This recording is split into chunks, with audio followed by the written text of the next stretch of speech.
This young man was originally a transmigrator, but before arriving in this current world of cultivation, Yifan had already transmigrated 99 times, and every single time he got a system, but not once did he survive to the end of that life. Instead, he died in absurdly ridiculous ways every time. So, on this 100th transmigration, Yifan arrived in the cultivation world and became an extraordinary figure with an innate Tao body. What's more, he became the personal disciple of the beautiful sect master of the Xian sect, who had only ever accepted female disciples before. He alone occupied an entire mountain peak as his residence, becoming the idol of all the disciples in the sect. But instead of working hard in cultivation and becoming a powerful figure in the sect, Yifan had grown completely disillusioned and chose to live like a lazy good-for-nothing, with resources at hand but no desire to cultivate. It had already been 2 months since he transmigrated and entered the sect, yet he had never cultivated once. His current cultivation was no different from that of an ordinary mortal. At noon that day, under a clear sky and a gentle breeze,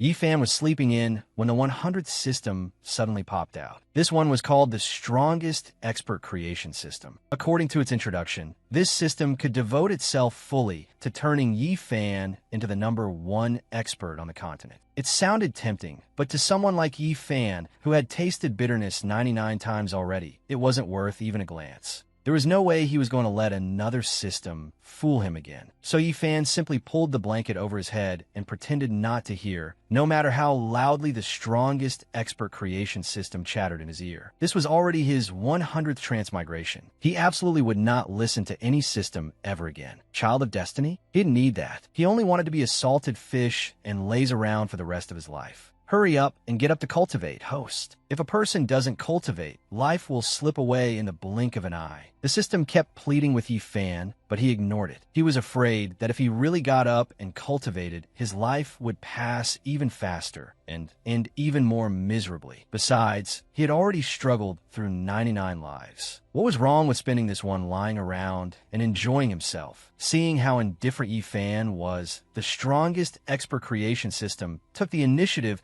to give him an outrageously generous beginner gift pack, a 10,000-fold increase in cultivation speed. And this speed would continue to rise every time Yifan broke through a minor realm. However, no matter how tempting the system made it sound, Yifan wasn't moved in the slightest. The system went from pleading to cursing, but he merely reached back to scratch his butt and continued snoring away. After failing to sell him on it for quite some time, the strongest expert creation system realized that its host had a deep psychological resistance to cultivation. So it recompiled its own modules and restarted. Then, from the strongest expert creation system, it turned into a check-in system. This one was even more brain-dead, because its host only had to go to a designated location and check in to receive a reward. And the first location it designated was right in front of Yifan's bedroom door. The check-in process was extremely simple too. He only had to walk to the glowing circle and stand inside it, and the check-in would happen automatically. The check-in spot was only 5 meters away from the host, and it would take just 10 seconds. Come on, my host, move a little. Sleeping without any activity at all isn't good for your health. The system kept begging non-stop, but all it got in return was the steady sound of Yifan's snoring. He had truly fallen asleep. It wasn't until the sun was setting that Yifan finally woke up and stretched in satisfaction. In stark contrast to his refreshed mood, the system beside him looked so dejected it was practically in despair. Host, you've finally woken up. I was starting to think you were planning to sleep forever. Yifan didn't say a word, but he did get out of bed. The system was instantly overjoyed. Yes,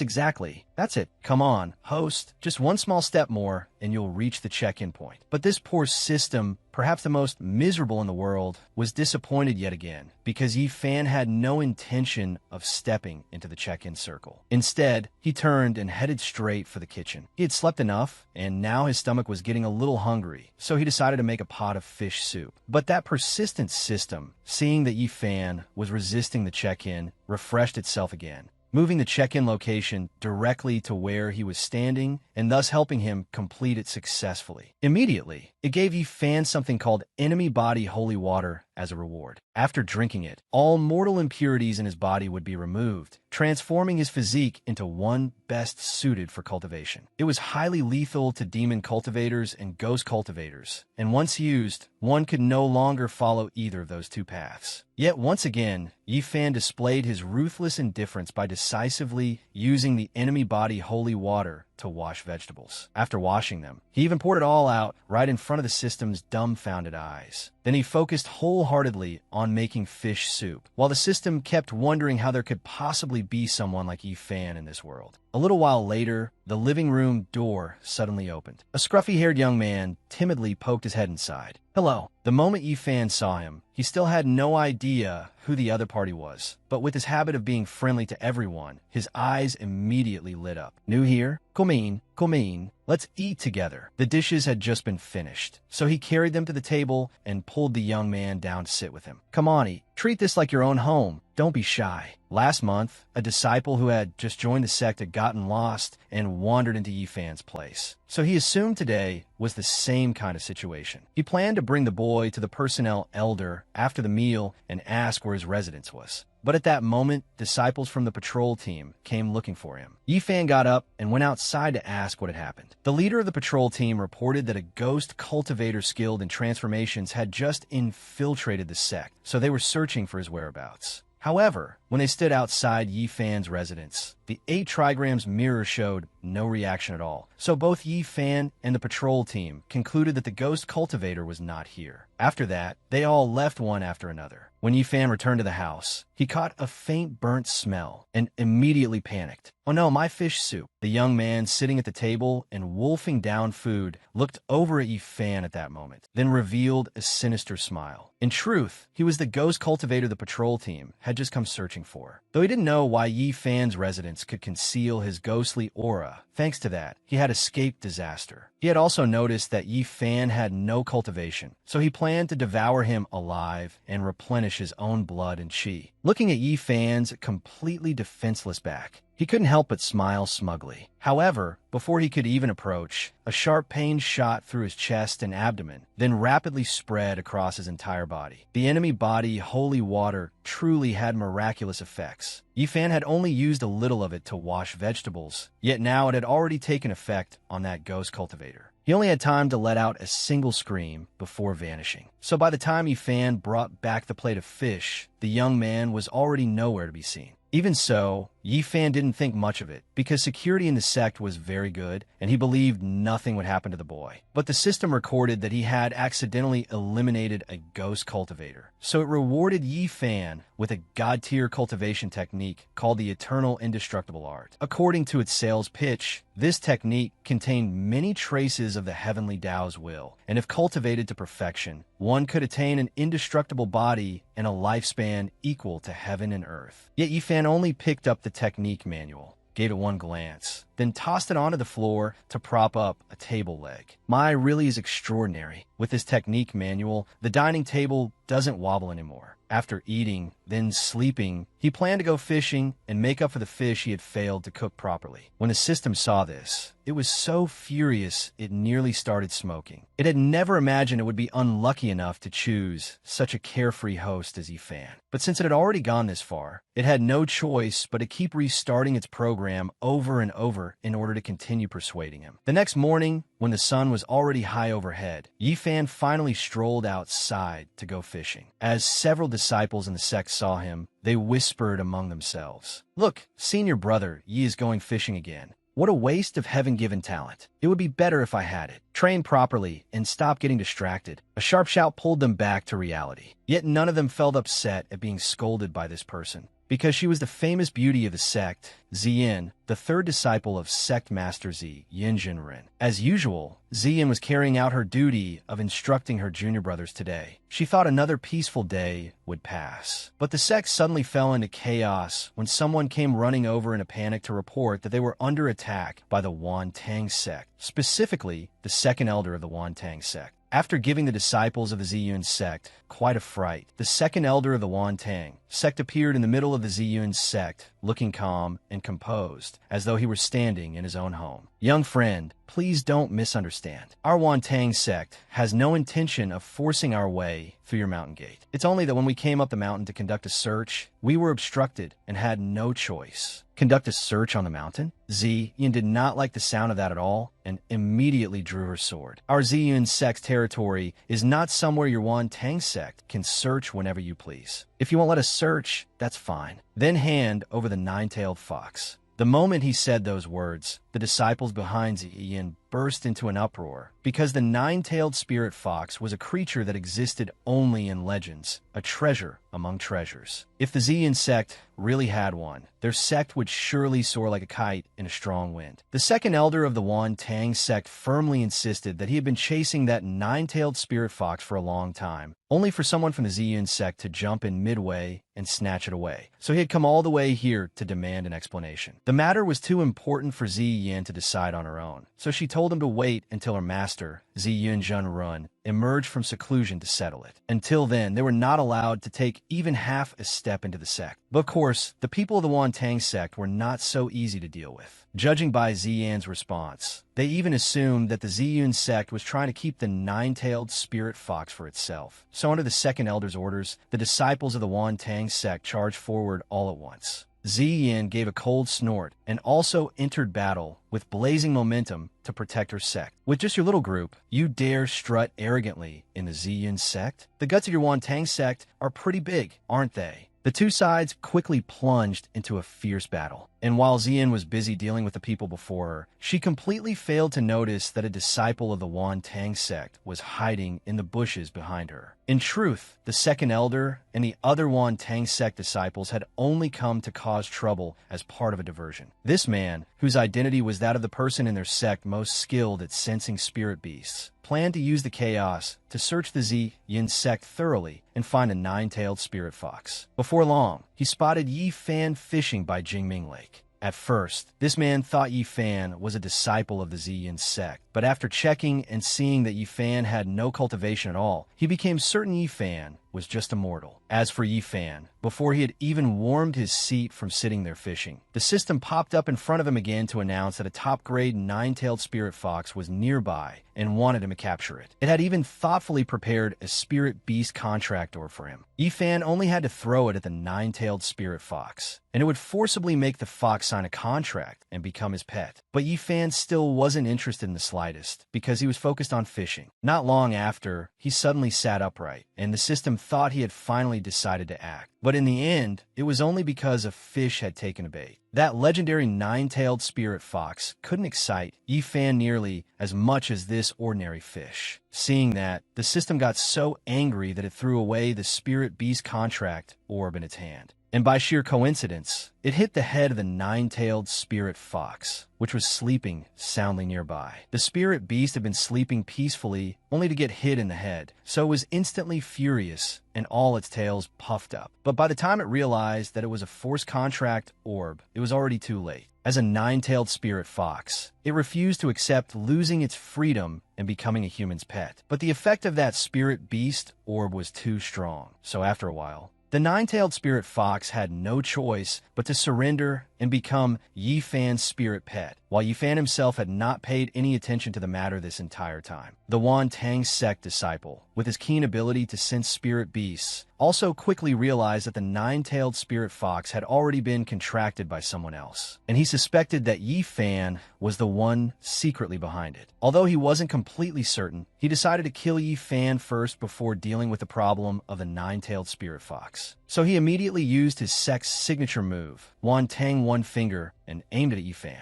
When the system saw this, it was scared half to death. It hurriedly issued a danger warning, but even it knew full well that Yi Fan wouldn't bother paying attention. So it had no choice but to automatically activate a one-time damage reflection that returned 100-fold damage. That Wantang One Finger was reflected back, and with its damage amplified, it flew straight at the sneak attacker. Then, with a boom, a terrifying explosion erupted. The explosion alarmed even the second elder of the Wantang sect. Sensing that something was wrong, he struck Zi in the chest with a full-force blow and shouted for his disciples to retreat. After being hit, Zi Yin immediately coughed up a mouthful of blood and collapsed to the ground. The disciples of the Zi Yun sect panicked at once. As for the second elder on the other side, he was also somewhat nervous, thinking to himself, that palm strike of mine shouldn't have seriously injured her, right? Don't tell me she's framing me. Just as that thought crossed his mind, Zi and Jun Rin arrived slowly through the air together with her eldest disciple and second disciple. The Wantang sect sure is bold. Do you really think my Zian sect is so easy to bully? Seeing the sect master appear, the second elder of the Wantang sect and his disciples hurriedly dropped to their knees. The Wantang sect was merely a small sect and had never dared provoke the Zian sect. They had specifically chosen the timing of the sect master's closed-door cultivation to come and stir up trouble. But who could have expected her to appear so early? We were the ones who offended you today. Please accept these as compensation and forgive us. With that, the second elder of the Wantang sect took out several cultivation manuals and some precious pills as an apology. Before Zi and Junren could even understand what had happened, the people from the Wantang sect had already fled without a trace. She was in no mood to argue with them anyway, because saving Zi Yin was more important. But when she examined Zi Yan's injuries, Zi Yin Junren's expression immediately turned grim. Right after that, Yi Fan, who was fishing not far away, also received a message from his master. Something has happened. Come here at once. Although he was lazy when it came to cultivation, he still could not disobey his master's words. The moment Yi Fan received the message, he abandoned his fishing rod and ran back as fast as he could. The moment he turned around, he saw a disciple of the Wantang sect lying stiff on the grass, with no way of telling whether the man was dead or alive. Having no idea what had just happened, Yi Fan immediately assumed this was another trap set up by that damn system. As long as he paid attention to this guy, a whole chain of events would unfold through some butterfly effect, and he would end up becoming the system's slave without even realizing it. So Yi Fan ignored him completely, stepped right over him, and headed straight back to Ziyan's place. Master, what happened? Yi Fan hurriedly flung the door open. What greeted his eyes was the heavy expression on Ziyan Jinren's face, while Ziyan lay weak and frail on the bed. Your senior sister is about to pass away. I called you back so you could see her one last time, Ziyan Jinren replied. Yi Fan's eyes widened instantly, and his ears began to ring. What did you say? Senior sister was still fine this morning. How did she end up like this? It's all because of the Wantang sect, Ziyan Jinren answered.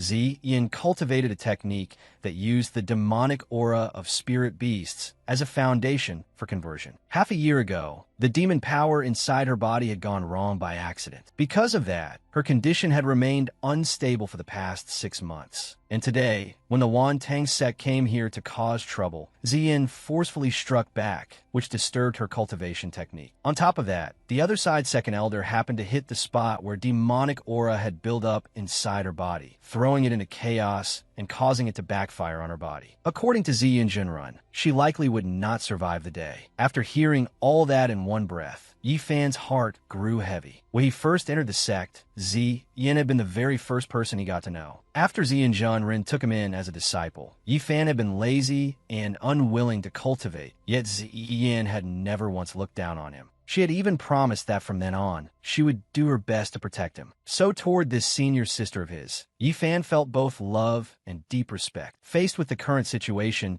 he was so heartbroken that he blamed everything on the system, thinking that if not for it, Ziyin would not be lying here, and he would not be facing the tragedy of losing his senior sister. The system took a hit for nothing and protested aggrievedly. Hey, this wasn't me, okay? Of course, Yi Fan did not bother listening to a word it said. Just then, a female disciple came in carrying a basin of spirit water as requested by Zi Yun Jinrun. This water could help ease pain, and all she wanted was for her third disciple not to suffer too much before passing. But the system, having just been falsely accused by Yi Fan, wanted to redeem itself a little, so it took out a bottle of precious medicine. However, the moment it crept closer to offer it, Yi Fan barked, "Shut up!" The system was so startled that it recoiled backward, and the medicine bottle in its hand fell into the basin of spirit water the female disciple was carrying, dissolving into it almost at once. "Master, let me do it. You've been taking care of Senior's sister this whole time. You should rest for a bit." Yifan spoke,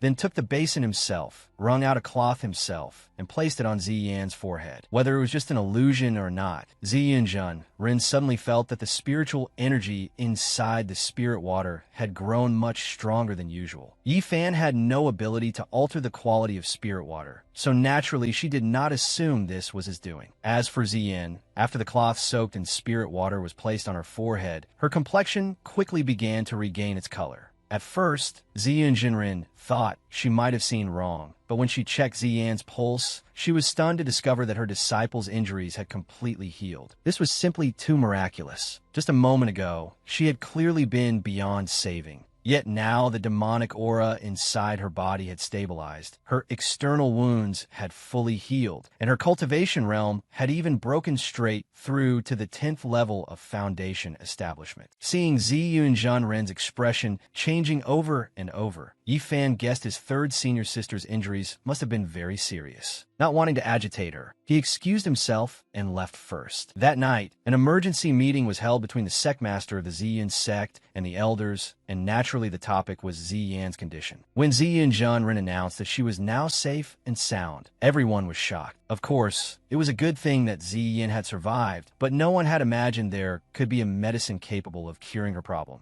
Ziyun Ren herself could not explain it either, so she temporarily set it aside and moved on to the next major matter, the Wantang sect. The two of our sects have had grudges for a long time, and there have been occasional clashes, but storming our mountain gate like this is a first. And what's more, the moment I arrived, they all dropped to their knees and apologized in one smooth, practiced motion. They were so fluent and so skilled at it that I simply could not understand why. At this point, one elder spoke up, saying he had found the corpse of a Wantang sect disciple by Lake Jingming. After repeated examinations, he discovered that the man had been killed by the Wantang sect's own cultivation method, so he guessed the disciple had taken his own life. Ziyun Ren felt that made little sense. Why would this man come all the way into the Ziyun sect just to kill himself? Could there be something wrong with his head? Then she suddenly remembered that, during that period, the only person near Lake Jingming had been Yifan. Could he have done this? Ziyun Ren wondered inwardly. But I've never seen Yifan cultivate anything. How could he possibly have done such a thing?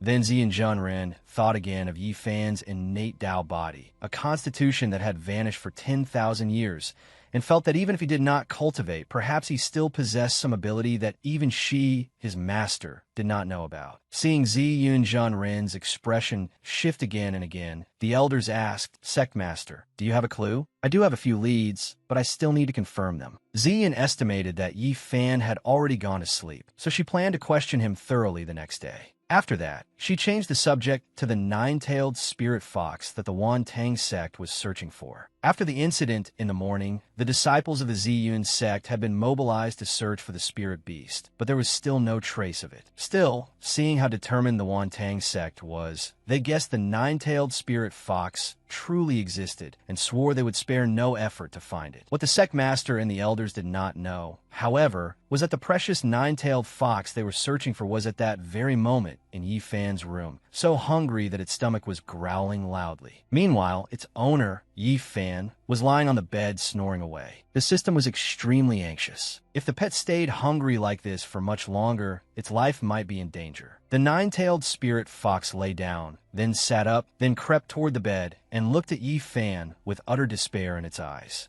"I won't even argue about you forcing a contract on me, but could you at least give me something to eat?" After waiting hopefully for quite a while, and seeing Yifan still snoring blissfully, it knew it could count on nothing from him, so it quietly slipped into the kitchen to fend for itself. A dignified spirit beast that seemed to exist only in legends had now been reduced to scavenging for leftovers in a human kitchen. But Yifan was the sort of person with OCD. After every meal, all the bowls and dishes had been washed spotless, and not a scrap of leftover food remained. The nine-tailed spirit fox paced around the kitchen and confirmed that aside from a basket of raw vegetables and fruit, there was nothing edible at all. But it was a nine-tailed spirit fox. How could it possibly eat vegetables like some cow? At first, its towering pride refused to let it touch those things. But in the end, the nine-tailed fox still surrendered to hunger wolfed down the entire basket of produce, and then rolled over and fell fast asleep. In the middle of the night, just as everything had sunk into silence, a loud shout suddenly rang out from within the Ziyun sect. "Thief! Catch the thief!" All the disciples were jolted awake by the cry and gathered in a crowd toward the source of the sound. But no one expected that this was yet another trap by the Wantang sect. They were using the same trick again, deliberately creating a diversion to stir up chaos, then taking another route to approach the nine-tailed spirit fox. But this time, it was the sect master of the Wantang sect personally making a move. He carried a tracking device for the spirit fox, and the closer he got to the target, the brighter it glowed. By the time he reached Yi Fan's residence, the device was shining brilliantly. "Haha,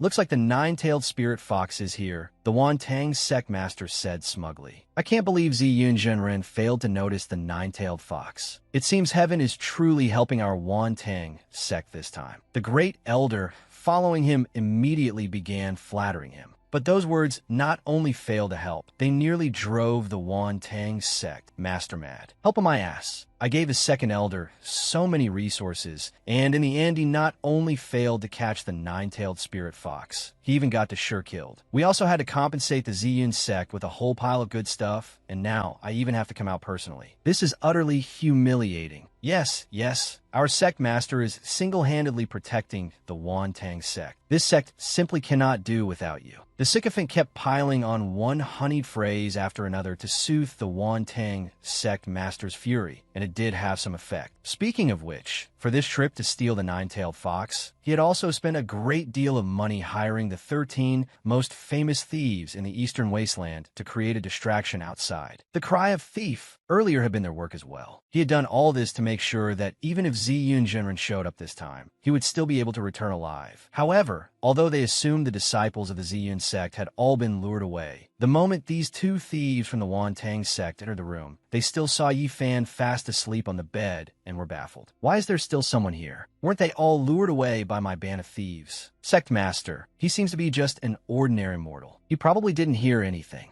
The Wantang sect master immediately revealed a sinister smile. He had spent so much money on this operation that he absolutely could not tolerate even the slightest mistake. So even if this was only a mortal, he would not let him off. With that thought, he lunged toward the sleeping Yi Fan, swift as a loosed arrow, unleashing the Wantang heaven-splitting palm with all his strength. Truly worthy of such a mighty sect master, he was even going all out against a mere mortal. Behind him, the great elder of the Wantang sect was still diligently carrying out his flattery duties. Unfortunately, his sect master was unable to achieve his goal, because although the perseverance system had been ignored and discarded by Yi Fan, it still loved its job dearly, and it too was doing everything it could to protect him. As a result, before the Wantang sect master could even touch a single hair on Yi Fan's head, he was blasted flying by a palm strike from the system. He flipped backward, his whole body slamming heavily into the ground, crushing his subordinate beneath him and making both of them yelp miserably. The commotion was finally too loud, and Yi Fan woke up at last. "Host, you're finally awake," the system said happily. After being completely ignored by him for the past 2 days, it had gradually come to understand Yi Fan's personality. If it forcibly dragged him out of bed, then not only would Yi Fan ignore it, he might even drive it into complete despair. So it had come up with a strategy. Whenever something happened, it would just solve it itself, then wait until the end and let Yi Fan step in to claim the credit. The more the system thought about it, the more brilliant it found itself. As long as Yi Fan could earn achievements, it did not mind working overtime day and night. Only now, freshly awake, Yi Fan looked and saw the Wantang sect master and his subordinates sprawled on the floor. "Holy crap, what's this?" Yi Fan blurted out. His expression pleased the system greatly. Yes, this is it, your chance to steal the credit. Just tell everyone that you were the one who defeated these two shameless thieves. But then Yi Fan's reaction once again failed to follow the route the system was hoping for. "Why did 2 people wander into my house? And they fell asleep as soon as they came in too. Looks like cultivation exhausted them. The system was dumbstruck. What kind of plot development is this? Was Fan actually stupid, or was he just pretending to be stupid on purpose? It became even more frantic when it saw that Fan was actually planning to feed those two old men a body-nourishing pill, because he truly thought they had gotten so tired from cultivation that they wandered in here and nodded off. Host, they were trying to kill you just now, the system shrieked. You think I'm stupid? Fan shouted back. First, the Ziyun sect strictly forbids disciples from killing one another. Forget killing. Just offending each other is punished more harshly than death. Second, I don't have any cultivation technique, and I don't have any treasure either. Why would anyone come here to take my life? Just because I'm the sect master's direct disciple. The system was utterly speechless. The Ziyun sect might forbid disciples from slaughtering one another, but these were people from the Wan Tang sect, for heaven's sake. Fan would rather believe something this absurd than believe it. Its mood collapsed all over again when it saw Fan really pour the precious medicine given by the second elder into the Wan Tang sect master's mouth. After swallowing the medicine, he and his subordinate instantly flew their eyes open, both delighted and panicked to realize they were still alive. Oh, you're awake? Fan greeted them with a dazzlingly warm smile. But in the eyes of those two guilty men, his smile looked like the smile of an Azura from hell. So the two of them, without needing any signal, scrambled up and bolted for the door at the same time. Fan did not find it strange at all. On the contrary, he was pleased to see they were in such good spirits. But right after that, his expression turned worried. Oh no, I just remembered the second elder said earlier that this medicine is very potent and shouldn't be taken orally. But since his sleepiness had not yet faded, Fan quickly let the matter go and climbed back into bed for another nap. While he remained so carefree, the Wan Tang sect master and his subordinate fled for their lives in utter panic, with none of the bearing a sect master ought to have. Only after sprinting some 500 li and leaving the territory of the Ziyun sect did they finally dare stop to catch their breath. Terrifying. That was truly too terrifying. That mortal-looking fellow, he not only casually neutralized my full-strength blow, he even saved us at death's door. The sect master kept muttering. Did you see his expression? Especially that smile? That was the confidence of someone who held our lives and deaths in the palm of his hand. His subordinate nodded frantically as well. I never would have thought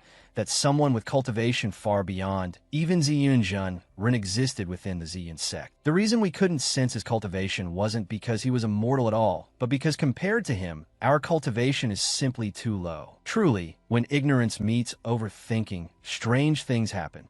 Fan was indeed someone with no cultivation. Yet in the eyes of the Wan Tang sect master, he had now turned into a terrifying figure who could command the winds and clouds. At this point, he absolutely no longer dared covet the nine-tailed spirit fox. The fact that he had survived it all already felt like heaven's mercy. After returning to his sect, he planned to immediately prepare lavish gifts and personally come to apologize. Even if it meant bankrupting the sect, he had to earn the Ziyun sect's forgiveness. Otherwise, the Wan Tang sect would have no future. Understood, sect master. The sycophantic subordinate had just finished replying when he abruptly stopped, his whole body beginning to twist, spin, and flail as though shoots were sprouting all over him. What are you doing? The Wan Tang sect master asked, staring in shock. I don't know either. I just suddenly feel like dancing. It seemed the side effects of the life-saving medicine Fan had made them swallow were finally kicking in. Right after that, man, the Wan Tang sect master also began showing the same symptoms. Because the medicine's effects were too strong, the two of them became like madmen with excess dopamine, wildly dancing through the forest in the middle of the night. The commotion they made was so great that they accidentally disturbed the sleep of a wild boar. But just as the boar was about to go berserk and charge at them, the two lunatics instead took the initiative to approach it, their expressions anything but normal. Little brother, I think you've got potential. How about joining us? It was the first time that Wild Boar had ever encountered humans this strange. For a moment, it forgot that it was supposed to ram them next. When it was grabbed by the Wan Tang sect master, it let out a roar that threw one corner of the forest into chaos. The Ziyun sect disciples who were on patrol at the time also heard the sound clearly and immediately rushed over to investigate. And when they arrived, they were greeted by an utterly horrifying sight. The Wan Tang sect master was clinging to that wild boar for dear life, refusing to let go and forcing it to dance with him, while his subordinate was hugging a monkey tightly, crying nonstop, "Father, I miss you so much." The two of them had obviously taken so much drug medicine that they were hallucinating. The two Ziyun sect disciples were so frightened by the scene that they nearly wet themselves and hurried back to report it to their own sect master. And just like that, the two lunatics danced all night. The next morning, when the people from the Wantang sect still hadn't seen their sect master and great elder return, they became extremely worried and sent people out to search. After a long search, they finally found them at the edge of the forest between the two sections. Only by then, the Wantang sect master and their great elder were already dead, while the monkey and wild boar beside them were still dancing like mad. It seemed the two men had danced all night and died from exhaustion. This was a major incident, so Zi Yunjun and the elders of the sect were quickly informed as well. What she couldn't understand was why, first a minor disciple, and then even the sect master and great elder of the Wantang sect, had all died right beside the Ziyan sect. As for the people of the Wantang sect, after receiving the news, they immediately insisted that the Ziyun sect had orchestrated everything. Meanwhile, Yi Fan, the real cause behind all this trouble, knew absolutely nothing. All he knew was that after going back to sleep last night, he had slept very soundly. As usual, only after it was broad daylight did Yi Fan yawn and drag himself out of bed, and the first thing he did was head to the kitchen. But what made him gape first thing in the morning was that the kitchen was completely empty. A whole large basket of vegetables had vanished overnight, and at the bottom of the basket, the nine-tailed spirit fox was sleeping peacefully. Clearly, it was the culprit. Yi Fan grabbed the nine-tailed spirit fox by the scruff of the neck and lifted it up. "You little beast!" Those vegetables were painstakingly carried up from the foot of the mountain by Junior Brother. They were very precious, got that? Seeing Yi Fan touch the nine-tailed spirit fox with his own hands, the system was so delighted that if it had legs, it would have started jumping already. It kept chattering in his ear, introducing it as a top-grade spirit beast that existed only in legend, and said that if he nurtured it well, it would bring him enormous benefits in the future. On the other side, the nine-tailed spirit fox was also looking at him with watery, sparkling eyes, appearing unbelievably cute. It felt that although this reluctant master of hers was poor as dirt, he hadn't beaten her just for eating all the food in the house, so he seemed like a good person. In the past, the nine-tailed spirit fox had always been prejudiced against humans, believing they were cruel and inhuman. But now, looking at Yi Fan like this, it began to reconsider and wanted to follow him. Seeing the nine-tailed spirit fox react like this, the system was even happier. "You're in sync. Your hearts are in sync. Host, this is exactly how it should be. As long as you raise it well, it will definitely help you achieve great things in the future." However, right after that, Yi Fan said something that left both the system and the nine-tailed spirit fox completely stunned. "Should I steam this fox or braise it? Frying it wouldn't be bad either." The system instantly panicked. "Host, don't joke around. This is an extremely rare nine-tailed spirit fox. Please immediately withdraw that dangerous thought. Show it some respect. Please, just a little respect." Yi Fan stared at the nine-tailed fox for a long while, then let out a sigh and said that he couldn't just eat it like that. Both the spirit beast and the system breathed a sigh of relief at the same time. But then Yi Fan continued, "Fox meat has a strong smell. I'll probably need some herbs to cover it up, but to keep it from running away, it'd be best to slit its throat first." Yi Fan truly had a talent for sending other people's hearts on a roller coaster ride. The nine-tailed spirit fox was so miserable it couldn't even cry when it saw him reach for the kitchen knife. Fortunately, at that very moment, its true savior arrived. Ziyun Zhenren had personally come to visit her youngest disciple, and happened to arrive just as he was about to put it on the chopping block. At first, she thought he was just joking, but when she saw Yi Fan bring down the kitchen knife without the slightest hesitation, Ziyun Zhenren hurriedly rushed forward to stop him. "Good grief, weren't you just joking with me?" As she spoke, Ziyun Zhenren quickly gathered the nine-tailed spirit fox in her arms. "Master, that's my breakfast." Yi Fan still stubbornly tried to reclaim his breakfast from her hands. Of course, Ziyun Zhenren wasn't about to let him have his way. She truly felt that something was wrong with her youngest disciple's head, for him to dare treat such a once-in-a-thousand-years treasure as food. If not for the fact that he was born with an innate Dao body, she would definitely have given Yi Fan a proper beating already. She decided to take the nine-tailed spirit fox back and raise it personally, then return it to Yi Fan if needed in the future. As for him, he still had no idea just how valuable that spirit beast was, and even felt that his master seemed to be overreacting a little. "Master, did you come to see me for something? Surely it wasn't just because of this fox, right?" Yi Fan asked. Only then did Ziyun Ren remember the real matter and told him to go into the room and take off his clothes. The moment Yi Fan heard that, his eyes turned red like tomatoes, and he instinctively raised a hand to cover his chest. "Master, no matter how starved you are for men, you don't need to go that far, do you?" Ziyun Ren was speechless. Though she looked young, she was in truth an old woman over 1,000 years old. How could she possibly be interested in a brat like Yi Fan? The only reason she told him to undress was to examine him and clear up the doubts in her heart. But Yi Fan still wasn't reassured. People always said women in their 30s were like wolves and women in their 40s were like tigers. Ziyun Ren was an old woman who hadn't known the company of man for over 1,000 years. How could he be sure she didn't have some morally questionable thoughts in her heart? But after thinking it over, although in every life he had been young, Yi Fan had lived a total of 99 lifetimes. So what was there to be afraid of? So he decisively stripped off his clothes and obediently sat on the bed. Ziyun Ren examined him carefully and confirmed that Yi Fan did not possess the slightest trace of cultivation. But if he had no cultivation, then how had he dealt with the great completion disciple of the Tang sect and even saved Ziyin? It was simply too unrealistic. So she concluded that Yi Fan must be hiding his true strength. She then leaned close and whispered softly into his ear, "Good disciple, while no one is around, can you tell Master the truth about your cultivation? Master promises to keep it secret for you." Ziyun Ren's breath brushed against his ear, making Yi Fan feel ticklish. His face grew even redder, and his thoughts drifted farther and farther away. Wow, that look, that tone, and she still says she has no designs on me. He thought to himself, then said aloud, "Master, compared to all of you, my strength is no more than that of an infant. I'm just an ordinary mortal. I'm not hiding anything at all." The word Yi Fan used, infant, meant a child. But when it reached Ziyun's ears, she took it to mean that he was hinting he had already broken through to the nascent soul realm, which shocked her even more. After all, she herself had cultivated for 1,000 years and had only reached the 5th layer of nascent soul. Yet Yi Fan was so young, so lazy in cultivation, and still had broken through so easily. It must be the effect of his innate Tao body. The more Ziyun thought about it, the happier she became, believing that the Ziyun sect finally had hope of rising again. Master understands now. Good disciple, cultivate well, no, play well. Master has very high hopes for you.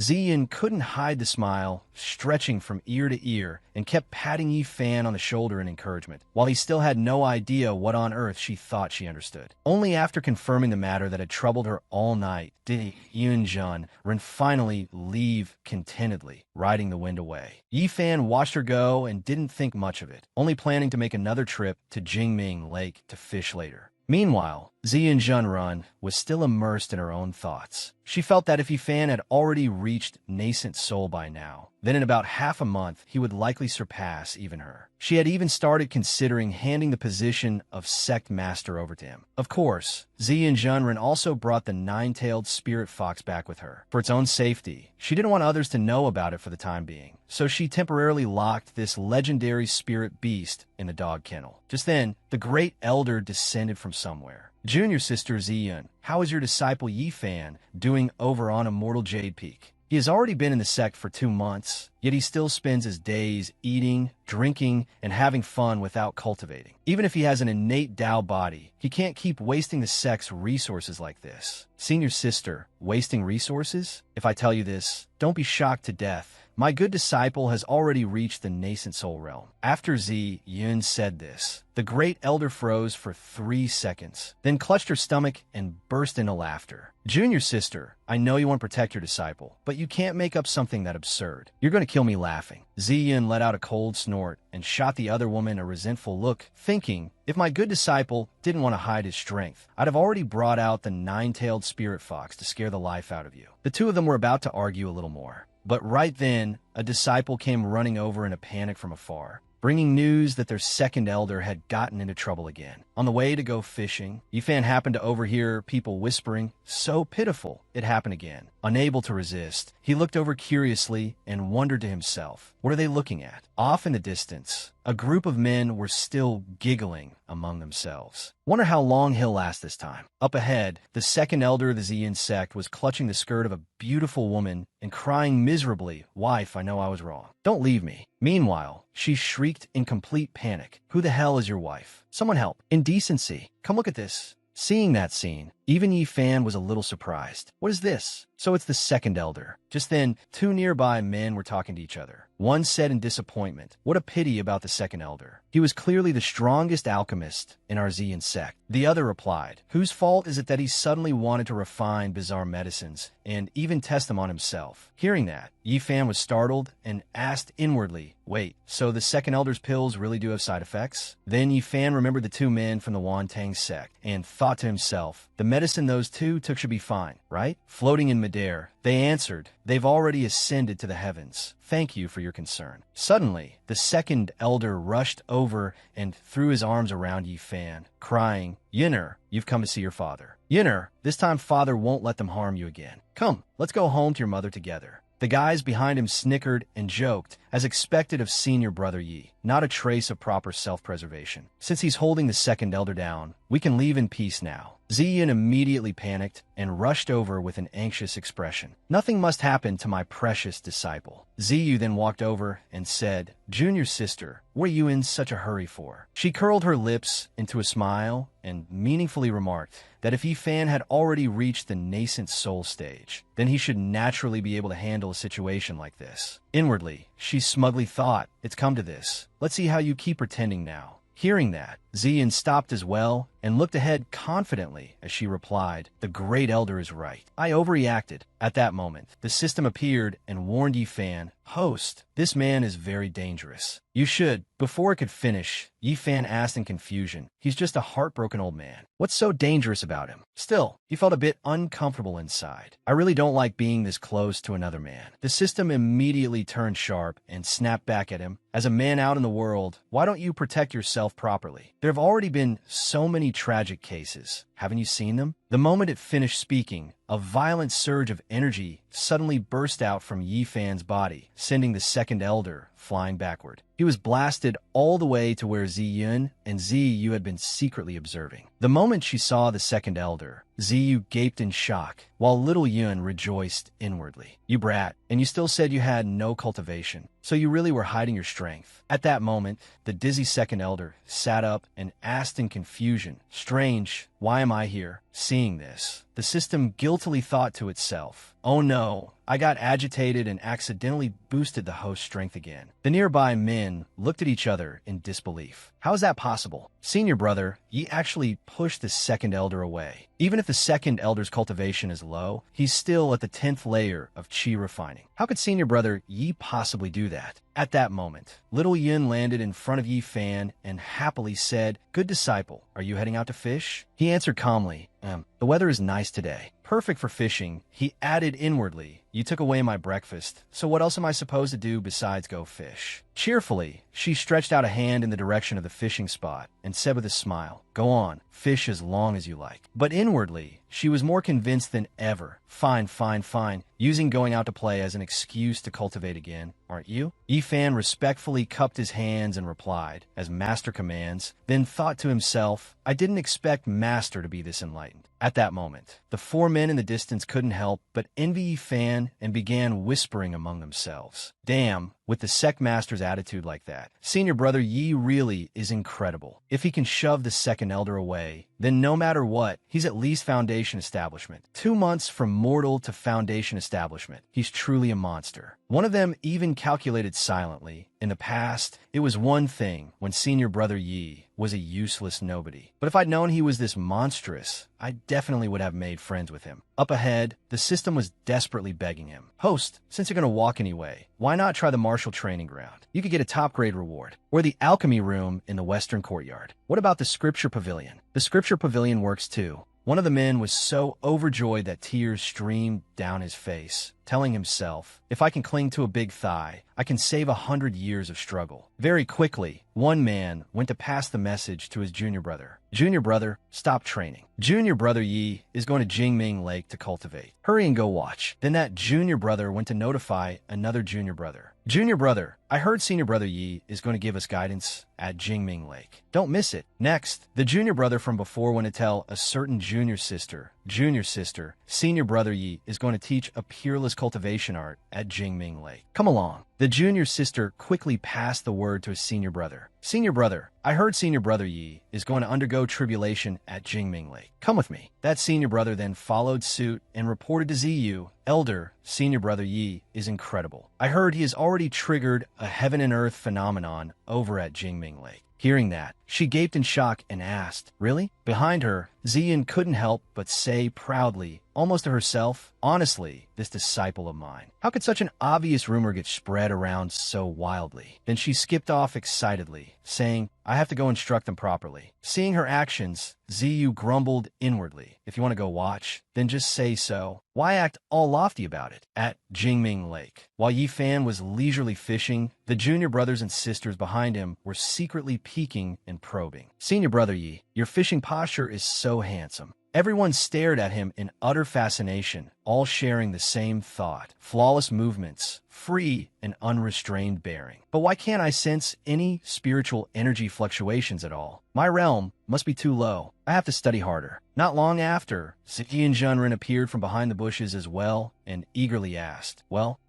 has my disciple already brought forth a heavenly phenomenon? Great elder said in a tired voice, reminding her, Sect master, please mind your image. With so many eyes fixed on him from behind, Yi Fan couldn't help asking uneasily, strange, why did it suddenly get so cold in the middle of summer? It feels like a bunch of creepy perverts are staring at me. Meanwhile, the system was on the verge of collapse after missing another opportunity. Feeling that something was off, Yi Fan slung his fishing rod over his shoulder and left, thinking, the weather's so cold, I'd better head back early and not catch a cold. A moment later, Ziyu and Junrin angrily shouted at those junior brothers and sisters, What are you all doing? Go back and cultivate. The crowd immediately scattered and answered in confusion, yes. Seeing what had just happened, Great Elder quietly asked in puzzlement, And you still have the nerve to say that? It was getting late. On the way home, Yi Fan happily lifted his basket of fish and said, Today's haul isn't bad. Let's make fish soup. Just then, the system appeared with a bright smile and loudly declared, No matter how many times I collapse, I will never give up. Host, a check-in point has appeared at the entrance of your residence. Go there and claim a top-grade reward. Very quickly, Yi Fan stepped right onto the marked spot, and a beam of light rose from it. In an instant, the system appeared, blowing a trumpet, and cried out joyfully, Congratulations, host. You have successfully checked in. It was so happy it almost cried. Handing him an item, it explained, This super experienced water can help you advance directly to nascent soul first layer. At the same time, you'll gain one opportunity to comprehend the heavenly Tao. Inside, it was screaming in delight, success. This time I finally got the host to complete a check-in. As the system handed over the bottle, it said, Host, now please. Before it could finish, Yi Fan suddenly cried out innocently, Oh no, I forgot to water the flowers. Then he snatched the bottle and calmly added, Good thing there's a flower pot right here. Right after that, Yi Fan calmly poured the entire bottle into the flower pot, ignoring the system's utter despair. Is it really this hard to get the host to complete a mission even once? Night gradually swallowed the world, and everything was lit only by the faint glow of moonlight. At that moment, the flower pot in Yi Fan's house suddenly began to move strangely. Then a leaf unexpectedly fell from the pot. The next instant, streams of energy appeared around the flower plant, turning it into a living spiritual being. It cried out in confusion, What's going on? A mere plant like me actually gained cultivation and became a demon cultivator? Then it stretched upward proudly into the sky, filled with dazzling colors, and declared loudly, It was Master Yi Fan who bestowed this grace upon me. I will never forget Master's kindness. It grew so high that it reached the celestial maidens dancing through the heavens. Gradually, even the demonic energy in that fairy realm was absorbed by the flower plant. The sight of spiraling halos appearing high in the sky made everyone say excitedly, Look, a heavenly phenomenon. Senior brother, Yi has manifested. Then they all knelt down together and kowtowed reverently, concluding, so Senior Brother Yi was worried we wouldn't be able to see the phenomenon, so he chose to display at night. Senior Brother Yi, you're so considerate. You're my idol. I can feel it now. I can feel the true meaning of cultivation. At that moment, even Great Elder was dazzled by the streaks of light. This is way too exaggerated, Zi Yunjun Ren proudly said. So it wasn't just a rumor that Yi Fan could bring forth heavenly phenomena. Then she jumped up in joy and shouted, our Zi Yun sect is finally about to rise again.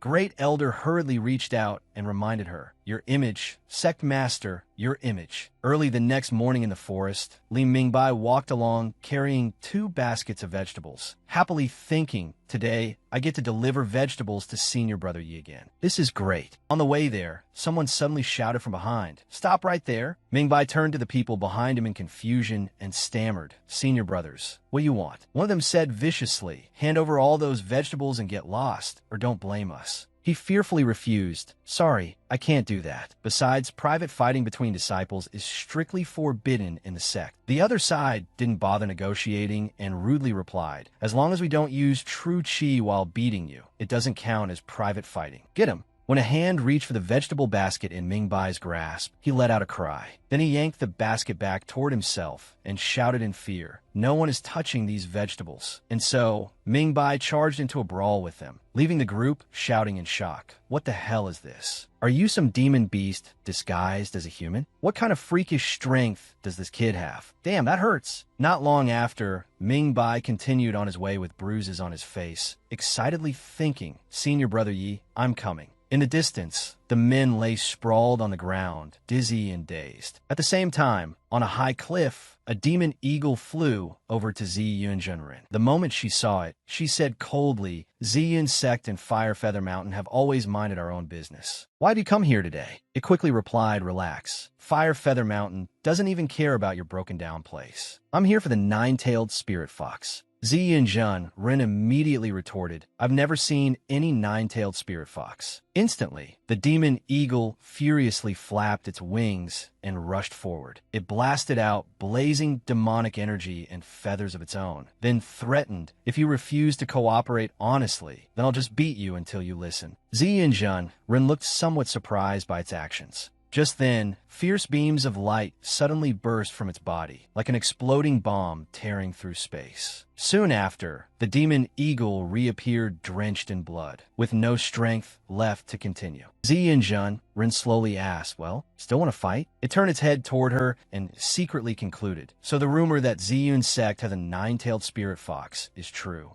After that, Zi Yunjun Ren and her junior brothers stared at the demon eagle in confusion. As for the eagle, it hurriedly turned to leave, determined in its heart, once I return and report to the great king, Zi Yun's sect will be wiped out at once. But she refused to let it go. She instantly rushed forward, grabbed its wing tightly, and shouted, don't even think about running. A second later, the dizzy demon eagle slowly tumbled down into the deep abyss. Watching its body fall, Zi Yunjun Ren muttered, this time, I need to go straight for the real mastermind. Scene changed to Yifan's house. He was bringing 2 heaping dishes to the table and said, Junior Brotherly, stop working already. Wash your hands and let's eat. Mingbai sat down at the table with a blissful expression and couldn't help sighing inwardly. Senior Brother Ye's food smells amazing. Yifan looked enthusiastically at the meal on the table, then murmured to himself, in my previous life, all I ever thought about was cultivation. Now, I'll be a salted fish and treat myself well. Enjoy some good food. Suddenly, strange waves of aura overturned the table of food. Mingbai froze for a moment as he realized, this is demon chi. Just then, a beastly claw shot in from outside straight toward him. In the next instant, the demon eagle flew over to Zi Yunjun Ren, clutching Yi Fan and Mingbai in its talons. It arrogantly threatened, if any of you dare come closer, I'll kill these 2. Zi Yunjun Ren fumed inwardly. Don't even think about touching my precious disciple. Then she hurriedly raised her hand to stop the disciples behind her and began negotiating with it. Let them go, and we'll let you leave. The demon eagle opened its beak wide and continued warning. Do you think I believe that? I'm taking them with me. If any of you follow even half a step, I'll kill them immediately. Seeing Yi Fan's irritated expression, Mingbai stammered nervously,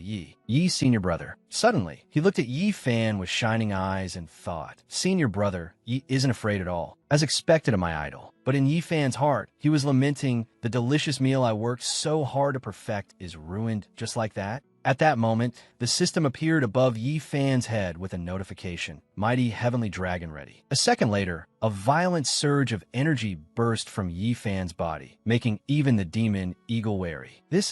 That blazing energy shot straight toward the demon eagle, knocking it off balance. In only a moment, it crashed to the ground, while Ziyu and Zhan Run looked on in shock. Yifan, just as terrifying as I expected. Then she excitedly went over to Yifan and asked, precious disciple, do you want to be sect master for fun? Yifan replied coldly and briefly, no thanks. Not long after, Yifan returned home, but Ziyu and Zhanren still followed him, whining nonstop, come on, how about I replace all your furniture with a brand new set? Just as Yifan was waving her off in exasperation, she suddenly remembered something and said, right, good disciple. Clasping her hands together excitedly, Ziyu and Zhan Ren immediately suggested, about the exchange tournament in half a month, do you think you should? Before she could finish, Yifan cheerfully pointed at the demon eagle and voiced a brutal idea. Master, since there's ready-made demon beast meat right here, would you like to come over for dinner tonight? She answered nervously, then, I'll come back tonight. Not long after, Yifan had already set a pot of boiling water on the stove. He slowly plucked the feathers from the demon eagle, which didn't move at all. While Yifan was busy at the stove, the system suddenly popped up with a notification. Host, go to the check-in points of other sections. There's some chance you'll obtain divine weapons and precious arms. Yifan glanced at the sharp blade in his hand, beside which appeared an introduction. Slices demon beast meat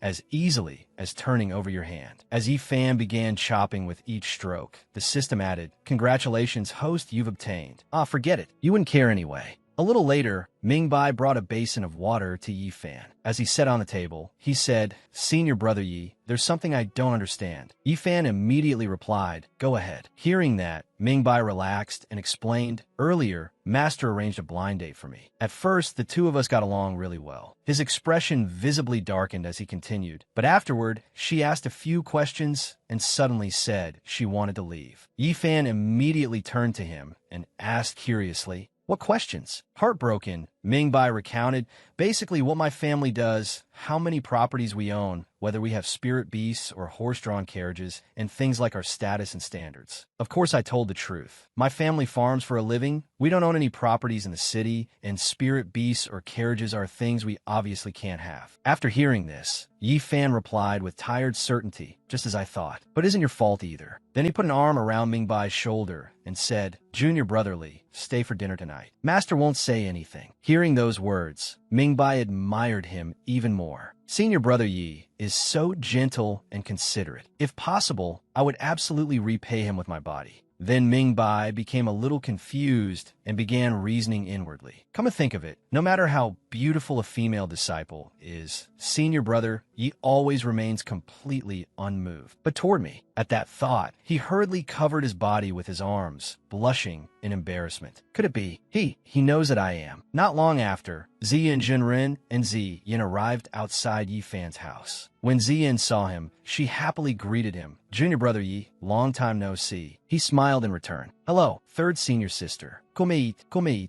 After sitting down at the table and seeing the two of them chatting and laughing together, Ziyu and Jinren couldn't help feeling jealous. The atmosphere among young people really is nice. So sweet. After the meal, Yifan suddenly walked over, handed Ziyu and Jinren a gift bag, and said that everything inside was for her. Taking the gift, she couldn't help rejoicing inwardly. His talent is monstrous. He cultivates diligently, and he's even this filial. Having such a good disciple really makes me too happy. At that moment, Mingbai walked out carrying an enormous sack over his shoulder and informed Yifan, Senior Brother Yi, if there's nothing else, then I'll head down the mountain now. Yifan looked at him and replied with a single word, all right. Then he didn't forget to remind him, watch the trash. As soon as he said that, Ziyin came over and said, back then, it was thanks to Junior Brother stepping in that I managed to keep my life. Then she assured him with great confidence, from now on, as long as it's somewhere I can go, Ziyin will not refuse. Yi Fan smiled brightly and replied, "Senior sister, you flatter me. We're all fellow disciples, so there's no need to be so polite." She kept watching his calm and carefree figure, unable to stop a question from rising in her heart. Has little junior brother already reached the nascent soul realm? I'm only at 10th layer foundation establishment, so how could I ever repay him? A little later, Ming Bai carried the huge sack to the place where trash was dumped. As soon as he set the trash bag down, a blue book caught his eye. Ming Bai picked up the book and wondered this is. Then he suddenly recalled what Yi Fan had just told him, watch the trash. Immediately, Ming Bai opened the book and thought excitedly, if senior brother you wanted me to watch the trash, then reading it a little should be fine. Then he slowly read the words written inside. Right after that, he was startled as he suddenly realized, this is the eternal, indestructible art. Realizing what it was, Ming Bai hugged the book tightly and cried out in joy.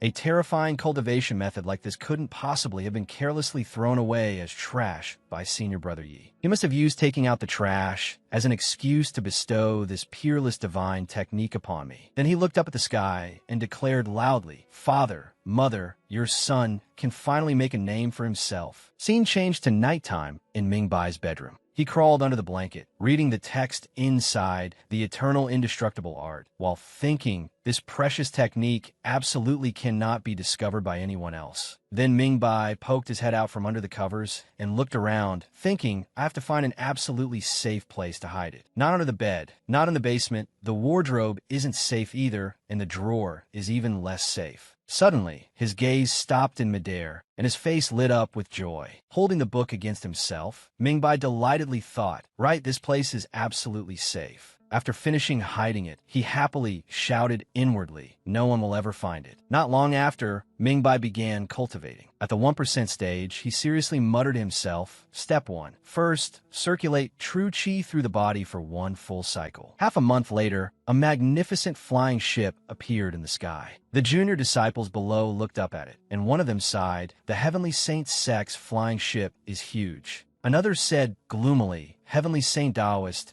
is at nascent soul 7th layer. None of the other sect masters can match him, and that naturally includes our sect master. The man from before silently raised a question. I heard it's true that Ziyun's sect obtained a 9-tailed spirit fox. What will Heavenly Saint's sect do? If they can't get it, they won't just smash their way in, will they? Scene changes to Zi Yunjunren's residence, where someone could be heard calling out. Sect Master. Inside the room, Ziyu asked, how about asking Yifan whether he can take part in this match? She replied gloomily, I already asked before, but my precious disciple refused to go. So be it. At the very least, Ziyin can still force a draw tomorrow. Then she quietly looked up at the distant sky and thought to herself, as long as Yifan can grow smoothly, the Ziyun sect will surely become the foremost of the 9 great sects, and may even have a chance to claim the top seat in the Eastern Wasteland. Back in Li Mingbai's room, sunlight had already spread throughout the chamber. He had already cultivated to 50% completion, and surprise showed on his face. As expected of senior brother Ye's blessing, I've successfully opened up half of my meridians. Then he sprang to his feet, stuffed the book in his pants, grinned, and said, give me another 2 months, and I'll definitely open all of my meridians. Just wait for me, senior brother Yi. Just then, someone came in to inform Li Mingbai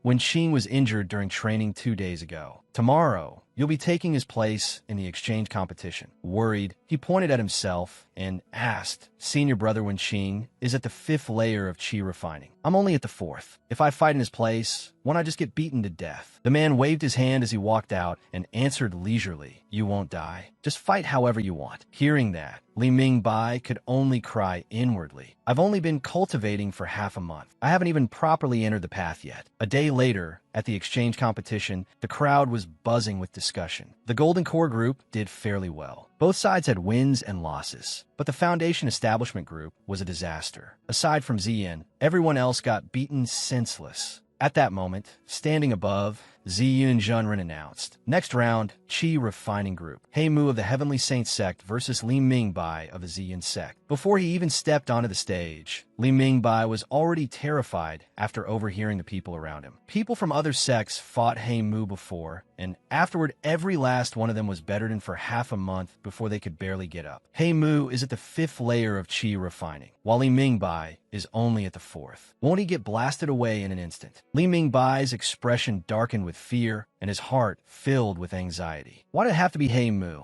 I'm going to get beaten into a vegetable. Then he clenched his palm and said to himself, the moment the fight starts, I'll just drop to the ground. Better to lose face than get hurt. Meanwhile, on the arena stage, Hey Moo stood there arrogantly with his hands on his hips and said, don't worry, I'll go easy on you. At most, you'll just be bettered in for half a month. Below the stage, people cheered him on. Senior brother Hey Moo beat him to death. Looking at the two of them, Ziyun could only shake her head helplessly. At that moment, Li Mingbai stroked his chin and muttered, later, I should probably pretend more naturally. They won't notice, right? Without waiting any longer, Hey Moo raised both his flaming fists and shouted, let's finish this. The moment he finished speaking, he threw a powerful punch straight at Li Mingbai, but Li Mingbai remained standing still. Hey Moo stared ahead in shock and thought that punch should have been enough to knock down a fourth-layer chi refining cultivator. What's going on? Li Mingbai calmly took the fierce blow to the chest, and he too was puzzled. Why does Hey Moo's punch feel so slow and so soft, without any force at all? Suddenly, it was as if an invisible shield emerged from his body and rebounded the attack away. Hey Moo's face turned purple with shock as he blurted out, kid, what is this? Li Mingbai said worriedly in a low voice, senior brother Hey Moo, I know you said you'd go easy on me, and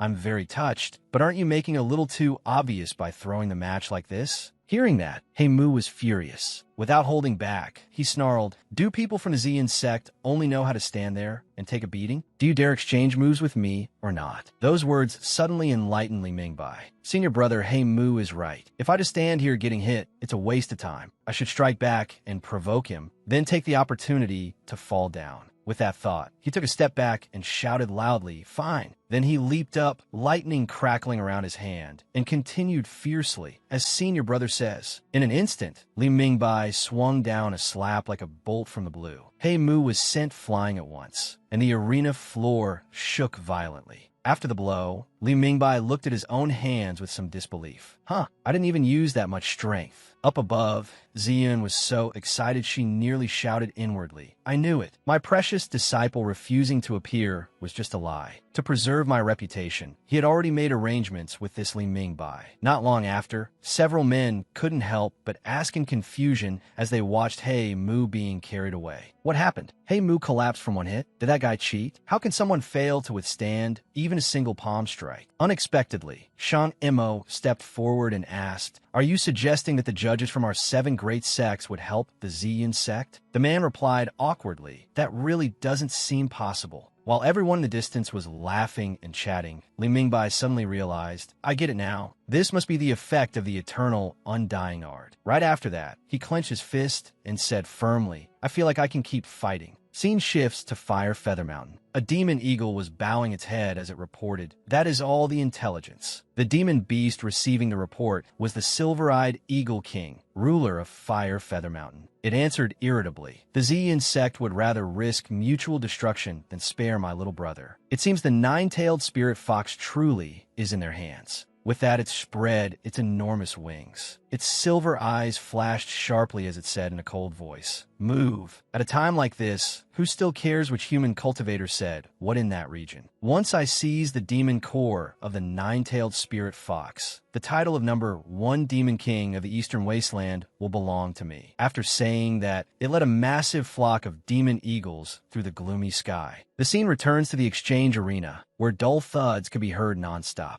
On the stage, Li Mingbai was casually knocking another opponent away. The old man presiding over the matches immediately announced, Li Mingbai wins again. Is there anyone else who wishes to come onto the stage and challenge him? Tang Hao. Someone answered fearfully, I'm not going. It's too humiliating if I can't beat him, and you'd end up bettered for half a month too. Whoever wants to go can go. Standing on the stage, Li Mingbai thought gloomily, I really want to shout, who's next? But would that be insulting the sect? At the same time, at the table of sect masters, Heavenly Saint Taoist said, Ian Taoist, I didn't expect your sect to have hidden such a dark horse. Hearing that, she immediately denied it. Heavenly Saint Taoist, you flatter us. In the end, he is still only a chi refining disciple. He looked at Ziyun suspiciously, then continued, oh, is that so? Right, I heard that a nine-tailed spirit fox ran to your place a few days ago. The 2 elders of the Xian sect looked on eagerly, sharing the same thought. Here it comes. Heavenly Saint Taoist is starting to press her. Ziyin tried hard to avoid the subject. Heavenly Saint Taoist is overthinking it. It's just a fabricated rumor. How come my Ziyin sect have such luck? But inwardly, she was cursing. That damned Wenxiang sect only knows how to harm others without benefiting itself. He slowly set down his teacup, and wisps of demonic aura began to appear as he said, "Everyone understands the situation. Don't bother with useless games." Then Heavenly Saint cast a murderous gaze at her and issued his threat. "If you do not hand over the nine-tailed spirit fox today, you know very well what the outcome will be." Ziyin looked ahead with half-lidded eyes. Then she immediately charged forward in fury, while the disciples behind her tried desperately to stop her. Sect Master. At that moment, Heavenly Saint raised 3 fingers and began taunting her. "I'll give you 3 seconds to think. After 3 seconds, there will be no more Ziyun sect." Then he began to count. 3. When the count reached 2, Ziyun felt hesitation rise in her heart. "If I hand it over, my precious disciple won't be able to improve any further. But what about the lives of the entire sect?" Seeing that she still made no move, Heavenly Saint said impatiently, "It seems Jinren really is a stubborn one." The moment he counted to 1, he raised his powerful fist. In the next instant, Heavenly Saint lunged at Ziyun and roared, "Time's up. D." Suddenly, a voice echoed out, forcing him to stop. Human cultivators fighting among themselves? He slowly turned his eyes toward the source of the voice. The moment he saw what was before him, Heavenly Saint gaped in horror and cried out, "Half-step deity transformation." High in the sky, the silver-eyed eagle king arrived with its flock of demon eagles, flames flickering around them. Everyone was terrified when they recognized the silver-eyed eagle king. Heavenly Saint did not dare take his eyes off them, and a suspicion arose in his heart. They're all nascent soul demon beasts. They must have all come out of Fire Feather Mountain. The silver-eyed eagle king is already at the end of its life. Could it be here this time because of the bloodline of the nine-tailed spirit fox? At that moment, the silver-eyed eagle king's senses swept towards Ziyun's quarters, and it immediately turned to look. So it's over there. At the same time, on a mortal jade peak in Yifan's kitchen, he was leisurely reading a cookbook. Imperial flour pine nut chicken. It would have been nice if I kept some demon eagle meat, but ground boar meat works too. The flavor won't be much worse. Just as he placed a piece of bright red pork on the chopping board, the system suddenly appeared with a notification. It has been detected that the host's pet, the nine-tailed spirit fox, is about to face danger. Please hurry and go provide aid. In sharp contrast to the system's urgency, Yifan looked quite happy as he washed the tomatoes one by one. The system lost all emotional momentum and asked itself in anguish, what exactly was I even expecting? Activating emergency retrieval function. The system is collapsing and does not wish to reboot.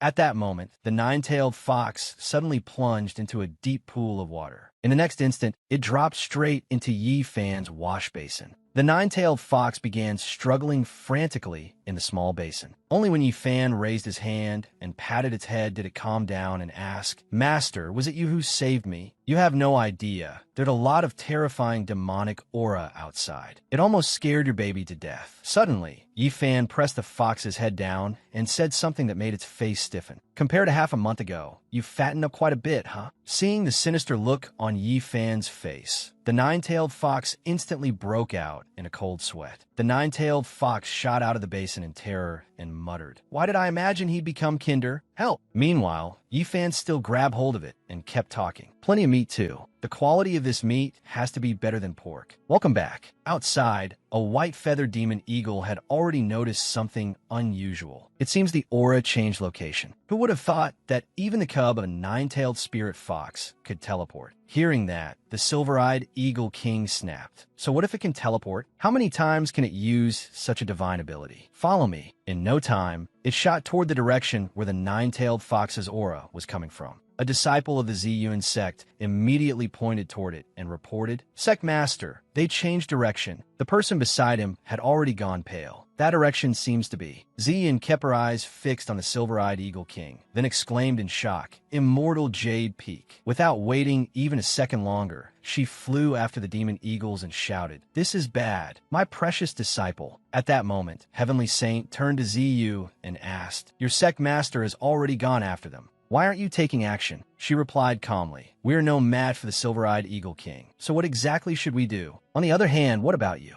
Didn't you want to seize the nine-tailed spirit fox? You can use force to bully your fellow human cultivators. So why don't you try taking it from the Silver-Eyed Eagle King?" After saying that, Ziyu gazed ahead with shining eyes, unable to hide her concern. Although Yi Fan had appeared extremely strong before, the Silver-Eyed Eagle King was also at the half-step deity transformation realm. The two of them might not be evenly matched. We should still follow behind. At the very least, we can protect the sect master and Yi Fan. Scene changes to Yi Fan's kitchen, where everything still seemed peaceful. Inside, he looked excitedly at the nine-tailed fox sitting in a large pot and said leisurely, "The finest ingredients often require slow cooking over a gentle flame. First, pound scallion, ginger, and garlic into water. Then add 1 spoonful of salt, 2 spoonfuls of soy sauce, and an appropriate amount of cooking wine." Then Yifan put the lid on the pot and said cheerfully, "That does it. I should taste the flavor first. Later, when I pluck the fur, it'll save me some effort. I should also go prepare some shredded ham." Just then, the system reported in a panic, "Detected. The host is about to encounter a brutal battle. Please hurry to the front door and sign in to receive your reward." But before anything else could happen, a gigantic claw suddenly appeared from nowhere and reached straight for Yifan. He was caught completely off guard and seized at once. The Silver-Eyed Eagle King dragged Yifan out through a door in midair and cried out excitedly, "Got it!" Its smile vanished the moment it realized. It's not the nine-tailed spirit fox. Forget it, just grab it again. Just then, Ziyin had also arrived near the Silver-Eyed Eagle King and hurriedly shouted, "My precious disciple!" In the sky, demon eagles circled overhead, and in the middle of them, the Silver-Eyed Eagle King had Yifan tightly clamped in its claws. Heavenly Saint glared at it angrily, asking inwardly, "The nine-tailed spirit fox was hidden inside? And who exactly is that guy?" Amid the tense atmosphere, Yifan calmly let out a long yawn.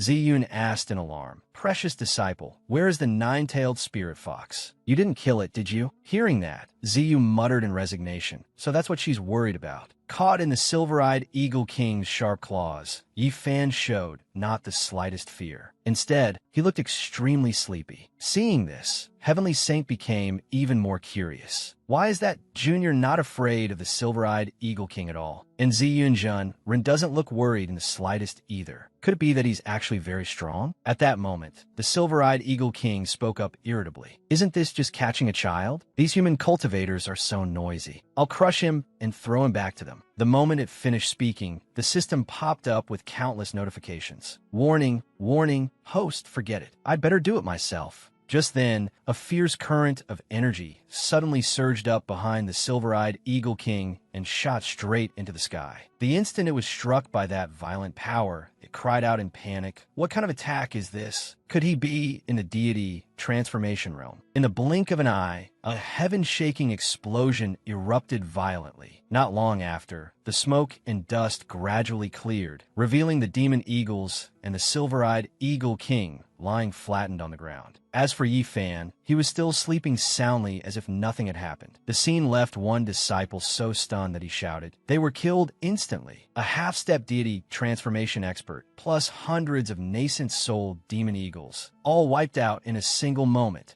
Even old Heavenly Saint said in confusion, "This Junior. No, this must be some old monster in disguise." Inwardly, he thought, "Earlier I humiliated the Ziyun sect like that. Was he giving me a deliberate warning?" Right after that, he cupped his hands towards Ziyun and said respectfully, as expected of the Ziyun sect with such deep foundations, "With a mighty figure like this, your sect will surely ascend to the peak of the eastern wasteland in the future. Unfortunately, I came out in too much haste today and failed to prepare a proper gift. This humble Taoist will take his leave first. My sect still has internal matters to attend to. I shall visit another day," she declared loudly. "There is one thing I must make clear. You cannot leave." Right after that, both Ziyin and Ziyu shot a glance at Heavenly Saint Taoist, startling him badly. Ziyin Ren turned her head back and continued her unfinished sentence. "The exchange conference isn't even over yet. What's the hurry?" His face turned purple as he flusteredly refused. No, we forfeit. We'll forfeit from now on, too." Hearing that, she curled her lips into a mocking smile. "Forfeit what exactly? You came all this way, And if you just leave like that, others will say our Ziyun sect bullies people. At that moment, Ziyun suddenly remembered something and made a request of Heavenly Saint Taoist. Right, we had a few unpleasant incidents earlier, but as the host of Ziyun's sect, I can't suppress you over such small matters, can I? On the contrary, shouldn't I be giving you a gift as an apology? An old man and a young man who heard this both froze and whispered. Are those really her true thoughts? That has to be exactly what she's thinking, right? She's not even trying to hide it. A cultivator who cares about face? We've known each other for 10,000 years already. Did this wicked woman really need to phrase it so gently? At this moment, Ziyun looked toward Ziyu and instructed, Great Elder, take these friends of ours to the rear courtyard and let them rest for a few days. After seeing so many demon beasts today, they must be frightened. Keep them under watch. Don't let them run away. Ziyu asked in confusion, You want me to handle that kind of hospitality? Suddenly, Ziyun smiled smugly and continued, That's right, Great Elder. We all see each other often enough, so sincerity is all that matters. Don't overdo it. Just don't beat them to death or strip them down to the bone. Ziyu clasped her hands and replied briefly, Understood. Then Ziyun turned to the old man and said, Fellow Taoist Heavenly Saint, in a few days it will be your birthday celebration, right? He immediately refused. No, it isn't. No such thing. Don't arrange any birthday celebration for me. She walked forward and ignored what he had just said. When the time comes, our Ziyun sect will definitely prepare a grand gift. We'll send a bill too.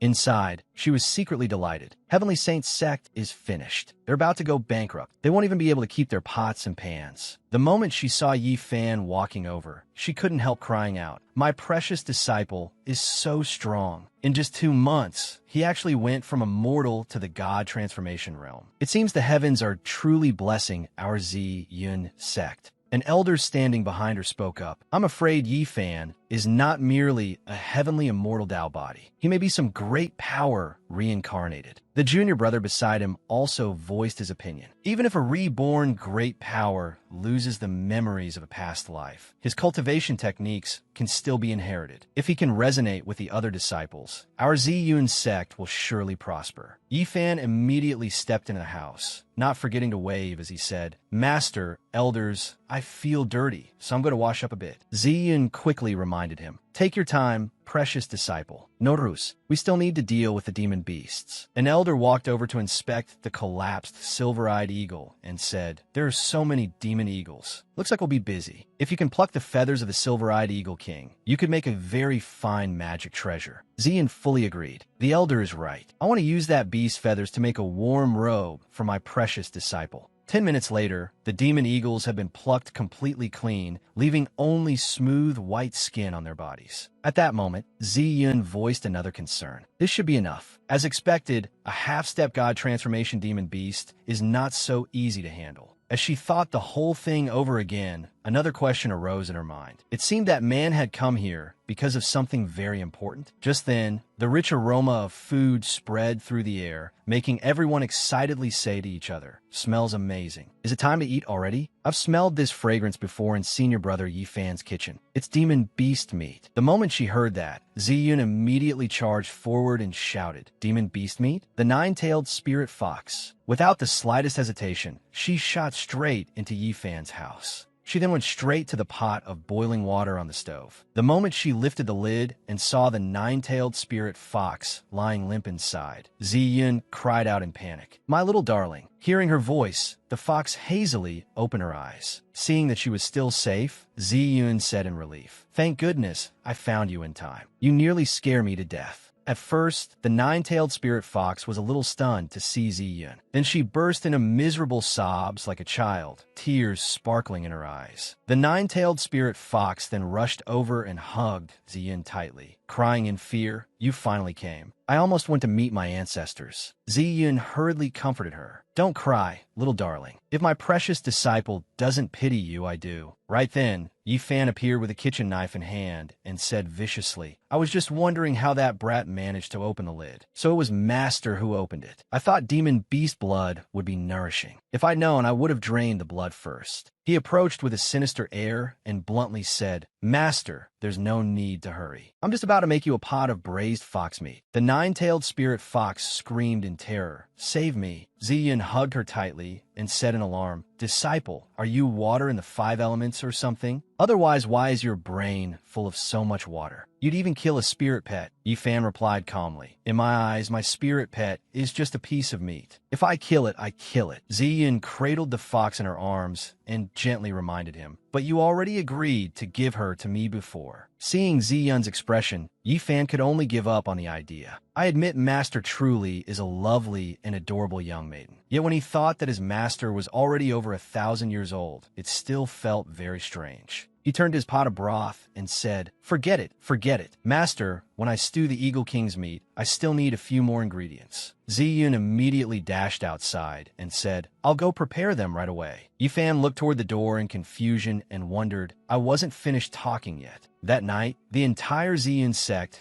could smell the delicious aroma of meat. Not long after, dark night had already spread across the sky. The disciples of Ziyun's sect came walking down the steps together, all chanting, drink, drink, drink. At that moment, Li Mingbai slung an arm over a junior brother's shoulder and said, this just proves your vision is too short-sighted. This morning, all you saw was senior brother Yifan taking action, but you had no idea what deeper meaning was behind it. The other disciple asked in confusion, Senior brotherly, what do you mean? He turned back to look at everyone and asked, you all saw senior brother Yifan smash the golden dragon, right? Let me ask you this. When the Eagle King appeared while senior brother Yifan was taking action, what happened? That junior brother became even more puzzled. Could there really be some deeper meaning? Li Mingbai turned away in exasperation and said, a bunch of fools. You can't even see something so simple. His words made one junior brother suddenly realize something. Senior brotherly, do you mean senior brother Yifan took action directly so he wouldn't accidentally injure us? Li Mingbai stepped forward in satisfaction and praised him. Exactly. You got some potential after all. Behind them, a drunken junior brother asked the person next to him, Brother, are you drinking again? The other man declared firmly, no drinking. I still haven't even gotten a bowl of meat soup tonight. At that moment, Li Mingbai lowered his voice and asked, then do you know why senior brother Yifan clearly could have won the exchange conference, yet deliberately put on a show? He didn't appear, and then suddenly the Eagle King brought a whole horde of demons. Was that really just a coincidence? The junior brother beside him quickly caught on. Could it have been senior brother Yifan's plan? At once, Li Mingbai raised both hands high and declared decisively, that's right. Senior brother Yifan waited for the exact moment the Eagle King arrived, then waited at a mortal jade peak like a hunter waiting for prey. That way, he wiped out the Demon King and its demon flock without injuring any of us on the arena. It was all part of senior brother Yifan's plan. Hearing this, those young men shouted excitedly. So that's how it was. Senior brother Yifan really is invincible. Senior brother Yifan is amazing. Senior brother Yifan is amazing.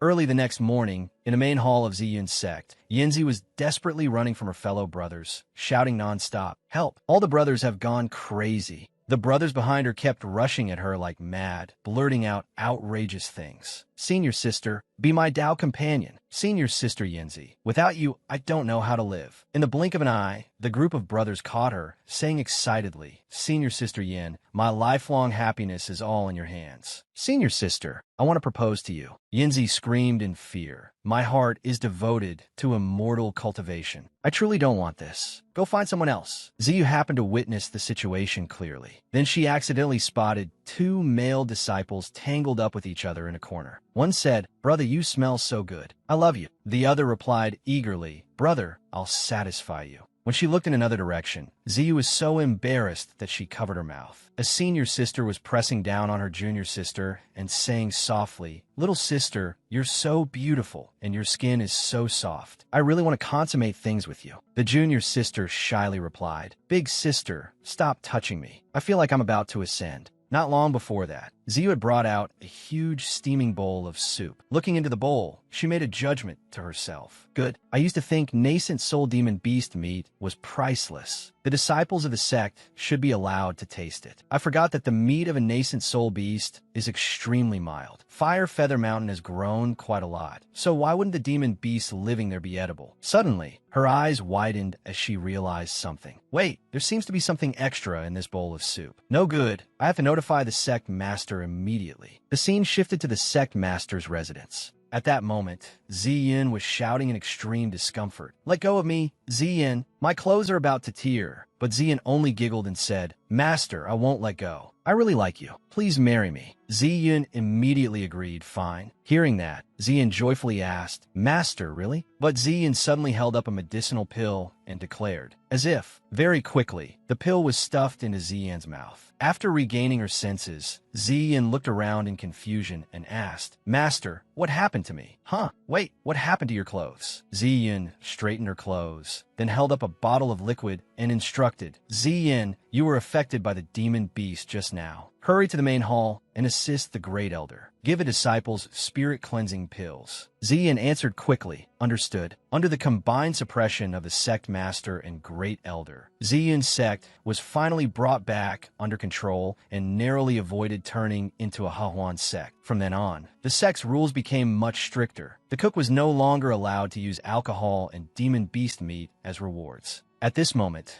Ziyun could not help saying gloomily, who would have thought today's incident happened because Li Mingbai and the others drank alcohol? After waking up, I learned just how strong my precious disciple is. He seems almost godlike, able to know events 5,000 years in the past and future. The heavenly immortal Tao body really is absurd. As she spoke, she opened the book in her hand and silently made another judgment. Back then, I only happened to find this ancient text by chance and learned that the heavenly immortal Tao body was powerful. There may still be many things I don't know. From that point on, the Ao High Kingdom produced a cultivator with a heavenly immortal Tao body and overwhelming cultivation. At 20, he slew a god transformation sea flood dragon. At 30, he became the ruler of Ao High Kingdom. At 40, he only then began to study divination. Yet in just 2 years, he had mastered the art completely. From then on, no one could compare to him. After learning this information, Ziyun snapped the book shut and thought suspiciously, could it be that my precious disciple has also learned divination? If what Li Mingbai and the others said is true, then what happened that day really was his plan. She paced around the room, unable to stop speculating. Now that I think about it, apart from being dazed by that hot bowl of soup, the brat didn't actually suffer any losses that day. The herbs used in it could also conceal his aura. In that case, how could ordinary hot water possibly injure a demon beast? So that's how it was. Now everything is clear. Thinking this far, Ziyun made a firm deduction. It seems my precious disciple was breaking through toward the god transformation realm. Time was short, so he had no time to conceal his spiritual energy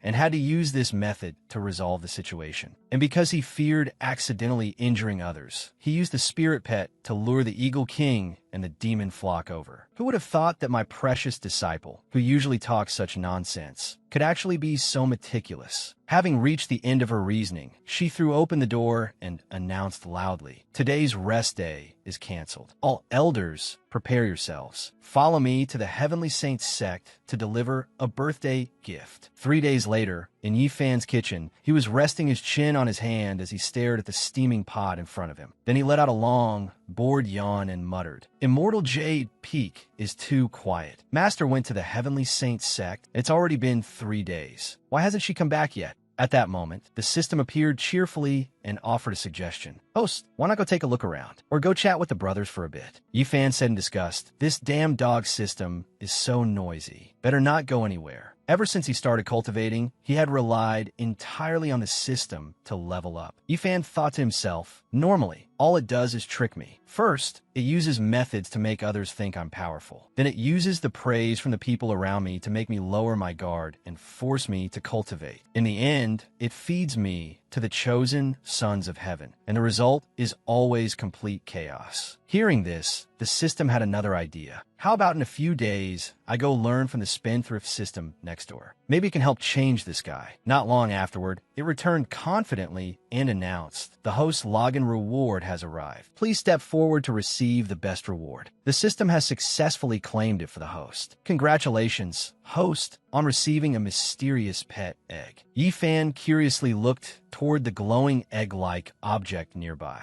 He picked it up and let out an interested sound, making the system overjoyed. "Host, you're finally happy again." With a grin, It eagerly explained the pet. What hatches from this mysterious egg is a matter of luck, but even the worst outcome would be a nine-tailed spirit fox. It could even be high grade or peak grade, judging by the smooth outer shell. The system predicts there's a chance it could be an azure dragon or a phoenix immortal beast. Suddenly, Yifan set the egg into the steamer and said leisurely, "Not bad. Nice and clean too." Seeing this, the system immediately tried to stop him. "Host, stop that dangerous behavior at once." "Host, even a nine-tailed spirit fox is top tier and only exists in the cultivation world. This egg might even hatch an immortal beast. An immortal beast. No, I have to stop this." An hour later, Yifan threw open the lid of the steamer and looked inside expectantly. But the egg was still lying there completely intact, leaving him to utter a baffled, "Huh?" Yifan asked gloomily, "Why isn't this egg cooked? That's not right. It even seems angry." The system quickly explained, "The mysterious pet egg has undergone a mutation, but it's possible the inside hasn't been damaged at all." Right at that moment, a dog paw suddenly smashed through the eggshell and poked out. The scene startled Yifan a little. Immediately afterward, the shell gradually cracked into pieces, and all four of the little dog's legs emerged. In an instant, a canine spirit beast appeared right inside the steamer. Yifan looked at it in confusion and asked, "A husky?" "A home-wrecking husky." The dog barked, "Woof woof," and pounced toward Yifan, while he stood there frozen, thinking, what the hell? An egg hatched into a husky? When it threw itself onto him and started licking non-stop, he cried out in horror, "Damn it, stop licking my clothes. Your drool is filthy." The system gleefully announced some news to Yifan. "Congratulations, host, on obtaining a mutated immortal beast, a mutated husky." As he shoved the dog back into the steamer, he muttered,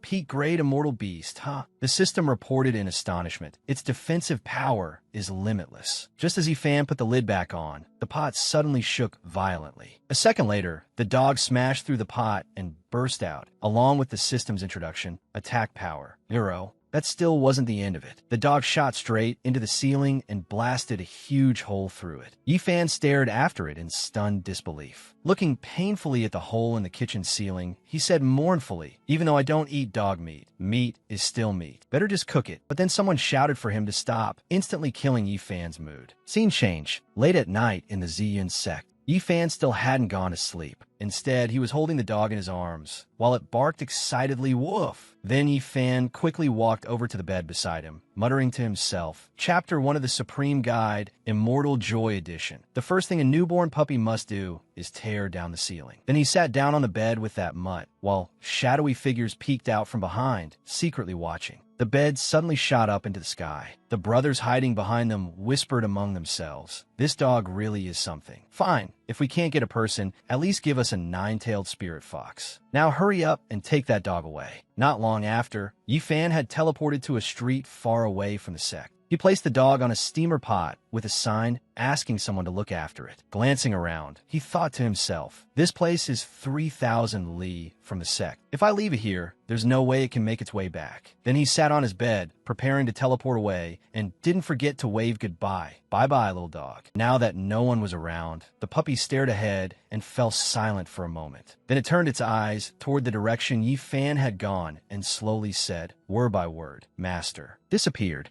"Go, find, play." The dog barked twice, "Woof woof," thrilled by the idea of hide and seek. At the same time, high in the sky, a woman named Fei Yi was riding a flying sword and wandering about. As she lifted the wine flask in her hand, she sighed in admiration. The night breeze is truly cool. Just then, Yifan's dog flew alongside Fei Yi, while she was still praising the scenery of the night. The cold wind is as sweet as nectar. Unrivaled beauty reveals true cultivation. How many rivers and mountains gather the stars. A flying dog roams the empty sea. Only after the mud had already flown past did Fei Yi cry out in shock. "What? A flying dog?" She sprang to her feet, overjoyed at once. If it could fly, then it had to at least be at the Golden Course stage. If she could catch it as a pet, that would be perfect. Right then, a sharp flying sword suddenly streaked through the air. The blade pierced straight through Fei Ye's body, so fast that she had no time to react. Only after being struck did she cry out in pain, Damn it, I got ambushed again. Opposite her, the massive flying ship of the Heavenly Saints sect gradually appeared in the sky. Meanwhile, Fei Ye's body slowly fell downward. At this moment,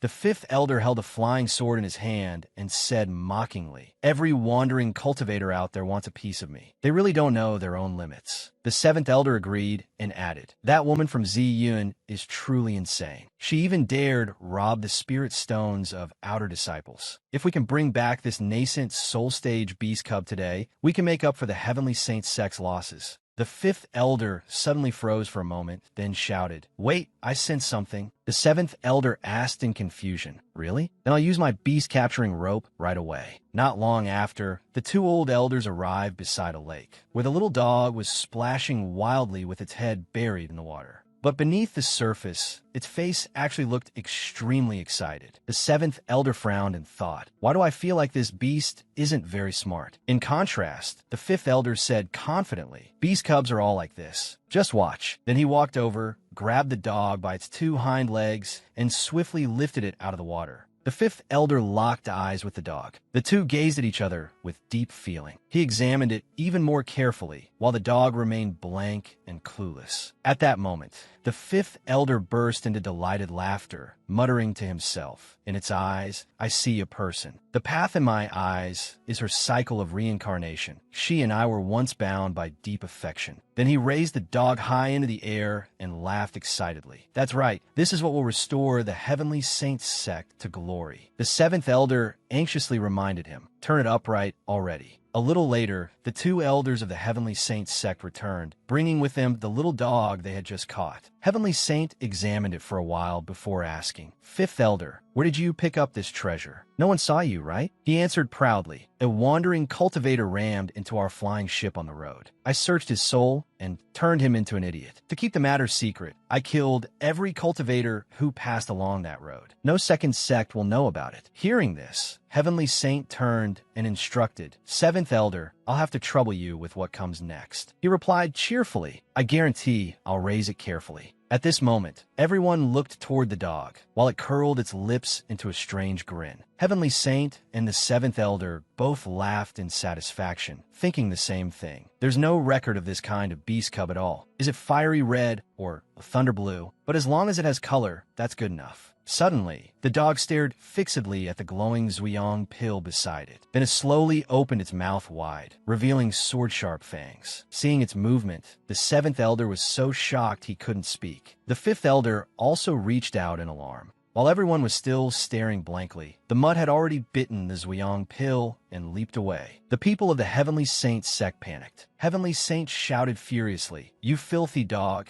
give me back the Zuyang pill." Very quickly, Heavenly Saint managed to catch hold of the dog. He immediately shouted, "Finally got you, you mutt. Let go." He grabbed its head and lifted it high, tugging the Zuyang pill back out, while inwardly noting how unbelievably strong this dog was. The seventh elder gritted his teeth and threatened, "You cursed dog, don't you dare get drool on the Zuyang pill." The moment he saw dog slobber on the Zuyang pill, he snapped angrily, "Look, its saliva got on it." Right then, strange bands of light suddenly burst from it. Heavenly Saint stared blankly and asked, "Multicolored light? Why is it multicolored light?" The seventh elder immediately sensed something wrong. "No, look at the Zuyang pill. Every time the color changes, it becomes clearer." At that moment, the colors on the Zuyang pill shifted distinctly and cracks began to appear. A second later, under the crushing force of the mutt's bite, the pill shattered into pieces and clattered to the ground. The fifth elder said in bewilderment, "The Zuyang pill. Even attacks from the deity transformation stage couldn't damage it, yet this dog bit it to pieces." The seventh elder stood there stiff-faced and said, "Know if a spirit beast's innate talent reaches a certain level,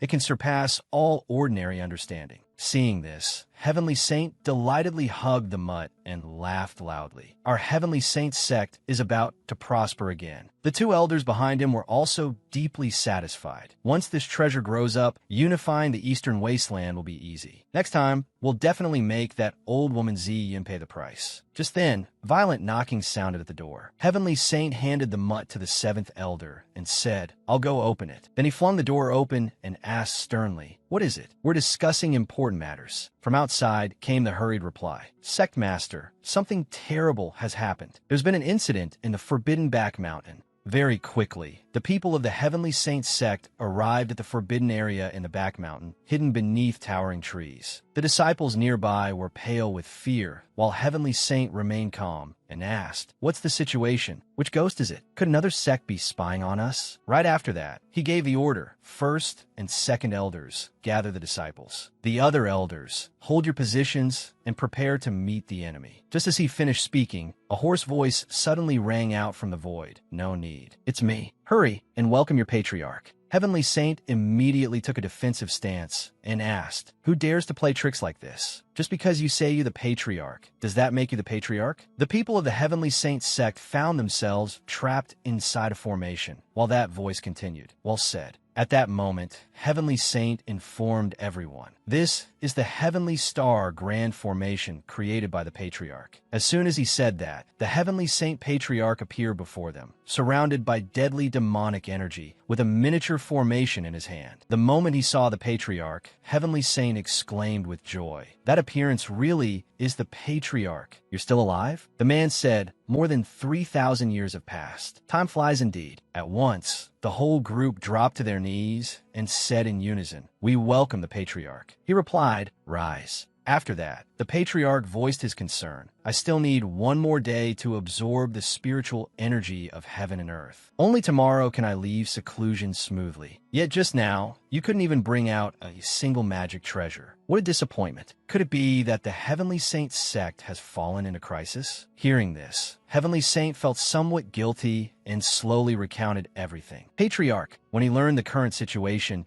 the Patriarch flew into a rage and shouted, "Mere deity transformation realm, cultivators dare sit on the head of my Heavenly Saint sect. Tomorrow, this old ancestor will help you destroy the Ziyun sect." The group responded loudly in unison, "We obey the Patriarch's command." After everyone left, the Patriarch sat down cross-legged to cultivate again. After a while, he opened his eyes, looked around, and thought to himself, "The spiritual energy is too thin. It may be hard to reach the void core stage and leave seclusion today." His face turned ugly as he realized. As expected, flesh and blood are still better. It seems those nascent soul juniors have all gone to the Ziyun sect. If this continues, the cultivation method may backfire on me. Then the Patriarch made up his mind. Better to kill some inner sect chi, refining disciples and golden core disciples to replenish myself a little. At that moment, voices from two disciples sounded behind him. "Amao, have you seen the sect master's spirit pet anywhere?" Amao answered no. "Early this morning the sect master and the others went to the Ziyun sect, so I haven't seen it." The Patriarch immediately turned his sharp gaze toward the two of them, but they continued chatting innocently. "I hope it shows up soon, or we're dead for sure. You were the one who didn't keep watch over it." Just then, both disciples jumped in fright when they suddenly realized he was standing behind them. Very quickly, all the spiritual energy in their bodies was sucked into the Patriarch. In an instant, their skin dried out and their eyes turned black. After absorbing them, the Patriarch still said with dissatisfaction, "It's still not enough." I wonder what kind of spirit pet they were looking for. A flash of realization crossed his mind, and he sensed something strange. This kind of energy, even 1,000-year snow lotus, isn't this pure. Then, the Heavenly Saint Patriarch whipped his head around. The instant he saw the ugly mutt relieving itself, his face went rigid. At once, he flew into a rage, summoning violent demonic energy as he roared word by word. "You beast, you dare frighten me? I just happen to be short on spiritual power. This venerable one sentences you to death." But before he could do anything, the ugly mutt dropped a savage bomb right in his face. The smell from that bomb was so horrifying that the Patriarch simply could not endure it. The Heavenly Saint Patriarch's soul was swiftly trapped inside one of the bombs the ugly mutt had dropped. In shock, he cried out, "I was just about to enter the void core stage, and this beast ruined it all with a single fart. What kind of monster is this thing?" A moment later, noisy sounds began ringing out nonstop. The Patriarch, sealed inside the bomb, gradually came to because of the noise. When he saw what was happening, he shouted in horror, Hey, beast, don't dig, don't dig."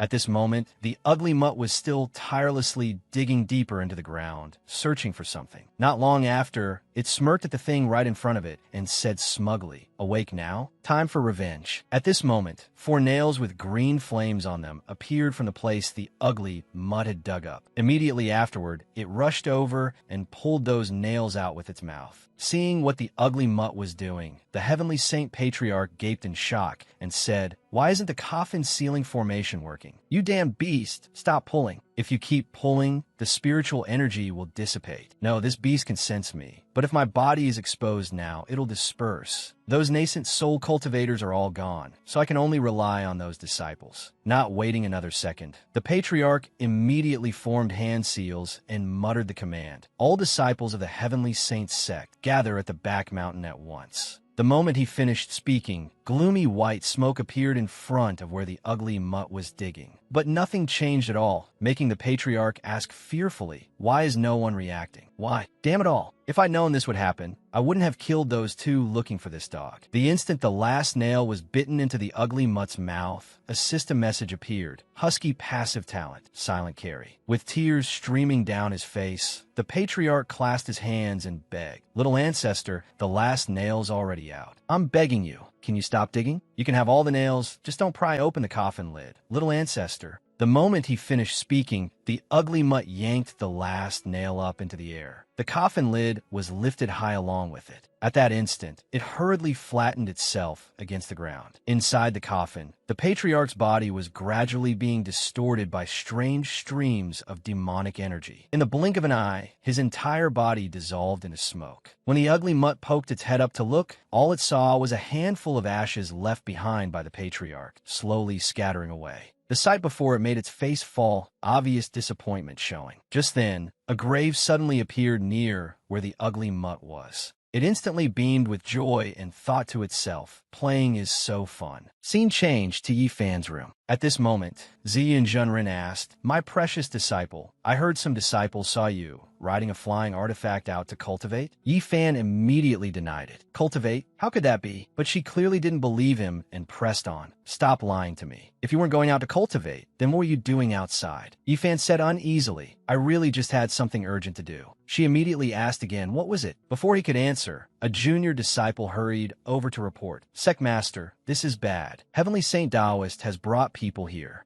Ziyin Rin looked somewhat puzzled when she heard that. "They dare come here? Why are they suddenly so bold today? I'll go at once." Very quickly, she stepped outside, not forgetting to say, "My precious disciple, I'm going out for a bit." Yifan happily waved and replied, "Master, go early and come back early." Hearing that, Ziyin paused, and her heart began to speculate. Go early and come back early? So this brat really does know how to care about me. Scene shifts outside. At this moment, the people of the Heavenly Saints sect were standing proudly on their flying ship. Below, several disciples of the Ziyin sect were whispering among themselves. "Are you people from the Heavenly Saints sect sick or something? You leave and then come right back." This time the aura is enormous. I could feel it from 1,000 li away. Yeah, I think they definitely came prepared this time. At this moment, Heavenly Saint Taoist picked up a loudspeaker and shouted, "Women of the Ziyin sect, get out here right now. I've come to return your gift." Hearing this, Ziyin Ren was furious, but she still kept her composure and asked, "Fellow Taoist Heavenly Saint, what is the meaning of this today?" He glanced over at her and rudely snapped back, "What do you mean?" "Our patriarch has returned to life. Just wait for your deaths." She asked in shock, "The Heavenly Saint Patriarch?" Her face turned pale with alarm, her mind in chaos. Could it be that their patriarch had used some secret art to feign death, then revived after 3,000 years? Had he truly come back today? If so, this was bad. Back then, the Heavenly Saint Patriarch had been at the 10th level of the deity transformation realm. Even if his cultivation had fallen, we still might not be his match. Then she sent a voice transmission with her eyes to Ziyu beside her. "Great Elder, I'm afraid the Ziyin sect can't be defended anymore. Quickly notify all disciples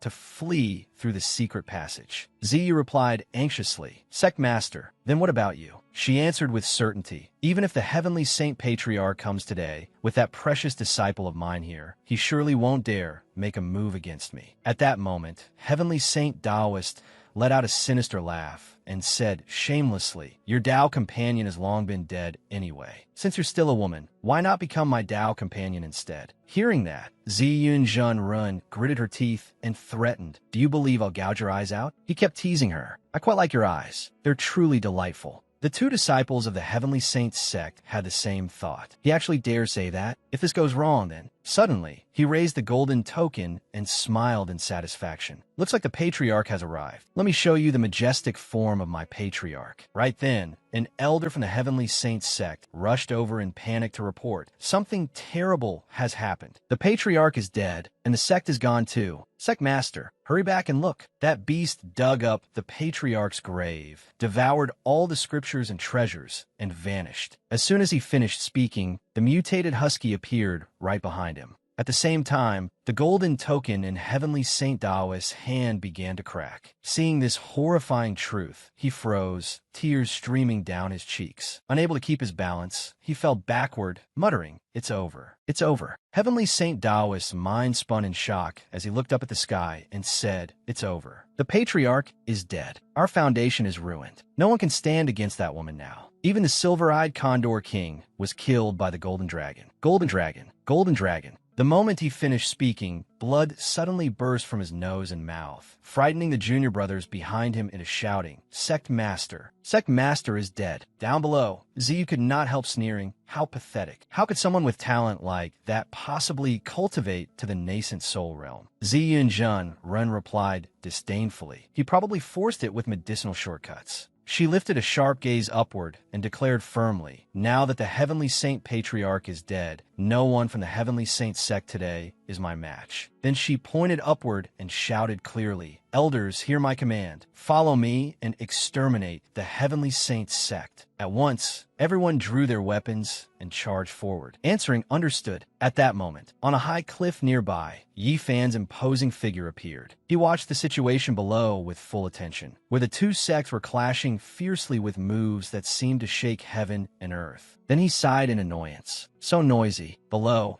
Ziyu and Junrin fought with great vigor, gracefully unleashing one devastating attack after another. With a slash of her sword straight ahead, one man's arm was severed from his body. Then she flashed forward with a storm of sword strikes, so fast that none of them could dodge. Once it was over, she instructed Ziyu, "Great Elder, deal with these corpses. Take them far away, and don't let them dirty our Ziyan sect." Ziyu looked at the people below and asked, "Then what about the rest?" Little Yin explained, "They have 230,000 disciples. Killing too many would be bad for our Dao heart. Besides, the Heavenly Saint sect is gone now. Once those disciples lose their support, they'll disperse on their own." The Great Elder replied happily, "Sect Master is absolutely right." Just then, both of them suddenly stared ahead in shock. Ziyi and Junren immediately asked, "What is that?" At that moment, a coffin wrapped in demonic aura was flying across the sky. Someone cried out, "A coffin. It's heading toward Immortal Jade Peak." Seeing that, Ziyu and Junren hurriedly mounted her flying sword and chased after it. "Let's go take a look." When she got close to the coffin and saw the mutated husky on top of it, she said in confusion, "Isn't that the demonic beast that wrecked the Heavenly Saint sect?" Ziyu also voiced her doubt. "What's going on? Even a flying vessel would need 12 hours, but it only took half an hour to get here." Ziyu and Junren immediately made up her mind. "We must stop it. We can't let the Ziyun sect be destroyed. Even the patriarch died to it. Not to mention my precious disciple has only just reached the deity transformation realm." At this moment, the mutated husky spotted Yi Fan standing below. Overjoyed, it immediately changed direction. The coffin shot forward like the wind. Ziyu and Junren cried out in shock, "It's so fast. We can't catch up at all." She kept her eyes fixed on it, worry rising in her heart. It seemed she would have to use a secret art to speed up. Not long after, she landed near where the coffin had come to rest. Seeing Yi Fan standing beside the coffin, Ziyu and Junren angrily said, "Damn it. So it really came charging straight at my precious disciple. If it dares touch my disciple, then I'll die together with it." Burning with anger, she strode forward, making Yi Fan a little uneasy. He grabbed the mutated husky by the neck and lifted it up, scolding it harshly. "It would have been fine if you just came back, but what do you mean by bringing a coffin too?" Hearing that, she stopped short and asked, "Came back? Don't tell me this demonic beast is something you raised? I rushed all the way back for this." Yi Fan turned around and walked inside, declaring as he went, "This beast really ought to be stewed."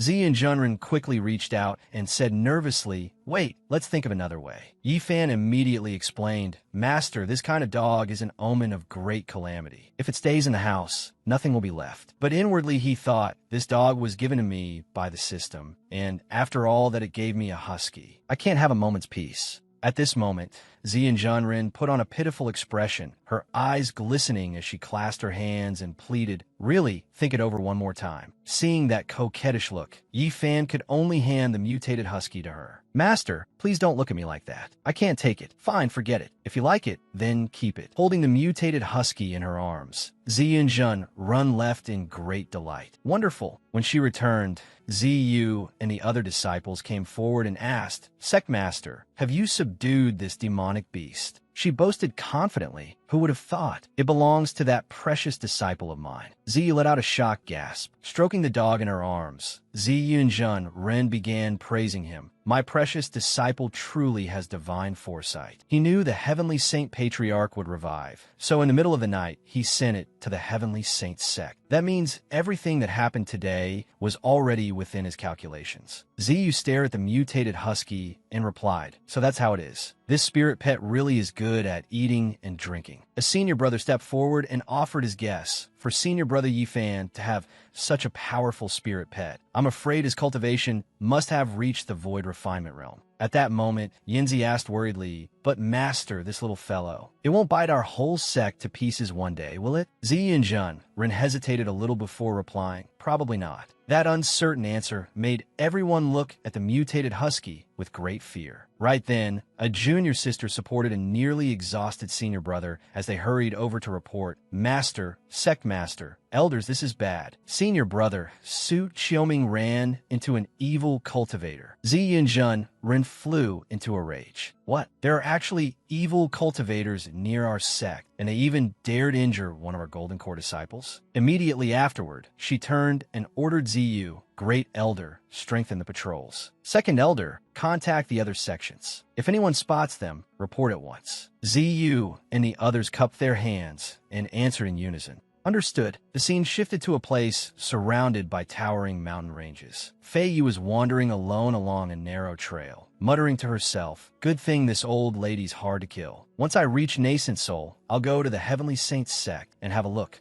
As she walked forward, she suddenly heard someone's voice. "What a heartless world. I was clearly given money, and then it was stolen away again." She immediately turned to look. An old man with white hair was walking beside her with a cane, grumbling non-stop, "These old bones of mine. The road is still so long. How am I supposed to get home?" Seeing that, kind-hearted Fei Yi stepped forward and offered, "Elder, how about I take you part of the way on my flying sword?" Hearing this, the old man curled his lips into a sinister smile and said with satisfaction, "Really? Thank you, little miss." Fei Yi replied proudly, "No need. We cultivators do such things to repay the heavens." However, that frail-looking old man paid no attention to her words. Instead, he began to gather power. Before Fei Yi realized what was happening, the old man suddenly reached out. In an instant, a fierce aura flashed past her eyes. She collapsed to the ground. A pool of bright red blood spread beneath her, while above her stood the swindler's true form. Dragging Fei Ye's body away, he laughed excitedly. "Another fool." Not long after, he dragged her into a shabby cave. Before them lay a formation that had already been prepared in advance. At that moment, rays of light began to rise from the formation. The skulls scattered around the place were bathed in a crimson glow. The swindler threw Fei Yi straight into the center of the formation. Then he curled his lips into a savage smile and spat out vicious words. "As long as I offer cultivators and sacrifice to Lord Seizing Sin Heart, the seventh disciple of the war demon, I will definitely become the strongest cultivator in the Eastern Wasteland." The scene then shifted to Yi Fan. He sat in a chair with his eyes tightly shut, motionless as if in meditation, while beside him the system kept chattering nonstop. "Host, I helped you complete a draw. Congratulations. Host, you received one evil expelling talisman. The evil expelling talisman has tremendous purifying effects against evil forces. Is the bane of the entire demonic path." It handed the talisman to Yi Fan while continuing smugly, "See how capable I am? I can do draws automatically now." Yi Fan coldly crumpled the evil expelling talisman and tossed it straight into the trash, instantly wiping the smile off its face. "Host, please cherish me. Why did you have to crumple it?" At the same time, Mingbai stood at the door and called inside, "Senior Brother Yi, are you here? I brought today's vegetables." Yi Fan looked over and politely said, "Junior Brother Li, you've worked hard." He came in, set down the basket of fresh vegetables, and said, "Senior Brother Yi, I'll leave them here. Yifan then offered, "Junior brother, let me cook and we can eat together." Mingbai politely declined. "No, I still have something to do, so I can't stay. If you have any trash, senior brother Yi, I can take it out on my way." Yifan replied gratefully, "Then I'll trouble you." Sometime later, beneath the blazing sun, Mingbai carried the trash bag Yifan had asked him to throw out and walked slowly along the road. Secretly delighted, he thought, "No one is around. I can open it now. I wonder if senior brother threw away some treasure in this pile of trash." Mingbai quickly dumped the trash bag onto the ground, but there was nothing useful inside, leaving him disappointed. There's really nothing? Still unwilling to give up, Mingbai crouched down to inspect it while muttering, "Could senior brother be warning me? Maybe even if I have a peerless cultivation technique, I shouldn't become too attached." Among the chaotic pile of trash, the crumpled evil expelling talisman gave off a strange glow. He cried out in surprise, "Wait, what's this?" Curious, Mingbai picked it up to inspect it. His face lit up with joy, and he pressed the evil expelling talisman to his cheek like a treasure, chattering excitedly, "I knew it. Senior brother wouldn't disappoint me. Senior brother is so good to me." Mingbai carefully tucked it away and told himself, "I mustn't tell anyone about this. I have to keep this talisman safe." Time passed quickly, and in a rather deserted inner city, Mingbai curiously asked around, "Shopkeeper, where did my brothers all go?" The other man answered anxiously, "Young masterly, it seems something happened. I don't know what, but they've all headed north." Hearing this, Mingbai muttered, "North? Unless they accepted some kind of mission. If it's a mission, then I have to hurry back." Mingbai respectfully thanked the shopkeeper before leaving. "Thank you, shopkeeper." An hour later, on the road back, he couldn't help feeling puzzled. Strange, there isn't even a shadow of a person on the road, and I can't contact any of my brothers either. What happened? Should I go back? As he walked, Mingbai happened to spot a white-bearded old man slumped by the roadside. Kindly, he went over and asked, "Elder, what's wrong?" Seeing that the man didn't answer, Mingbai thought to himself, "He looks really upset. Maybe I should take him back to town first. I might even be able to find my brothers there." With that, he did not hesitate and brought the swindler to an inn to rest. The swindler suddenly jolted awake and thought in alarm, "Where is this? An inn room? Who brought me here?" Staring ahead, the swindler saw Mingbai focused on cultivation and vaguely guessed, so was that brat. He frowned irritably and cursed inwardly. "I originally planned to capture 10 cultivators and move them in 3 batches, but on the 3rd trip I ran into that tiger demon and an elder from the Xian sect. It cost me a substitute talisman, and I even lost those 10 cultivators." The swindler quietly approached Mingbai and activated his technique, evil intentions surging in his heart. "I'll trick this kid into sheltering me, so I can avoid pursuit. First I'll control him for a few days, then deliver him as a sacrifice." He narrowed his eyes, staring fiercely. A mysterious radiance suddenly appeared and blocked his approach. The swindler was instantly blasted away. He struggled to his feet, suspicion rising in his heart as he reasoned. What's going on? Could there be some mighty expert nearby? But if there really were, I'd already be dead. And could it be that this guy has a magic treasure? The swindler grew a little frightened and decided that fleeing was the best option. Better not fight him head on. Running is safer. Still tiptoeing away, he whispered farewell. "Let's never meet again." But after only a few steps, his face suddenly changed and cold sweat poured down his forehead. Before he could escape, a powerful divine force tore through the air and slammed straight into him. At that moment, Mingbai was still sleeping soundly, completely unaware of what was happening. In his subconscious, beneath the silent night sky, he stood before a steaming hot spring. As Mingbai took off his clothes, he exclaimed happily, "What a huge hot spring!" He slipped into the warm water and enjoyed the rare moment of relaxation, sighing, "This feels amazing." Mingbai rested a hand on the stone edge and tilted his head in thought. "I miss Master's wife so much." The next instant, his tightly shut eyes suddenly flew open. Back in reality, Mingbai jolted in surprise. What happened? He looked down in shock and stammered. How could this? Mingbai turned around and saw the swindler lying unconscious on the floor, momentarily stunned. The man's face was stiff, his eyes rolled white and vacant, and his aura was dissipating. Worried, he stepped closer and gently asked, "Sir, why did you fall to the ground like this?" The swindler's eyes slowly opened, and the first thing he saw was Mingbai's blurry figure. He immediately sat bolt upright and screamed in terror, "You, don't come any closer." Seeing that, Ming Bai stepped forward and explained softly, "Old sir, I'm not a bad person. I'm a disciple of the Ziyun sect." Hearing that, the swindler grew even more frightened. He hurriedly crawled backward, his face twisted in panic. "Don't come over here," Ming Bai quickly warned him. "Danger." But the man paid no attention and slammed straight into the wooden railing.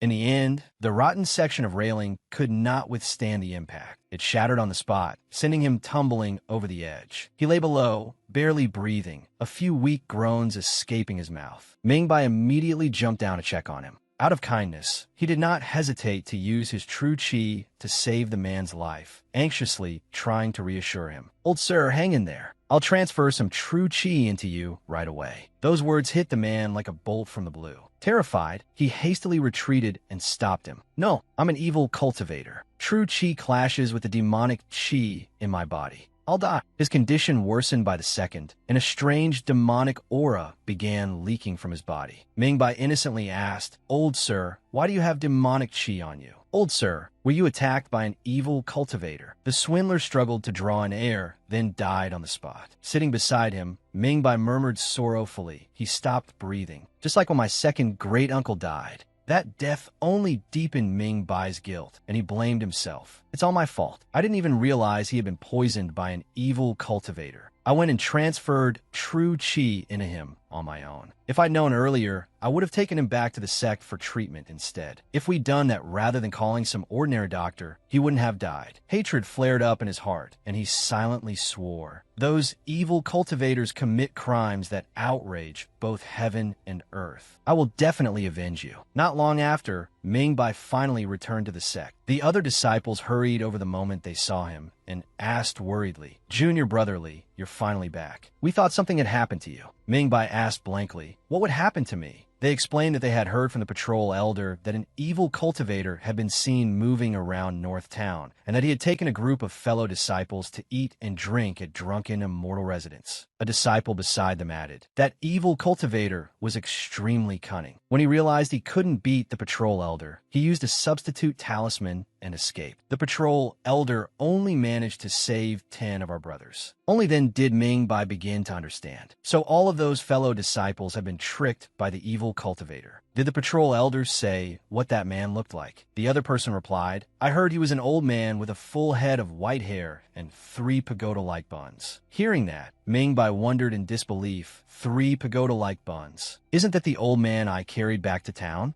He began piecing together the string of strange events in his mind. So when that old man was unconscious, it wasn't because of some bizarre illness, but because he had been injured by the patrol elder. But that still wasn't right. Why didn't that evil cultivator attack someone at the chi refining stage like me? The patrol elder is nascent soul, so that evil cultivator had to be at least golden core, if not nascent soul himself. After he woke up, why did he look so pale? And why was he afraid of me? Ming Bai remembered the terrified expression on the evil cultivator's face and guessed suspiciously. Could it be because I have something on me that scared him? That talisman, maybe? At that thought, Ming Bai suddenly remembered something. He hurried off at once. The senior brother beside him asked in confusion, "Junior Brother Li, where are you going?" Ming Bai turned back and answered, "I need to go find Senior Brother Yi." Meanwhile, Yi Fan had run into a bit of trouble himself. Looking pale, he rubbed his chin and muttered, "This is bad. If I'd known earlier, I should have called their masters over. I can't deal with this by myself." Yi Fan folded his arms and stared at the huge, steaming pot of rice. "I made way too much these past few days. There's no way I can finish it all." The door suddenly flew open, and Ming Bai rushed in, calling out breathlessly, "Senior Brother Yi." The moment Yi Fan saw him, it was like spotting a lifeline. Beaming, he said, "Junior Brother Li, you came at just the right time. I've finished cooking. I was only short one person to eat it." Ming Bai was a little surprised and quickly replied, "Senior Brother Yi, I came to thank you. You even prepared a meal for me." Yi Fan answered vaguely, "Sure, let's go with that." Ming Bai exclaimed in amazement, "Why are there so many dishes?" As he sat down at the table, he listened while Yi Fan explained gloomily, "Lately I've been obsessed with cooking, so I tried making every dish once. By the time I came to my senses, there was already this much. I originally wanted to call our masters over too, but they've been overwhelmed dealing with the evil cultivator. Eve, I know about it. It's a pity I can't help at all. You guys are the useful ones. While eating, Ming Bai started developing his own profound theory. Senior brother Yi, that makes sense. You gave me that talisman so I could deal with evil cultivators. And preparing this meal means you expected me to return safely. Making so much food means you were telling me one person can't finish it alone, and that I have to save our fellow disciples so everyone can eat together.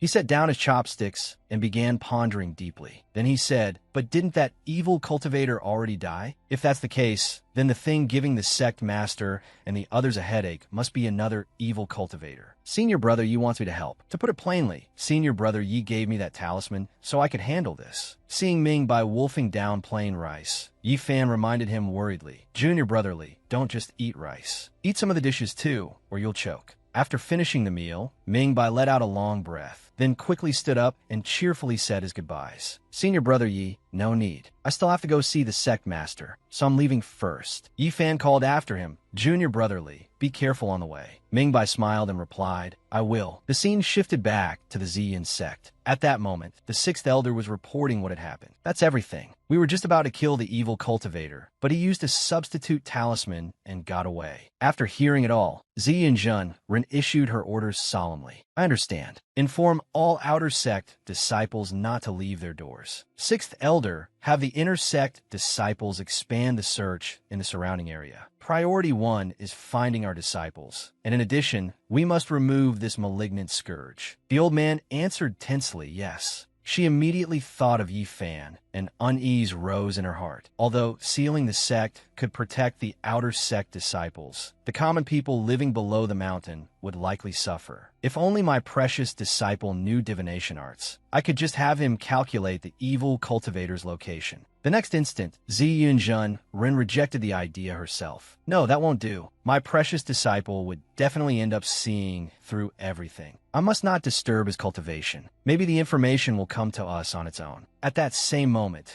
Ming Bai carelessly pushed open the door and hurried in, shouting, Sect Master, Senior Brother, Yi told me to come help. Seeing this, the sixth elder sternly rebuked him. Li Ming Bai, this is the sect's main hall. How can you make such a racket? Ziyin Zhen calmly smoothed things over. Sixth elder, don't be angry. Have some tea. My precious disciple sent you here. She then asked, Li Ming Bai, do you know of other missing disciples? Or do you know where the evil cultivator is? Or maybe where his lair is? Faced with that barrage of questions, Ming Bai scratched his head and replied, honestly, I don't know. She asked in confusion, then why did you come? The very next second, a senior brother rushed in a panic to report, this is bad. The sixth elder lifted his teacup and sighed while looking at it. Again, not one of these disciples ever gives us any peace. What happened this time? The man quickly reported, the brothers brought back by the patrol elder have fallen into demonic corruption. They're poisoning the other disciples in the sect. Hearing this, the sixth elder broke out in a cold sweat and sprayed out the tea he had just sipped. At that moment, outside the sect, most of the disciples had already been controlled by the evil cultivator. They had lost consciousness, their eyes were blood red, and dense spiritual energy was radiating from their bodies. The sixth elder, Ziyin Zhen and Ming Bai stood above, observing the scene. The old man cried out angrily. They actually dared to come right to our doorstep and deceive people right in front of us. They came at the perfect time. We were just upset that we couldn't find the evil cultivator. She softly calmed him. Sixth elder, don't get agitated. If the evil cultivator dares to act so boldly, he must have prepared for this. I'm afraid this may be a stratagem to lure the tiger from the mountain. The sixth elder asked, then are we just going to ignore the evil cultivator taking away our sect's disciples? Ziyin Zhen gave her orders seriously. This time, only half the elders will go. Li Ming Bai, you're coming too. Ming Bai grinned with delight. It's finally my turn to act. She silently thought to herself, with half the elders here and my disciples' protection, the Ziyin sect should be fine. I only hope this isn't a trap for the evil cultivator to ambush us. The scene shifted to the inside of a shabby, old, thatched hut. A mysterious figure stood in the middle of a formation, surrounded by eerie, demonic energy. He bared a savage smile and said smugly, at last, the big fish has taken the bait. At that hour, dusk stretched across the mountains, and the pine forest lay silent beneath a veil of white mist. Ziyin Zhen flung open the main gate and called out, is the evil cultivator hiding inside? She cautiously asked, Great Elder, "Did you bring the protective scroll artifact?" Ziyu answered briskly. "To guard against assassins from the evil sect, we brought everything." Ziyu and Zhenren replied with satisfaction. "Good." She began issuing instructions. "Second Elder, in a moment, lead a group to guard outside. Don't let anyone from the evil sect escape." Yuan immediately accepted the order. "Yes." Standing to one side, Mingbai asked in confusion, "Sect Master, what about me?" Ziyu and Zhenren turned and said, "Since my precious disciple thinks highly of you, then of course you'll go inside with us." In his mind, Yifan gave him a playful wink and a thumbs up, proof of Yifan's approval. Mingbai immediately replied happily, "All right." Ziyu folded her arms, looked at him, and asked, "Li Mingbai, everyone here besides you is a nascent soul elder. Aren't you afraid the evil cultivator might be hiding some terrifying power?" Mingbai turned back and answered calmly, "With the sect master and all the elders here, I'm sure we'll be able to deal with the evil cultivator smoothly." Hearing that, she was somewhat surprised. "Li Mingbai, I didn't expect you to trust us this much." He continued, "Besides, I already thought it through on the way here." Mingbai sincerely believed that evil cultivators used blood essence and cultivators' power to refine sinister arts. The elders have abundant power, and it's extremely potent. When the time comes, he'll definitely deal with all of you first. Why would he care about me? Having said that, he immediately seized the opportunity to ask for something. "All right, do you have any kind of treasure for escaping? Give me one. If something happens to all of you, I can pass word to the second elder so she can take everyone and run." Ziyu cursed inwardly in outrage. "I really want to beat this brat to death." While the group was still standing outside, discussing things, a wave of black, evil aura suddenly spread out from the collapsing hut. The sixth elder froze as his body reacted immediately. He raised a hand to rub his eyes and cried, "I'm so dizzy." Ziyu and Zhenren instantly sensed that something was wrong inside the house. She hurriedly shouted a warning. "This is bad. This is ancient demonic chi. Everyone, quickly take your calamity-repelling pills." Inside, the mastermind behind all this was extremely excited, grinning madly. "Calamity-repelling pills? Those tiny little pills. And you think they can resist my demonic chi?" Before him lay a scarlet formation, with four motionless figures trapped amid surging ancient demonic chi. At that moment, every one of them was already showing signs of collapse, clearly suffering a heavy effect from the demonic chi. Ziyu and Zhenren frowned in discomfort and ordered, "Elders, form a formation." Ziyu urgently reported, "Sect Master, our true chi has been sealed." The sixth elder was in just as much trouble. "Me too." Amid such misery, Mingbai was completely unaffected. He asked in confusion, "Why don't I feel anything at all?" The mysterious man slowly stepped out and laughed with satisfaction, calmly explaining, "Of course I wouldn't let you use your true chi. After all, nascent soul flesh is far more delicious than that of those trash chi refining cultivators." Ziyu and Zhenren was horrified. How is this possible? This evil cultivator's power has already reached the deity transformation realm, perhaps even stronger than void refinement. She clenched her jaw and demanded, "Who exactly are you?"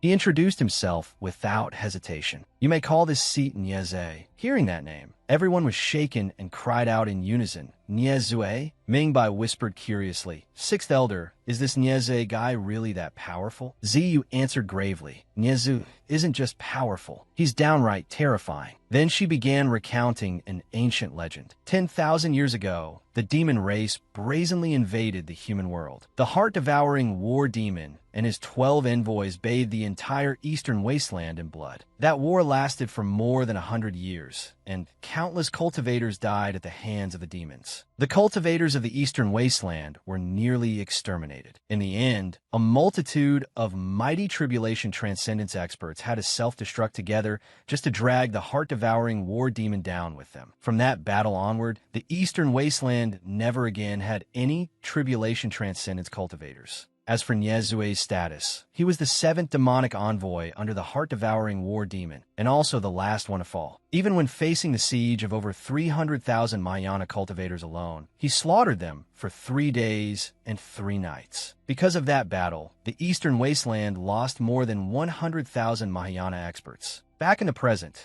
Ziyu and Zhenren weakly collapsed to the floor and asked in confusion, "Weren't you killed 10,000 years ago?" How are you still alive now? Nieze arrogantly replied. If I could die that easily, then you truly underestimate our great demon race. The demon race will never perish. He burst into wild laughter and loudly declared, It is time to feel honored at filling my stomach, humans. To become a part of me is an immense privilege for you, and I shall remember this day, the day my power is restored. Everyone from the Ziyun sect could clearly feel the situation deteriorating. The aura within their bodies was weakening more and more. Ziyun Junren thought anxiously, our life force and energy are about to be drained dry. She seemed to sink into despair, lowering her head in sorrow and regret. Am I about to die? If I'd known it would come to this, I would have spent a little more time with my precious disciple today. There were still so many things I hadn't said to him. While everyone else had been exhausted by the demonic qi and lay limp on the ground, Mingbai remained completely normal. His eyes suddenly widened as if he had discovered the key point. A dazzling golden light appeared at once. Si Yunshin Ren glanced over suspiciously. At that moment, Mingbai proudly raised the evil expelling talisman high, leaving her utterly stunned as she thought. Li Mingbai, Niezue frowned furiously and demanded through gritted teeth, Brat, what are you holding? Mingbai charged forward aggressively, clutching the evil expelling talisman in his hand, and shouted, It's the talisman senior brother Yi gave me. Me whatever, prepare to die. Seeing that, Ziyun Junren seemed to find a sliver of hope. Her eyes lit up as she cried excitedly. My disciple even gave you a magic treasure? Mingbai pressed the attack. D. Meanwhile, Nieze still had not realized how serious the situation was and looked down on him. A tiny qi refining cultivator, and all you can do is drive off some demonic qi. What exactly are you acting tough for? While Niezue was still being arrogantly overconfident, Mingbai seized the chance, leapt up, and slapped the evil expelling talisman onto him before he could react.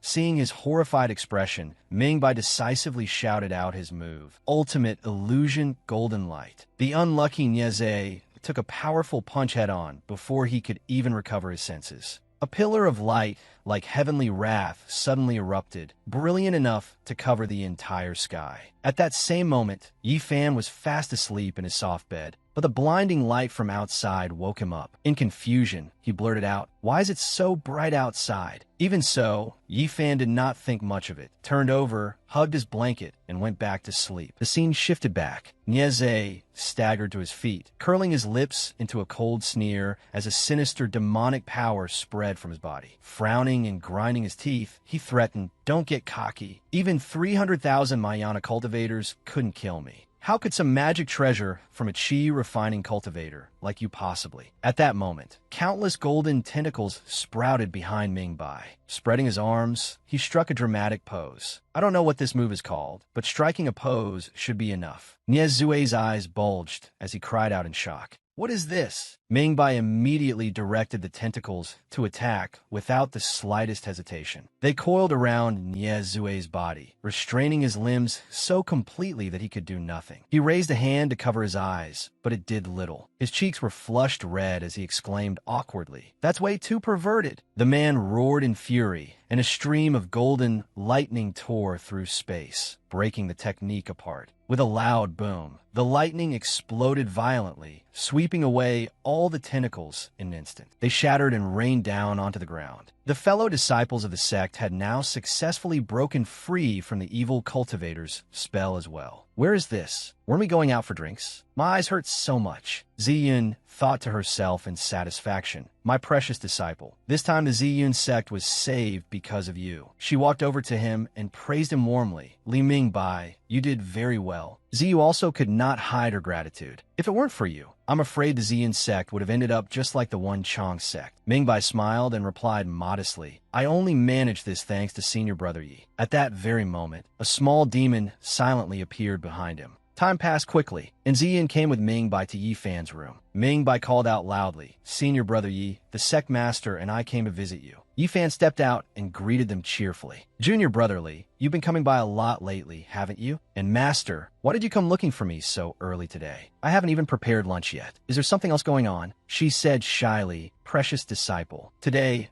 Ziyun's eyes showed a trace of embarrassment as she stammered. "I came to ask you about cooking." Hearing that, Yi Fan could not help becoming suspicious and asked, "Cooking? Master, instead of thinking about cultivation, you want to learn how to cook?" She explained awkwardly. "After all, your master is still a woman. If one day I marry, I'll need to know it. Besides, even cultivators have times when they want to eat." He leaned close to Ziyun and teased mischievously, "Did you take a fancy to some old man and want to drag him back to be my martial grandmaster?" Her face darkened at once. Ziyun kicked Yi Fan without hesitation and scolded him irritably. "Every day it's master this, master that. Can't you speak properly?" She cursed inwardly in frustration. "You silly disciple. Why did you have to bring up cultivation? I really did want to ask about breaking through, since my cultivation has been stuck for 200 years. But couldn't you at least let me use cooking as an excuse? Silly disciple. Do you have to treat me like some sheltered young lady?" After the joking passed, Yi Fan said seriously, "Master, if you want to learn cooking, then let's go to the kitchen. You'll have to listen to me in a bit." Ziyin answered at once without hesitation, "Of course. Disciple, let's go." Ming by then said, "Senior brother Yi, then I'll stay here and wait for your lunch." The invisible demon behind him cursed angrily. "I'm the one who gave him the evil expelling talisman, so why is he just a mortal with no cultivation?" It looked at Yi Fan's back and judged, "Wait, his physique is an innate Tao body." The demon bared its teeth in a triumphant grin and quickly shifted its target to Yi Fan. "Heaven is helping me. Once I seize your body, in less than 100 years, I can return to the Tribulation Transcendence realm. No, even surpassing my lord won't be a problem." Just as it was smugly preparing to invade Yi Fan's body, the system immediately sounded a warning. Detected that the host is about to be possessed by a powerful demonic envoy.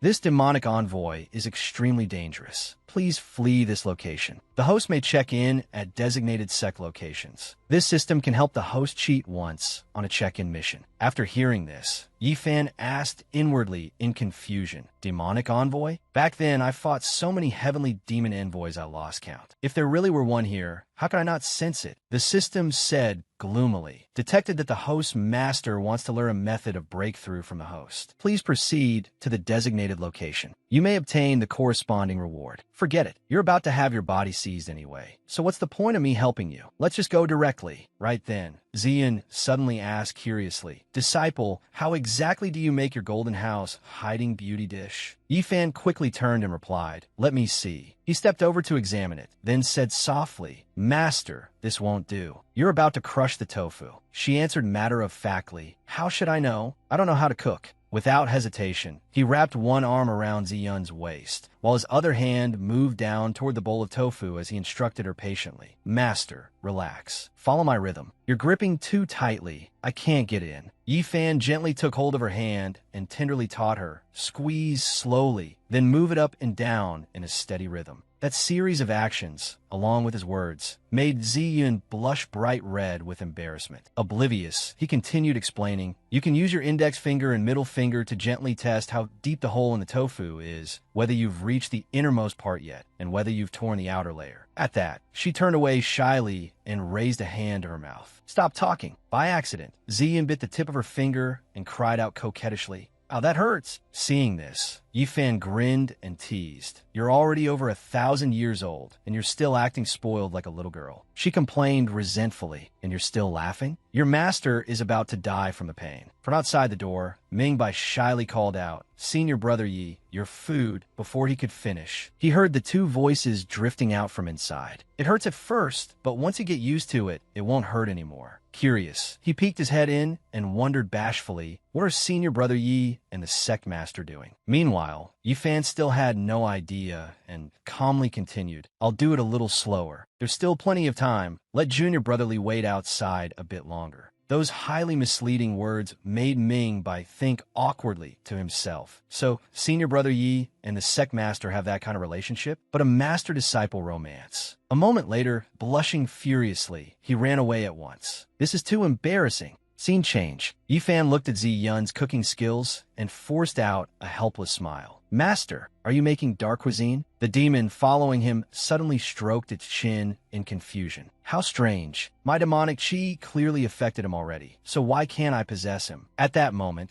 the system appeared out of nowhere and decisively struck, blasting the demon away in a single hit until it vanished without a trace. If you can't do it, then stop trying on my host. Meanwhile, in the council hall of the Ziyun sect, a tense atmosphere filled the entire room. Ziyu proposed, I think after the evil cultivator has been destroyed, we should have the inner disciples take the outer disciples out for training, so they don't run into a similar problem again. But Yuan bluntly rejected the idea. Training? That sounds easy enough. Most of the inner disciples are still naive and immature. Telling them to guide the outer disciples is no different from sending them all to their deaths. Ziyun impatiently stood up and slammed her hand on the table, cutting off the argument. Silence. The moment the other two looked at her, they were utterly shocked and shouted in unison, Sect Master, you broke through to the 6th level of nascent soul? They were stunned. Sect Master, when did you break through? Ziyun lifted her chin proudly. It was nothing. Yesterday, my precious disciple was cooking, and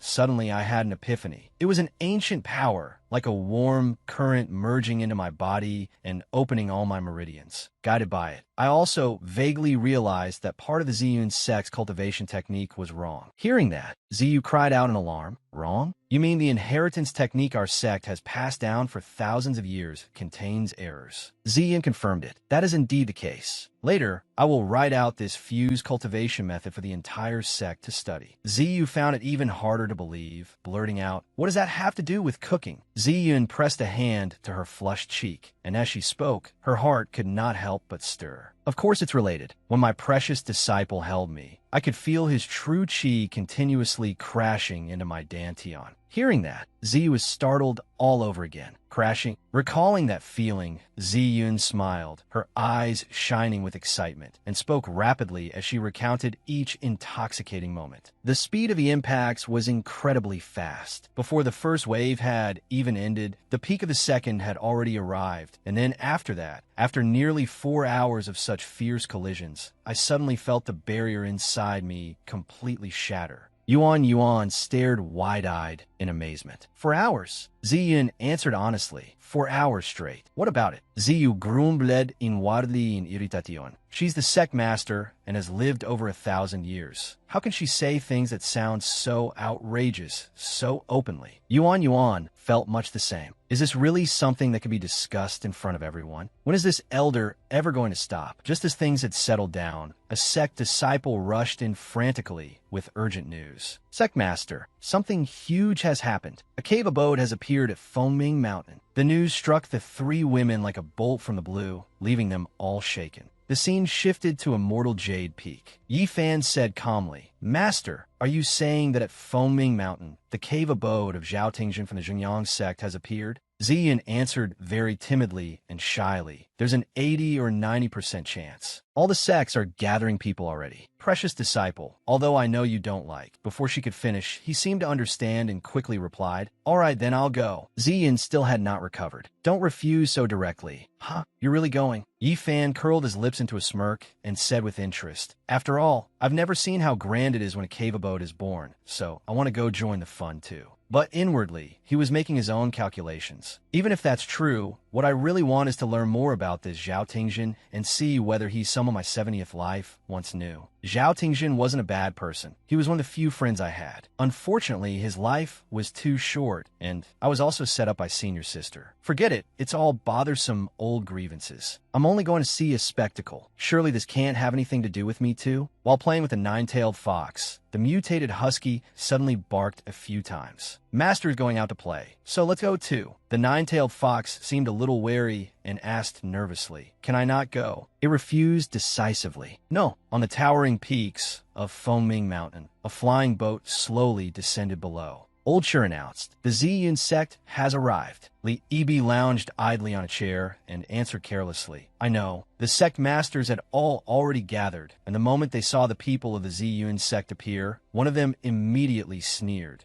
Ian Junrun, you finally arrived. You really kept us waiting. Ziyun was no less sharp, replying with a mocking tone. Seeing all of you sect masters acting so arrogantly here, have you found yourselves some strong backer? Li Yibi stepped out from the crowd, calm in appearance, yet carrying an aura no one dared underestimate. A strong backer? You can take it that way. Ziyun noticed a strange emblem on the edge of his robe and thought suspiciously, this symbol. She instantly guessed Li Yibi's identity. A first-rate sect of Donghua City, the Xinin sect. He glanced at her, then lifted his chin and spoke with disdain. So, this woman is from the Ziyun sect? Her looks are acceptable enough, but unfortunately she's too old. Otherwise, this young master might have taken her in as a concubine. Old Shur immediately chimed in flatteringly. If young Masterly thinks she's too old, then we can find a few younger ones for you. Ziyu's blood boiled. You, just as she was about to rush up and teach him a lesson, Ziyun stopped her. Calmly, she soothed her. Stay calm. Don't be rash. Ziyun analyzed seriously. The Xinin sect is a colossal power. It has dozens of cultivators in the deity transformation realm alone. We cannot fight them. After hearing that, Ziyu could only swallow her anger and obediently comply. Yes, though unwilling in her heart, Ziyu still cupped her hands and bowed respectfully. So, it is a fellow Taoist from the Xinin sect. It is an honor to meet you.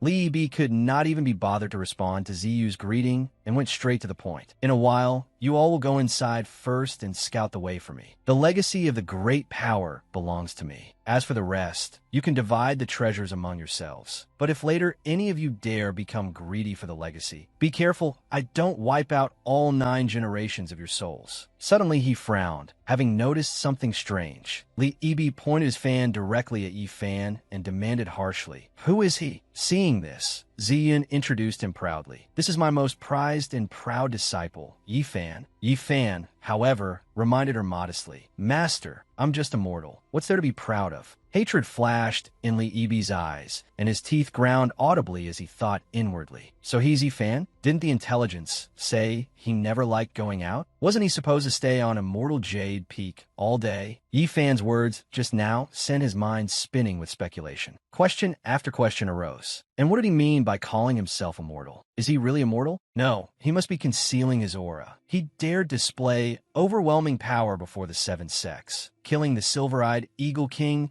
and hundreds of nascent soul demon beasts. How could he possibly be immortal? At this moment, Li Yibi was unwilling to accept it and stubbornly thought, no, this is obvious. He's deliberately looking down on me. I trained for more than 10 years in an immortal clan, yet I'm still inferior to him. Someone from the mortal world who started from nothing? Immortal, is that it? Just wait until I cripple your Dantian. Then you can peacefully go on being immortal. Seeing that he was losing control and fearing he might act recklessly in anger, Old Shur lightly placed a hand on his shoulder and advised in a low voice, "Young Masterly, you must not act rashly." Then he revealed a shocking piece of news. The spirit beast this man raises killed the Tianqing sect's ancestor, who was at peak deity transformation cultivation. Li Yibi turned back and asked in disbelief, "Peak deity transformation? Wasn't his spirit beast only in the void insight realm?" Old Shur cast Yi Fan a savage glance and continued, "This man has at least reached the void insight realm himself. Otherwise, there's no way he could suppress a spirit beast under his command." Seeing the situation tilt in the other side's favor, Li Yibi could only grit his teeth and lower his head reluctantly in respect. This junior Li Yibi greets Senior Yi, yet Yi Fan immediately poured cold water over him. Without even sparing him a glance, Yi Fan turned to Ziyun and said, "Is there anywhere to sit and rest this time? Or some place to enjoy the breeze?" Hearing that, Li Yibi outwardly seized the chance to curry favor.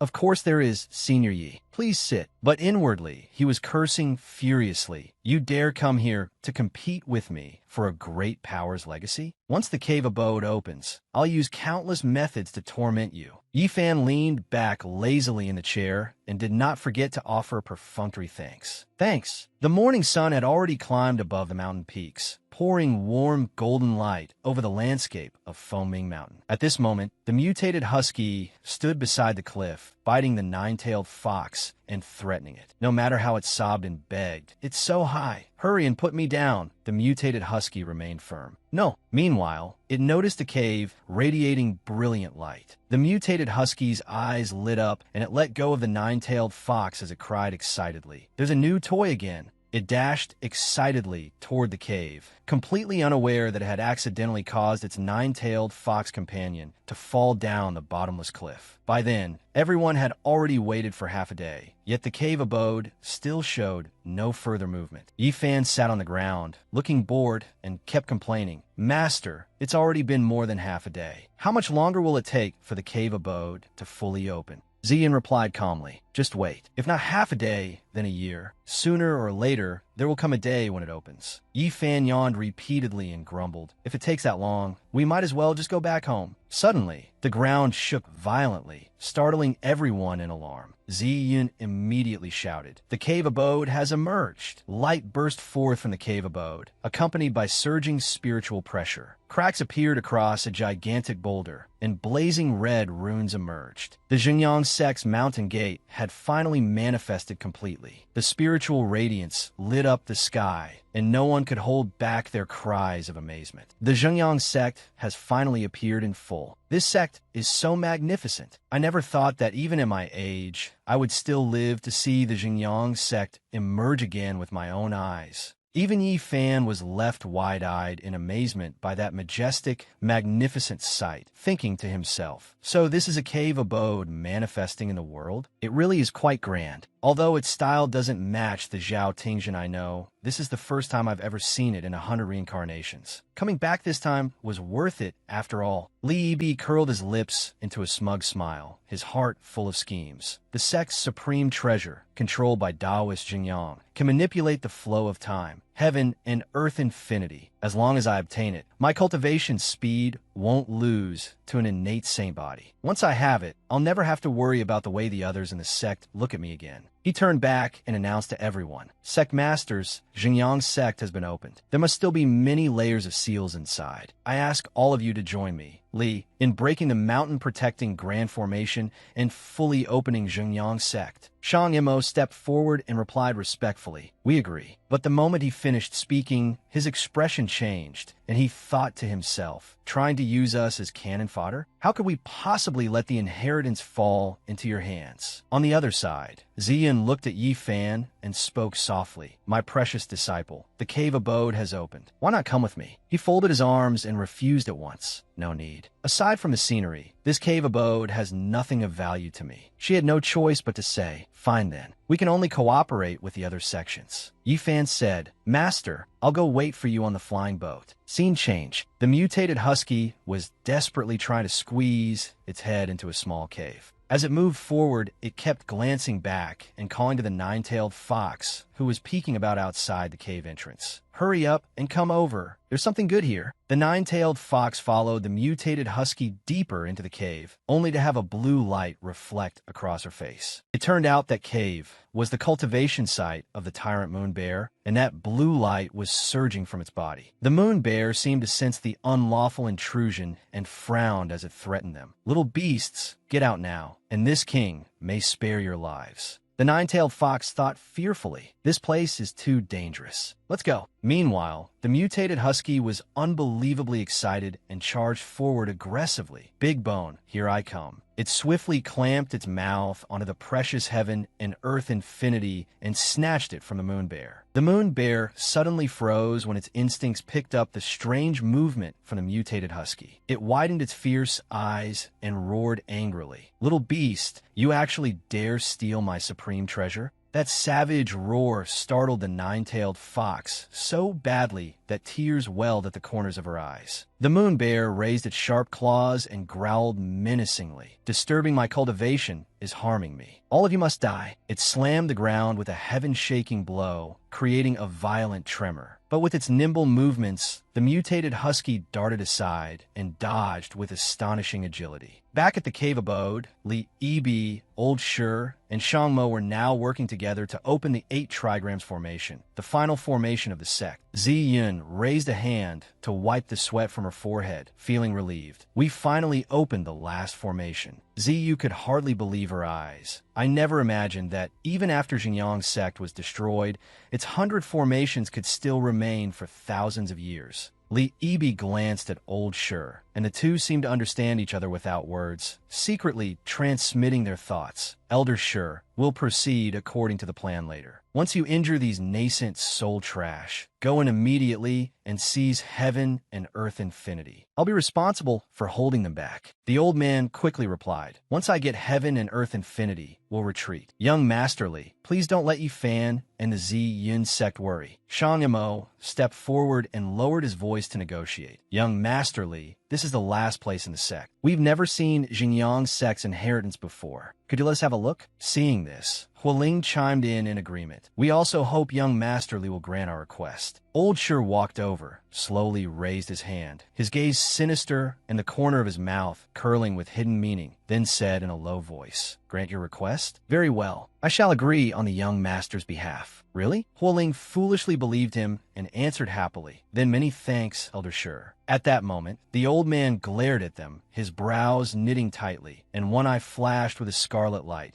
as though it concealed shocking killing intent. In the very next instant, Old Shur suddenly unleashed his attack straight at the two of them, not giving them the slightest chance to react. But that's only if you could defeat me first. Li Yibi quickly took up a fighting stance. Ziyin asked in shock, fellow Taoist Li, what do you mean by suddenly attacking us? He let out a cold sneer and answered indifferently, full of contempt. Attacking you? The fact that I'm not killing you on the spot is already kindness enough. Li Yibi hurriedly ordered, Elder Shur, now's the time go? The old man said confidently, young Master Li, rest assured, I will definitely obtain heaven and earth infinity. Something suddenly shot in from behind at lightning speed, startling Old Shur for a moment. What's that? The old man stared in stunned disbelief and looked up. Before he could recover, he was crushed under the tyrant moon bear's enormous foot. Seeing that scene, Li Yibi was terrified out of his wits, his face going pale as he blurted out, Elder Shur. The moon bear stood ferociously before Hualing and Shang Mo and demanded angrily, so is you humans working together to steal my treasure? She cried out in alarm. The tyrant moon bear? The moon bear roared furiously, its eyes blood-red and burning with extreme hatred. You ants, all of you die. A pillar of blue spiritual power exploded straight into the sky. The ground cracked apart, and its violent aura swept everything away. After observing the situation, Ziyun shouted anxiously, spread out. Fury had completely overwhelmed its reason, and it lunged forward in a berserk attack. Don't you run. Its brutal strikes injured who knew how many innocent people, blood spilling everywhere. One disciple anxiously turned back and shouted, Seventh Elder, Fourth Elder. At that moment, the moon bear switched its target to Li Yibi. As it chased him, it roared curses. Despicable human, give me back heaven and earth infinity. Li Yibi could only run for his life while trying uselessly to explain, we didn't take it. We only just opened the door. But the moon bear refused to believe him. Liar. He tried to argue. No, really? At the same time, running alongside Li Yibi was the mutated husky with a nine-tailed fox on its back, and the very magic treasure the moon bear was furiously searching for clenched in its mouth. In the next instant, Li Yibi suddenly froze when he saw what was in the dog's mouth. Li Yibi was so enraged by the unbearable humiliation that he thought bitterly. Even jumping into the Yellow River wouldn't wash this clean. On the other side, while fleeing, Yuan looked deeply worried as she said to Ziyun, her voice trembling uneasily, Sect Master, we can't keep running like this. Here, I have a 6th grade wind riding pill. Take it first. The future of our Ziyun sect can't do without you. Please live on for us. Without hesitation, Yuan held out the 6th grade wind riding pill. Ziyun was deeply moved by her kindness. Second Elder, but she waved her hand and flatly refused. You should take it yourself. That left Yuan stunned. Then a mysterious black shadow suddenly flashed past in front of them, leaving her frozen in place. The two looked toward the shadow in shock. It turned out to be Taoist Longsword. He snatched away the 6th grade wind-riding pill and grinned smugly. As expected of Ziyun's sect. So united, aren't you? In that case, I Taoist Longsword will be taking this pill. After saying that, Taoist Longsword immediately tossed it into his mouth. Ziyun glared furiously and shouted a warning. Taoist Longsword, spit it out right now. He paid no attention at all, focusing only on the surging power the pill was releasing inside his body. As expected of the wind-riding pill, my whole body is brimming with strength. Then his smile vanished, and he looked at his mutating hands in horror and screamed, "Wait, scales!" His whole body convulsed, then swelled grotesquely. In no time, he transformed into a bizarre creature with green skin, writhing as he cried out, "What kind of poison is this?" The moon bear had appeared behind him at some point and stared at his frantic struggling in utter confusion. The moment Taoist Longsword noticed the moon bear, he panicked and spun around, not knowing what to do. But it paid him no mind at all and directly struck him with a fatal blow, reducing him to mangled flesh and shattered bones in an instant. Seeing that, the worry in Ziyun's heart only deepened. "This is bad. Another sect master is dead." Ziyu called out gratefully, just like the second elder's own granddaughter. "The pill you refined really is exactly the same. Taoist Longsword, I'll remember this grace of buying us time forever." Yuan said tearfully, "Don't compare me to my retired grandfather." From behind, Li Ibi asked in confusion, "You're the second elder? Does your Ziyun sect pass down elder positions hereditarily?" Ziyun calmly stepped forward and replied, "Fellow Taoist Li, instead of worrying about our Ziyun sect, you should worry about the tyrant moon bear behind you." He pointed ahead and said, "That bear isn't chasing me anymore. The dog that stole heaven and earth infinity has already run toward Yifan." She cried out in astonishment. "What?" Over there, the mutated husky was sprinting toward Yifan at top speed while tossing back a taunt to the roaring moon bear chasing behind it. "You'll never catch me." The system immediately sounded a blaring alert. Warning. Host is about to suffer a destructive level attack. Please flee immediately. Helpless, Yifan demanded, "I haven't even done anything yet, and I'm already getting a destructive level attack? Couldn't you come up with something more creative?" As he spoke,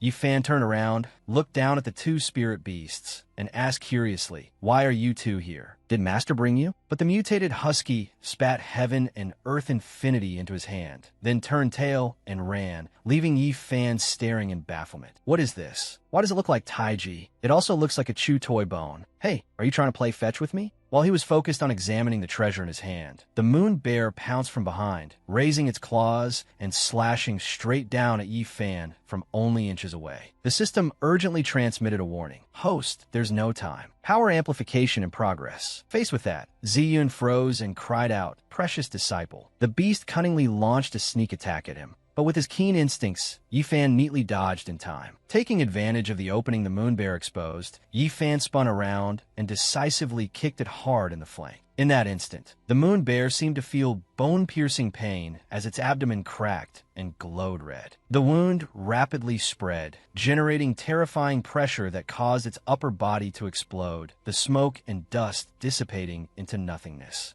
Witnessing it all, Hualing simply could not believe her eyes. The defensive power of a bear demon at the Dongshu stage is comparable to a human cultivator at peak Dongshu. Yet Yifan killed it completely in an instant. Shang Imo added in shock. A tiger's back, a bear's flank. Those should be among the hardest places on their bodies to injure. Just how strong is Yifan? Li Yibi's face turned deathly pale as he gaped in horror, thinking in disbelief. That move just now didn't seem to use any spiritual power at all. Did he really strike with pure physical strength? At that moment, Yifan stood there in silence, reflecting grimly. "I accidentally used the killing move I trained as a warrior in my 83rd life." Thinking that, he suddenly came to a realization and understood everything. "I almost fell for that damn system's trick. It deliberately created danger, harmed me and the people important to me, then took advantage of my instinctive reactions to make me use abilities I once had and stir up my desire for them. Once I started adapting, it would make me rely on the system. How despicable." Yifan glared at the system in irritation, leaving it bewildered and only able to defend itself awkwardly. "Why are you looking at me? Protecting the host is what I'm supposed to do." The mutated husky and the nine-tailed fox happily ran over to him. Yifan's face darkened as he folded his arms and demanded, "Very good. You still dare show yourselves?" With a face full of anger, Yifan slowly walked toward them step by step. The mutated husky and the nine-tailed fox immediately panicked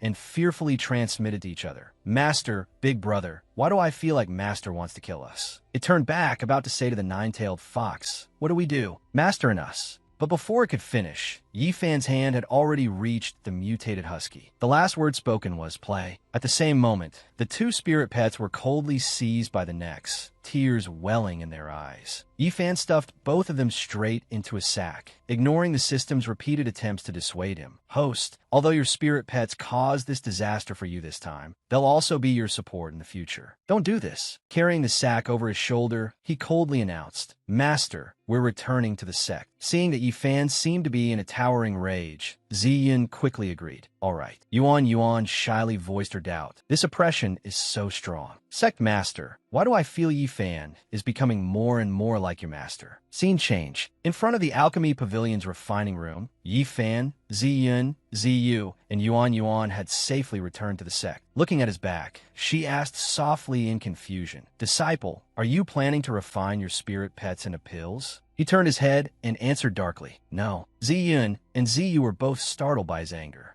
Seeing that Yi Fan did not hesitate in the slightest and was determined to toss the two spirit pets into the pill furnace, she worriedly continued, trying to persuade him. Precious disciple, why don't you think it over a little more this time? Ziyin suddenly paused, her eyes flashing as though she had just thought of something important. Now, not only did she stop trying to stop him, she even enthusiastically supported him, her attitude changing unbelievably. This time, Master supports you. He was a little surprised, but still cautiously reminded her. Then don't open the pill furnace later, or all the effort will be wasted. She smiled helplessly and thought to herself, wasted effort, just as I thought. Seeing this, Ziyu curiously asked in a low voice, Sect Master, what are you planning this time? Great Elder, you don't understand. Ziyin calmly explained, My precious disciple could even kill the tyrant Moonbear. If he really wanted to kill his spirit pets, wouldn't that be an ordinary matter? She pointed at the pill furnace, then added, And don't forget, what my precious disciple threw into the pill furnace wasn't just spirit pets. Hearing that, Ziyu vaguely understood her intention. Could it be that he wants to use the medicinal herbs still lingering in the furnace, together with Samadhi true fire, and combine them with the time power of heaven and earth infinity to train his spirit pets? Ziyin immediately confirmed. Exactly. The pill furnace now burned fiercely, radiating waves of heat and brilliant light from its dancing flames. Inside, the two were complete opposites. The mutated husky was happily running around, enjoying itself, like a sauna, an oven, sunbathing, while the nine-tailed fox was the exact opposite. She wept bitterly. I'm so pitiful. I obviously didn't do anything wrong, yet all the cultivators want to capture me, and now that I've fallen into a cultivator's hands, even my master wants to kill me. In a daze, the nine-tailed fox recalled the past and said despairingly, Father, Mother, there are still so many delicious things I haven't eaten yet. The mutated husky noticed that her mood was off and went over to ask, Little fox sister, are you feeling bad? It lay down beside the nine-tailed fox and gently comforted her. Master is heartless. He doesn't consider little fox sister's feelings at all. Little fox sister, I'll protect you. The flames around them continued to burn wildly, growing faster and fiercer by the moment. Meanwhile, Yi Fan was still leisurely reclining in his chair, humming to himself. The system suddenly appeared and blared. System is collapsing. Restart required again. Having his midday rest disturbed, Yi Fan cursed inwardly in annoyance. So noisy. Just then, it suddenly realized something and sent out a notification. The host spirit pets are being intensely stimulated and are undergoing a mutation. Congratulations, host. A string of information followed. New skill. The mutated husky has evolved a new skill, defensive resonance. Basic defensive resonance. The mutated husky can designate a target and cause its own defense to resonate with the targets. Duration, 1 hour. Cooldown, 1 day. Congratulations, host. The nine-tailed fox has evolved a new skill, softening. Softening, passive skill, can soften hard objects into a state that is easier to eat. Special note, this skill only applies to physical objects and has no effect on cultivators or monsters. Hearing every word clearly, he stared in shock, hardly able to believe it, and blurted out, They can both mutate? Inside the room, the pill furnace suddenly began to shake violently, and the spiritual energy fluctuations surged as if they were about to reach their limit. Ziyin Zhenren was overjoyed at the sight, and cried out excitedly. Look, just as I predicted. Faced with that scene, Ziyu was stunned and said in disbelief, something like this can really happen? Yuan smiled faintly and raised a finger, her tone full of mystery. Next, it's time to witness a miracle. Outside the sect's main hall, the crowd was packed together waiting when a voice suddenly rang out. People of the Ziyun sect, listen well. Hand over heaven and earth infinity and the spirit beasts. A disciple came running over in a panic, his face tense as he urgently reported, Sect Master, this is bad. People from the Xianin sect have arrived. Ziyun immediately turned around, her eyes full of displeasure. So they still came. Every single time, they'd come to our sect just to spew venom. She continued, and within a few days, they all end up dead. On the other side, Dashur radiated murderous intent, his gaze icy, his teeth clenched as he threatened in a low voice. Otherwise, I will wipe your Ziyun sect off the face of the earth. Scene change. Inside the furnace, the mutated husky and the nine-tailed fox had completed their mutation and had clearly risen to a whole new level. Fox little sister, look, I can talk now. The nine-tailed fox replied happily, me too. Is this evolution or mutation? The mutated husky truly didn't know the answer either. I don't know either, Fox little sister. Check my back for me, will you? Why does it feel so strangely itchy? The nine-tailed fox climbed onto his back. Let me see. At that very moment, the door of the pill furnace was suddenly opened. Seeing what they were doing, Yi Fan froze for a moment and had no time to react before the mutated husky excitedly showed off. Master, Fox little sister, and I can talk now. The system immediately popped up with another notification. Host, look at your two mutated spirit pets. Aren't they adorable? As long as you give them orders, they can understand you now. But instead, he grew irritated. He decisively grabbed both spirit pets by the scruff, leaving them completely confused. Yi Fan calmly stuffed the mutated husky and the nine-tailed fox into a sack, then tied it tightly shut, muttering under his breath, be good. A dog that can be ridden by a fox? This kind of mutation is too much. Better get rid of it quickly. That action threw the system into an uproar. Get rid of them? Host, surely you don't mean. If you forcibly sever your relationship with your spirit beasts, it may trigger rebellious behavior from them. Ugh, what a headache. I have to restart again. At that moment, in front of the main gate of the Ziyun sect, the two sect forces were locked in a fierce argument, making the atmosphere extremely tense. Dashur glared with bulging eyes, fists clenched, his whole body giving off a fury bordering on madness as he ground out his threat. Ziyun sect, I'll give you 3 minutes. If you don't hand over those two spirit beasts and heaven and earth infinity, I'll smash your ancestral graves to pieces. Ziyun forced herself to remain calm, stepped forward, and tried to persuade them in a gentle voice, hoping to ease the tension. Fellow Taoists, could it be that you've misunderstood us? Those two spirit pets have always been raised by our sect. The other sects all know this. As for heaven and earth infinity, after we came out of the secret realm, we've never seen it. Besides, that tyrant moon bear ran toward fellow Taoist Li from the very beginning.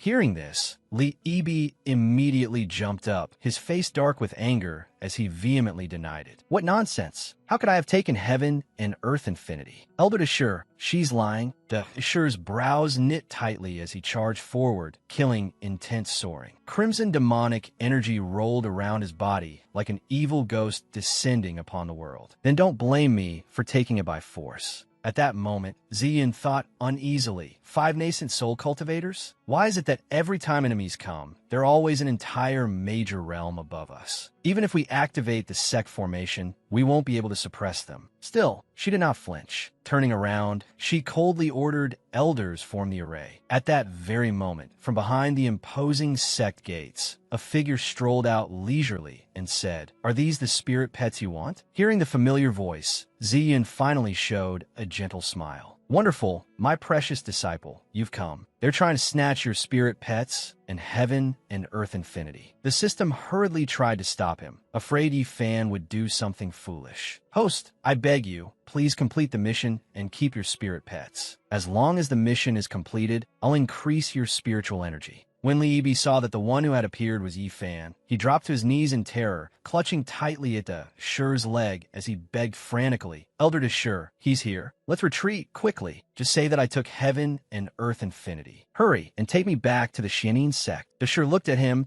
and thought suspiciously, why is Li Ibi so afraid? Could it be that this man really killed the tyrant moon bear with a single kick? Yi Fan curled his lips into a smug smile and thought to himself, finally, someone came to my door asking for the spirit beasts? That calm smile of his made Dashur shiver involuntarily, an indistinct fear rising in his heart. Truly unfathomable. I've actually seen a mighty expert of the tribulation transcendence realm with my own eyes. Could he be some 10,000-year-old monster? This is bad. Why can't my body move? The man who had been overbearing and arrogant just moments ago was now trembling as he dropped to his knees and pleaded desperately, "Please don't kill me." But Yifan made no move. He merely held the sack out in front of Dashur and said slowly, "These two spirit pets, I'll give them to you." Hearing that, both Dashur and the system were horrified. It immediately cried out, "Host, what are you doing? I worked so hard to create this spirit domain pressure." Yifan ignored it and kindly added, "As for the heaven and earth infinity you mentioned, I can't find it right now because these two dogs ate it." The sack was opened, and a mutated husky glared fiercely at Dashur and demanded aggressively, "What are you staring at?" Everything had gone so smoothly that Dashur let out a sigh of relief and thought, "It seems Yifan has surrendered. Looks like he still fears our Xianin sect. Getting these two spirit beasts is enough. No need to make things difficult for this old monster and give him cause for worry." He picked up the sack, regained his arrogant air, and loudly declared, "At least your Ziyun sect knows what's good for it. As for heaven and earth infinity, forget it. From now on, our Xianin sect may even consider becoming allies of your Ziyun sect." Hearing that, Ziyun and Ziyu both curled their lips into sly, meaningful smiles. Seeing how smoothly everything was going, Libi began to feel uneasy. A flood of questions rose in his mind. This is too strange. Why is it so easy? Would Yifan really be willing to give us his spirit pets? Ever since Yifan spoke, why haven't Master and the sect elders shown the slightest doubt or objection? He suddenly recalled Elder Shur's warning from before. Yifan's spirit pet is the dog that killed Patriarch Tianqing and even destroyed the Tianqing sect. Li Bi, you must be careful of that man's spirit pet. He told himself, be careful, extremely careful. The more he thought about it, the more horrifiedly Ibi became. His face turned deathly pale and sweat poured from him. He tiptoed forward and tried to warn them. Elder Dashur, don't accept it. That spirit pet is...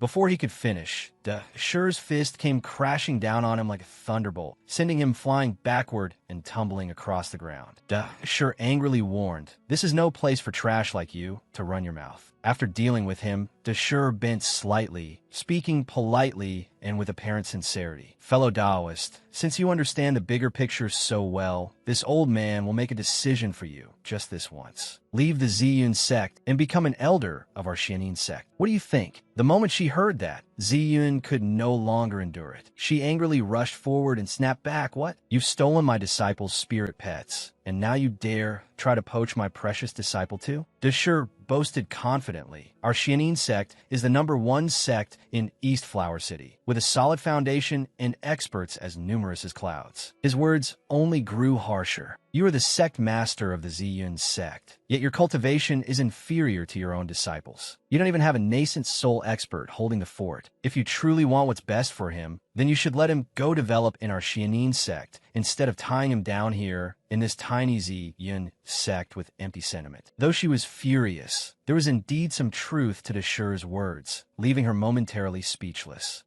Seeing that, Yifan only smiled faintly and lightly patted Ziyun's shoulder in comfort. "Master, enough. Why argue with this kind of person? In the Ziyun sect, I spend my days most comfortably. Cooking at home is 10,000 times better than going to the Xianin sect to be an elder." Ziyun was deeply moved by his words and blushed as she thought, "Precious disciple, I never imagined you cared so much for our sect." Watching the two of them act so affectionate, Dashur held his forehead in exasperation and gave up trying to persuade him. So this old monster is actually infatuated with women. Forget it, no more persuasion. Sometime later, at the Xianin sect, it was Sect Master Li Tiango's birthday banquet. Li Tiango sat proudly on the high platform, smiling as he raised his cup and announced with an easy, elegant bearing, "Welcome, everyone, to East Flower City. By coming here, you've shown me, Li Tiango, some respect. I wonder what surprises you all have prepared for me this year." Below, everyone offered congratulations with great reverence and presented one precious gift after another. "Sect Master, I found 2 top-tier dancing girls for you. I hope Sect Master will accept them." Dashur smugly cut in, "Move aside. How could that compare to my grand gift?" "Sect Master, I have 2 top-grade spirit beasts."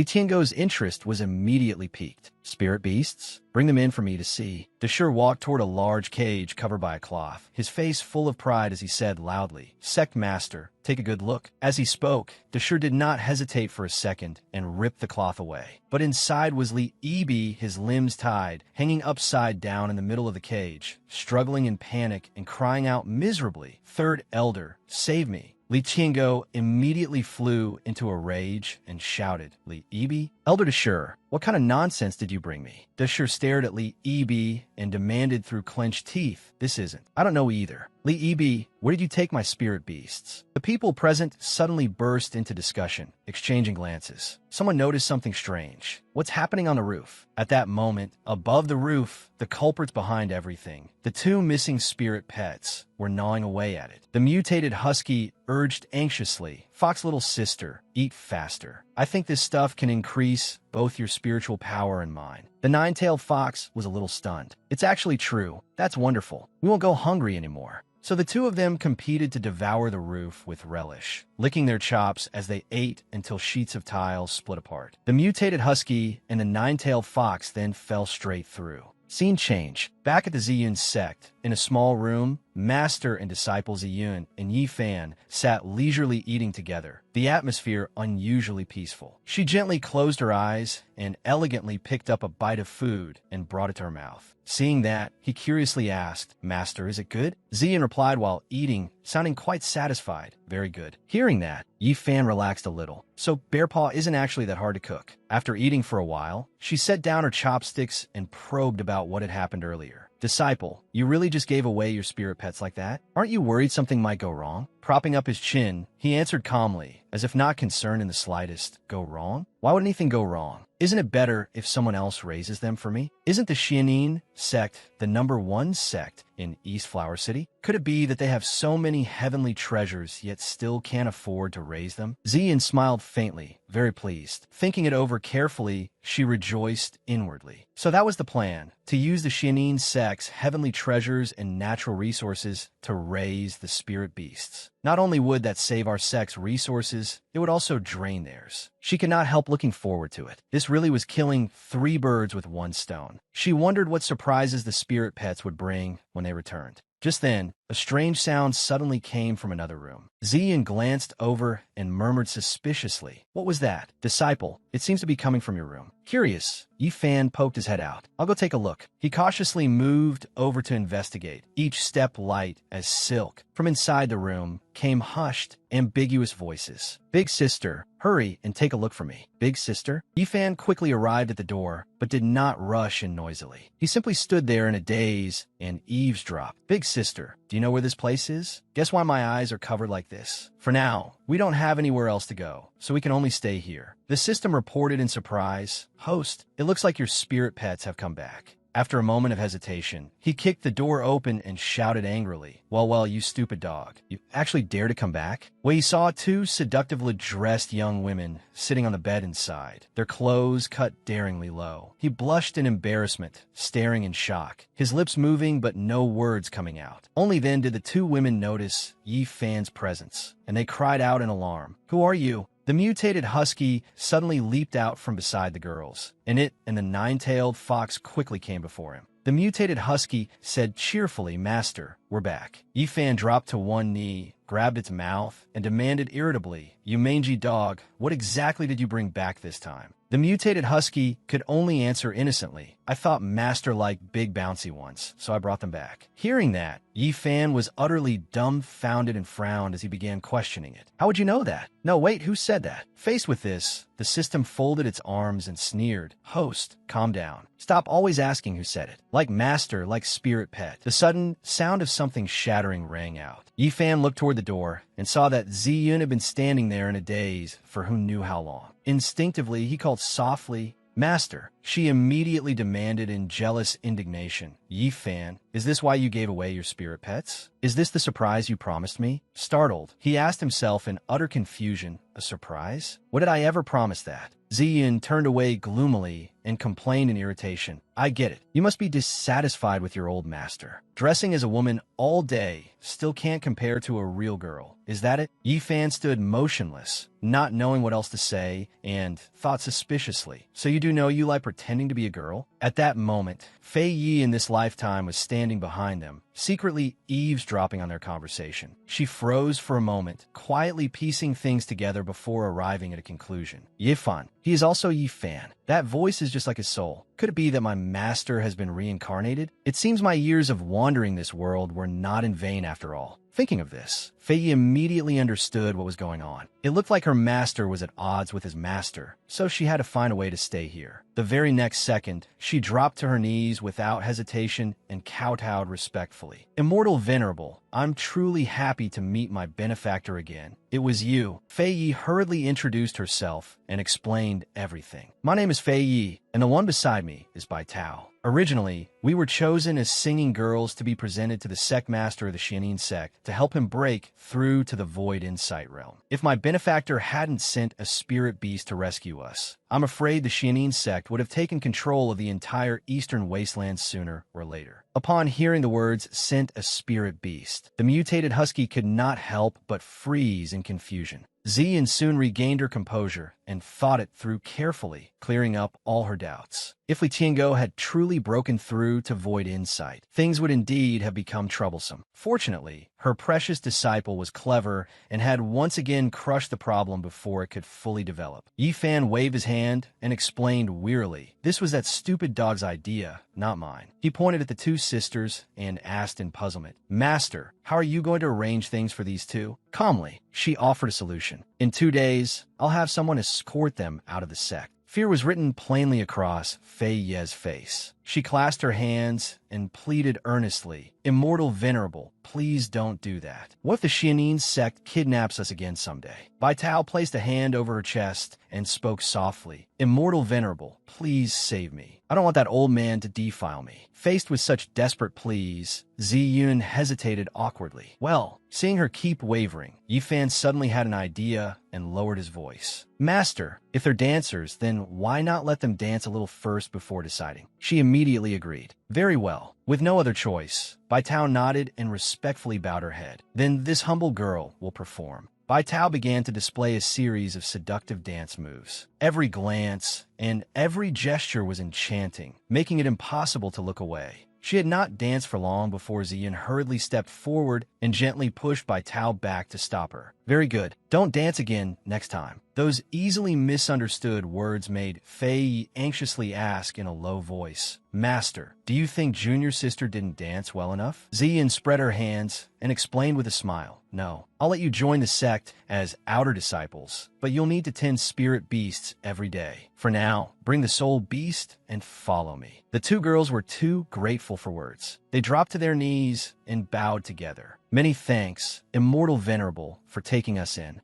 Watching everything from behind, Yifan smiled in satisfaction and thought to himself, Master really is kind-hearted. But then Yifan glanced toward the doorframe, where Ziyun had been standing earlier, and suddenly saw it beginning to crack apart. He froze on the spot, cold sweat breaking out. I take back what I said. At the dining table, a few simple dishes were neatly laid out. Ziyun raised her bowl to her lips and asked Yifan curiously, Good disciple, you cook 3 meals a day. Isn't that tiring? He shook his head. In the past, I only knew cultivation and never followed my own heart. But all I wanted was to live the life I truly wanted. She tilted her head and said in agreement, After all, my precious disciple has outstanding cultivation talent. In daily life, you can play with whatever you like. Suddenly, Ziyun's command token began to tremble. She held it close to her ear and asked, Great Elder, what is it? On the other end, Ziyu hurriedly reported, Sect Master, people from the Xianin sect have come again. And this time, their Sect Master Li Tiango is here as well. Ziyun replied, Understood. I'll come after I finish eating with my disciple. Right after that, Yifan collected the bowls and chopsticks and took them away to wash. Ziyun glanced at him and thought, Now that Li Tiango is here, there's an 80% chance he came to make trouble. I might as well bring my precious disciple along and let them wear themselves out.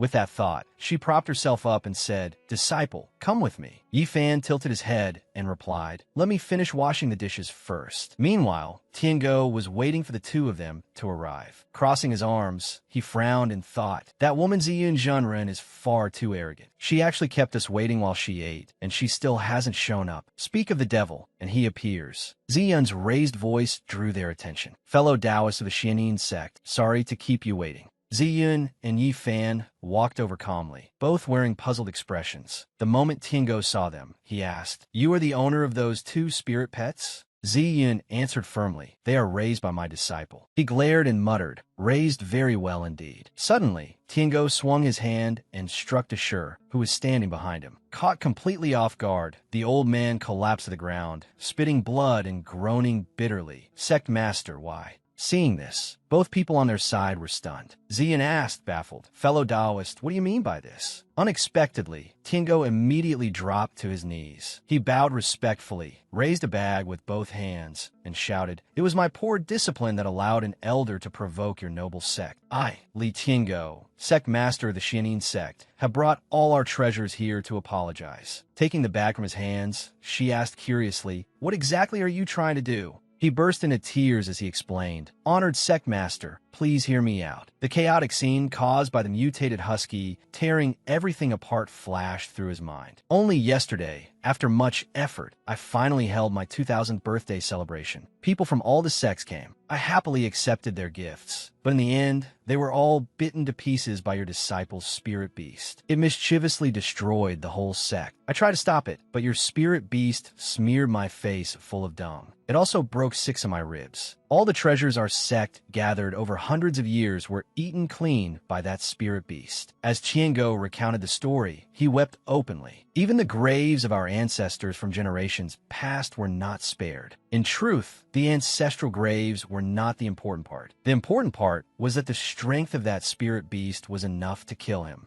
After hearing the story, Ziyun stared in amazement. It really happened that neatly? Yifan tilted his head toward her and added, "See, I told you long ago this dog couldn't be kept. Last time it even brought back a coffin." Ziyun bent down gently to help Tiango to his feet and said, "Fellow Taoist, I sympathize with you. As long as you agree to one condition, I will forgive your Xianin sect." Tiango answered respectfully, "As long as it is within my power, I will not refuse." Her face darkened with scheming intent, and the corners of her lips curled upward as she stated her demand. "Fellow Taoist Li Tiango, dissolve your sect, then cripple your own meridians." Upon hearing that, his face turned purple. Damn it, he thought. I'm only 2,000 years old, still in my prime, and she wants to cripple me? Wouldn't that be worse than death? With that, Tiango summoned forth his blood soul as proof and swore, "Honored sect master, I absolutely will not resist. I am willing to swear to the heavenly Tao. Our Xianin sect will obey the Ziyun sect from now on. I offer this blood soul as witness." Ziyun secretly reujed. A blood soul? Isn't this part of Li Tiango's soul? As long as I accept this, then whether he lives or dies will depend entirely on a single thought from me. She accepted the blood soul from his hand and spoke in a soothing tone. "Don't be afraid, fellow Taoist Li Tiango. I've heard that after severing one's meridians and then cultivating anew, one can become even stronger. I was only worried that without cultivation, you would be unable to manage your sect, which is why I suggested dissolving it. If you don't want to, then naturally I won't force things on you." Standing behind her, Yifan stroked his chin and murmured, "Severing one's own meridians and cultivating from rebirth. That would reverse the meridian flow and open the spiritual acupoints. It really could make a person stronger, but the pain would be 100 times worse than what an ordinary cultivator endures." Hearing that, Ziyun was startled and asked, "Is that really possible? Disciple, you really do know a lot." On a whim, he turned to Tiango and asked, "By the way, do you have any better fishing rods?" Tiango replied, "A fishing rod? Of course I do." Ziyun looked puzzled. "Disciple, since when did you start fishing?" Yifan answered, "I suddenly feel like today is a good day for fishing, so I'm asking now to save myself the trip back to Immortal Jade Peak." She paused in surprise, then interpreted his words another way. "Something is off about what my precious disciple just said. Could he be hinting that if the Xianin sect becomes a branch of the Ziyun sect, it will attract bigger fish?"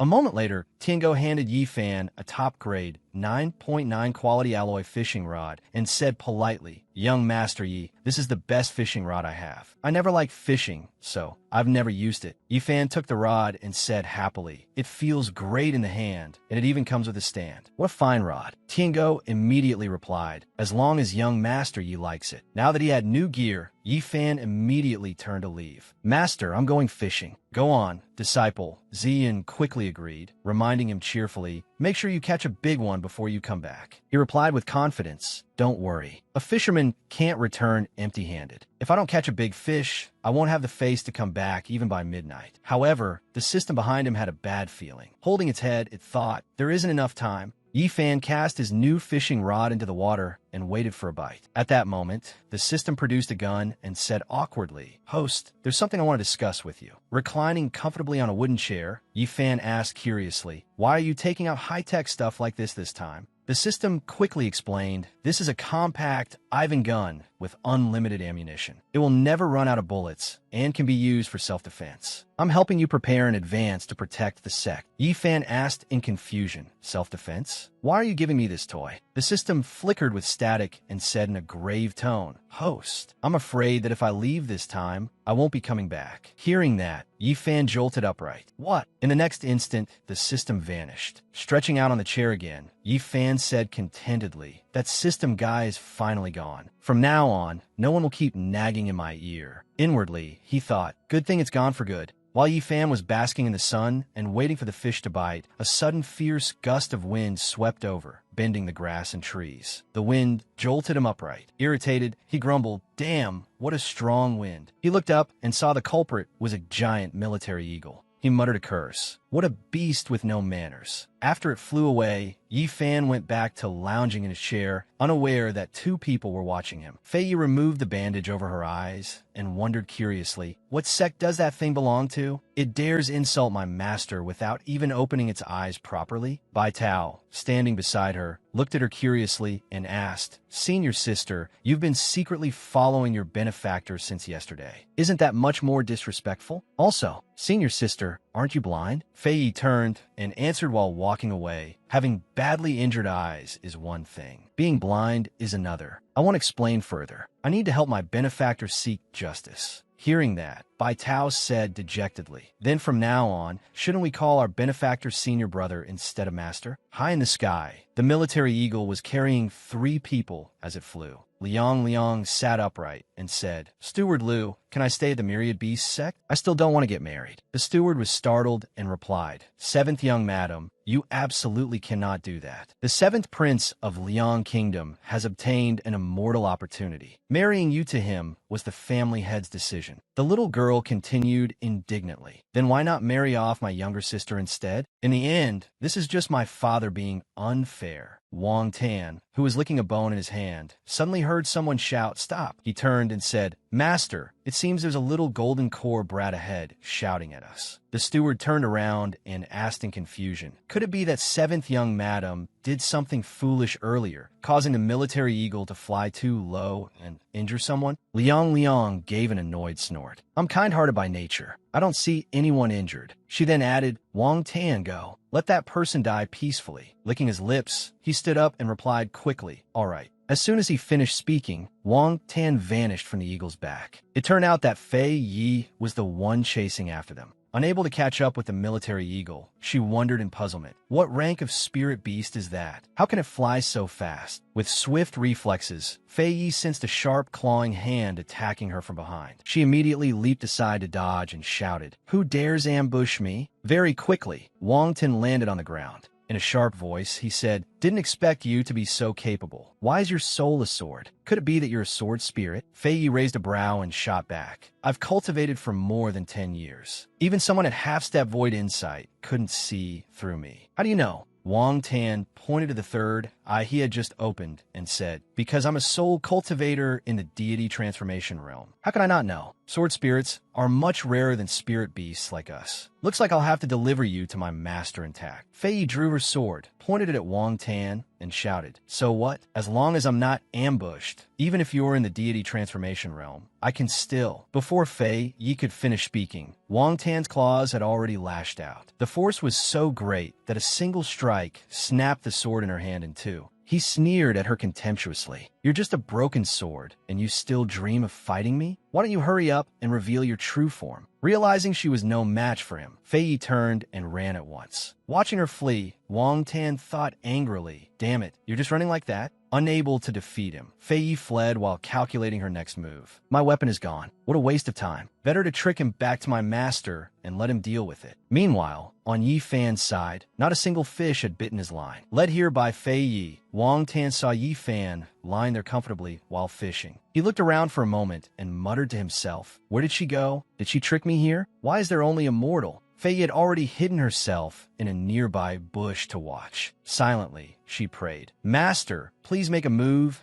and kill this soul-cultivating spirit beast." Wang Tan approached Yi Fan and asked, "Boy, have you seen any sword spirit nearby?" Yi Fan answered quickly, "Nope." Not believing him, Wang Tan threatened, "Really? If you're lying, I'll kill you." Hearing that, Yi Fan thought, "This again? Does the system really think I'd be scared without it?" He curled his lips into a smile and said, "You could try with your own head." Wang Tan raised his claw high and praised him, "Bold boy, I'll grant your wish." Suddenly, his third eye lit up as if it had discovered something. Wang Tan immediately noticed the gun the system had left on the ground. Picking it up, he asked curiously, "What is this?" Yi Fan kindly warned him, "I advise you to put it down. That's a weapon. Very dangerous." Wang Tan gave a mocking laugh. "Ridiculous. How could something this tiny possibly hurt anyone?" Seeing this, Yi Fan smirked and said, "Don't pull the trigger in the middle or it'll end badly for you." He raised the gun barrel to his head and asked again, "Like this, you stupid chicken?" The instant Wang Tan pulled the trigger was also the moment he destroyed his own life. Yi Fan let out a cold snort and propped his chin on his hand in boredom. The system had sent these idiots to scare him, and in the end, they just self-destructed. He had been fishing for ages without catching a single fish, and now they had all hurriedly avoided his line. Yi Fan dragged Wang Tan's body away, pursing his lips as he muttered, "Better throw this idiot's corpse away. He looks too much like a human, so Master and the others probably wouldn't dare eat him. Better to use him as fish food or something." Only then did Fei Yi step out from the bushes and watch his departing figure. She walked curiously over to the gun and murmured, "Teach that. What kind of air vessel is this? It has no spiritual power, no suppression aura, and yet it could instantly kill a deity transformation cultivator. It's far more powerful than me. No wonder Master didn't bring me along at first." Fei Yi decided to pocket it for herself, thinking, "If I can refine this weapon into part of my body, Master will definitely accept me." Over here, the steward suddenly realized something was wrong. Had his spirit beast died? Worried, he turned back and said to Liang, "Seventh young madam, let's go back first. We'll return together with the eagle." The little girl nodded. "All right." Inside the kitchen, streaks of fresh blood stained the floor. Seeing this, Ziyan wondered, "Why is there so much blood? Did my disciple get hurt while fishing?" She flung the door open and called out, "Disciple, are you all right?" What entered Ziyan's eyes was Yi Fan processing Wang Tan's corpse. He had just gotten the leg that looked human. Her face turned purple with fright, and she screamed, "Oh heavens! Eating spirit beasts wasn't enough for my disciple, and now you're planning to eat people too?" Above them, the steward hovered in the air, blotting out the sun as he looked down below. Holding an object in his hand, the steward muttered, "Wang Tan died right here. The aura below is far too weak. How could it possibly have been a match for Wang Tan?" As he spoke, he raised the staff in his hand, and arcs of lightning began to flicker around it. The steward summoned a spell sphere atop the wooden staff and roared angrily downward. "Since you used such despicable means to kill my spirit pet, then I have no need to show mercy. Go be buried with Wang Tan." He slashed his hand downward and shouted, "Die."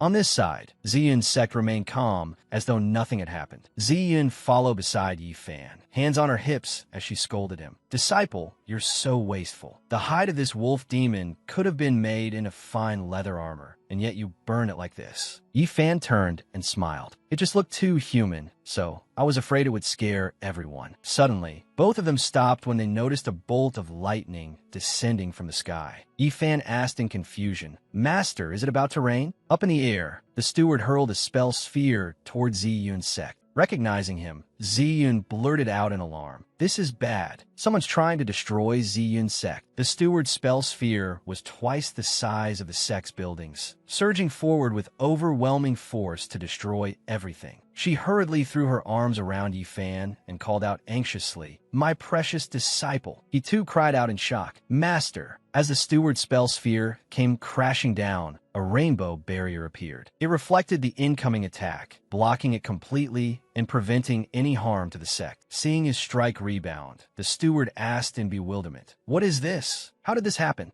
A moment later, he jolted and screamed in terror, "Don't come over here!" The steward got a taste of his own medicine and took the full force of the attack he himself had launched. A heaven-shaking explosion thundered across the sky. At that moment, the system popped up with a notice. The protection system is truly reliable. Yifan sat down on the ground and stared blankly at the sky, muttering, "This system really is too much. It already left, and it still caused even more trouble." After that, he turned to Ziyun and comforted her. "Master, you don't need to protect me. That thunder couldn't reach us anyway." Hearing that, she opened her eyes and asked, "Is it over?" He replied gently, "It's over." Ziyun was so frightened that tears glimmered at the corners of her eyes. She confessed, "I almost thought we were going to die here." Yifan reached out and rubbed her head. It was just a bluff. His gentle gesture made her blush, and she reminded him, "Don't touch my head like that. I'm still your master, after all." Yifan immediately withdrew his hand. "Fine, I won't touch it anymore." Suddenly, Ziyun grabbed his hand and coquettishly complained, "Why did you pull your hand back so fast? Can't you see my hair's all messed up now? Help me smooth it out." Over here, dust billowed thickly into the air. At the bottom of a crater in the ground lay the steward, who had just been struck by his own attack. He staggered to his feet and muttered blankly, "I never expected this sect to have such a powerful protective grand formation."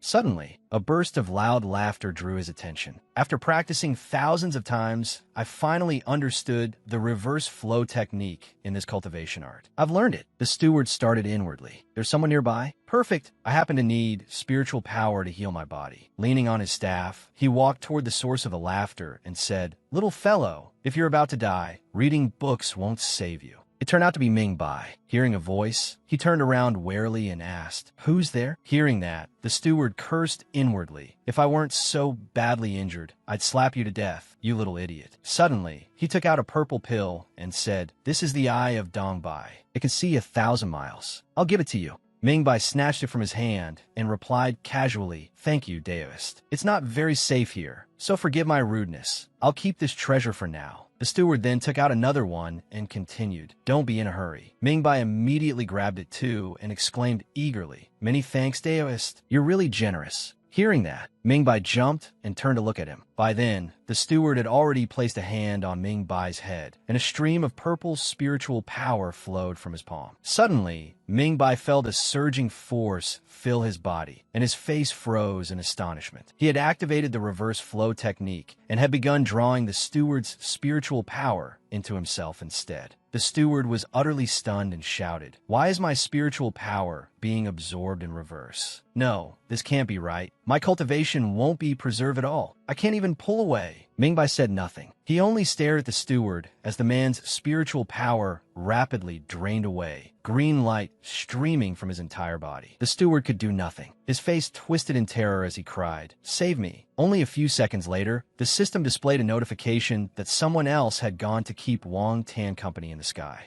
Over here, the military eagle was soaring high in the sky. Sitting on its back, Liang stared at the items in her hands and jolted in alarm. What happened? Why is Steward Lu dead too? The little girl said to her spirit pet, "Eagle, Steward Lu's in trouble." Liang screamed at the sudden attack. She looked down anxiously and shouted in irritation, "Who dares hurt my eagle?" It was Fei Yi, with Su Go in her arms. She had just shot the military eagle with a gun in her hand. Fei Yi lowered her head and said to Su Go, "Good dog, that's the one bullying my master. Go bite it." It immediately answered, "Leave it to me, leave it to me." Liang frowned and looked at the woman and beast with contempt. "Just relying on a thing like you? I'm actually being looked down on." A moment later, Liang fled into the deep forest. As Fei Yi chased after her, she shouted loudly, "Don't run. If you've got the ability, keep fighting. Weren't you acting impressive? I'm not even using a weapon. I'm just sending my master's spirit pet to fight you." Liang looked back in fear, thinking, just what hidden sect did they come from? Hugging her head in misery, she recalled, that little dog was obviously so cute, yet in an instant it chopped off all 4 of the eagle's legs. That woman is clearly only at the core formation stage, and yet she has a heaven-defying divine weapon. No matter what defensive magic treasure I used, it shattered after a single collision. Afterward, Liang ran towards Ziyun's sect. She sneaked into a room and hid, secretly hoping, I can only hide in this sect for now. Hopefully they aren't enemies of this sect. Fei Yi looked around for Liang and exclaimed in amazement, that girl can run even faster than a spirit pet? There's actually something faster than a spirit pet. At her feet, Su Go was sniffing around, tracking the little girl's scent. Liang cracked the door open and secretly observed them, repeatedly praying in her heart, don't find me. But with a dog's keen sense of smell, Su Go quickly noticed her and barked, found you.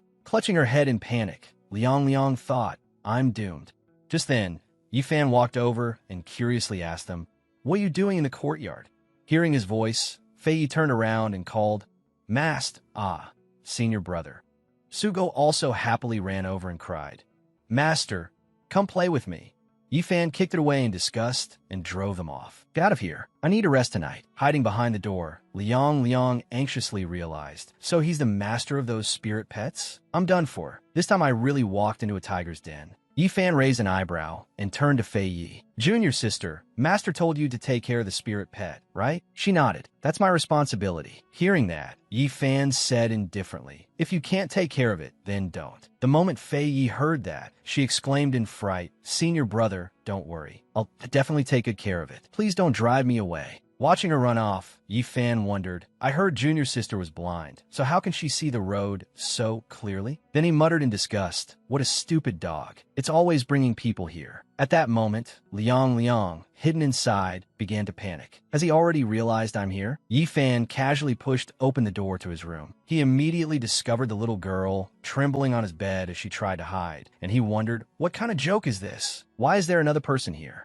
Yifan stepped forward and pulled back the blanket. Liang instantly clutched her head and screamed in terror, startling him too. Looking at her, Yifan awkwardly asked, Little girl, who are you? Why did you crawl onto my bed? Who taught you to do this? Liang hurriedly knelt in front of him and begged, Senior, please forgive my offense. Earlier, I offended you, so you sent your spirit pets to kill my eagle and chase me all the way here. I know I was wrong. I won't dare act arrogantly again. Hearing that, Yifan crossed his arms and explained to her, Little girl, I've never had any hostility toward you. They did all that on their own. Liang froze in confusion. On their own? They actually killed all my spirit pets and attendants just like that? No, this tone sounds exactly like the excuses elders always make for their own bad behavior. At that thought, the little girl clenched her fists and smiled to herself as she realized, wait, if his behavior is like that of the elders, then his spirit pets and servants are even stronger than the elders' disciples. That means he must at least be a hidden great power of the out-of-the-world realm. If I can cling to someone like this, then wouldn't I be able to escape my family and avoid being married off to the Prince of Liang Kingdom? Tilting his head, Yifan said, You can stay with me for now. Tomorrow morning I'll tell Master and compensate you according to the value of what was lost. Liang grabbed his hand and awkwardly refused. Compensation? No, Senior, I don't need compensation. Yifan asked strangely, why not? The little girl stammered and couldn't get the words out. Because, at last, she came up with a brilliant idea. Liang struck a seductive pose and said stiffly, Because I like you, Senior. Inside, however, she was screaming, Situ Liang, you have to endure this. As long as I can win the favor of this great power, those senior brothers from the Myriad Beast sect won't dare bully me anymore. Seeing that, Yifan froze for a full 5 seconds. In his mind, he saw a scene of himself being handcuffed and dragged away by the police, desperately explaining, Comrade officer, listen to me. I really didn't do anything. With that thought, Yifan hurriedly wrapped Liang tightly in a blanket and shouted, Take good care of yourself, i.e., have no desire to end up in a police labor camp. At the same time, inside the primordial black hole, a place said to open only once every million years, countless experts had fought and fallen there in order to seize resources and fortune. Only a very few became ancient kings and were able to take away the treasures there. The systems were scrambling and fighting one another. Yifan's system shouted, "I found this sword first." The black system stubbornly retorted, "So what if you found it first? I'm definitely bringing victory back to my host."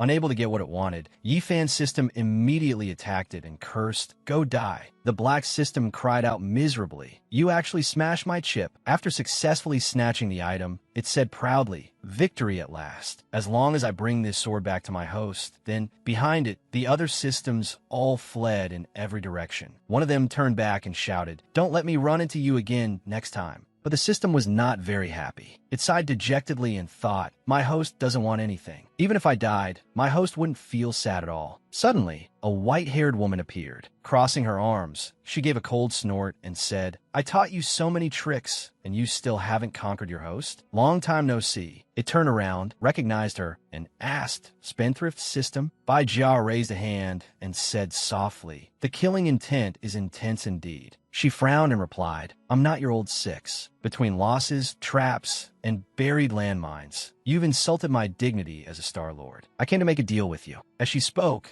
Bai Jia recalled what had happened moments earlier. Yifan's system had secretly waited for the right moment while the other systems were fighting each other. It curled its lips into a sly grin and tossed something toward them. As soon as the other systems saw it, they all crowded around and exclaimed, "There's actually a wild 900mm miniature shell here." Yifan's system looked at her in confusion and asked, "What's the deal?" Bai Jia summoned a tiny child into her hands and said, "That's right, a newly produced system, extremely powerful. The price is all the fortune points you obtain this time. I'll sell it to you." It asked warily, "What functions does it have?" The spendthrift system smiled and replied, "It doesn't have any special functions, but it has a passive effect. It can give the host a 5-fold morale boost, and it's not game-breaking either." Without overthinking it, Yifan's system handed the USB to the spendthrift system and called out, "Deal. Good." Taking the USB, she smiled in praise. "As expected of you, you really know how to pick the right deal. Now you could just lie back and wait for fortune to come." Suddenly, the system panel in front of her flashed a warning. Setup content empty, unable to read. The spendthrift system's eyes nearly popped out. Furious, she crushed the USB in her hand and cursed, "You damn number 2204. How dare you trick me? One day, I'll send you straight to your ancestors."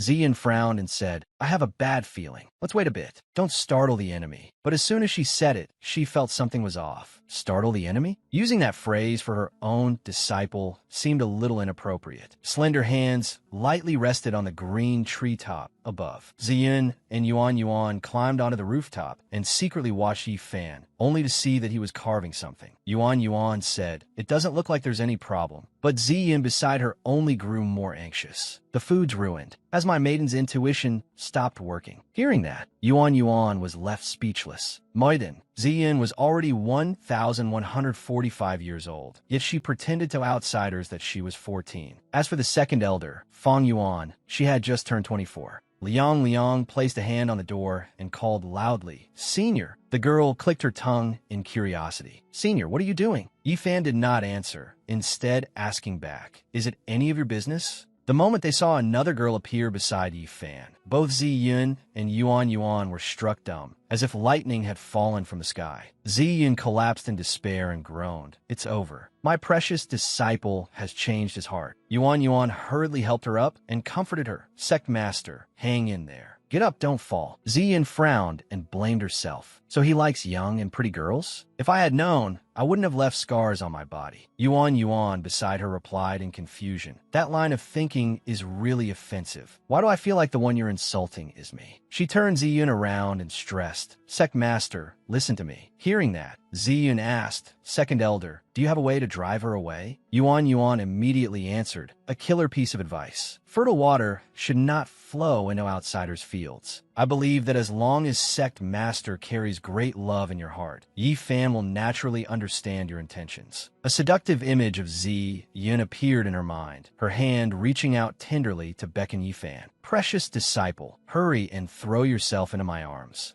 Ziyin immediately waved her hands and shouted, "Don't be ridiculous. No matter what, I'm still the head of sect. Embarrassed, she quickly came up with another idea and said, I've got it. How about calling the eldest disciple, Z Bing, back? That girl will know what to do. Yuan was speechless. She said nothing, but inwardly thought, you still want to call Z Bing back just to eat dog food? Who in the sect doesn't already know that you and Yi Fan have gone beyond a mere master-disciple relationship, and you're still pretending to be shy? Meanwhile, Liang curiously walked over and asked him, Senior, are you carving words onto a steel? Yi Fan looked at the finished product in his hand and said with a smug smile, you could say that. After all, it's been 2 days since she came back. She's probably not returning anymore. But when she looked at his crooked, ugly handwriting, the girl blurted out, thinking about it, your handwriting is really awful. Suddenly, Liang remembered something and said, Senior, speaking of which, do you really like eating demon beast meat? Yesterday, I saw some animal fur in your kitchen. Yi Fan frowned and replied, that's true enough. Demon beast meat is delicious, after all. Why do you ask? The girl happily made him an offer. Senior, let's make a deal. I can guarantee demon beast meat for every meal. Yi Fan asked in confusion, a deal? Does your family run a slaughterhouse or something? Liang answered, sort of. Suddenly, a voice rang out, drawing both their attention. Seventh junior sister, are you planning to betray our sect's traitor as well? The moment she saw him, Liang recognized him and called out, Jia Siyuan. He hovered high in the air with a dragon, arrogantly speaking down to her. I thought you really wanted to marry that bald man from Liang Kingdom. I didn't expect you'd even dare kill Steward Liu and Junzun of the sect. You got guts, very decisive. As expected of the woman I like most. Just follow me, and I'll handle the sect's matter for you.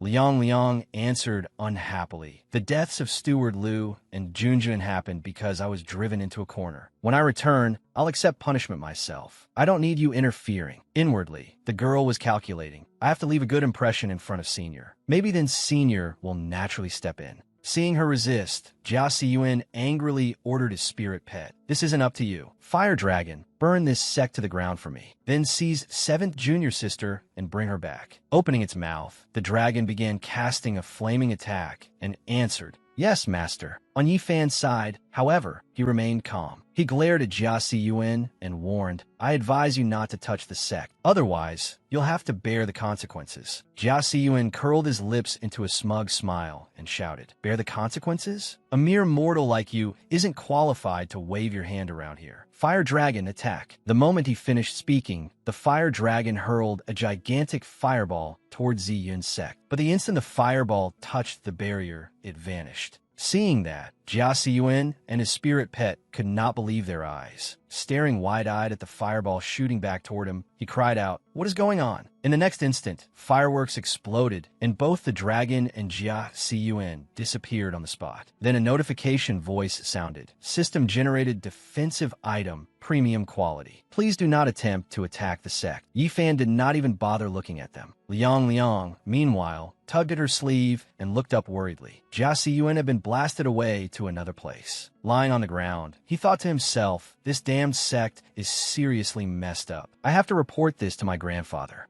Suddenly, a familiar figure appeared in front of Jia Siyuan. Fei Yi held Su Go in one arm, while with the other hand she removed the bandage over her eye and smiled faintly at him. Still thinking of passing on a message, Fei Yi stuffed Jia Siyuan into a coffin, then calmly sat on the lid, completely ignoring his shrill cries. Let me out! Hurry and let me out! As she fanned herself because of the heat, she suddenly noticed that beneath her, Su Go was sitting properly in one place and said, Sister Fei Yi, why did you let that person lie on my little bed? She smiled and explained, Of course it's to save people from dying, help the wounded, and accumulate virtue. He stepped forward and asked curiously, Then after I get a little bed, if I do lots and lots of good deeds, can I become a good dog and stop making Master angry? Fei Yi gently rubbed Su Go's head and replied, Of course. Meanwhile, deep in a mountain range, a beautiful woman stretched lazily and comfortably. She was Zi Bing, Ziyun's eldest personal disciple. Blinking, Zi Bing reached out and fondly touched what was before her. I've been in seclusion for so long. Thanks for keeping me company all this time. The orange cat basked in her gentleness and smiled brightly as it listened to its mistress call out, Little fellow. Zi Bing curled up, teasing the orange cat with one hand, while murmuring, I wonder how the sect is doing now. First, I should check my token and see whether any messages were left for me. The moment she opened the token, Zi Bing received a message from Zi Yun, eldest disciple, come back at once. Seeing that, she cried out in alarm. Something happened to Master.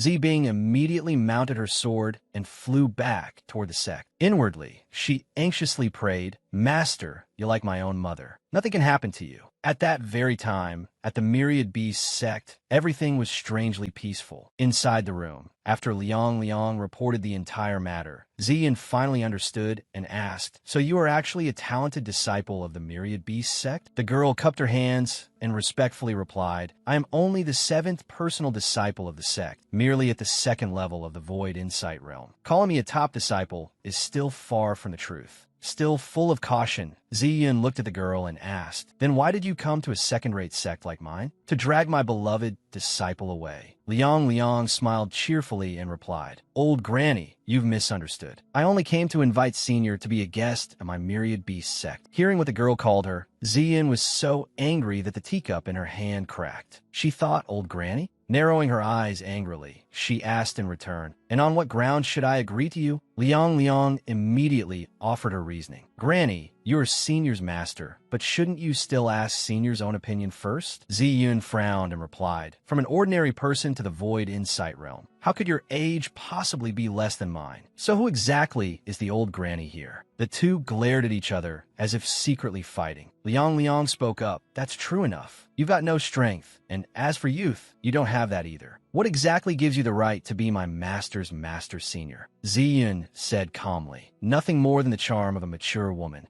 That was impossible to argue against. The girl turned to Yi Fan and complained, He immediately turned his face away and avoided her gaze. Don't glare at me. This has nothing to do with me. Liang then looked toward the two dazzlingly huge peaches before her and gave a cold snort. She raised a hand and tried feeling the wall of her own chest sinking into thought. Then she collapsed in utter disappointment. No wonder Senior has no interest in my body at all. Losing by this much is just too humiliating. Suddenly, Yi Fan spoke up, enough. Take me to the Myriad Beast sect. Liang's eyes lit up as she sat upright and happily said, Senior, I'll take you there right away. Soon after, they headed for the Myriad Beast sect. By the time they were on the road, the sky had already turned completely dark, filled with flying birds and beasts. Liang stretched out her hand and introduced the place to him. Senior, this is the Myriad Beast sect. Yi Fan stroked his chin and looked around in admiration. Not bad at all. No wonder it's called the Myriad Beast sect. Suddenly, a huge shadow blotted out the two of them, and an angry voice roared, You thief! An elderly, powerfully built man landed heavily in front of them with a bang. He was Jiazhua, Jia Siyuan's father, who had come searching for his son. Jiazhua ground out furiously, Hand back my son's life at once. Liang quickly raised a hand to her chest and explained, Elder Jiazhua, 5th senior brother, and I may have had some conflicts, but after he left, he simply disappeared. After hearing that, not only did he refuse to believe her, he slammed her face into the ground and shouted, What nonsense! Liang struggled to keep herself from being choked to death and tried to speak. Elder Jiawa, I invited a guest here for the sake of the sect master and the sect. You cannot kill me. Jiazhua glared down at her and spoke harshly, My son is dead, so what if I kill you? Don't even mention the sect master. Even the supreme elder won't be able to stop me. Yi Fan, who had not moved this whole time, stood to one side and silently assessed him. This is troublesome. In the cultivation world, the strong bullying the weak is perfectly normal. If this keeps up, I'll miss dinner. Suddenly, Joshua noticed him and turned to say, So you're the man this thief brought here? I understand now. You're also the murderer who killed my son. The moment he finished speaking, he charged forward and attacked without another word. Seeing this, Yi Fan asked in displeasure, Why are you attacking without even saying anything first? He still stood there, waiting for Jiazhua's blow to arrive, while inwardly calculating, if I use the gun that system gave me. No, even if I'm beaten to death, I can't fall for its trap. But this guy doesn't look easy to deal with. Then, a spirit sword suddenly appeared before him. Looking at it, Yi Fan exclaimed in delight. The Qi sword? The subordinates who had come with Jiazhua looked over at them uneasily. Yi Fan stared at the floating sword, read spiritual energy billowing from it, and realized, Isn't this my spirit's sword from my previous life? Why has it appeared here? As it turned out, this spirit sword was Fei Yi in transformed form. In her heart, she cupped her cheeks and rejoiced silently. Master really is shocked, just as I expected. When I turn back into a human later, what will happen then? As she thought this, she recalled how many years she had wandered. If Master learns that I traveled through many worlds with the help of power from beyond heaven, and even cultivated on my own, all just so I could return to him, he'll definitely be moved. Jiazhua, 3 times larger than Yi Fan, clenched his fist and looked down at him with contempt. Boy, do you think you can stop me with just one sword? Hearing that, Yi Fan froze in confusion. Without giving him time to speak, Jiazhua immediately lunged forward again, roaring, "Watch me turn you into mincemeat." Yi Fan calmly watched him strike, while Fei inwardly realized in panic, this is bad. The force is too strong. I can't control it anymore. Master, hurry and use me to strike back at him. Master, can you hear what I'm saying? Can you hear me? Yi Fan had no idea what she was saying. Holding the sword in his hand, he gloomily thought, looks like if I don't act, this won't end well. Speaking of which, I don't have spiritual power right now, so I can't actually kill anyone, right? With that thought, Yi Fan began to swing the sword in counterattack. The sword arcs wound around Jiazhua like a dance. Seeing that, Fei inwardly cheered with excitement. Yes, that's it. After it was over, Yi Fan stood looking at the sword in his hand, while behind him, Jiazhua stood, trembling all over, fresh blood dripping to the ground. He coughed up blood, one hand clutching the wound on his body as he muttered, "This, impossible." Jiazhua roared in despair. "My son." In the very next moment, his entire body disintegrated and melted into the void. His subordinates instantly turned pale with fright and cried out, "The Great Elder is done for. The Great Elder is dead." They hurriedly fled, shouting to one another, "Quick, report to the sect master." Liang rushed up to Yi Fan and exclaimed excitedly, "Senior, you're way too strong. You're even stronger than the sect master. You killed Elder Jia with a single move." Yi Fan frowned and replied unhappily, "I had no intention of killing anyone. Who knew he would be that weak?" Meanwhile, the real killer, Fei Yi, heard this and smugly thought, "That's because I was fast enough." Suddenly, Yi Fan bent Fei Yi in his hand, angrily thinking, "I get it now. This is definitely a plot by that damn system." Meanwhile, Fei Yi was bent until she almost spat blood. After tormenting her, Yi Fan bluntly tossed her spinning into the air, then let the sword point stab into the ground. Liang stared in confusion at the crooked sword and asked, "Senior, why are you treating the sword like that?" Yi Fan said coldly, "Why keep a broken sword?" Immediately afterward, in the study of the myriad beasts sect master, after hearing the report, Jiansu turned her face slightly and said, "You mean the Great Elder was killed by a single sword strike from the other side, yet that person did not use any spiritual power?" The disciple replied, "That's right. My disciple saw it with his own eyes. Many outer disciples witnessed it as well." Hearing that, she smiled happily and said to herself, "That idiot, you fought with me for half a lifetime. So what if your cultivation was higher than mine? Those without brains can never become sect master." Then she turned to her disciple and instructed, "Disciple, go make preparations. Tomorrow I want a pleasant meeting with that outsider." He immediately replied, "Yes." A short while later, in the main hall of the Myriad Beast sect,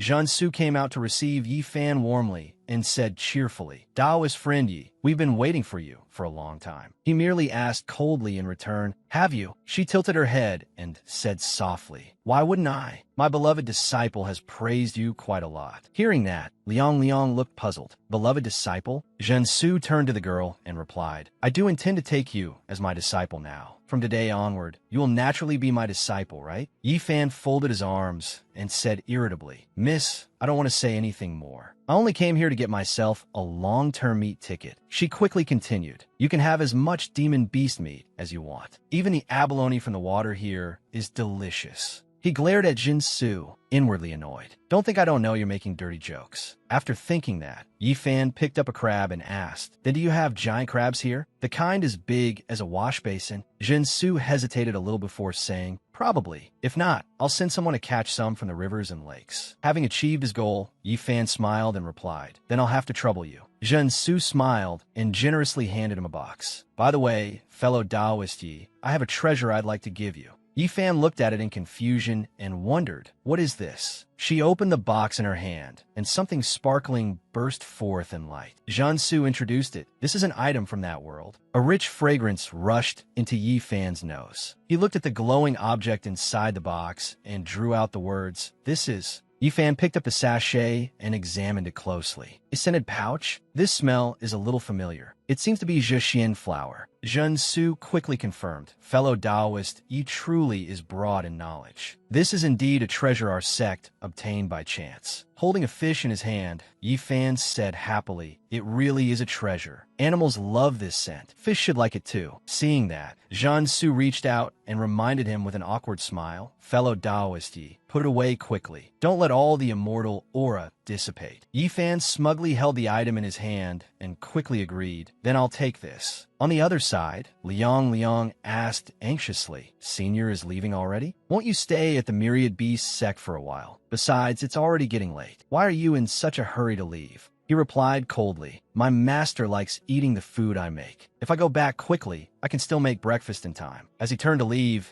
Yifan suddenly remembered something and added, all right, big sister, remember to send demon beast meat ingredients to my sect every week. Do you know where it is? Jiansu stepped forward, gestured toward Liang, and answered with a question. Doesn't my disciple know? Hearing that, he left at ease and even called back from the gate. Then I'm heading back. Liang looked at Yifan's departing figure and shouted, Senior, I'll come find you in a few days. But he paid no attention at all. He was secretly overjoyed, thinking, great, now that I have Zhexian flower, I'll definitely be able to catch a big fish tomorrow. The girl pouted, feeling jealous inside. Senior really dotes on his master too much. If only I could become Senior's master instead. Seeing that expression, Jiansu immediately understood and covered her mouth as she laughed quietly. At last, I've thrown away that hot potato. Taiyang Star sect, if you want the treasure, go fight fellow Taoist ye for it. Best if both sides suffer. Good things should be used at once. So Yifan immediately took out a strand from the Zhexian flower sachet. Then he casually lay back on a wooden chair, resting as he waited for the fish to bite. He said expectantly, Brother Heavenly Tao, bless me. This time, give me a 15-kilo fish. After his bait sank into the water, a woman soaking beneath the surface suddenly woke up and realized the scent of Zhexian flower. She smiled and immediately followed Yifan's bait, thinking this must be the immortal flower sachet mother left me. She was ferrying Da,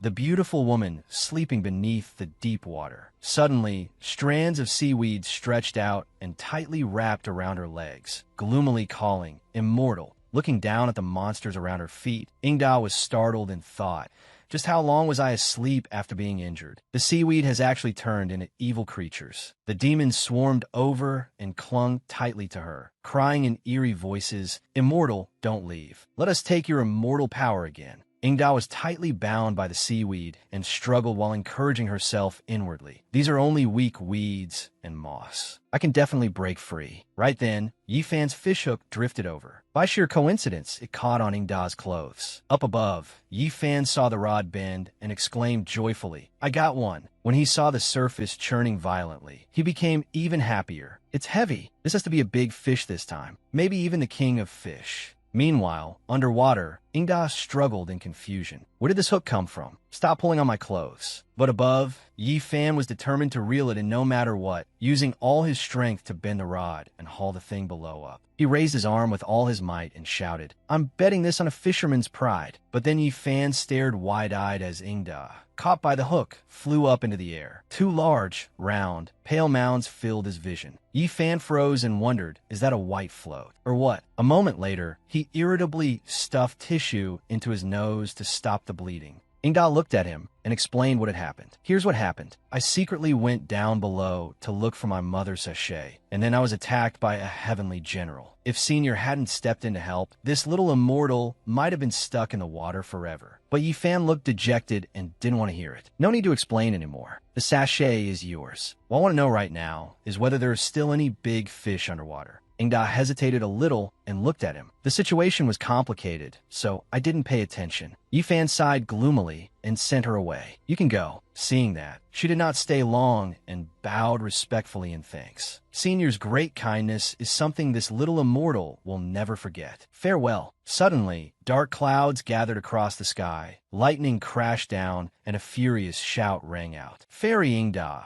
after hiding alone in the lower world for so many years, I never expected you to fornicate with a mortal. She looked up in shock and quickly recognized him. A heavenly general, a man with 4 arms, appeared standing upon the dark clouds and shouted sternly, "You have violated 2 forbidden edicts. Execution." Terrified, Ingda ran over and hugged Yifan as she begged for help. "Senior, save me." Yifan blinked in confusion. "Did I beat Takina? No, wait, I beat a heavenly general." At that moment, the system appeared, sounding extremely smug. "Host, don't be afraid, I'm back." Only then did Yifan stare at it in astonishment and ask, "You damn system, you're not dead?" About half an hour earlier, Zi Bing had been flying back to the sect on a sword with her pet cat. She had no sense of direction and was still on the way, muttering with difficulty to herself. I remember there were 2 mountains on the left. Where did the mountains go? Suddenly, Zi Bing noticed a powerful beam of light crashing down onto a mountain and exclaimed in surprise, "This is an immortal trace." Back here, the system puckered up and happily kissed Yifan, exclaiming, "Host, I missed you so much I could die." Yifan shoved it away in disgust. "Don't come back and immediately do something so disgusting." Ignoring Ingda behind him, who was still being chased and beaten by the heavenly general, the system acted coquettishly with Yifan. "Host, the days without me must have been really hard for you, right?" Yifan angrily pointed at it and cursed. "Not here? You really know how to lie. What was with pretending not to be here and pulling all those stupid tricks?" The system held out an item in one hand and declared confidently, "Heaven is my witness. When have I ever pretended? Right, this time I brought an unrivaled treasure. It will definitely satisfy you."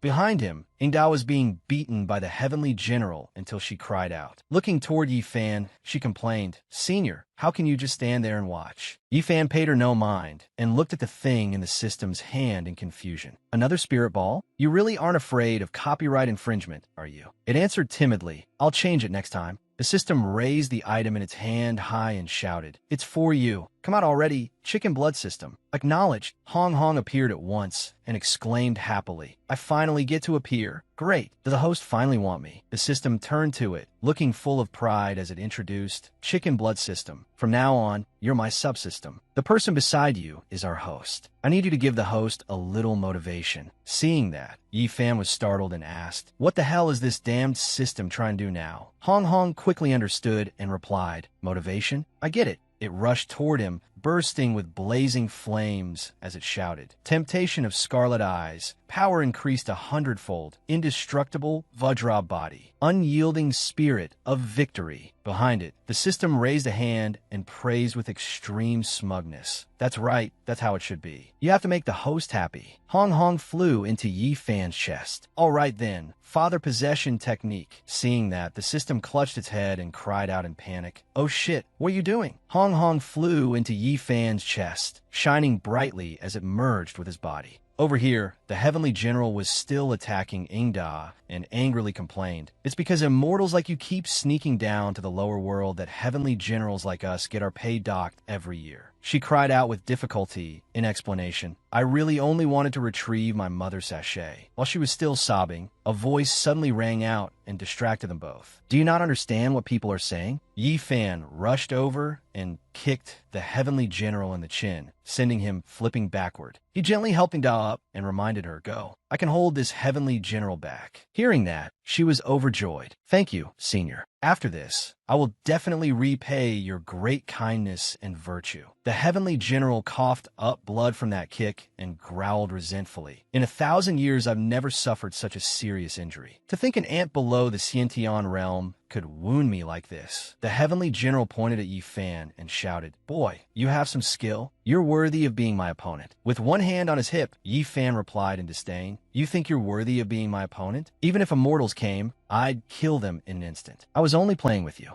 I used just a little bit of strength, and you were already injured like this." Those words were like knives stabbing straight into the heavenly general's pride. He rose into the air his entire body erupting with enormous power as he roared, "I've really given you too much face." Yifan folded his arms and sneered. All flash, no substance. The heavenly general flew into a rage, stomped forward to attack, and hissed through clenched teeth.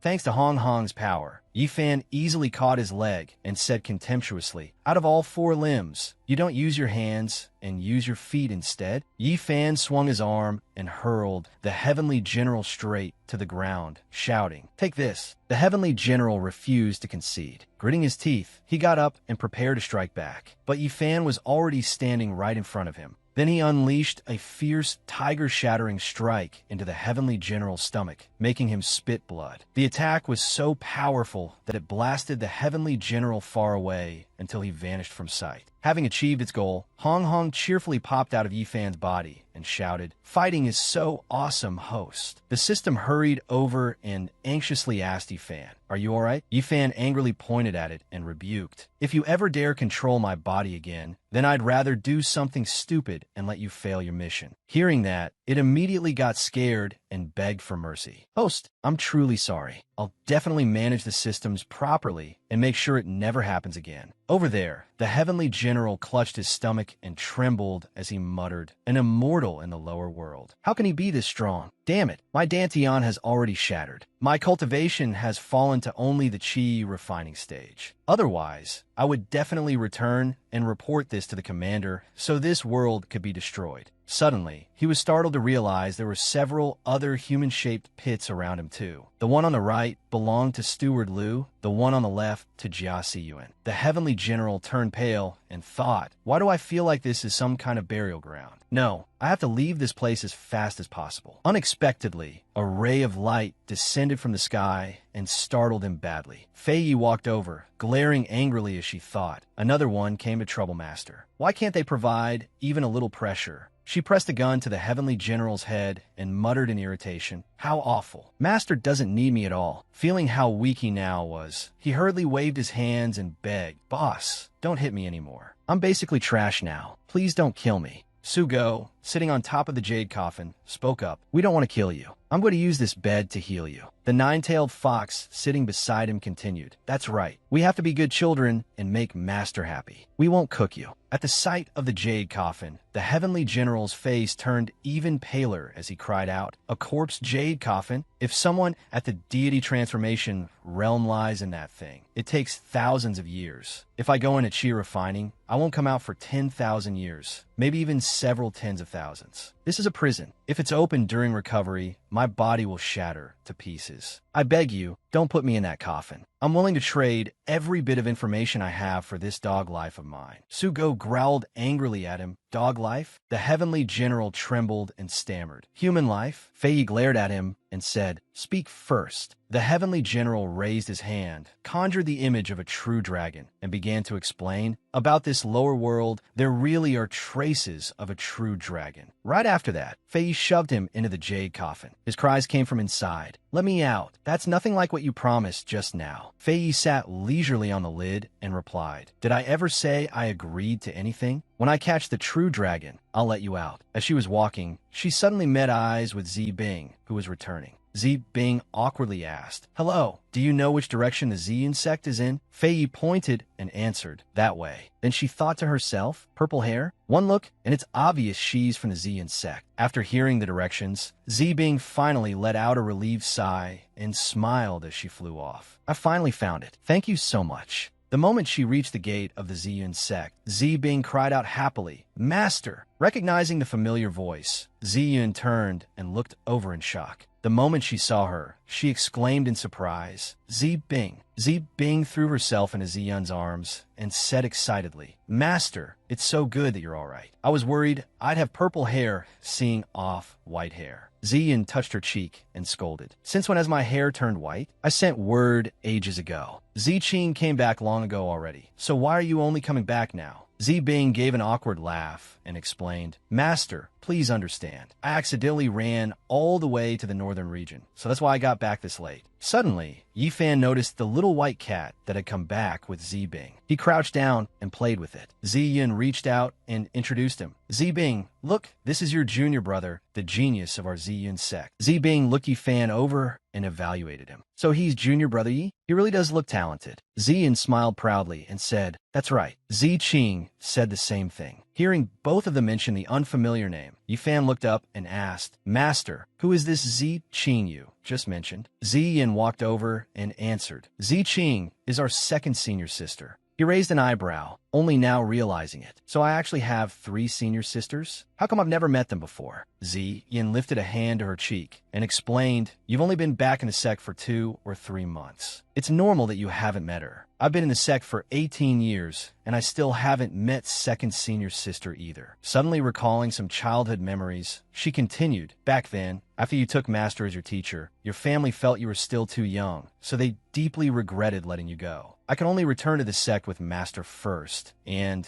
I kept hearing Master talk about our 2 senior sisters. But even now, I've only seen eldest senior sister. Yifan walked over in confusion. What kind of background aura is this? Her presence is way too low. Even the Prince of Lanling has a stronger presence than her. Ziyin didn't understand, and a question mark seemed to appear over her head. Who is the Prince of Lanling? Zibing suddenly spoke gently. Junior sister, junior brother, stop making fun of me. Come over and have some tea. As soon as she finished speaking, the 2 of them blankly found teacups in their hands. Yifan tankit her politity. Thank you, senior sister. Then Ziyin looked around and asked, where's second senior sister? While the 2 of them were reminiscing, outside, a female immortal ran over and urgently reported, Sect Master, this is bad. The son of Ma Bian, the sect master of Wentian's sect, suddenly broke through to the out-of-body realm. He's now leading the entire sect to attack us. Ziyin exclaimed in shock, what? Ma Bian est son? Zibing added in confusion. And he's in the out-of-body realm too? Ziyin felt it was absurd and muttered, wait. I've known that bastard Ma Bian for hundreds of years. Since when did he ever have a son? And that child's cultivation is even 2 or 3 major levels higher than his elders. Isn't that completely ridiculous? She led the disciples with her as she said, I'm worried someone might take this chance to cause trouble. Disciples, come with me and take a look. Everyone answered, yes. Only Yifan looked displeased at being dragged along. Meanwhile, at the Myriad Beast sect, after reading the paper in his hand, Liang cried out in shock. What? The vice sect master of the Solar Star sect is attacking Zi Yun's sect in the name of Wentian sect? Zhen Su turned around and replied, that's right. I'm surprised too. If I'd known, I wouldn't have given that treasure to fellow Taoist Yi. She smiled and suggested, disciple, go prepare them out. We're going to Ziyun's sect to lend them a hand. The little girl quickly replied, yes. Zhen Su toyed with the flower in her hand and smiled schemingly as she muttered to herself. In the end, whose hands will Xiang die in? Fellow Taoist Yi, don't disappoint me. Outside Ziyun's sect, a group of disciples from another sect arrived, holding weapons and shouting, young sect master,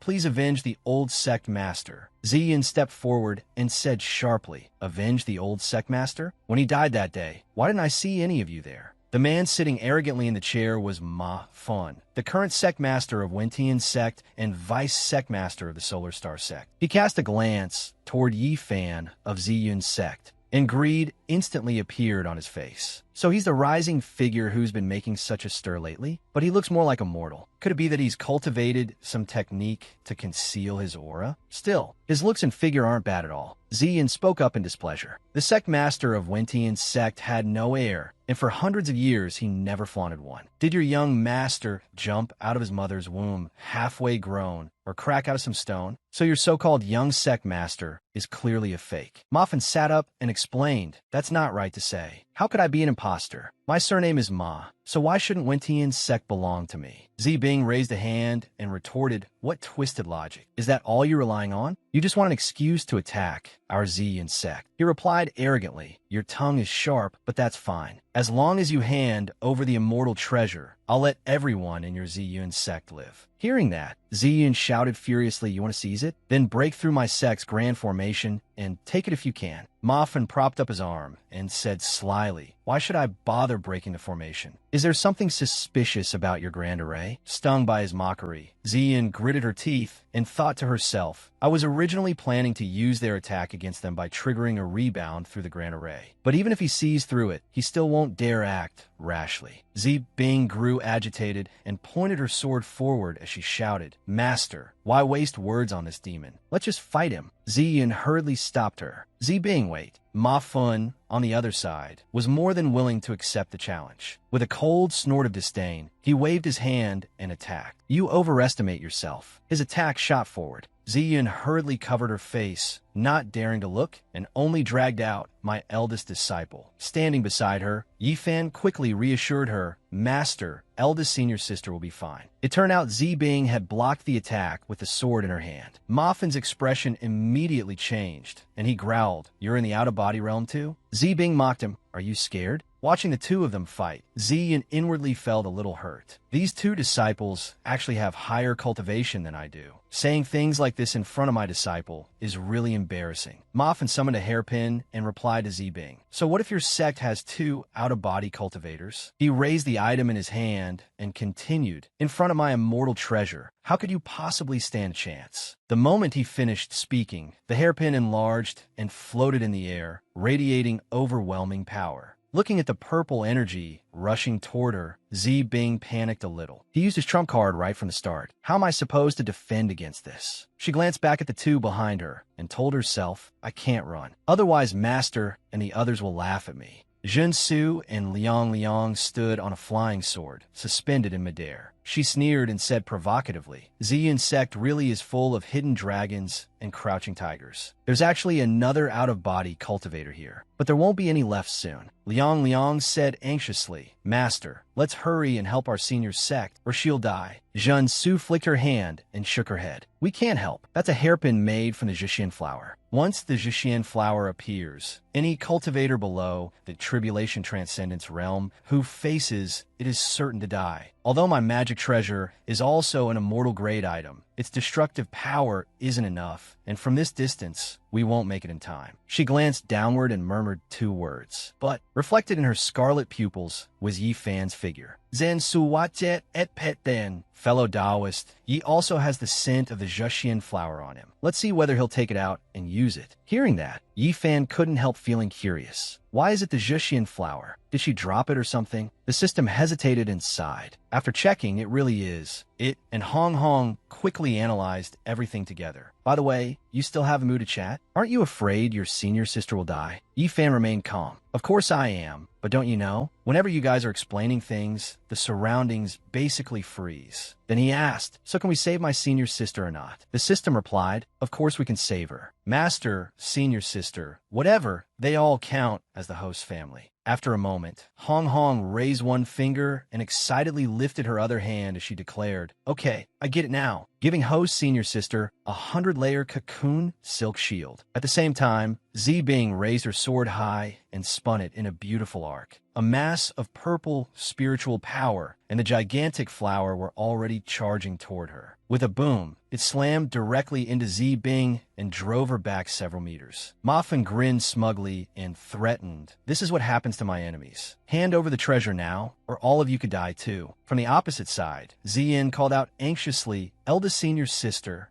Ziyin rushed over and tightly clung to Yi Fan as she cried for help. "My dear eldest disciple." He immediately explained the situation. "She'll be fine, but Master, loosen your grip a little. Your disciple is about to be done for." Yet at this moment, Zi Bing was standing perfectly unharmed within the strange current of spiritual power. She looked around and asked, "I'm fine?" Seeing this, Ma Fan scowled and snarled, "Why aren't you dead yet?" Hearing her disciple's voice, Ziyun excitedly turned around and shouted, "My dear eldest disciple, don't be afraid. Use all your strength and beat that demon to death. My precious disciple said his treasure is protecting you." Yifan looked at Zi Yun speechlessly. "I never said that, though it's basically true." Zi Bing drew her sword again and pointed two fingers forward in gratitude. "Many thanks, Junior Brother Yi. In that case, I can fight without worry now." He gave a cold snort of open disdain. "That was only the first attack. I don't believe you can withstand 10 attacks, or 100. Jin Su stared in astonishment and exclaimed, "That's impossible." He didn't use any spiritual power or magic treasure during the whole process. How could he neutralize the Zhixian flower's attack? The system couldn't help tattling. "Host, someone's peeking at you." Yifan raised his head to look and replied, "I don't see anyone." Up in the air, she stiffened in suspicion. Why did he suddenly look this way? No, that's not right. How could someone in the out-of-body realm possibly detect me? How could he? Could his strength be even greater than I imagined? Jin Su felt a chill at Yi Fan's amber eyes. They were cold and languid, as if he had already seen through everything. What was he trying to convey? She lowered her head and hesitated inwardly. "No, does he think I'm trying to use him? Would he be disappointed in an ally like me?" After thinking it through, Jin Su grabbed Liang Liang's hand and ordered Disciple, "Let's go help now." The little girl widened her eyes and asked,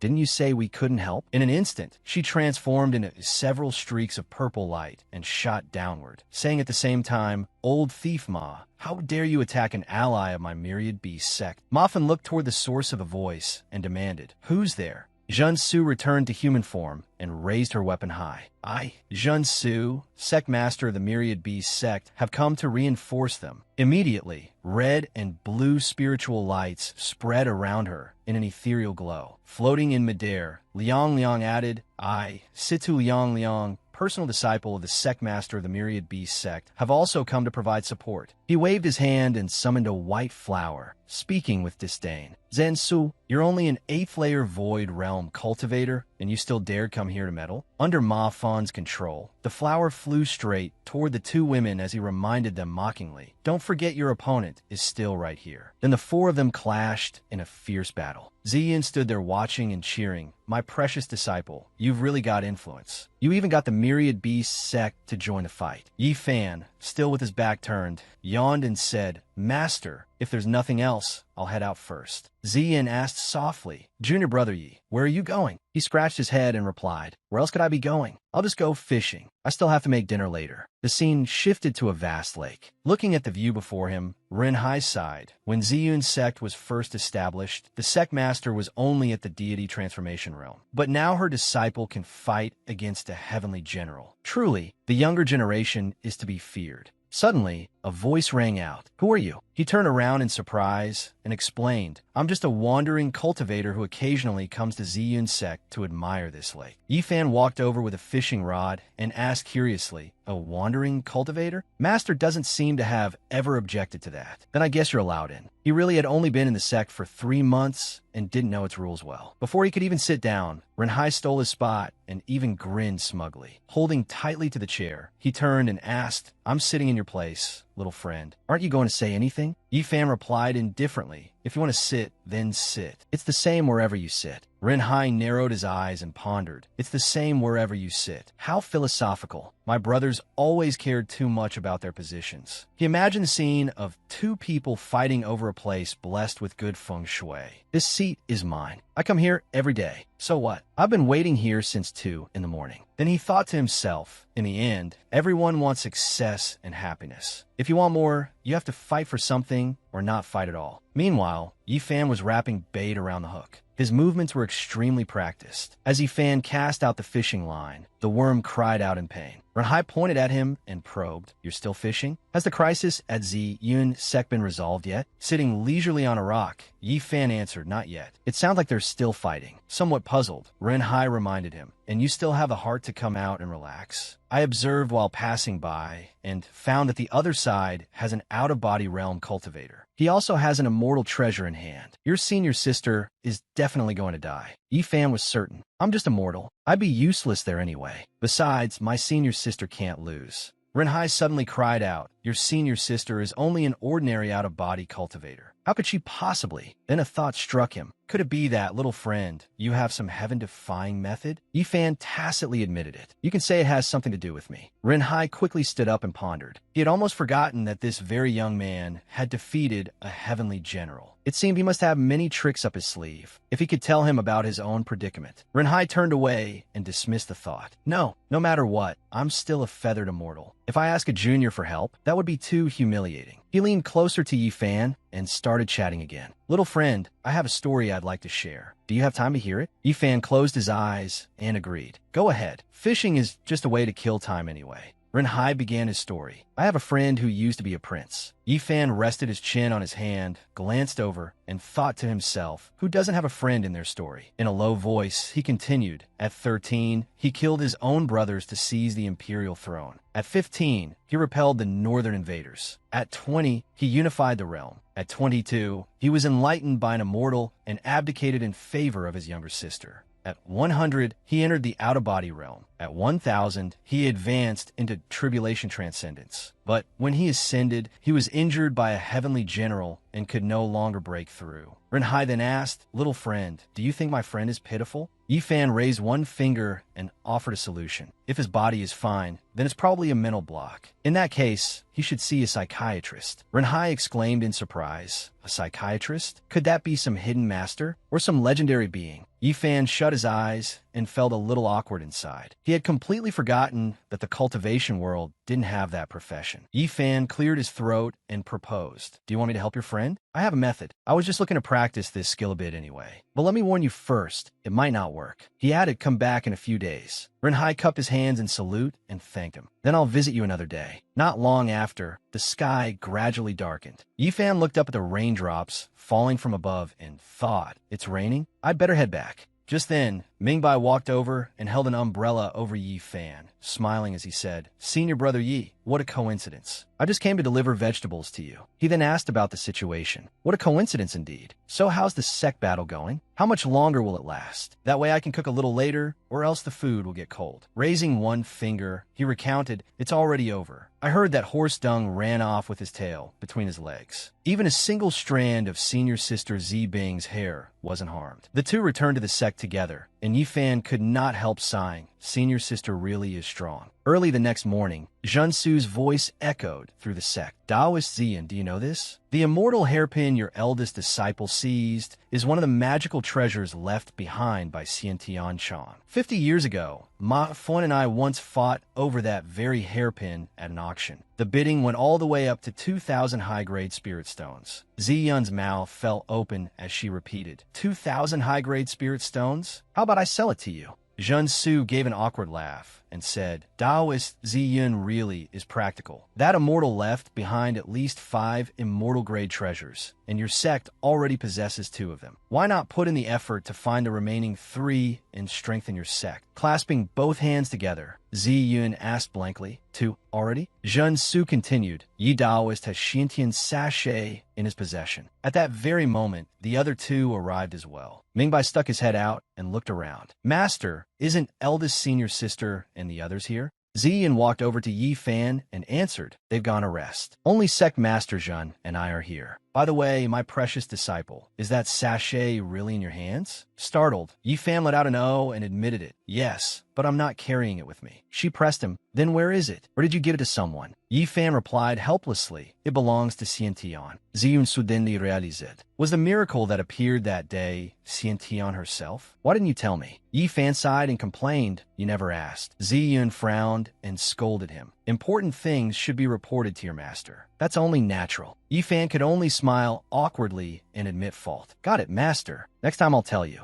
Behind them, Junsu wanted to flirt a little, lowered her voice and called out, "Taoist Yi, would my performance today count as being Ziyun's sect's best ally?" With his hands behind his back, Yi Fan looked closely at her wound and reminded her, "This wound is pretty deep. It needs treatment immediately." She was delighted, elated inside. So he really was captivated. Sure enough, no man could resist her beauty. But then Yi Fan turned around and instructed Junior Brother Li, "Take Taoist Jun to the guest quarters to rest and receive treatment." Mingbai cheerfully agreed, "All right," leaving Jun Su staring with wide eyes, managing only 2 words. "Wait, what?" She could only leave in disappointment. Mingbai led the way and explained, "The guest quarters are over there. Your disciples are staying there too. If you need meals delivered, just find an outer sect disciple dressed like me." Walking behind him, Jean Su thought to herself, "This time I helped Xian sect quite a lot. Yet Taoist, he showed no tenderness at all and even had an outer sect disciple escort me back to the guest quarters. Wait a second. This outer sect disciple has actually reached peak nascent soul? These 2 are actually stronger than real person Ziyin?" Her expression turned serious as she came to a quiet realization. "Ah, I get it now. This person is Taoist Ye's trusted confidant, while that sect master is weak and foolish. Most likely she's just a puppet supported by Taoist Yi. Suddenly, the sky darkened, and a dragon appeared amid several streaks of lightning, as though preparing to descend into the world again. The two of them were so frightened at the sight that they cried out in unison, "A true dragon." Sugo immediately lunged forward, trying to bite and tear at it. The true dragon twisted through the air a few times and burst out laughing. "You can't catch me." With one sweep of its body, Sugo was unexpectedly knocked down. Opening its huge mouth, the dragon cursed, "Go die." Just as it was about to swallow Sugo whole, several streams of red spiritual power shot toward it. In an instant, the mighty true dragon was beaten half to death, its entire body scorched black like a dried fish. Standing on the ground, the nine-tailed fox cried out excitedly, "Sister Fei Yi." Its head got knocked crooked. Standing beside it, Fei Yi sneered disdainfully. "What dragon head? They're all treasures. Bring all of it back, so Master can refine it." As if enlightened, it blurted out, "So that's how it is." The two of them had no idea that the true dragon was secretly glancing at them and cursing inwardly. "Damn it, her magic treasure is too strong. I can't keep pretending to lie here like this." Of the 36 stratagems, retreat is the best one. It immediately shot up into the sky, leaving Fei Yi and the two spirit beasts staring in shock. Seeing this, Fei Yi summoned her weapon and ordered, "This is bad. It's trying to run. Hurry and chase it." Seizing the chance, Tianjiang gently reminded her, "Hey, you said it already. Once we find a true dragon, you'll let me go, right?" She still did not agree right away. "Let's talk after I catch it." He howled bitterly, "Women can't be trusted. You tricked me again." The true dragon circled across the high sky, its roar echoing downward like thunder, while bolts of lightning wound around its body, forming several dazzling bands of light. Seeing the dangerous situation over on this side, Jiansu could not help exclaiming, "This is bad." After a fierce struggle amid clouds and cold wind, the true dragon crashed straight down to the ground in a cloud of dust. Once the storm passed and the sky cleared, it lowered itself with teary eyes and pleaded, "Human cultivator, please save my life. I am willing to form a contract with the Empress." Startled, Jiansu asked, "With me?" The true dragon put on a pair of glistening eyes and confirmed, "That's right." Clenching one hand, she thought to herself, "No wonder there was suddenly a torrential downpour at Ziyun's sect. So it turns out there is a true dragon here that can summon wind and rain. This is one of the strongest spirit beasts in the world. If it can be made to contract with a human, then that person is probably an immortal from the upper realm. I can't afford to take on this hot potato." And yet Jiansu smiled brightly and suggested, "Sorry, I've already contracted too many spirit beasts. I don't have enough spiritual power left to form another contract. How about I help you make a contract with this young man instead? The price is only one heart-protecting scale." Ming Bai's jaw dropped as he pointed at himself and asked, "What? I can actually take this huge dragon as a spirit pet?" The dragon's face immediately fell, and it muttered in a small voice, "Well." She moved closer and whispered to the true dragon, "He's only at the nascent soul stage. Even if he can't survive this crisis, you can still dissolve the contract yourself later." Only then did it realize,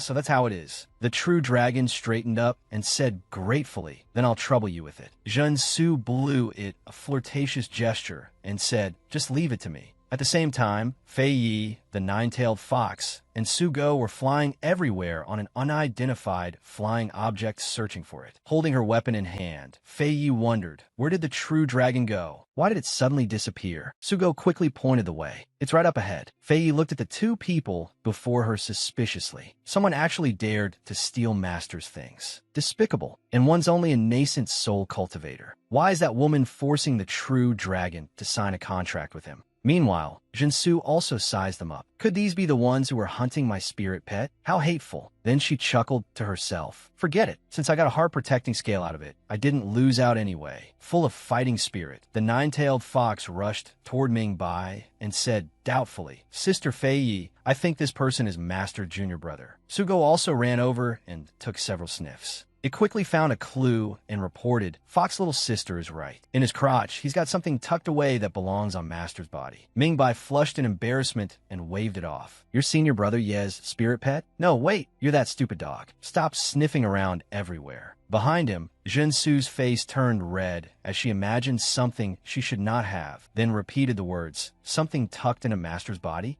Covering her mouth, she laughed softly and whispered, Taoist, he plays that wild with you? Embarrassed, Mingbai retorted, that's not what you think. Fei stepped forward with a smile to make peace. So your senior brother, Ye's junior brother. It was just a misunderstanding earlier. Mingbai waved his hand and suggested, sorry, this true dragon has a contract with me now.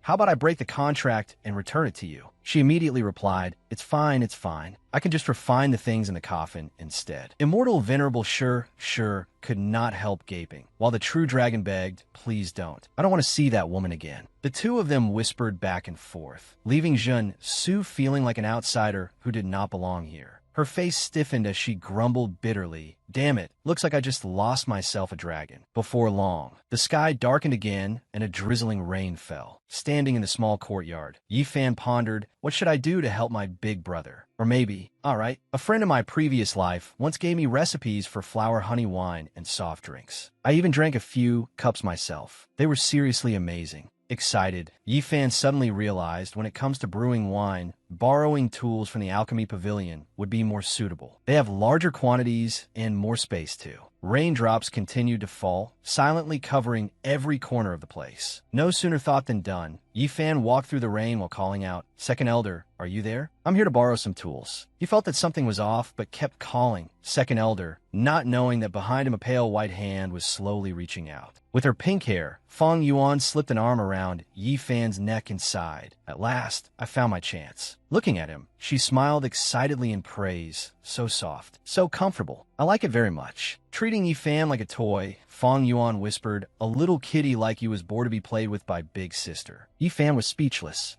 Cut. Second Elder, what exactly do I look like to you? She cupped Yifan's cheeks and puckered her lips. Come on, give big sister a kiss. Goosebumps broke out all over Yifan as he stopped her. Second Elder, how did you end up like your grandfather? Did you take the wrong medicine or something? Then he shouted, System, save me. It immediately appeared and asked excitedly, what is it, host? This is the first time you've called for me. Is there anything you need my help with? Seeing that the system did not even bother to look at the situation, Yifan replied sarcastically, no, I just suddenly figured something out. If I die, just go find another host to torment. The system clutched its head and wailed, at a time like this, can you not do that? Hong Hong cunningly reminded it, are you stupid? Why save the host? Maybe next year you'll have a little host. Covering its mouth, it laughed in agreement. A son inheriting his father's system really is too unprofessional, but I kind of like it too. Yifan glared and growled, in your dreams. The scene shifted inside the sect. Ziyun's right eyelid kept twitching, making her think, strange, why is my right eyelid twitching? Left for fortune, right for disaster. Recalling the old saying, Ziyun panicked, slammed her hand on the table, and shouted, this is bad. Something's happened to my precious disciple. The scene shifted back to Yifan. Feng Yuan was still clinging to him and refusing to let go, even coaxing him, let big sister kiss you one more time, then I'll take you to eat dried fish.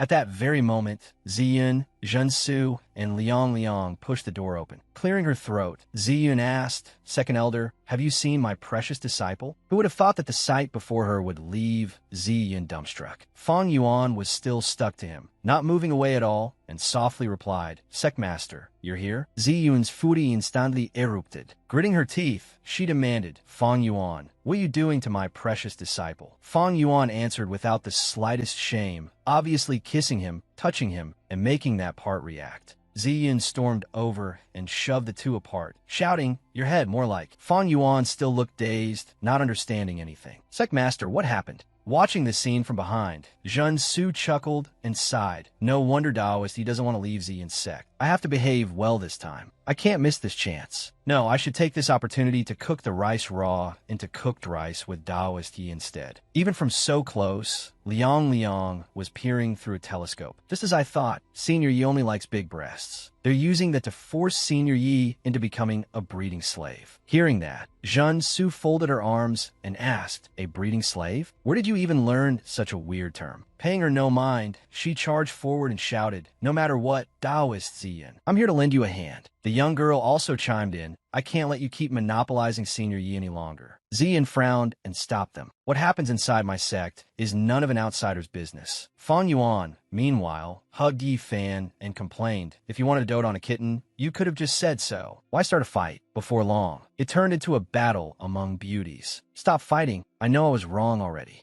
Only Yi Fan sat there clutching his head and lamenting, "What a headache. If I'd known earlier, I shouldn't have come to the alchemy pavilion alone." Suddenly, a fragrance spread throughout the room. Yi Fan sniffed a few times and muttered, "Why does it smell like sauce?" At that moment, the inconclusive battle also came to an end. The room was wrecked, and everyone was exhausted. Because of that, ingredients were scattered all over the floor. Dry leaf vine, spring finger water, drunken delight, thousand-year flower honey, and heavenly nine-flower dew. Yi Fan hurried over to pick them up, looking suspiciously intrigued. The smell was almost exactly the same as the top-tier drink he had once tasted. If mixed in the right proportions, he might be able to recreate that fine wine. After that, Yi Fan got up and left. Seeing this, Liang cried out in anguish, "Senior, save me." Yi Fan answered indifferently, "You can play by yourselves. I have something important to do." Crushed under the others, Liang could barely breathe, as if she were about to log off from life itself. "I am being suppressed. I'm not angry anymore." Half a month later, at Immortal Jade Peak, the moon had risen high overhead. Lurking outside, Ma Fun smugly thought the people from the Myriad Beast sect have finally left. It'll be much easier now to search for the immortal hairpin. He sneaked inside, picked up a pair of shorts and a chicken leg, and thought irritably, how strange. What did those girls from Ziyun's sect hide? My immortal hairpin treasure. No, if I don't turn this place upside down tonight, I won't give up. Not far away, a clay jar stood brazenly on the edge of table. Seeing it, Moffin hurried over, picked it up, opened the lid, and muttered, "They couldn't have hidden it in a place like this, could they? Damn, that smells good. How about I take a sip and see?" Unable to resist, he tipped it up and downed the whole thing in one gulp.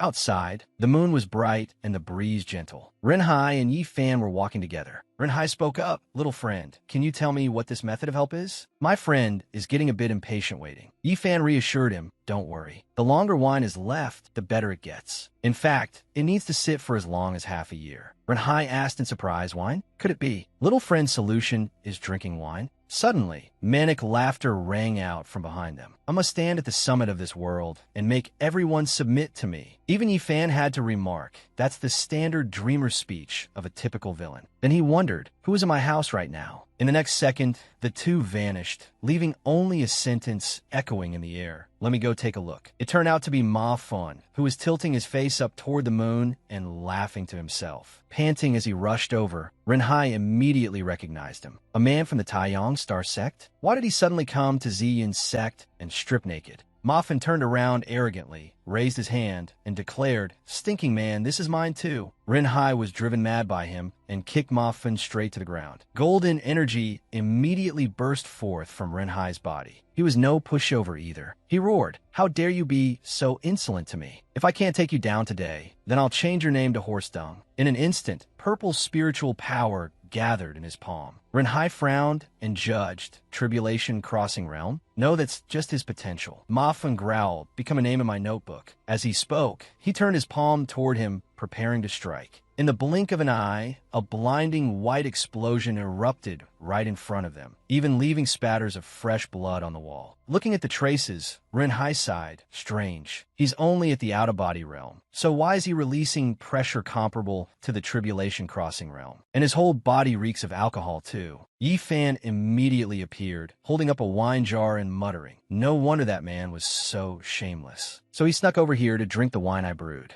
Hearing that, Renhai pointed at it and hinted, "Wine? Little friend, if there's any left, why not give it to me?" Yi Fan refused without hesitation. "That's impossible. The wine is still too strong. It's only been fermenting for a little over 10 days. That's nowhere near enough time for it to reach its best flavor." Renhai fell into thought, imagining himself as some great hero. This isn't even the best yet. After drinking it, Mafon's power was almost comparable to the Tribulation Crossing realm. If I drink it, could I temporarily gain the power of the Xiantian realm? Or even Golden Immortal? He immediately dropped to one knee and saluted. "Little friend, I want to drink the wine you made." "Ye fan no dit." "If you want to drink, then drink. Good wine doesn't fear being late." Right then, the system popped up to gossip. "Chicken blood system, did you secretly drink again and do something weird?" Hong Hong shook her head and denied it. "No, I've been very honest lately. The The system leaned in and asked, then why is the host's wine so effective? Hong Hong whispered, could it be that this wine's effect isn't exactly strong, but instead stimulates the drinker like some kind of stimulant? The system cried out in surprise, a stimulant? That's actually a pretty good way to put it. I could use something like that too. At the same time, a dark shadow suddenly enveloped the two of them, startling Hong Hong into demanding, who are you? How can you see us? It turned and pointed ahead, pressing further. How can you see this system? Standing beside it, the system broke out in a cold sweat and muttered, no, that's not right. He's a holder of another system. Suddenly, a strange burst of energy shot toward the system and sent it flying backward. The red system, wearing a conical hat, stood beside the stranger and pointed downward as it tattled. Finally found her host. She's the one who, during the final settlement, increased the growth system holder's power by 75%. Clutching its stomach, Yifan's system protested with a pained expression. Growth system? What nonsense are you talking about? So that red system was a wild system. It sneered in mockery, as expected of a low-grade system. You don't even know the function of your own subsystem. What piece of trash. The two of them suddenly charged together at Yifan. The system shouted angrily, that person is its host. D. It rushed forward, forming several golden specks around itself and declaring, you are not allowed to harm my host. The system spun around and formed several dazzling golden rings to shield its master. Auto use, time bullet. Auto use, level 9 chrysanthemum shield. Seeing this, Yifan called out in slight surprise, system. Renhai shouted, who is it? Who dares ambush my little friend? The stranger let out a cold snort and muttered to himself, blocked. The system turned to Yifan and urged, host, hurry, let's join forces. Other hosts are trying to kill you.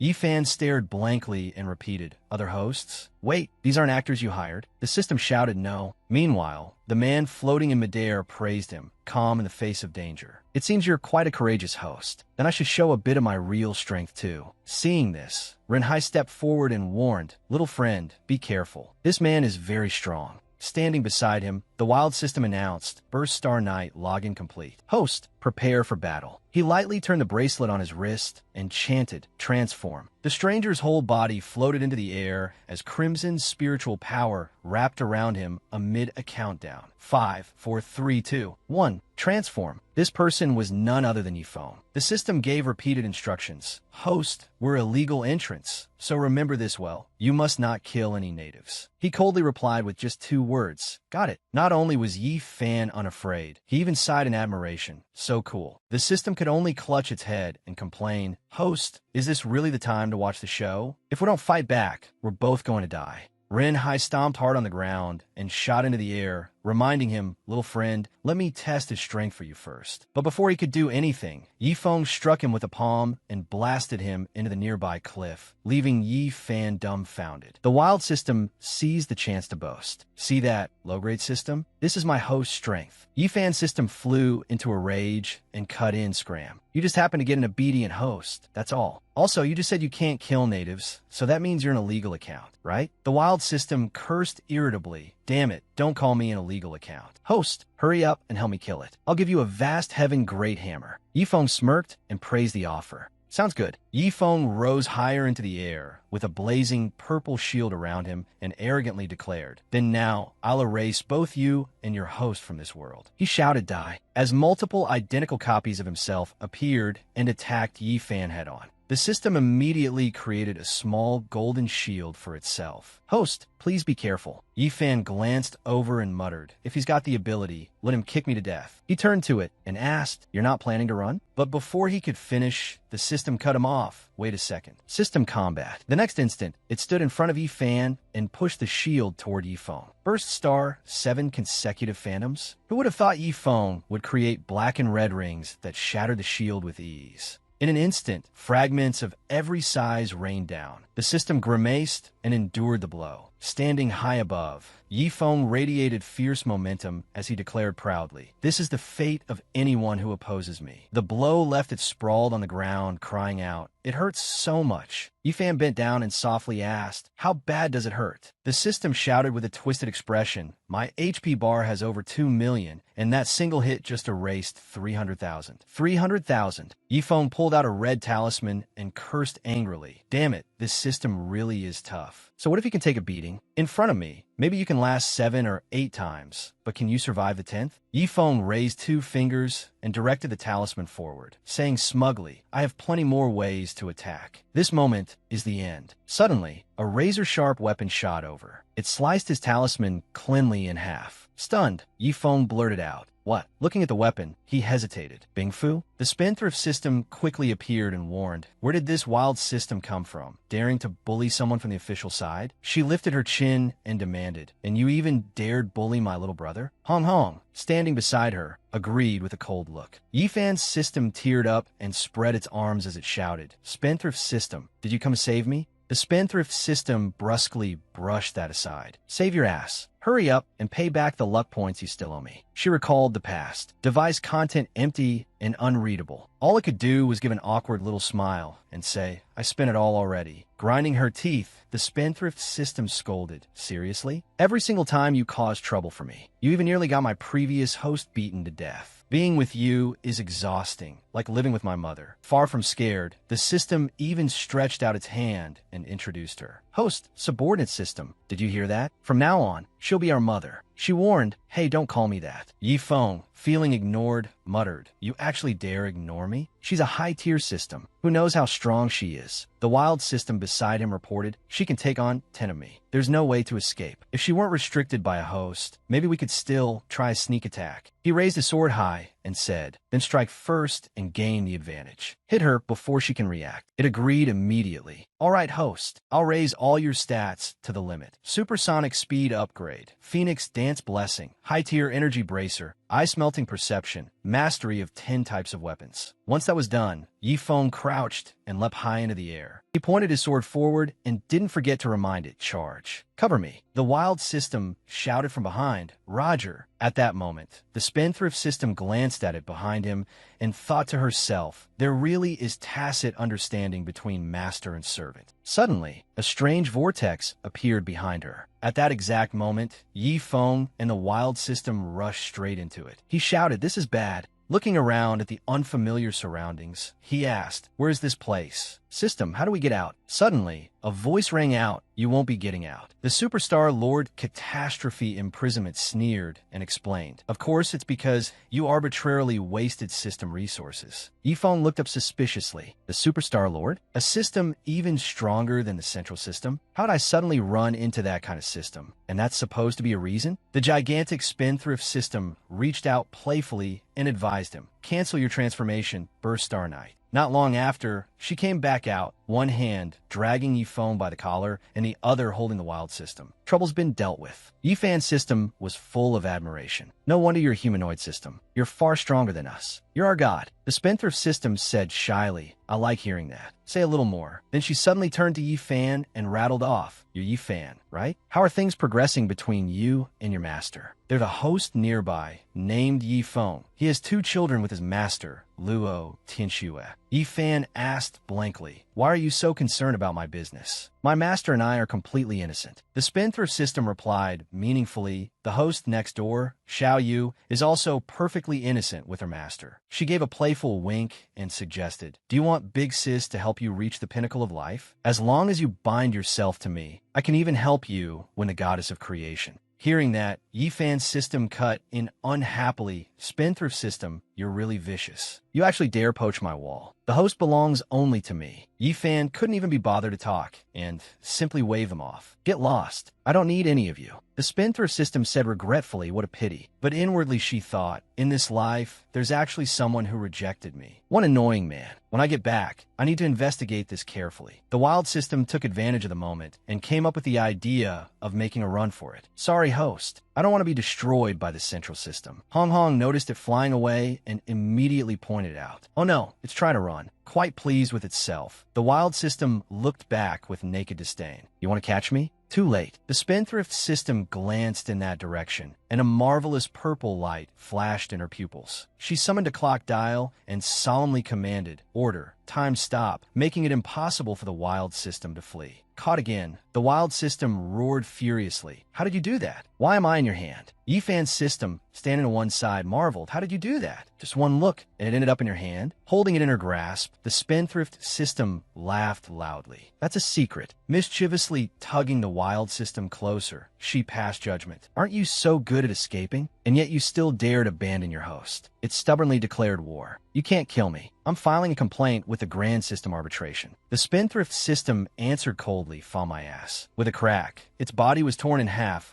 right before Hong Hong and the system's eyes. She then handed a chip to Yifan's system. This is for you. The system asked in surprise, a chip? You're being this good to me? The spendthrift system instructed, absorbing its data will help you and your host pay off your debt in the future. It burst into tears and wailed, please stop bringing up debt repayment. At that moment, Yifan grew suspicious. Systems really are unreliable. Even hidden hosts can still be betrayed at the crucial moment. After finishing up, she dragged Yifeng into the barrier gate, not forgetting to say, I'm taking this time traveler back first. If anything comes up, you can tell me. The system happily replied, understood, mother. She snapped furiously, do not call me mother. A few minutes later, Yifan walked over to Renhai, shook him, and called out, wake up, the floor is cold. You'll catch a chill. Renhai woke and asked gloomily, what about that mighty expert? Where'd he go? Yifan reassured him, it's been resolved. He won't be coming back. Renhai stared blankly and demanded, who did it? Who was it? Could there be another expert in Ziyin's sect? Right then, a hole suddenly appeared in the ground. A golden eye and a set of sharp claws emerged from it. Scene shifts to today. Everyone gathered together and chatted. Hey, did you hear? The myriad beast sect tampered with the demon beast meat. Out of 10 gene of meat, there are really only 4 or 5 gene. More than half the meat in storage is already gone. How could that be? Doesn't the great elder know? The storehouse manager probably has some excuse ready. Then they thought of that terrifying beast and argued back and forth. That's all nonsense. Last night, I got up to use the toilet, and I saw with my own eyes a monster dozens of meters tall at the sect gate. Keep making things up. If that's true, I'll cut off my own head for you. A monster that huge, sneaking into the sect just to steal meat? What a joke.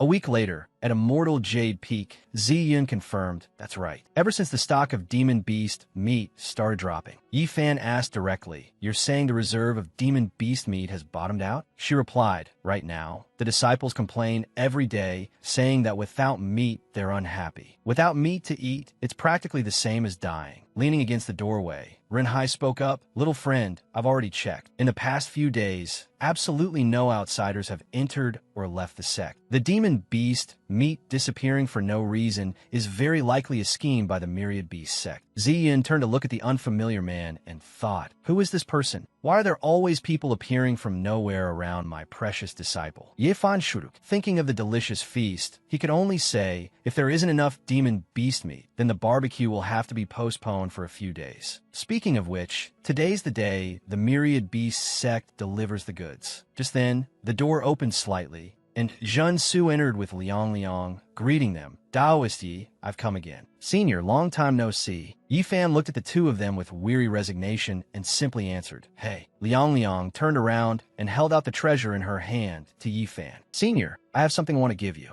Yifan took it and asked softly, what is this? The little girl proudly introduced it. This is a protective charm I made myself. Yifan nodded.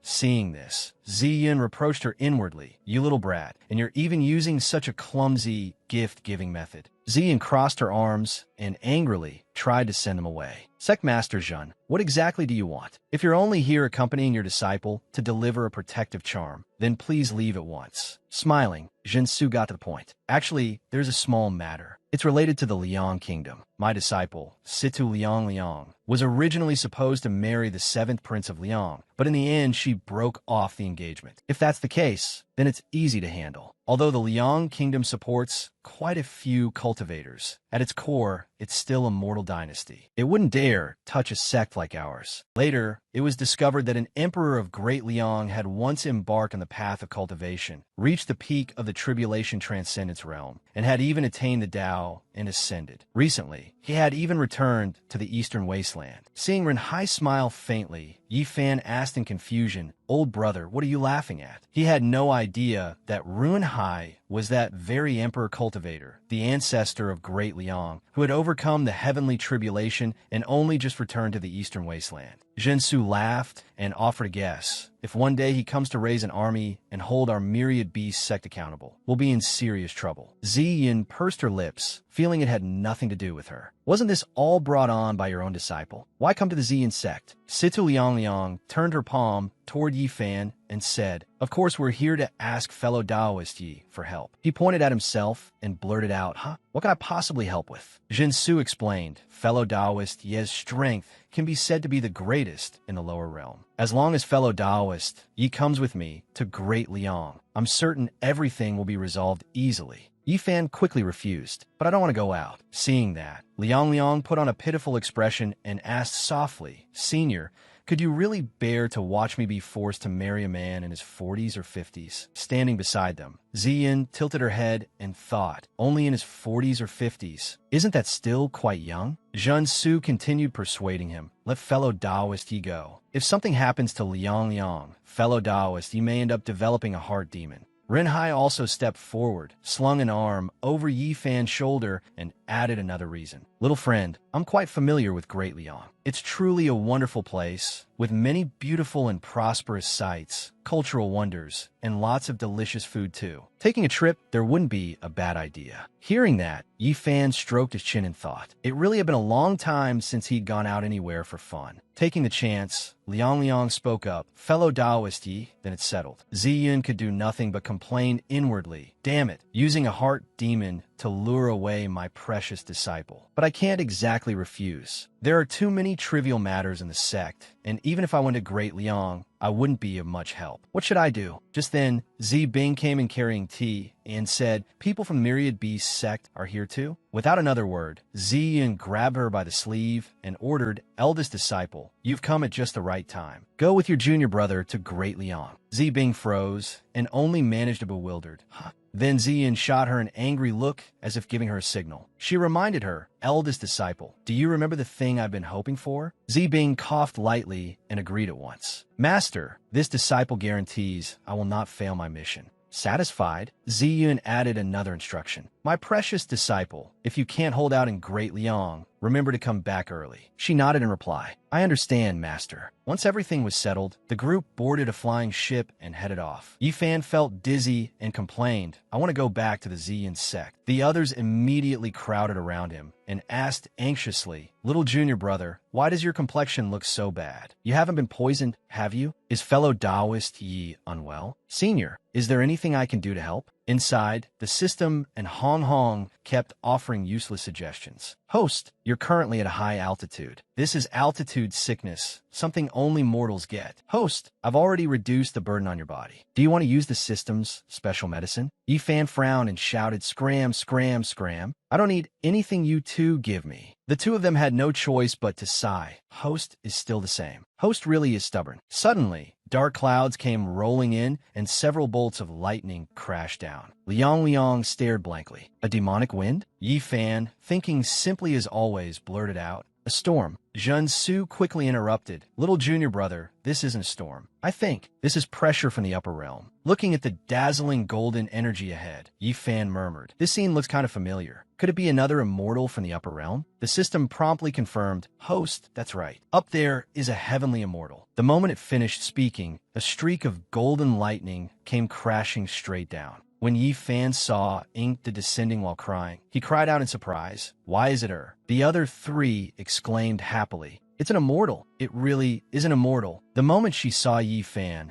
she stopped crying at once, widening her amber eyes in a pitifully cute expression. Ingda threw herself at Yi Fan and said, "Senior, please help me." The three beauties stared wide-eyed and shouted, "Little junior brother, fellow Taoist Yi, you actually know an immortal?" Yi Fan could only grumble inwardly, "I'm just a mortal. Why does everyone want my help?" The system said smugly, "Host, you still have us." Just then, several heavenly generals pointed each other toward Ingda's location. "Found her. She's over there." The system and Hong Hong stupidly filled with question marks. Aren't they the heavenly generals that the subsystem defeated before? Why do all their faces look exactly the same? Yi Fan raised his head and said suspiciously, "Isn't there another possibility that they're triplets?" Inda took a deep breath and shouted, "Senior, She dropped to her knees, squeezed her eyes shut, and cried out loudly, "Save me," as Ingda flung his whole body toward the heavenly generals. Yi Fan could only complain inwardly. "Don't your knees hurt?" Ingda turned Yi Fan around and pleaded, "Senior, please help me one more time. I'm willing to serve you like an ox or a horse for the rest of my life." Liang, standing behind them, stepped forward and said bluntly, "Sir, like an ox or a horse? My older sisters taught me that. Doesn't that mean pledging your body?" Left with no choice, Yi Fan clutched his pants and agreed. All right, I got it. Just stop tugging on my pants." A heavenly general growled menacingly. "Huang Ru, you fled the upper realm countless times already. Your crimes are extremely serious. You even colluded with the lower realm, a crime deserving 10,000 deaths. You plotted to murder heavenly generals, an even more unforgivable offense. This time, you'll wish you were dead." From below, she protested, "I really didn't kill the heavenly generals. I don't know anything at all." Hong immediately defended herself. "I didn't either. I even spared his life back then." The two heavenly generals raised their weapons and ground out her name through clenched teeth. Huang Ru, a stream of golden spiritual power then shone straight down from the sky above, accompanied by two terrifying words: "Deserves execution." The place instantly descended into chaos. Liang, pull him away. "Little junior brother, that's heavenly lightning. We need to run. If we keep standing here, we'll die." "Senior, don't go. You can definitely beat them." Then, with a boom, the heavenly generals were suddenly struck by a surprise attack, and a terrifying explosion erupted at once. It turned out Hong had fired cannons at them. "Host, look, I've taken care of them." Standing beside her, the system looked dissatisfied and said, "Are you really some kind of chicken blood combat system? You said it had been multiplied fivefold, but in the end, all it did was boost firepower and add martial arts and rocket shells." The others stared in shock and muttered, "Handled already?" "Little junior brother, I didn't expect you to be this strong." Yi Fan simply turned away and said, "This has nothing to do with me." Liang suddenly looked around. "Right, where's my master?"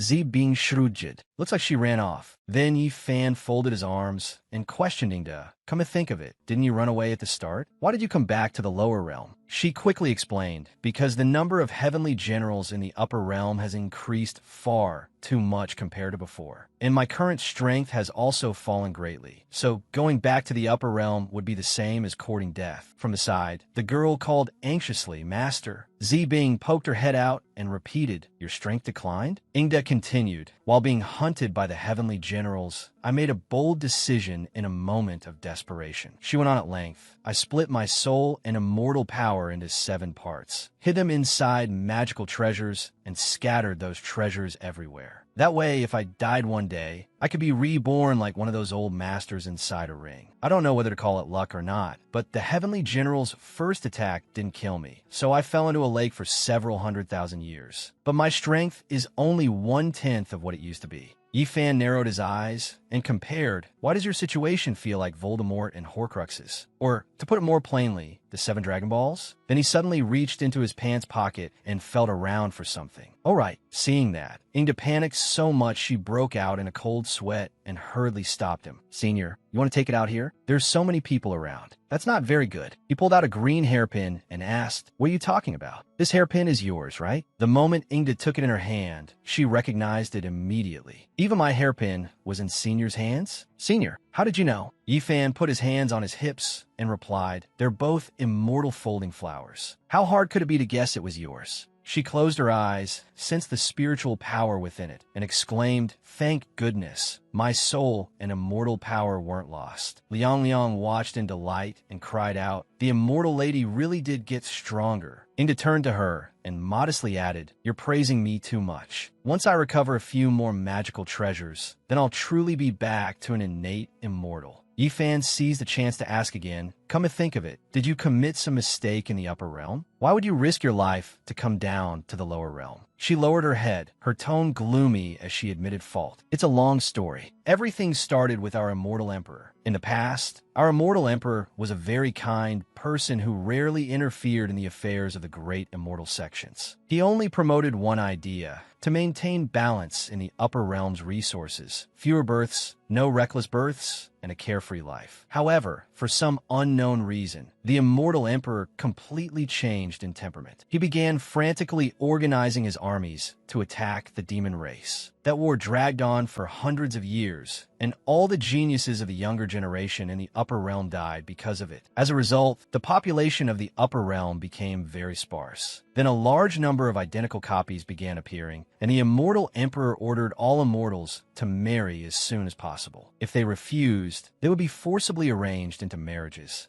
Inga knelt down and burst into tears, begging for mercy. I've lived in the upper realm for tens of thousands of years, and there isn't anyone I like at all. If the immortal emperor arranged a marriage for me, who knows who I'd be married off to? After thinking it over again and again, the only way I could have any chance of surviving was to flee to the lower realm. The girl took her hand and comforted her. Immortal sister, I understand you very well. I also don't want to marry a stranger for no reason. Inga da blinked in surprise. Little friend, you too? Yifan hurriedly asked, what happens if there are no children after getting married? She stood up and shouted, then the consequences are even more serious. Suddenly, a pale white hand grabbed the side of the ship, and Ing Da's savage tone rang out. He'll send a group of heavenly generals to surround you and do everything possible to get you pregnant. The one clinging there turned out to be Jinsu. She quickly ran over and covered Ing Da's mouth. Immortal lady, you'd better not say things like that. My disciple is still a child. Seeing Jinsu, Liang brightened and said, Master, you've climbed back up? Hearing that, Yifan rubbed his chin and commented,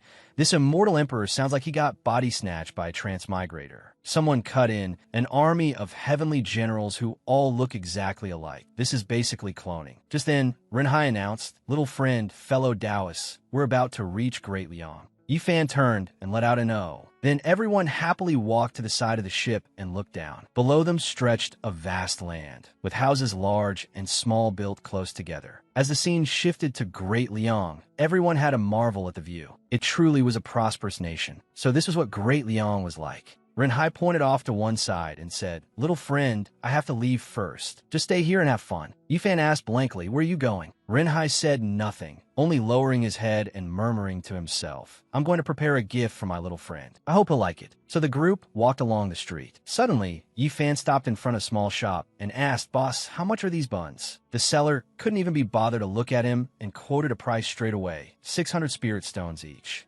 Bing asked in surprise, that expensive? And besides, where would mortals get spirit stones to buy them? Ingda objected, isn't 600 spirit stones actually very cheap? Hearing the murmuring, the man removed the book covering his head and looked over drowsily. It turned out to be Yerbai. His eyes went wide, and he shouted, Yifan? Yifan still couldn't recognize him. You're? In the next instant, Yerbai abandoned his goods and bolted. Damn it, all the buns are yours. See you later. But Jinsu easily grabbed him back, her tone threatening. Judging by your expression, you've messed with little friend Yi before, haven't you? In that case, I can't let you go. Pulling a miserable face, he admitted his mistake. Esteemed elders, I was wrong. I won't dare do it again. Standing behind them, Bing gave an awkward laugh and advised, fellow Taoist Shun, don't pin him down like that. We should first ask what happened. With difficulty, Yerbai explained, because the seventh prince was stroked by an immortal, it means he's favored by an immortal, and in the future he'll definitely be counted among immortals. And someone revealed that this immortal may well be Liang's immortal emperor, who returned to the lower realm to bring benefits to his descendants. Yifan leaned in and asked, something like that happened? Maybe something like that, Yerbai said. Ingda, stroking the kitten's head, cut in, but I've only touched cats and dogs before, so that doesn't necessarily mean they'll become immortals. He shrugged and continued. To attract the immortals' attention, a huge number of cultivators have flocked to Great Liang. Most of the capital now is filled with those cultivators.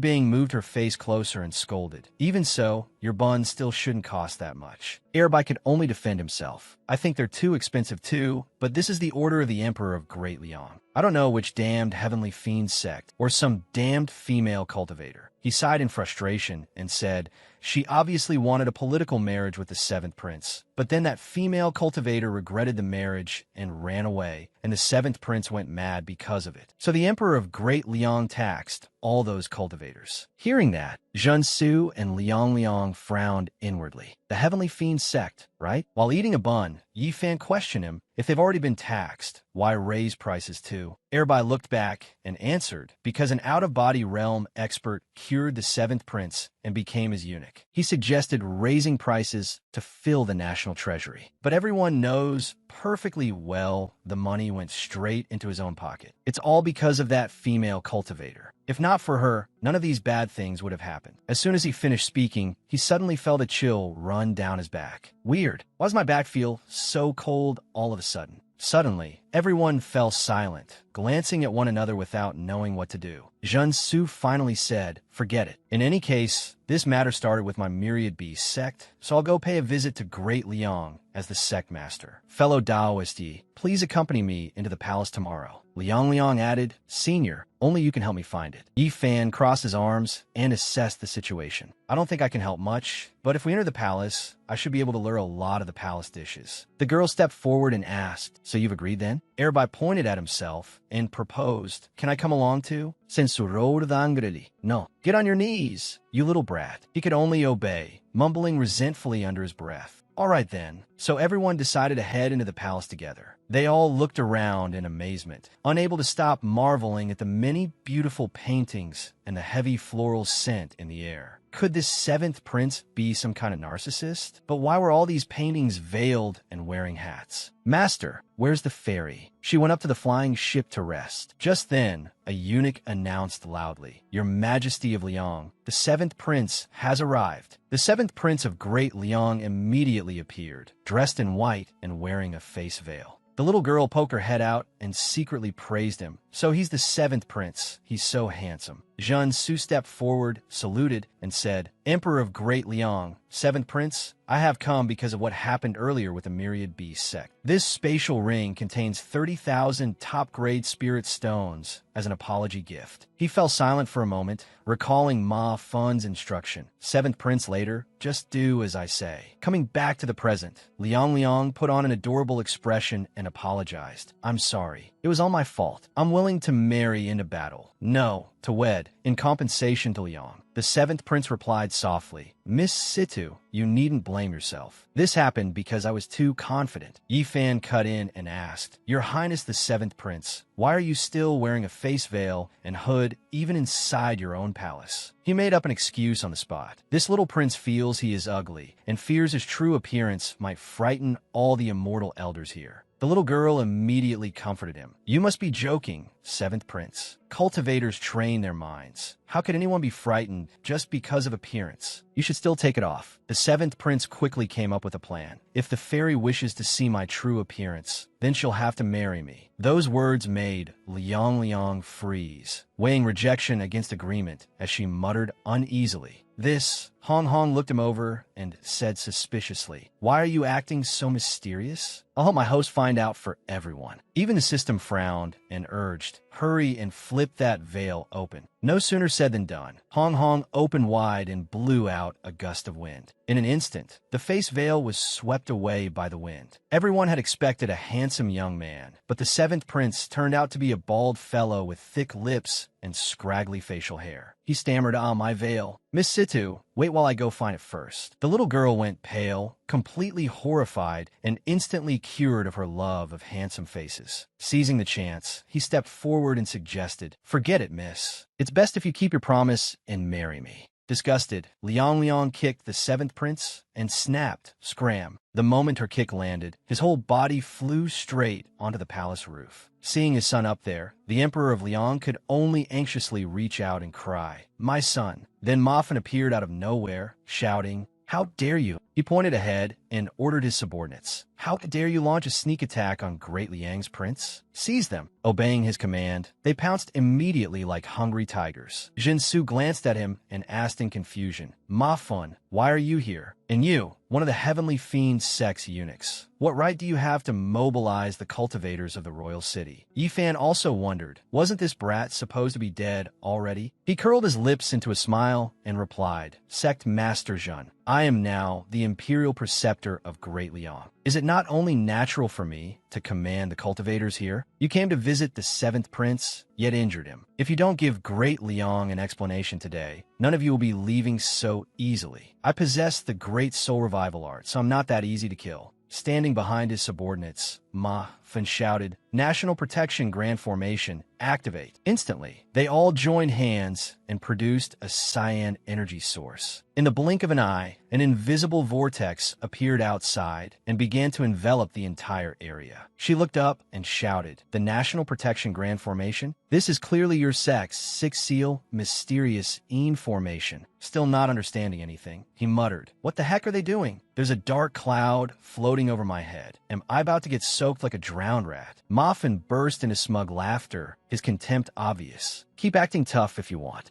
Zibing looked down at her palm in surprise. My spiritual power has been sealed. Liang wasn't doing any better. Why can't I use my spiritual power either? He walked over to the group of archers, snorted coldly, and shouted, so all of you have become mortals now, have you? Archers, ready. As soon as he finished speaking, several arrows shot straight toward Yifan. At that moment, someone flashed past to block them. Stop! At the same time, he shattered the arrows. That person was none other than Renhai. Moffin froze and demanded, who are you? Wait, you look a little familiar. Of course, back then he had been drunk, so how could he have remembered him? Renhai introduced himself bluntly. I'm the 5th Emperor of Great Liang, Yu Renhai. I order you to stop. Moffin couldn't keep his mouth shut and yelled, an ascended immortal? Unbelievable. Great Liang actually has an immortal? Wasn't that just a lie I made up to control the cultivators around Great Liang? I never thought he really existed. The Emperor of Liang pointed straight at him, suspiciously. You say you're our ancestor. What proof do I have to believe you? The 7th Prince pressed. And what exactly are you? You think one sentence from you is enough to make everyone stop. Renhai raised a hand and offered a solution. If you want proof, then feel the ancestors' bloodline for yourselves. Ancient bloodline resonance. In an instant, golden spiritual energy flowed out. It suddenly burned through the clothes of 2 soldiers. Frowning, they shouted, my clothes. I feel like they're melting. This left everyone else baffled. Why don't I feel anything at all? This must be some cultivation scam. Renhai himself also went blank with disbelief. Strange. Why did only these 2 sense the bloodline? Could it be everyone else's bloodline is too thin? Yifan ran over and quietly suggested, or maybe they're not actually your family at all? Hong, and the system immediately launched into a long analysis. After checking, they found that this imperial clan basically had no blood relation to him. According to their calculations, that emperor had been cuckolded roughly 200 to 300 years ago. Or maybe the royal bloodline had mutated. Sadly, he said, my condolences. Renhai dropped to the ground and lamented. How could this happen? The throne of my Yu family, stolen by outsiders. Moffin grew even more excited and ordered, this man is extremely dangerous. Everyone, hurry and capture him. His subordinates turned on him at once and retorted, do you think we're idiots? He's an ascended immortal. Even if he's not a true immortal, we're still no match for him, Imperial Preceptor. Stop talking and charge first yourself if you've got the guts. Suddenly, dark clouds rolled in overhead and thunder boomed through the sky. A monster with razor-sharp teeth and blood-red energy descended upon the place.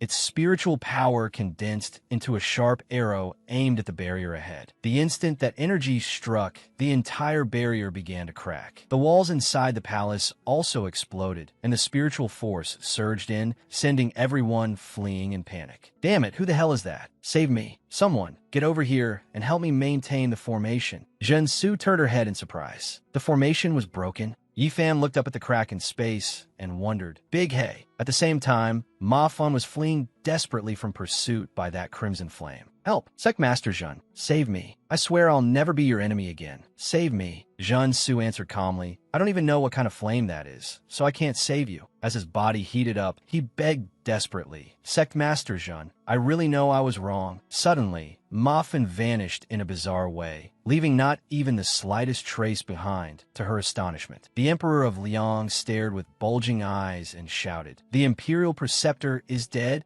Having no other choice, he dropped to his knees and cried out, Ancestor! Renhai jolted and reminded him, Old brother, your descendants are calling for you. Gritting his teeth, Renhai severed the relationship on the spot. I am not your ancestor. None of you share the same blood as our Yu family. I have no obligation to protect you anymore, much less protect Great Liang. From this day forward, whether Great Liang lives or dies has nothing to do with me. After saying that, Renhai turned to leave, patted Yifan on the shoulder, and consoled him. Little friend, I'm sorry you had to witness something this ugly. I'll treat you to a meal at the Immortal Pavilion. Yifan merely sighed and said in disappointment, "So there'll be no chance to eat imperial cuisine today." "Oh well." The Emperor of Liang stretched out a hand and called after them weakly, "Oh." Seeing this, the palace attendants surrounded him and began blaming him. What exactly does great Liang dare offer anyone? In the end, it was all just deception. All you ever did was order us around. Did you really think you were above everyone else? If your Liang kingdom has no immortal ties, then don't blame us for showing no respect. The Emperor of Liang turned deathly pale, screaming inwardly, "It's over. This time it's completely over." The scene then shifted to the open sea, where someone sitting on Big Hay said with difficulty, "Big Hay, my injuries can't be healed. You should go on your own." Big Hay turned its head and encouraged him. "Close friend, what are you saying? It wasn't easy for us to defeat that hypocritical old Taoist, and now you're telling me to go alone." It turned out to be Yifan. Blood kept flowing from the corner of his mouth. Coughing, he held up a blazing red pill and said, "That old man is about to destroy this world." Just then, several arrows came flying toward them. Yifan could only leave behind one final sentence. "This world-destroying fire pearl. I'm returning it to you." Big Hay frowned at the pill before him and called out urgently, "Close friend." The only answer was a splash in the water below. Big Hay dove down in a panic, searching frantically. It plunged straight into the river, roaring, "Close friend," while schools of fish rushed in and tore off pieces of flesh one bite at a time. Dark clouds gathered, thunder exploded across the sky, and bolts of lightning crashed down violently. Beneath the water, vicious fish with razor-sharp teeth lunged forward. Big Hay's desperate cries rang out. "Where are you?" At the height of the tension, Yifan suddenly woke up. It had all just been a dream.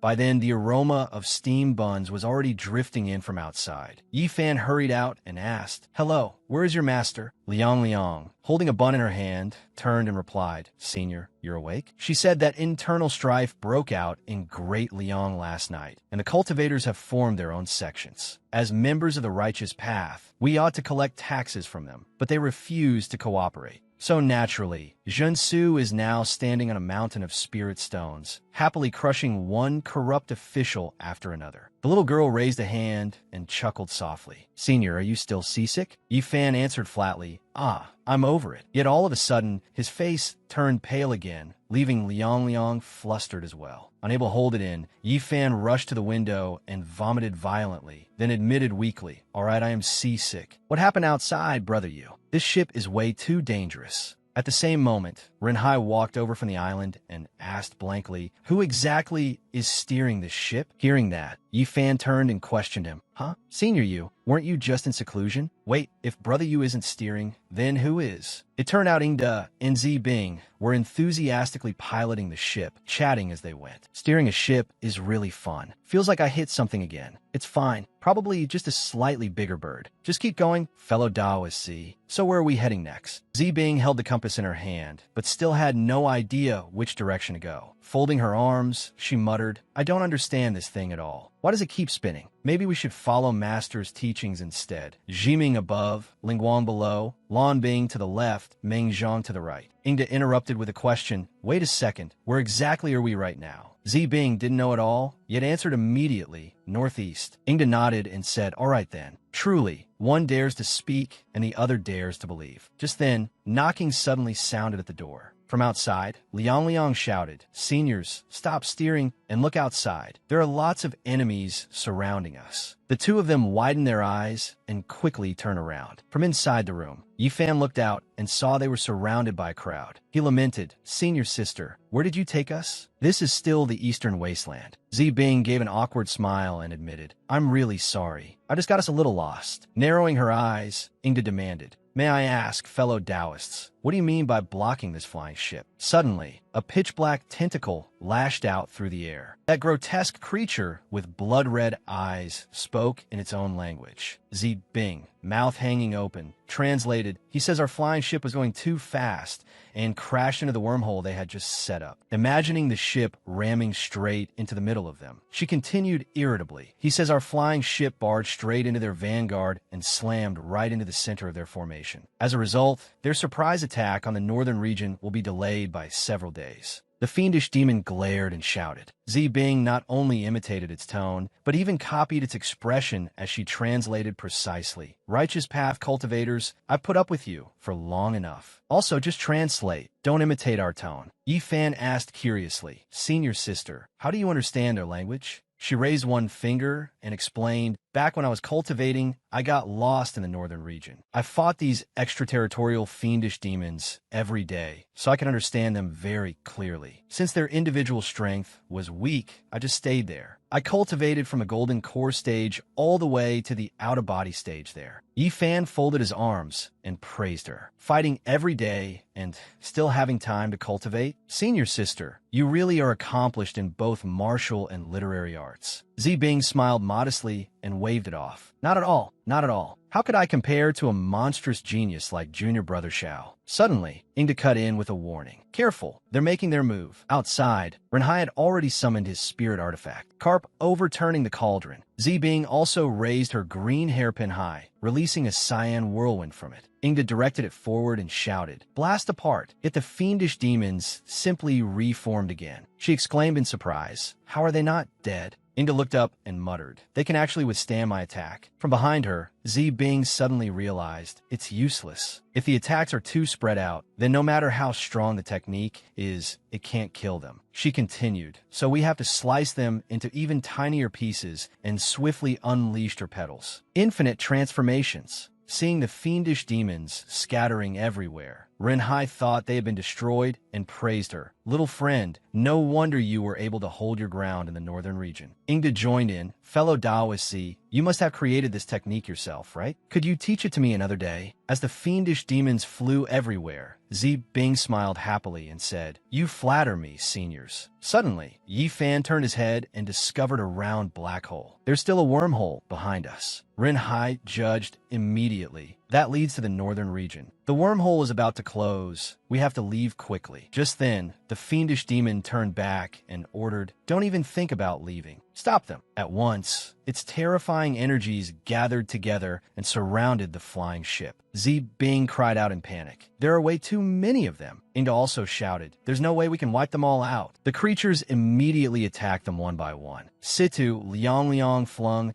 out several yellow talismans and shouted, break! Renhai reached out and crushed them one after another. Ingda frowned and raised her needle high, commanding, go! Her needle instantly transformed into a giant weapon and rammed straight into those red-black blotches. Yet the fiendish demons remained unharmed, and more of them kept appearing. Zi Bing shouted, they really are determined not to let us go. The little girl asked in alarm, what do we do now? I'm almost out of explosive talismans. Renhai pulled down his bamboo hat and analyzed the situation. These things are extremely hard to deal with. We need to break their bodies apart to handle them. But right now, the urgent thing is to get out of this cursed place first. Inda glanced over and said firmly, no, there has to be another way. Looking at them, she continued, those fiendish demons don't dare attack Senior because Senior has the strength to kill a heavenly general. They're just lesser fiendish demons, so they'd definitely be exterminated. Meanwhile, Yi Fan remained completely safe, sitting there leisurely and watching. That was because the fiendish demons simply did not see him as a threat. Resting his chin on one hand, Yi Fan quickly realized, these fiendish demons don't seem hostile toward me at all. And the system also disappeared for no clear reason. Could it be these things are the work of those systems? Seeing this, Zi Bing could not help asking, Junior brother, how are you so calm? Have you already thought of a solution? He shook his head. I'm only an ordinary mortal. How would I have any solution? But senior sister, don't worry too much. Think a little more, and something will definitely come to mind. She put on a sly expression and thought to herself, just as Master said, my junior brother likes to think of himself as a mortal. If he said that, then he must already have a plan. Zi Bing clenched her hands and reminded them, these fiendish demons have ravaged the northern region for many years. No matter what came before, what comes now, or what comes after, this is the time to eliminate demons and uphold the Tao. Renhai also raised a hand in agreement. Situ Liang pulled out a whole stack of talismans and added, then I'll use everything I know too.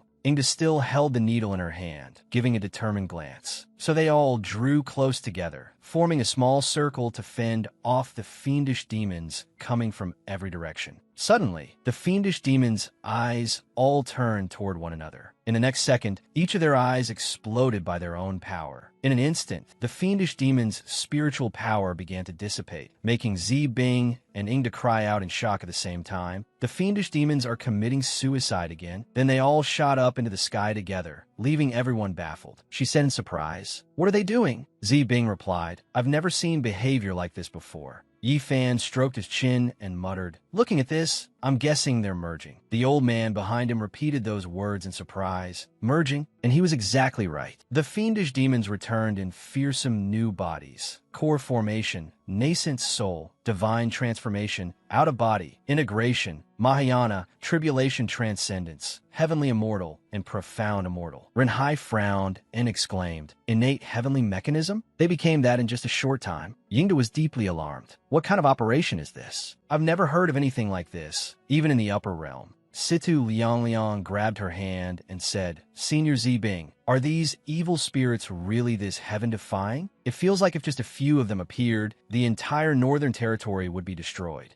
Bing stared ahead and replied uneasily, "How is that possible? In the northern region, there are more of them than insects, but very few ever surpass the nascent soul stage. If every single one of them could become an innate heavenly being, then the entire immortal realm would collapse." Just then, 3 satellites were preparing to draw close to one another. Fan grew suspicious. Could it be because of the moonlight? What are those systems trying to do? Do they want to create a hopeless situation to suppress them? Seeing the danger, Renhai urged, "Little friend, how are we supposed to fight like this?" Suddenly, a bolt of lightning crashed down from the sky, and at the same time a voice rang out, "Come out. I know you're hiding nearby." Out of nowhere, something golden appeared high above. It shot downward at the speed of light. It turned out to be a stream of golden energy released from the moon toward an azure satellite, blowing it apart on the spot. The fiendish demons below all stared with wide eyes. Not long after, a clawed foot with razor-sharp nails emerged from the hazy smoke. It was none other than Big Hay. The fiendish demons around her also gradually vanished.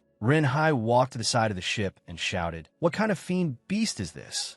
Bing added from behind, "It killed the fiendish demons in one move. Its strength is no less than Senior's." Big Haze slowly walked over to Fan. She looked at him with tender eyes and said, "You still found me in the end." Big Haze spun around and transformed into a beautiful woman in alluring red clothes, softly calling out, "My dear friend." Fan froze and asked, "You're Big Hay?" He blushed and stepped forward, whispering, "Big Hay you?" She lightly intertwined her fingers and lowered her head in reproach. "My friend, I know hiding my identity was my fault, but you're reacting a little too strongly." Suddenly, Fan gaped and shouted, "Wait, where's that thing of yours?" Big Hay raised one finger and gently reminded him, "My friend, that's a bit rude. I've always had a girl's form." Then she threw her arms around him and sighed. "It's so good to be able to feel your warmth again." Seeing this, Situ Liang's eyes reddened as she moaned. "Why are there always other women appearing beside Senior? Other woman number 1, other woman number 2, and another man all stood there blank-faced together." The little girl thought to herself, "I think that's actually something I should be asking on my master's behalf." Fan suddenly turned and asked, "Why did you come to this world? Don't tell me you wanted to go back. I'm telling you now, I'm not going back. Besides, I'm only immortal. I can't help with anything." Pushed away unexpectedly, Big Hay spoke up, "My friend, why would I force you? After I spent a few days as the Eternal Night Demon Venerable in that world was destroyed by those Taoist disciples, your master."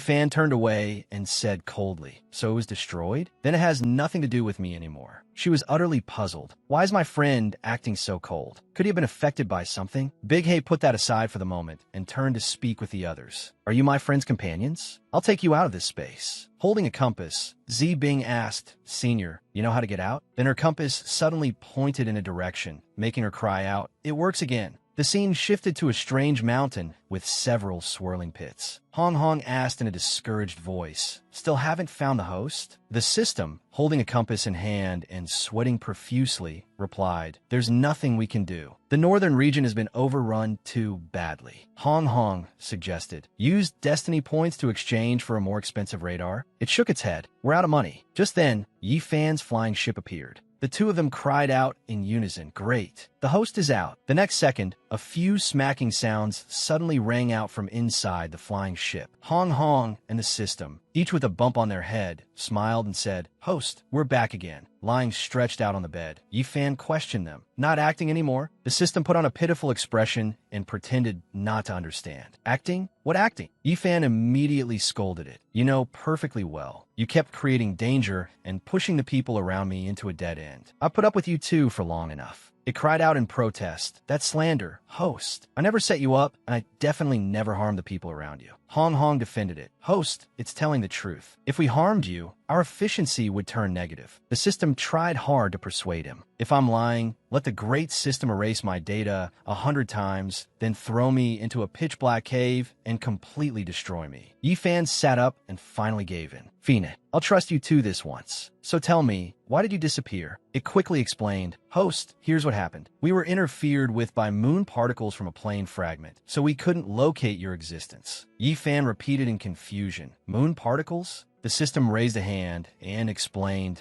something similar to a moon. Yifan wondered, that thing can block detection too? That useful? Hong Hong chimed in, that's right. If something happened to you, we wouldn't know either. Yifan pointed at the system and nodded in praise. So this thing can block detection. That's really useful. The system crossed its two hands into an X and mysteriously said, that's right. If something happened to you, we wouldn't know either. The scene shifted to the back mountain of Ziyun's sect. A true dragon, bearing a mouthful of sharp fangs, complained, today is the 15th day since I became a human cultivator's spirit pet. Ever since I started following the human cultivator, every day has been unbearably dull. Every day, it's either watching that idiot cultivate, bringing meals, or just chatting and drinking. What future could that foolish master possibly have? But I have to admit, the brat is currently at mid-stage divine transformation, even higher than a sect master. That crazy dog-raising woman outside doesn't even dare touch me anymore. Just look at how mad she is. Staying here actually isn't so bad, right? It even started fooling around with Jinsu. Come on, kill me if you can. Suddenly, the true dragon shrank back, clutching its head and crying out, no, this isn't right. Long Jiqi, oh Long Jiqi, how could you fall so low? As a noble true dragon, I should be roaming seas and skies, resting among mountains and rivers. How can I live like an ordinary spirit pet? How can I willingly stay in this cramped little dragon den, eating vegetable soup and radishes cooked by that foolish master every single day, carrying a bundle of things? The true dragon made up its mind. No, today I'm leaving. I can unilaterally dissolve the contract anyway. Once they can't control me, if I just run fast enough, that crazy woman won't be able to find me. I'm escaping. Just as it was about to leave, it heard people talking. Yifan had returned. He called out, Master, I'm back. Ziyin sighed in relief. It's good that you're back, my dear disciple. Look at you, you've gotten so thin. The true dragon stared and muttered, a human that both that idiot master and that crazy woman respect. Suddenly, its pupils shrank to pinpoints, and sweat began pouring down when it saw Ingda. Wait a second. The person behind him is a feathered immortal, and there's even a heavenly immortal too. At that moment, Ingda was walking behind Yifan while looking around at the surroundings. The true dragon lamented tearfully, damn it, any one of them could cut me into skewered meat. Yifan said, Master, let me introduce her. This is my best friend, Big Hay. She gave an awkward smile and said, oh well, my name is Qing, and Ziyun asked in puzzlement. My dear disciple, where did you meet another woman? Meanwhile, the dragon was hiding behind the trunk of an ancient tree. Sensing the true dragon's aura, Big Hay glanced in that direction. The dragon saw those blood-red eyes and gasped. What the hell is that monster? Baby's scared to death. The true dragon hurried into its pen, slammed the door shut, and cowardly cried out, who cares about being noble? For now on, I'm staying here as a worm. The scene shifted to a small courtyard. The sun had already reached its peak. A voice kept calling, Old Ma, hey old Ma. At that moment, he was still slumped over with a spirit tablet in his arms. The three elders gathered around and tried to console him. Sect Master, please don't grieve too much. Sect Master, please take care of yourself. Vice Sect Master Ma Fan devoted himself entirely to the sect. He surely must have imagined an ending like this. Sect Master Nyo lifted his head, his eyes filled with killing intent. Holding the spirit tablet, he roared, "What are you consoling me for? That sissy is dead. I couldn't be happier." Hearing that, the three men each had a different thought. So their relationship was that bad? Then with the vice sect master position vacant, whose turn is it now? I'm an elder of the sect for 3 dynasties. I should logically take the lead. Sect Master Nyo hurled the spirit tablet away and said loudly, "Looks like none of you want to avenge Mafun. If Mafun died, then his death had better have value. We can't take on those bastards from the Myriad Beast sect. But what is Z and sect? Just 2 out-of-body cultivators, and they already dared to ride on top of my head." His face darkened as he gave the order, "Pass down my command. Go to Jinsha's sect and invite a few assassins over. Whoever brings me Yi Fan's head will be richly rewarded." They immediately answered, "Yes." On Yi Fan's side, he was happily stir-frying a fish and saying, "Today's a good day for cooking." Suddenly the system appeared with a book and said, "Host, today I signed a copy of the Dan Yuan's secret canon for you. Please accept it." Yi Fan frowned and cursed. "Can't you read the room at all? You always have to pop out at a time like this and ruin my mood." The fish thought it had found a chance to escape with its life, only for the system to smack the book onto its head and say with a sidelong glance, "Host, this is a real treasure. As long as you master alchemy techniques, you could be like Madame Xiao, supported wherever you go." Yi Fan asked blankly, "But do I even have spiritual power to refine pills?" The system sighed and muttered, "Right." Yi Fan ordered, "Hurry up and throw it away. A book that thick? I wouldn't even want it to prop up a table leg." The system could only obey. "Then I'll throw it out." Hong Hong appeared and stopped it. "System, are you really that obedient? You're just going to throw it away." The system resigned, prepared to toss it into the recyclable trash bin, and replied, "What else am I supposed to do? The host throws things in the trash every time anyway." Hong Hong whispered, "Then why not leave it for someone else in the sect? It may not bring direct profit to the host, but we could still earn a little destiny value." The system nodded. "That's true. Why didn't I think of that?" Just then, Yuan pushed open the door and walked in. "Yi Fan, Marshal Nephew, are you free? Could you help me test some medicine?" The other 2 immediately revealed crafty smiles and said, "The perfect person has arrived. Speak of Chow Chow, and Chow Chow appears." Yi Fan froze and asked worriedly, "Second Elder, don't you alchemists have your own people? Why are you looking for me to test medicine?" Yuan retorted, "No, we don't. Aside from my grandfather, from beginning to end it's only ever been me." Yi Fan Sigit. Then what was the point of even building an alchemy hall? Yuan grabbed Yi Fan's hand and pleaded, "Yi Fan, I know you treated my grandpa the best, so please help me just this once." Yi Fan clung tightly to a pillar and refused. "There are so many disciples in the sect. Go torment someone else." As they started pulling back and forth, she said, "They're not as patient as you. After going around and around, only you will do." Yi Fan replied, "I'm just a mortal. What I have the least of is patience." Seizing the chance, the system rushed forward with the book and shouted, "Host, I'm here to help you." It slammed the book straight onto Yuan's head and yelled, "Receive the grace of knowledge." The next second, Yi Fan looked down at her unconscious body on the ground and muttered, "Second Elder will be fine, right?" The system smiled and reassured him, "Relax. Theoretically speaking, it just caused a slight tremor in her mind." Suddenly, Yuan's eyes snapped wide open, and she repeated, "Inspiration. So much inspiration. I know how to refine pills now." Yi Fan was stunned by what she was doing and immediately asked, "Second Elder, are you all right?" It was as if she had been possessed. Her tone was robotic as she said, "Do you have paper and a brush? Hurry and bring them to me. I'm afraid the inspiration will disappear." Yes, I'll find some for you." Before long, sheets of paper were flying everywhere. Looking at Yuan, Yi Fan sighed in amazement. "Second Elder, you write so fast. In less than an hour, you've already written down an entire book's worth." As she wrote, she muttered, "That's right. No matter what, I'm still Ziyun Sect's greatest alchemy genius." Things like these inherited prescriptions were already in my head. Yuan suddenly looked up and asked, "Wait, what did you just say? An entire book?" Yi Fan gave an awkward laugh and brushed it off. "You heard wrong." Behind them, Hong Hong and the system whispered to each other what she wrote out. Is it even thicker than the Alchemy Origins secret canon? Most likely she even added in the parts she made up herself. Doesn't that mean we're doomed?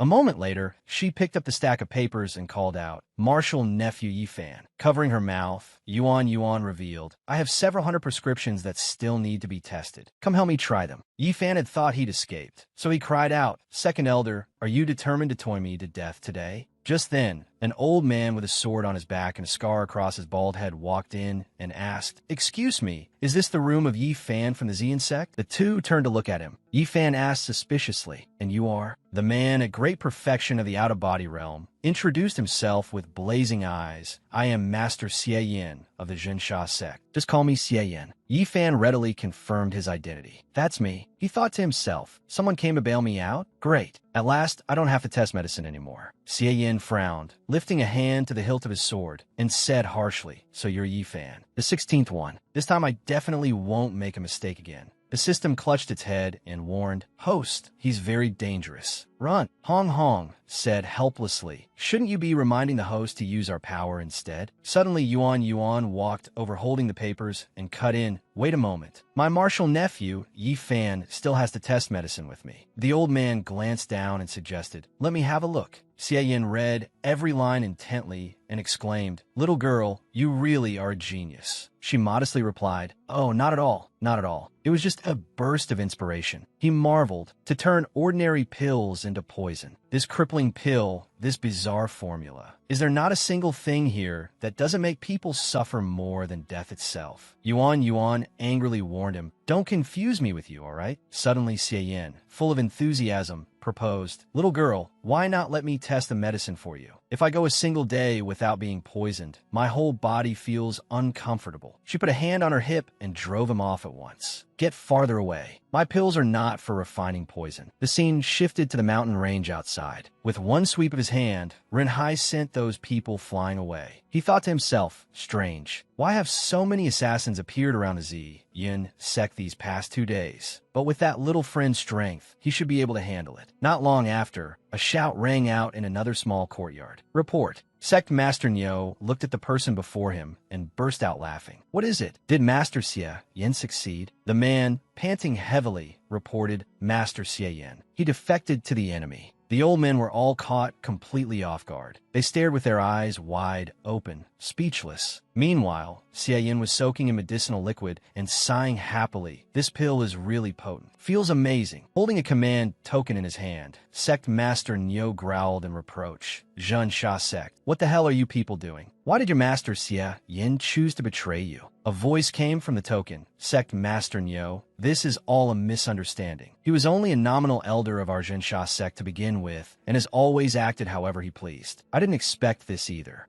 Gnashing his teeth, Neo said, "In that case, when our sect's old ancestor comes out of seclusion, let's see how you explain yourself then." The other party quickly stopped him. No. Please don't tell your old ancestor. I'll immediately send out the rogue brothers of Annihilation Hall." Sect Master Neo frowned and repeated, "Annihilation Hall?" The voice replied firmly, "You know Annihilation Hall is one of the most famous assassin teams in our Eastern Wasteland. It's one of our trump cards. As long as they make a move, I guarantee I'll deliver the heads of both Xie Yin and Yi Fan to the Sunstar sect." Neo could only go along with it. "Fine. Then I'll wait for your good news." Behind the Xian sect, by the spirit beasts, Bai Tao trembled as she looked at the figure before her and asked, "Does she even count as a spirit beast?" Big Hay folded her arms and snorted with a laugh. "Who would have thought you'd come running to the Xian sect too? And you're even in charge of taking care of the spirit beasts? If you got the nerve, put on me." Fei Yi pushed Bai Tao forward as a shield and said, "Little sister, I feel like you haven't had much screen time lately. Today should be your turn to get some practice." Holding the rope, Bai Tao asked blankly, "You want me to tie her up?" Fei Yi lifted up 2 spirit beasts and wiped away nervous sweat while bragging, "Look, I'm already raising 2. You're only helping with 1. Isn't that much easier?" Turning her head back, Bai Tao pointed at Big Hay, whose aura was oppressively terrifying, and said anxiously, "How? Is this easy? She looks like she wants to eat me." Big Hay's expression darkened, pressure radiating from her. Fei Yi laughed awkwardly and comforted her. "Don't worry. Her cultivation is too low. Big Hay won't eat her." "Bai Tao Gip, she really does eat people." Suddenly a rustling sound came from nearby. Fei Yi immediately raised her gun and turned around warily. "Who's there?" A few metallic clinks sounded from the air, followed by a sinister laugh. The dead don't need to know that much. The masked men were at the 5th level of divine transformation and the 4th level of void refinement. Assassins from the Jinsha sect's Annihilation Hall. Bai Tao grabbed Fei Ye's arm and urged, "Big sister, these people look really strong. Let's run." But Fei Yi answered boldly, "No matter how strong they are, can they be stronger than my magic treasure?" Seeing this, they shouted attack. At the command, the assassins began flooding in from every direction, determined to wipe the Ziyun sect's name completely from the cultivation world. At that moment, Ming Bai, who was carrying a basket of food for the true dragon, also spotted them. Several figures had appeared over by Ingda and Renhai as well. At the same time, inside the room, the flower spirit lay listless and moaned, "Water, water. Has Master abandoned me? If I don't get water, I'll die of thirst." Suddenly a bowl of water was brought over. It turned its head and cried out, "Master, Master, save me. I'm about to die of thirst." Yifan looked around for a while without noticing it. Strange. Am I hearing things? The flower spirit struggled to stretch out a leaf and wave it. "Master, I'm over here." Only then did he notice how withered it had become, and he blamed himself at once. "Damn it, how long has it been since I watered this flower?"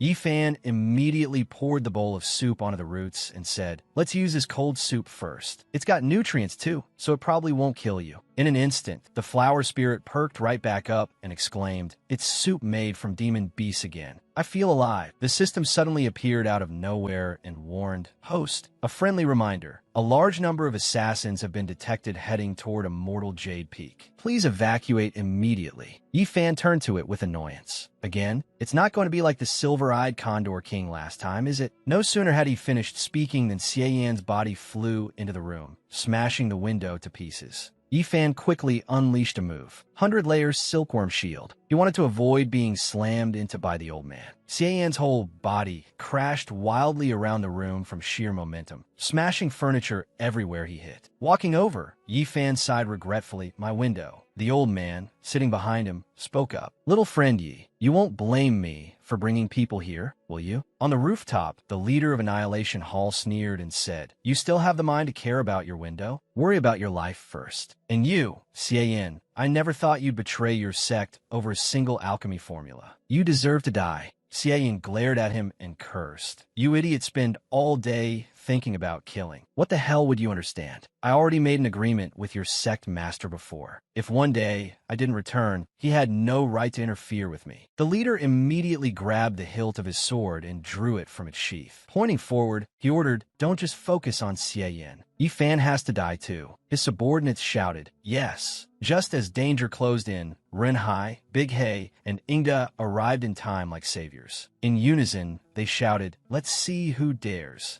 The leader was nearly scared to death by the sight. "Why is everyone here? Wait a second. Don't tell me the hundreds of brothers surrounding the Ziyun sect are all dead already." Ingda looked at him with open contempt. "Petty out-of-body cultivators like you? Even if there are thousands, you still wouldn't be my match." Big Hei frowned and took the lead. "Jigu, leave these enemies to me." The man's mouth fell open as realization struck him. This spiritual power. Could it be that all of you are mighty experts of the Tribulation Realm? Renhai lightly touched his bamboo hat and grinned. "Tribulation Realm? You think far too little of us." Before the fight even began, the leader turned tail and ran while yelling, "Brothers, retreat." Inga looked at them and muttered, "Where do you think you're running?" They immediately gave chase. Xie Yan also flew after them, calling out, "Hey, hey, hey, can the three of you take me along too?" Only Yifan was left behind, staring gloomily at the huge hole in front of him and lamenting, "My house is wrecked like this. How am I supposed to live here now?" Watching him clean up, the system suggested, "Host, I have a restoration flashlight here. Would you like to consider using it?" Yifan waved it off irritably. "No, don't bother me." Still smiling, it stubbornly tried to persuade him. "Are you really sure you don't need it? This has nothing to do with cultivation." As Yifan worked, he kept repeating,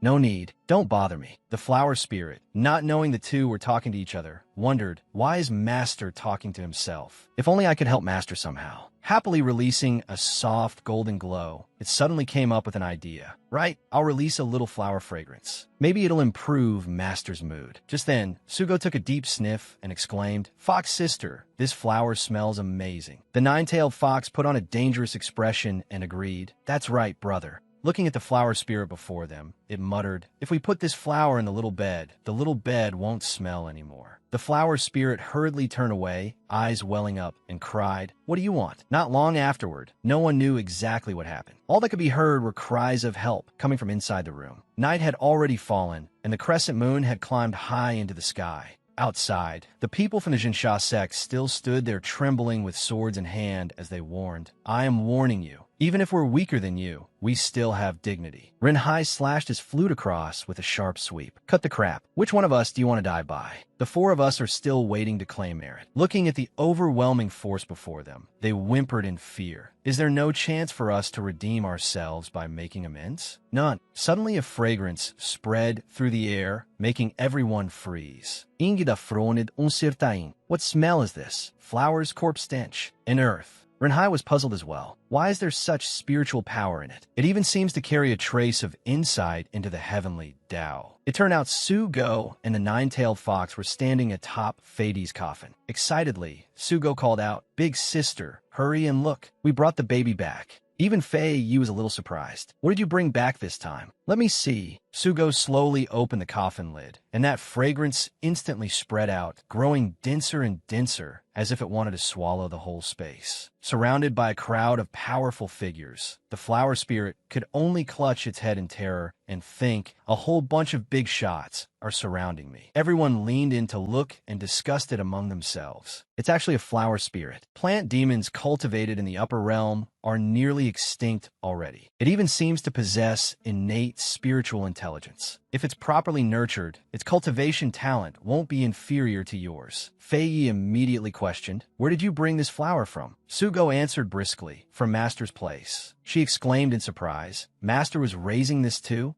Rinhai stepped forward, half realizing what was going on. "So, the little friend had his spirit pets bring this flower here? Could it be that he wants us to nurture this flower spirit together?" Seiyan also felt his horizons widen. Who would have thought that, despite his young age, he'd have such foresight? The people from the Zhensha sect tugged at their leader's sleeve and urged, "Boss, they seem like they want to turn us into fertilizer. If they're not paying attention, let's slip away." The cowardly leader immediately flew off, abandoning his companions as he shouted, "Then what the hell are you waiting for? Run!" The two men below called after him in a daze, "Boss!" Suddenly something shot past him, and in a panic he wondered, What kind of thing is that?" Boom! A blazing fire erupted in the forest. The two subordinates could only cry as they watched the scene. It turned out Big Hay had sent her spiritual power over. Afterward, she lightly blew on her fingertip. The scene shifted back to Yifan. Seeing the wreckage, Ziyun asked in confusion, "Precious disciple, how did your house end up smashed like this?" Yifan sighed and replied, "There was no helping it. There were too many assassins, so the house got destroyed." Raising one finger, she proposed another idea. "Precious disciple, why not stay with me on a main peak for now? Put the important things aside first." Yifan nodded in agreement. "That's the only thing we can do." Then, holding a box of belongings, he muttered, "Looks like this is what my parents left me." Ziyan seemed a little surprised and asked, "Left by Shao Kong and Yao Yao?" Yifan looked at her and said, "It's strange hearing you call them by those nicknames." He picked up a jade pendant and examined it. "They actually brought this over. I thought they'd keep the jade pendant as a family heirloom." Half doubtful, she asked, "This jade pendant is..."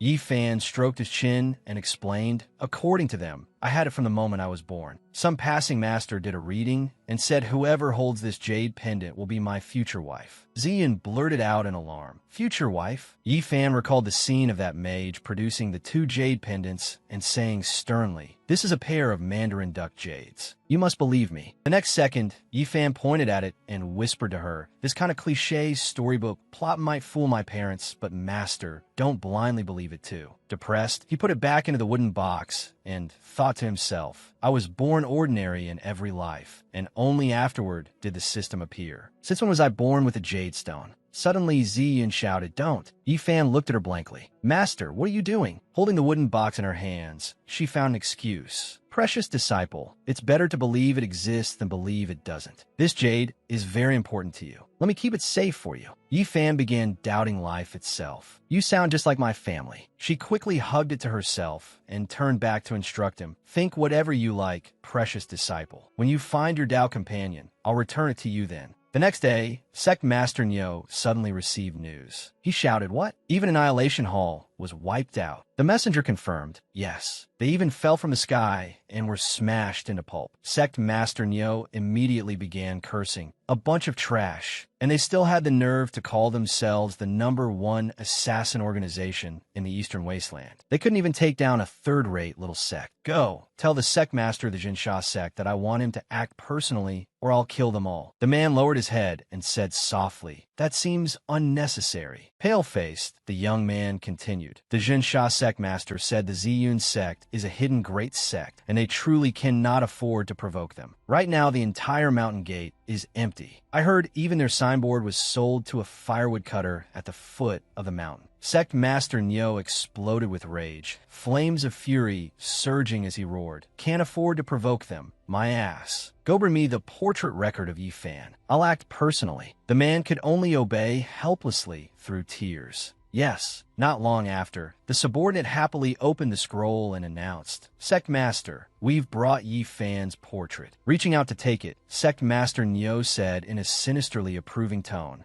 "Good." Suddenly, the painting circled around him, kicking up clouds of dust. In the next instant, a slender, graceful hand took shape. Yifan's hair and face also appeared. Sect Master Nyo gave a cold snort and said, "Done." The subordinate who saw this new true form immediately clasped his hands and flattered him, as expected of the sect master. "You've turned into someone exactly like Yifan." In Yifan's appearance, he folded his arms smugly and said, "Once the real Yifan comes out, just watch how I wipe out the Ziyun sect." According to the plan, Sect Master Nyo, in his new appearance, was going to settle accounts with him. But before he even reached his destination, Sugo bit him hard, making him cry out, It hurts like hell." Sugo happily frolicked around. "Meat. My master wants to eat meat." Fei quickly pulled Sugo away and demanded, "You damn dog, what are you doing?" The nine-tailed fox also tried to stop him. "Big brother, hurry and let go." She lowered her head and apologized. "Senior Brother Yi, I'm really sorry. I didn't expect you to come to the back mountain." Fei failed to notice anything unusual and said, "Next time, I'll definitely keep a closer watch on him. Let me help treat your wound first." Holding his knee, Sect Master Nyo said softly, "It's fine. It's only a small injury. I still have things to do, so I'll head back to the peak first." Then the two women and two beasts left. The nine-tailed fox spoke up, "Sister Fei Yi, why does Master smell so different today?" "He smells like beef," she thought to herself. "HM? Smell." At that moment, Sect Master Nyo hobbled along with a cane, cursing under his breath. "Damn it, bad luck," right after stepping out. "I never should have picked the back mountain as my first stop. What realm is that dog in? One bite, and it already shattered the bones in my leg." Looking at the little courtyard before him, Sect Master Nyo sighed and muttered, "I'd better first see if there's any medicine that can treat this." Suddenly, a hand landed on his shoulder, along with a familiar voice. "Little friend, what are you doing?"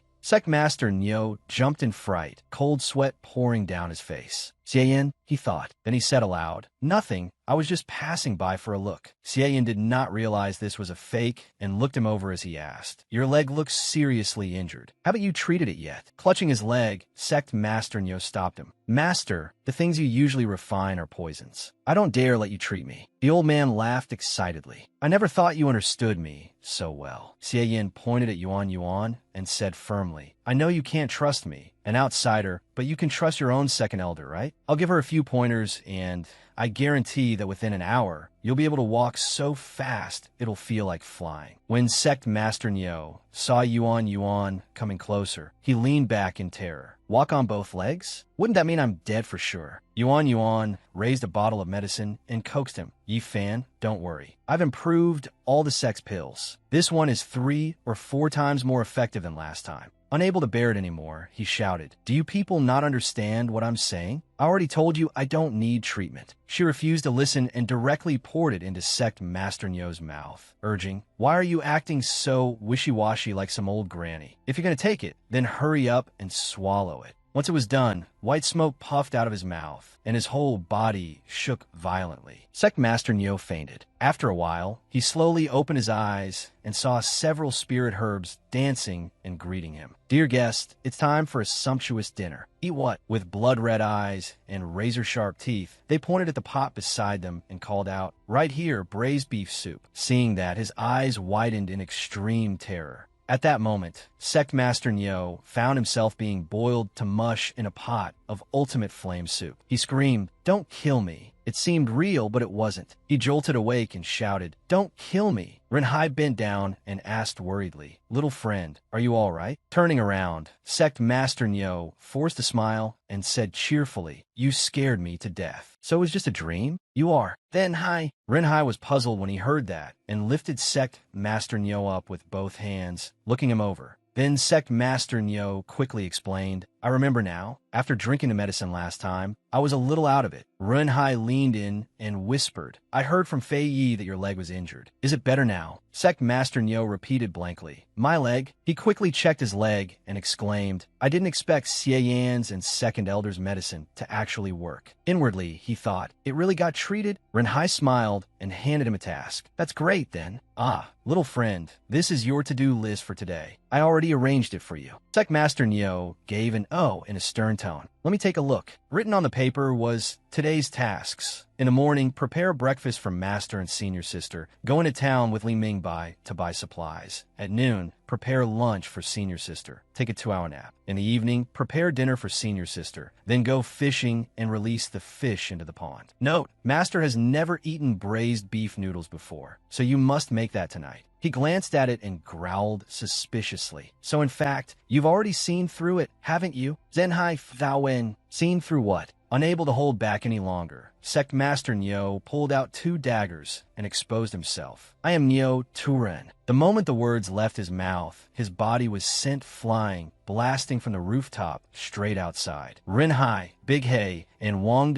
surrounded Sect Master Nyo and started talking. "I thought only Miss Feier was overthinking things, but I didn't expect you really were an imposter. How dare you copy Senior's face? You really deserve to die. Leave him one breath and use him as flower fertilizer." Seeing the 3 of them, Sect Master Nyo was terrified out of his mind. 3 tribulation crossing realm experts? No, 3 immortals. No wonder the Zhensha sect was so frightened that it disbanded. What kind of monstrous sect is this? Renhai clenched his palm, swung his fist, and sparks burst forth as he shouted, "Take this punch from me." Sect Master Nyo sneered and swiftly took out a golden ring. At once, several blue butterflies flew around him. In the blink of an eye, Sect Master Nyo vanished. Renhai put his hands on his hips and scoffed. "Trying to run?" Wang cried out angrily, "He's actually holding my butterfly illusion bracelet." At the same time, Xian was taking a stroll and chatting with Yifan. "I didn't expect being an acting sect master to be this busy, but she really is generous. One move, and she spent 20 million high-grade spirit stones. My precious disciple, from now on you should go out more often. Maybe you'll meet a few more generous fellow Taoists." Suddenly, a shout rang out, "Stop!" It turned out to be those 3 chasing Sect Master Nyo. Renhai shouted, "Don't run." Just as he flew past the 2 of them, Xian pointed upward and said blankly, "Huh? There's actually someone who looks exactly like my precious disciple." Yifan narrowed his eyes and denied it. "How is he alike at all? He obviously doesn't look anything like me." The cry still echoed through the air, "Imposter!" At that moment, Sect Master Nyo, still in Yifan's appearance, stretched out his hand and called, "Don't let him get away, Master! Save me!" Staring at the 2 before her, Ziyun asked in confusion, "Huh? Precious disciple, but he's clearly dressed just like you. Even his face is carved exactly the same." Standing beside her, Yifan said helplessly, "Master, I think there's something wrong with your eyes." Suddenly, Sect Master Nyo shoved Xian forward and grabbed Yifan by the shoulders. He unleashed a movement technique, and several white circles instantly appeared around the 2 of them. Yifan's body began spinning along with it. A few moments later, Yifan was dizzy out of his mind, while Ziyun could only stare as her disciple was tossed around miserably. Sect Master Nyo pressed the advantage and toyed with him once more using the same method, and pained cries rang through the sky again. "Ow! Ow!" Renhai shouted. "Damn it, so he really was playing around with little friend." The next second, Sect Master Nyo pointed at Yifan and falsely accused him. "Who exactly are you, and why are you impersonating me?" Sitting on the ground, Yifan blinked dumbly. "Me?" Big Hei and Wang were just as stunned.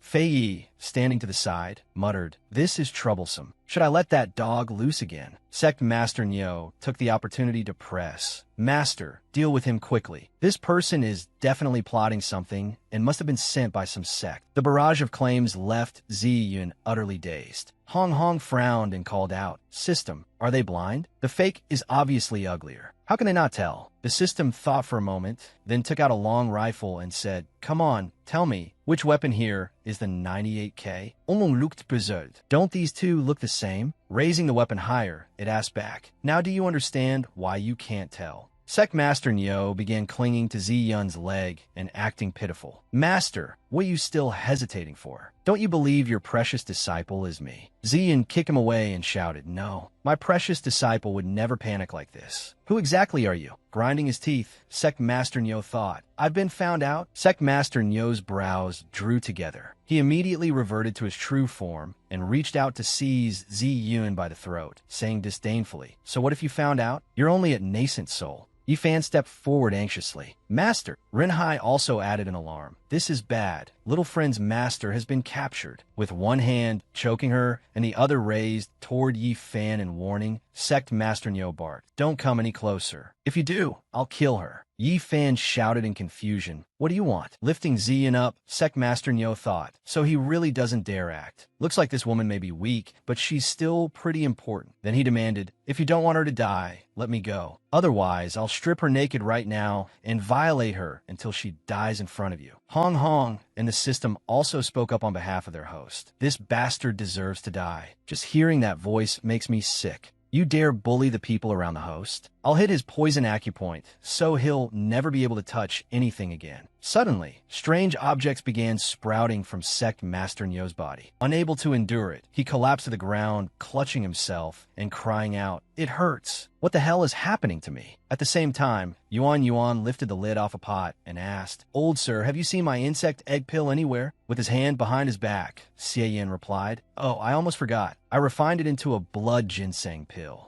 Her eyes widened as she demanded, "Then where's the blood ginseng pill?" "I fed it to someone." The old man grinned proudly and explained, "An imposter tried to sneak into the sect, but unfortunately, I saw through him." At that same moment, on the other side, Sect Master Nyo looked at the ghastly thing growing from his stomach and cursed, "That damned Xie, this damned Ziyun sect." Having no other choice, he took out his 2 magic treasures and began plotting. "I absolutely won't let you off so easily." Wanda recognized them at once and cried out happily, "Those are my magic treasures again." Fei commented bluntly, "You really lose your gear a lot." Before he could do anything, Yifan had already reached out and taken both items back, saying, "These things should return to their original owner." Sect Master Nyo went pale with shock and inwardly ground his teeth. He actually snatched magic treasures that were releasing immortal power with his bare hands. Standing beside Yifan, Hong Hong and the system released purple spiritual power and laughed sinisterly. "How stupid of you. This is the power of our system." Sect Master Nyo demanded, "Return my magic treasures at once. I'm warning you, the Supreme Elder of our Solar Star sect is at the peak of the Tribulation Crossing realm. He's monitoring everything. If I can't contact him, he'll definitely kill all of you." Yifan was completely unafraid and challenged him directly. "Then contact him for me." Sect Master Nyo held up a jade token, sweat pouring down his face, but still boasted loudly, "Just wait. Your death day is coming."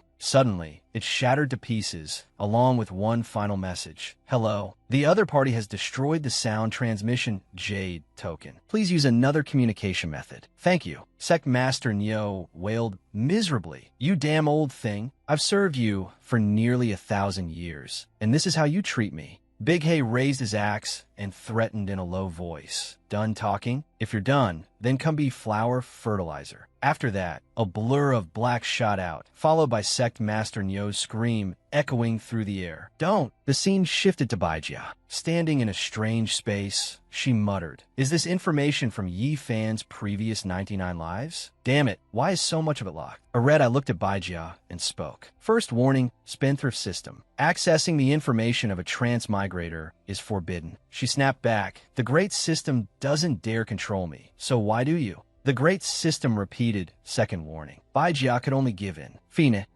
Then tell me how to break it." It immediately provided a method. "Upload your consciousness into the void. It will take about 4 minutes to crack." Hearing that, her eyes turned blank white as she complained, "What a hassle." The next second, her consciousness began uploading. After some time, Baijiao looked at the reports floating around her and muttered, "Finally got in. There's way too much data. Wait, what's this key? Locked at 20%? Let me try changing it." Suddenly, a strange creature appeared behind her, baring its sharp teeth. The great system immediately gave the order. "Kill her." The red creature quickly enveloped Baijia's entire body. The scene shifted back to Yifan. He lay stretched out on the bed, raising his arms as he welcomed the morning sunlight into the room. The system appeared happily and said, "Ding, sign in successful today." It held out a pill and smiled. "Host, I signed in for you today. The reward is a dragon origin pill. It can raise you from mortal to the tribulation crossing realm, with a 5% chance of triggering a critical breakthrough to heavenly immortal." Hong Hong frowned and questioned it. "System, why do you keep doing pointless things like this? When would the host ever use it?" The system gave an awkward laugh and replied, "Routine chores. It's just to let the host know what rewards are available. Maybe one day the host will suddenly come around." Suddenly, Yifan spoke. "System, give me the dragon origin pill." Hong Hong's eyes flew wide open.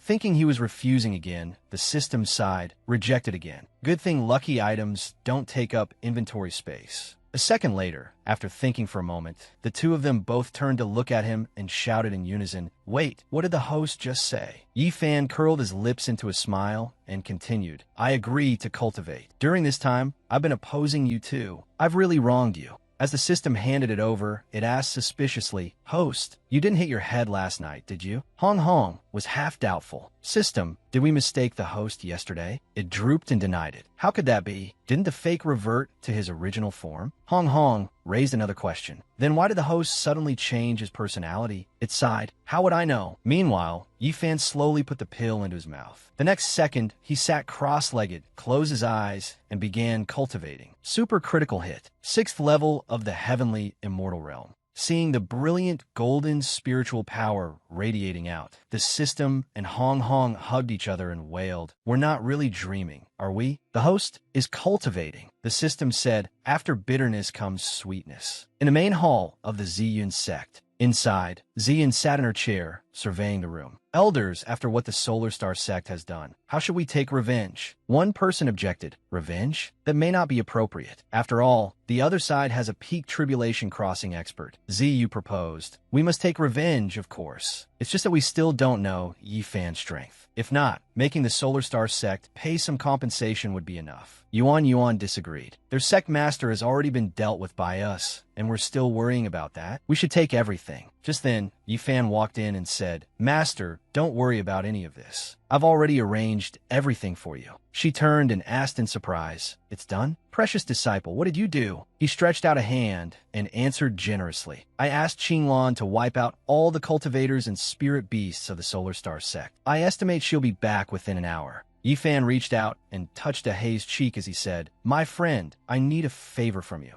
Ziyun jolted to her feet and shouted, "What? Precious disciple, do you know how many people there are in a major sect like the Solar Star sect?" Ziyu added, "A super sect like that has a population comparable to an entire kingdom." She cried out, "That number is way too terrifying." He could only resort to provocation. "Master, is this really all the ambition you have?" Yifan folded his arms and continued, "Master, I've always had one principle. When facing obstacles, your heart must be ruthless enough. If you hesitate like this, you can't be the one in charge." Ziyun thought to herself, "I really can't be a good sect master," then immediately rejected the thought. "No, that's not right." She walked toward him and warned, "Precious disciple, if you do this, your Tao heart will suffer backlash from inner demons." Yifan rubbed his chin and brushed it off. "So what? It's not like I'm the one doing it personally." She tried to persuade him. "Precious disciple, I don't agree. Call Qinglan back right now." His face turned serious, his tone icy. "Master, are you ordering me?" Ziyun frowned and retorted, "Precious disciple, I'm trying to save you."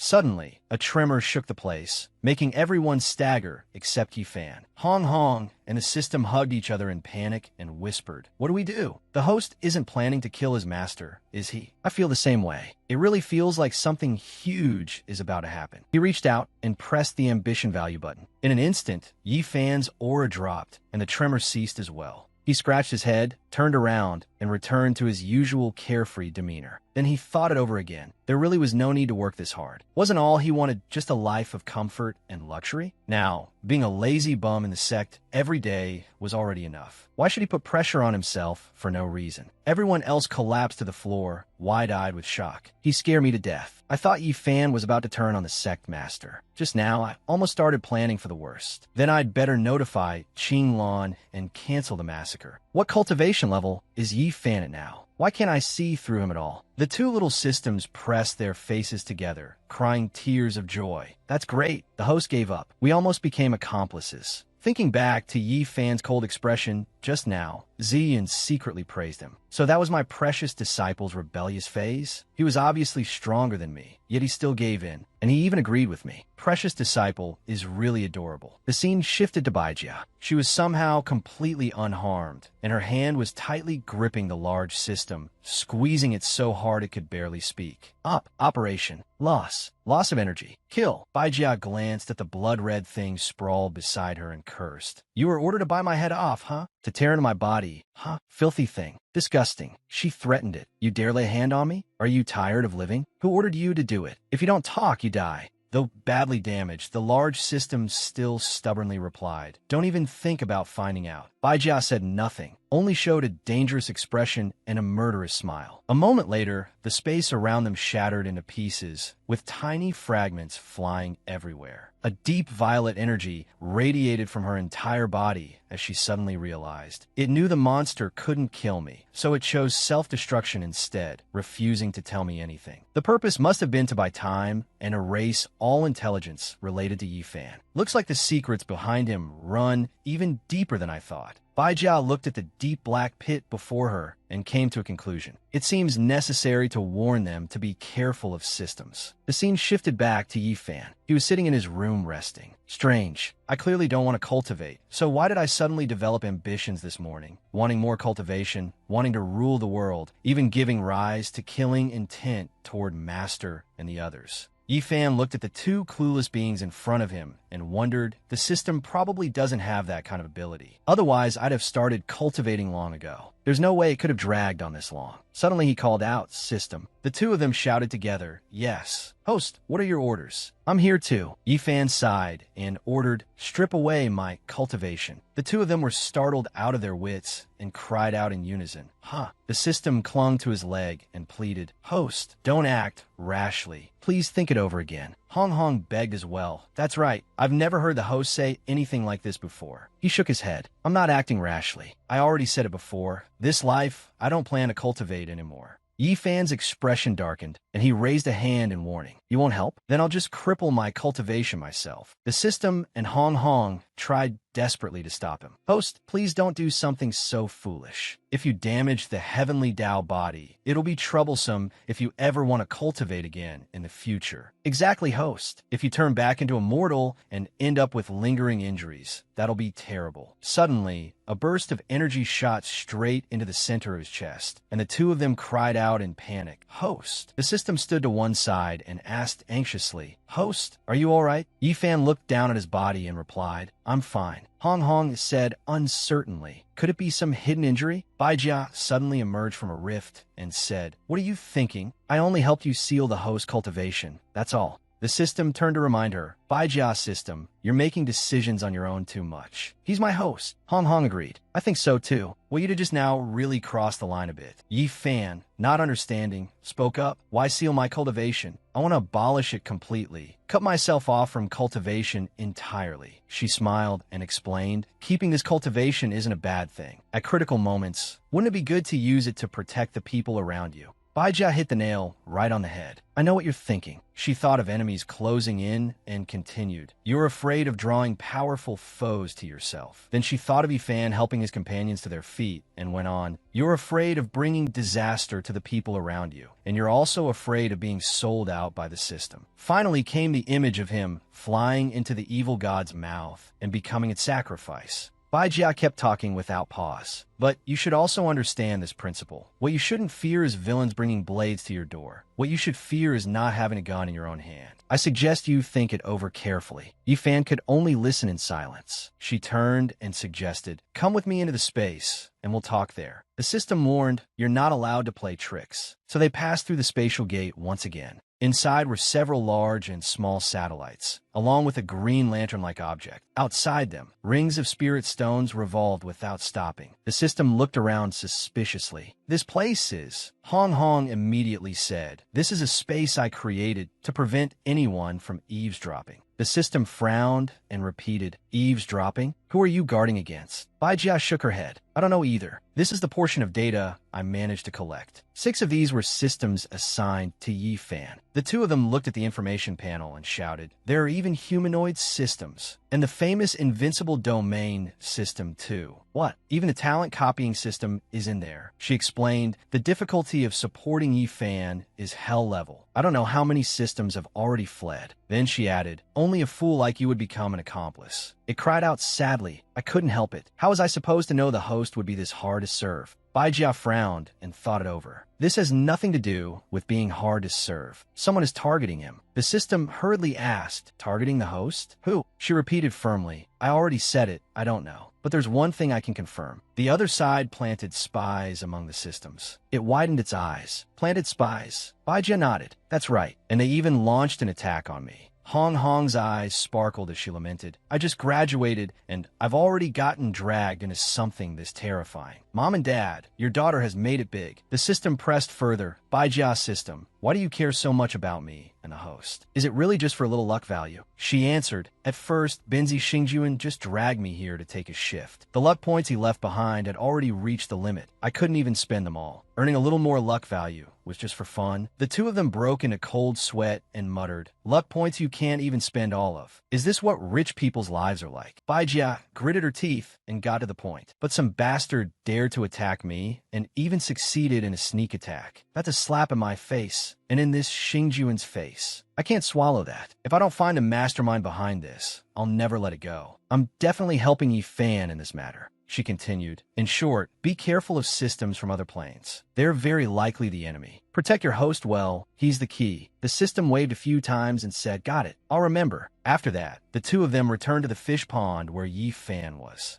He had just caught a fish, and when he saw them, he asked, "System, what were you 2 talking about?" Hong Hong quickly answered. Bai Jia's system said. Before she could pass on anything, the system covered her mouth to stop her. It was nothing, just idle chatter. Since Yifan happened to turn away at that moment, he didn't notice and only replied with an "oh." The system then cleared its throat and asked, "By the way, host, have you noticed anything suspicious around you? Tell me, and I'll get rid of it for you." He rubbed his chin and murmured, "Something suspicious? There really is." It asked seriously, "What is it? Is it here?" Yifan teased, "Isn't it you?" The system clutched its head and cried out in exasperation, "Host, I'm being serious with you, and you're joking with me again." While looking at his basket of fish, he replied calmly, "Who's joking with you? You appeared out of nowhere, forcibly bound yourself to me. No matter how I think about it, you're suspicious." As if he sensed something, Yifan turned his head and murmured, "There really is someone." The system jumped in alarm. An unidentified target outside the record range? Could it be the enemy has already appeared this quickly? Hong Hong immediately announced, activating full defensive mode. The system swiftly grabbed a fishing net and pointed. "Over there. Catch them. No matter who the enemy is, I'm definitely going to beat them to their knees." Hong Hong, burning with fighting spirit, followed behind with a hammer and declared, "And then we'll force her to become a gatekeeping slave." The 2 of them charged forward together, shouting, "Let's go." But before long, Yifan stopped them. "I don't need any gatekeeping slave. And also, don't grab the wrong person." Suddenly, his eyes widened, and he softly called out, "Second senior sister." Yifan carefully poured tea and said, "Second senior sister, please have some tea." Ziqing looked at the fragrant cup of tea before her and answered sincerely, "Thank you, little junior brother." Hovering above Yifan's head, the system muttered in surprise, "So she's the host's second senior sister? How strange. Why don't I have any impression of her at all?" Hong Hong frowned and explained honestly, "There's a huge difference between her and the others in Ziyun's sect." Then Yifan asked his second senior sister, "Tell me, why are you here?" Holding the steaming teacup in her hand, she replied coolly. All the ornamental fish at Immortal Jade Peak in the back mountain were raised by me. But I saw that you like fishing, little junior brother, so I had no choice but to bring in more fry and young fish. He scratched his head and smiled awkwardly, recalling the huge haul of grilled fish he had once harvested. So those fish were raised by second senior sister. I'm really sorry. Ziqing gently reassured him. It's all right. Today, being noticed by you, little junior brother, already makes me very happy. Yi Fan asked worriedly. Second senior sister, tell me the truth. Do you have some hidden illness? She could not help but exclaim in surprise. Little junior brother, you can actually see that. He answered seriously and honestly. I've discussed my senior sisters with Master before. Ever since third senior sister joined the sect, I've never once seen you.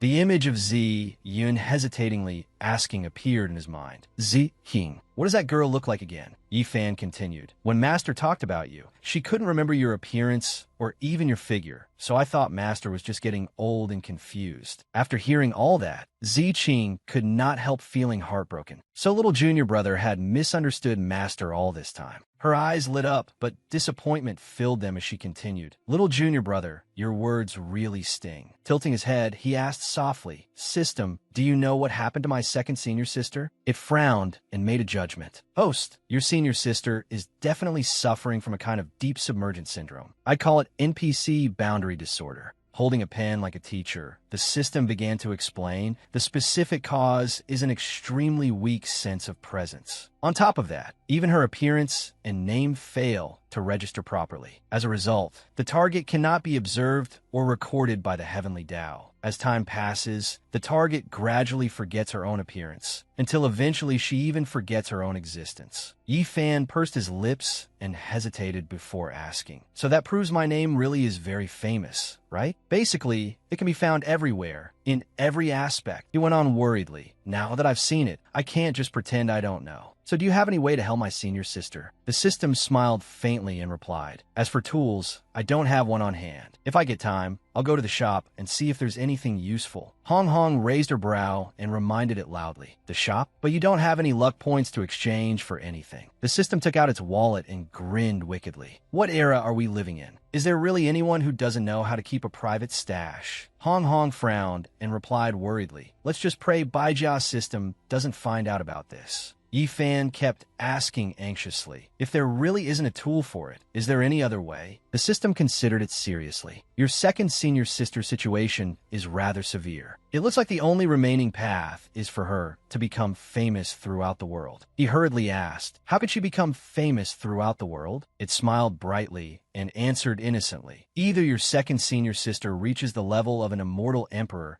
where she becomes a child of destiny acknowledged by the heavenly Tao. Yi Fan said dejectedly, those suggestions already sound impossible. The system switched to a sincere, comforting tone. Actually, it's not that hard, right, host? You're also a child of destiny. Maybe you really can turn the situation around. He looked toward Ziqing and said seriously, all right, I'll give it a try. After all, she's my senior sister. Resting an arm on the teapot, Yi Fan suggested, senior sister, do you want to go out and make a name for yourself with me? Elsewhere, Hua Ling smiled with delight as she was being watered. Ah, so much spirit nectar is overflowing. More. Ingda smiled and touched it with her hand, praising it. This flower seems to like you a lot, huh? If you could cultivate into human form, you'd definitely be a very adorable child. She lowered her head, facing Hua Ling as she thought to herself, still, this flower is growing too slowly. Why don't I give it a little immortal power? With that thought, Inda placed her hand on its forehead and began transferring immortal power. At the same time, in a region filled with towering, jagged stone mountains, two people were traveling through the sky on clouds. Li Changsheng, great elder of the divine dragon family, frowned in confusion and said, the spiritual energy here is thin, and even the mountain peaks are nowhere to be seen. How could a true dragon possibly stay in such a barren place? Li Xuandao, third elder of the divine dragon family, smiled and replied, it's absolutely correct. There were reports before that traces of immortals once appeared here. The old man spoke in shocked delight. An immortal trace? And you believe that nonsense? Looks like this trip was a waste after all. Grinding his teeth in disgust, he replied, "If you don't believe it, no one begged you to come." Just then, a streak of green immortal power suddenly appeared ahead. Changsheng cried out in shock. Immortal power? That's actually immortal power. The old man stared wide-eyed, thrilled as he calculated inwardly. If they could find an immortal, then even if they never saw the true dragon, the trip would still be worth it. Xu and Dao smiled and asked, "So, do you believe my information this time?" The two of them quickly flew forward. Changsheng asked in surprise. The aura vanished again. Could it be that the immortal hid himself once more? Xu and Dao calmly replied, "There's a small sect over there. We can ask around."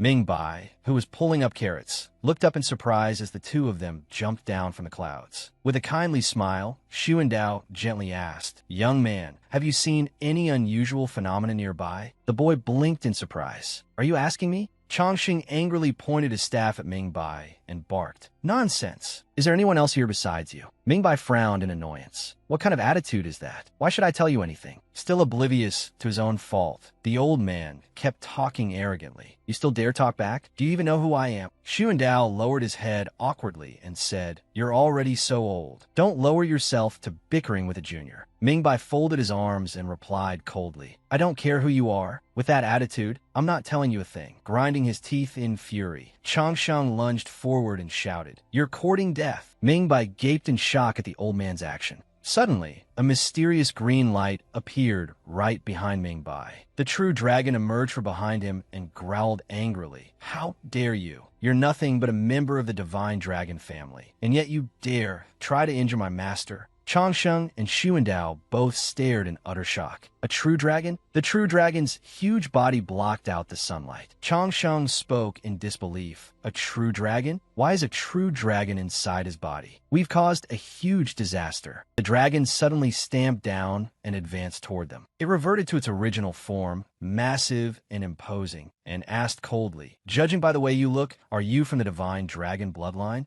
Changsheng and Xu and Dao could not help being startled by its appearance. Their faces were full of disappointment as they thought, "Is this fat worm really a true dragon? It looks completely different from what was painted in the pictures." In truth, the true dragon had been eating very well lately thanks to all the thick radish soup and braised assassin meat. Changsheng asked in confusion, "Lord True Dragon, why are you here?" It answered irritably, "He's the one raising me." "What do you think?" Xu and Dao's eyes widened. "What?" Changsheng could not help asking in shock and confusion. "Lord True Dragon, what exactly do you see in him?" It glanced aside, thinking of Fei Ye's terrifying appearance. After a pause, the true dragon answered slowly, "Probably a sense of security." At the same time, Dahei, who was secretly observing nearby, was baffled. After exchanging blows for a while, Xu and Dao finally explained, "According to the family rules, whoever is chosen by the true dragon will participate in the patriarch selection trial. At present, we can only invite this young friend and lord host to the divine dragon family." Changxing answered unhappily, "No choice. We can only do that." Ming Bai hesitated awkwardly. The true dragon moved closer to him, eyes wide as it urged him on, thinking inwardly, "Master, please agree. The divine dragon family reveres me greatly. Once you get there, whatever resources you want will be yours." Ming Bai pressed his lips together and thought uneasily, "Become the clan head of some bird family, or whatever. Just hearing it sounds like a hassle. I'd rather stay near senior brother Yi every day and mooch off him. But if this is a huge opportunity, wouldn't I lose out by not going?" As if he had suddenly found a solution, he clapped his hands in delight. "That's right, I can ask senior brother Yi. He can divine heavenly secrets and understands past and present. If he thinks it's fine, then going should be okay." Ming Bai turned around and prepared to leave. "I'm going to discuss it with someone first. You two wait here." Xu and Dao asked in astonishment, "You want us to wait?" Changsheng, more tactful this time, asked loudly, "Discuss it? Don't tell me you mean his master." Meanwhile, at the alchemy pavilion, a sudden earth-shaking explosion rang out. The roof of the pavilion burst apart, followed by cries of pain. Inside, everything had fallen into chaos. Yifan walked over and looked worriedly at Ziqing, who was flattened against the floor. "Second senior sister, are you all right?" She replied listlessly, "I'm fine. I just failed at refining pills again." Yuan looked at the blasted open wall in front of her and asked worriedly, "Yifan, what exactly did you borrow my alchemy room for?" Xie Yin gritted his teeth and reminded him coldly, "Young friend, even if your talent is extraordinary, and a few months of your cultivation equals several hundred years for an ordinary cultivator. He sincerely advised, alchemy is a completely different matter. Throwing yourself into it recklessly is useless. If you really want to learn, you can come to me. I guarantee that if I teach you, you'll learn it. Ziqing, embarrassed, turned her back to them. Yifan refused coldly. Forget alchemy. I'm not interested in it. Behind them, the old man hurriedly held up a wall that was about to fall onto Yuan Yuan. Yifan supported her and comforted her softly. Second senior sister, why don't you try another path? If you can reach a realm that no one in history has ever achieved, maybe people will remember you. Thinking of Zi Bing's overwhelming martial prowess, Ziqing dejectedly said, little junior brother, forget it. I don't have the talent to grow stronger the more I fight like eldest senior sister. Then she thought of Zi Yan's supreme sword techniques and felt even more discouraged. Nor do I have third junior sister's unique insight into swordsmanship. Tears welled up in Ziqing's eyes as she blamed herself. Besides, during this time, you've seen it too. Whether it's alchemy, fist techniques, mental cultivation methods, or cooking, not a single one of them meets the standard. Countless images from the past flashed through her mind. Renhai looking at her in her cockroach form and asking coldly, who do you want to teach? Is that thing here yet? Then there was another time when Wang stared at her suspiciously and asked, Senior, do you mean you want me to teach it a mental cultivation method? And another time when Yifan took Ziqing to find someone to teach her. Dahei said awkwardly, Buddy, my cultivation method only suits spirit beasts. It's not suitable for your senior sister. Recalling those painful memories made her burst out in grievance. In frustration, she knocked over the fish frying pan on the stove. The system appeared and reminded him, Host, changing your senior sister like this makes it very hard for the heavenly Tao to even notice her. Hong Hong smiled lightly and added, I suggest the host use some more radical methods. That might work. Yifan frowned in surprise. More radical methods? Hong Hong replied excitedly. Confess your love to your second senior sister. You're the child of destiny. After your confession, she might become a female lead. Yifan's eyes widened in shock. Huh. The system chimed in as well. I support that too. I once read a book where the heroine was a rabbit girl with very little presence. The protagonist confessed to her in front of the whole crowd and then won her back. In its mind appeared the image of a pig boy kneeling with flowers before a rabbit girl, looking incredibly romantic. Yifan closed his eyes and said coldly, Rejected. I have no thoughts in that direction towards second senior sister. And stop casually applying novel tropes to this world. The system frowned. Then for now, I don't have any better ideas. Hong Hong gave a sly smile. Host, I still have one suggestion. Why not imprison her first, and then domineeringly? Yifan shouted angrily at them. Shut up. Eliminate all romantic tendencies.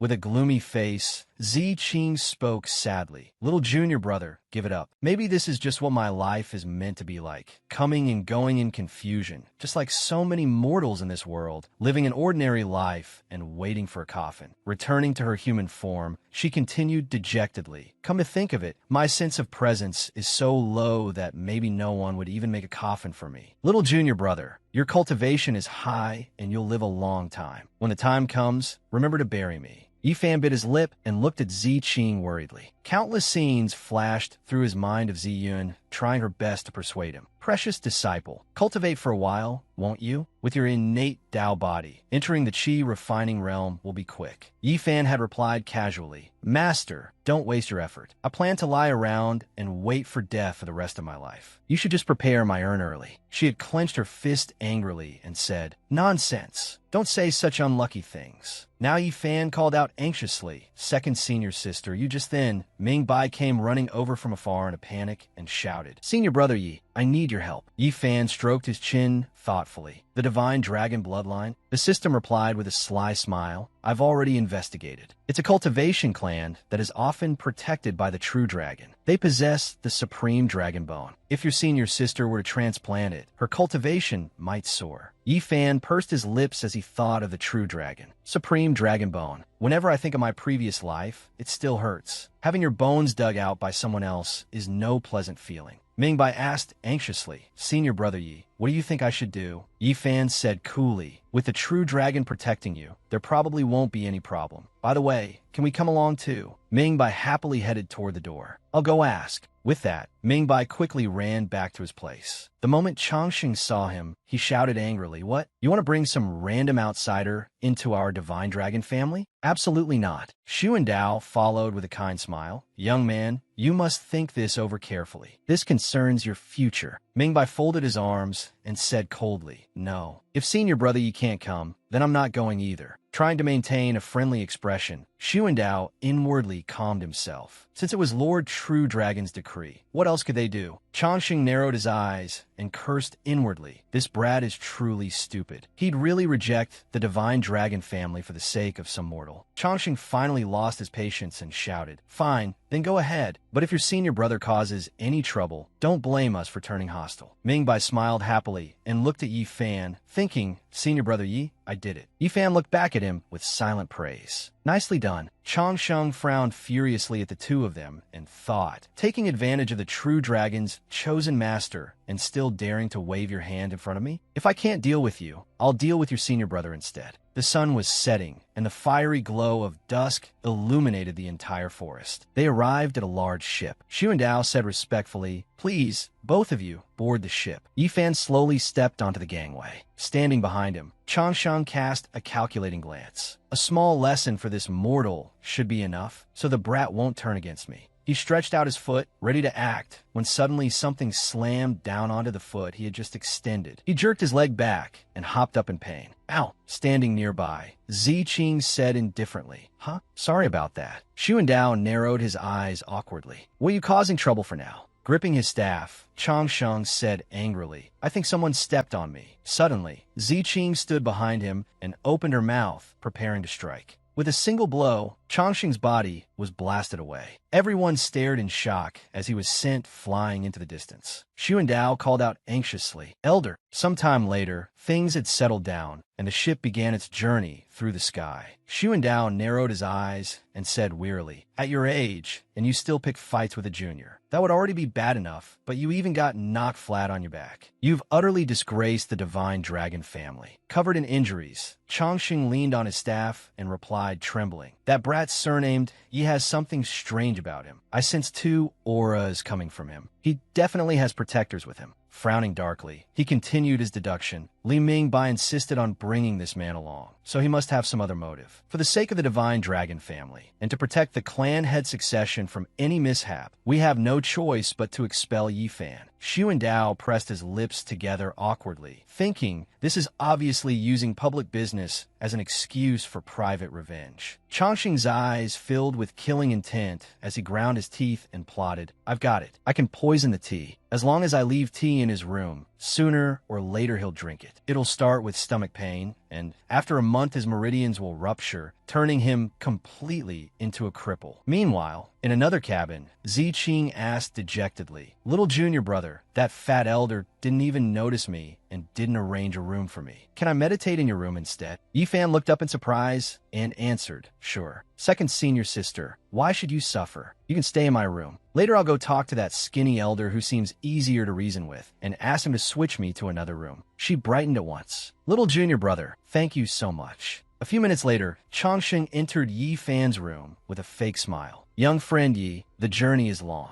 It'll still take 3 to 5 days before we arrive. Would you like a cup of tea?" Holding the tray, he looked around in confusion. Strange. Where is he? Changsheng pursed his lips, opened the teapot lid, and thought viciously, since that brat isn't here, I'll just add a little more poison to his tea. But he had no idea that every suspicious move he made had already been seen by Ziqing. She cursed inwardly in anger. Despicable. He deliberately dirted the tea. Don't tell me he thought stepping on his foot was little junior brother's doing? He's really holding a grudge against little junior brother over something so trivial. What a waste of cultivation. After successfully drugging the teapot, Changsheng left in satisfaction. "Enjoy it." Standing behind him, Ziqing thought, "In a bit, I'll swap the tea into his room and let him drink it himself." As soon as he left, Ziqing picked up the tea tray. Meanwhile, outside Changxing's room, Mingbai called out, "Fat elder, can you switch rooms for my senior brother? He says the lighting in that room is bad." Holding a teacup, Changsheng snarled angrily. "What do you mean, fat elder? My name is Li Changsheng. You mortals are so full of pointless demands. Tell him to pick a room himself." He tilted his head back and drained the cup in one gulp, still grumbling. "What is this? Do they think I'm their servant?" Suddenly, he stared wide-eyed at the familiar tea tray on the table. Wait a second, wasn't that teapot set the one I specially prepared for Yi Fan? Why is it here? Talk about getting a taste of his own medicine. Clutching his stomach in agony, Changsheng collapsed to the floor. Damn, my stomach hurts. I can't even use my spiritual power. Wait, switching rooms? So that brat saw through me all along. He struggled to stagger to the door, still cursing in his mind. Damn it, I got played by that kid surnamed Yi. No, I have to find elderly Xuandao and get a purification pill, or my cultivation will be ruined. Changsheng pushed at the door with both hands, but would not budge. His eyes widened in shock. It won't open. Outside in the corridor, the door had been locked shut with a huge padlock. Changsheng's furious voice echoed throughout the ship. Damn it, that brat surnamed? Yi locked the door? You little bastard, this isn't over between us. Meanwhile, in another dusty room full of cobwebs, the system held a broom with pursed lips and a frightened expression, while Hong Hong stood behind it with her eyes tightly shut in fear. Below them, Yi Fan was frowning as he swept the floor. This spare room is way too dirty. There's dust everywhere. Early the next morning at the Divine Dragon family, the acting patriarch, Li Shantong, said coldly, they've arrived. A ship from afar appeared ahead. Changsheng took the lead and slowly stepped down, with Xuandao and Yi Fan following behind. Mingbai raised his brows and looked around curiously. So this is the Divine Dragon family? Shintong spoke respectfully. We welcome Lord True Dragon and Lord Li Yu. The family's secret trial realm has long since been opened and is awaiting you. After clearing it, you must also gain the recognition of the heavenly immortal mirror before you can become patriarch. Mingbai walked over in surprise and asked, I just got here, and you're already sending me to take the test? Shintong blinked in astonishment. Wasn't that your request? Frowning in irritation, he thought to himself, Li Changsheng, what on earth is that pig-headed fool doing now? The old man smiled a calculating, sinister smile as he thought, once the family's secret realm trial is opened, it can't be stopped. Things have come to this, so the trial can only proceed. He regained his solemn expression and said, My apologies, Lord Mingbai.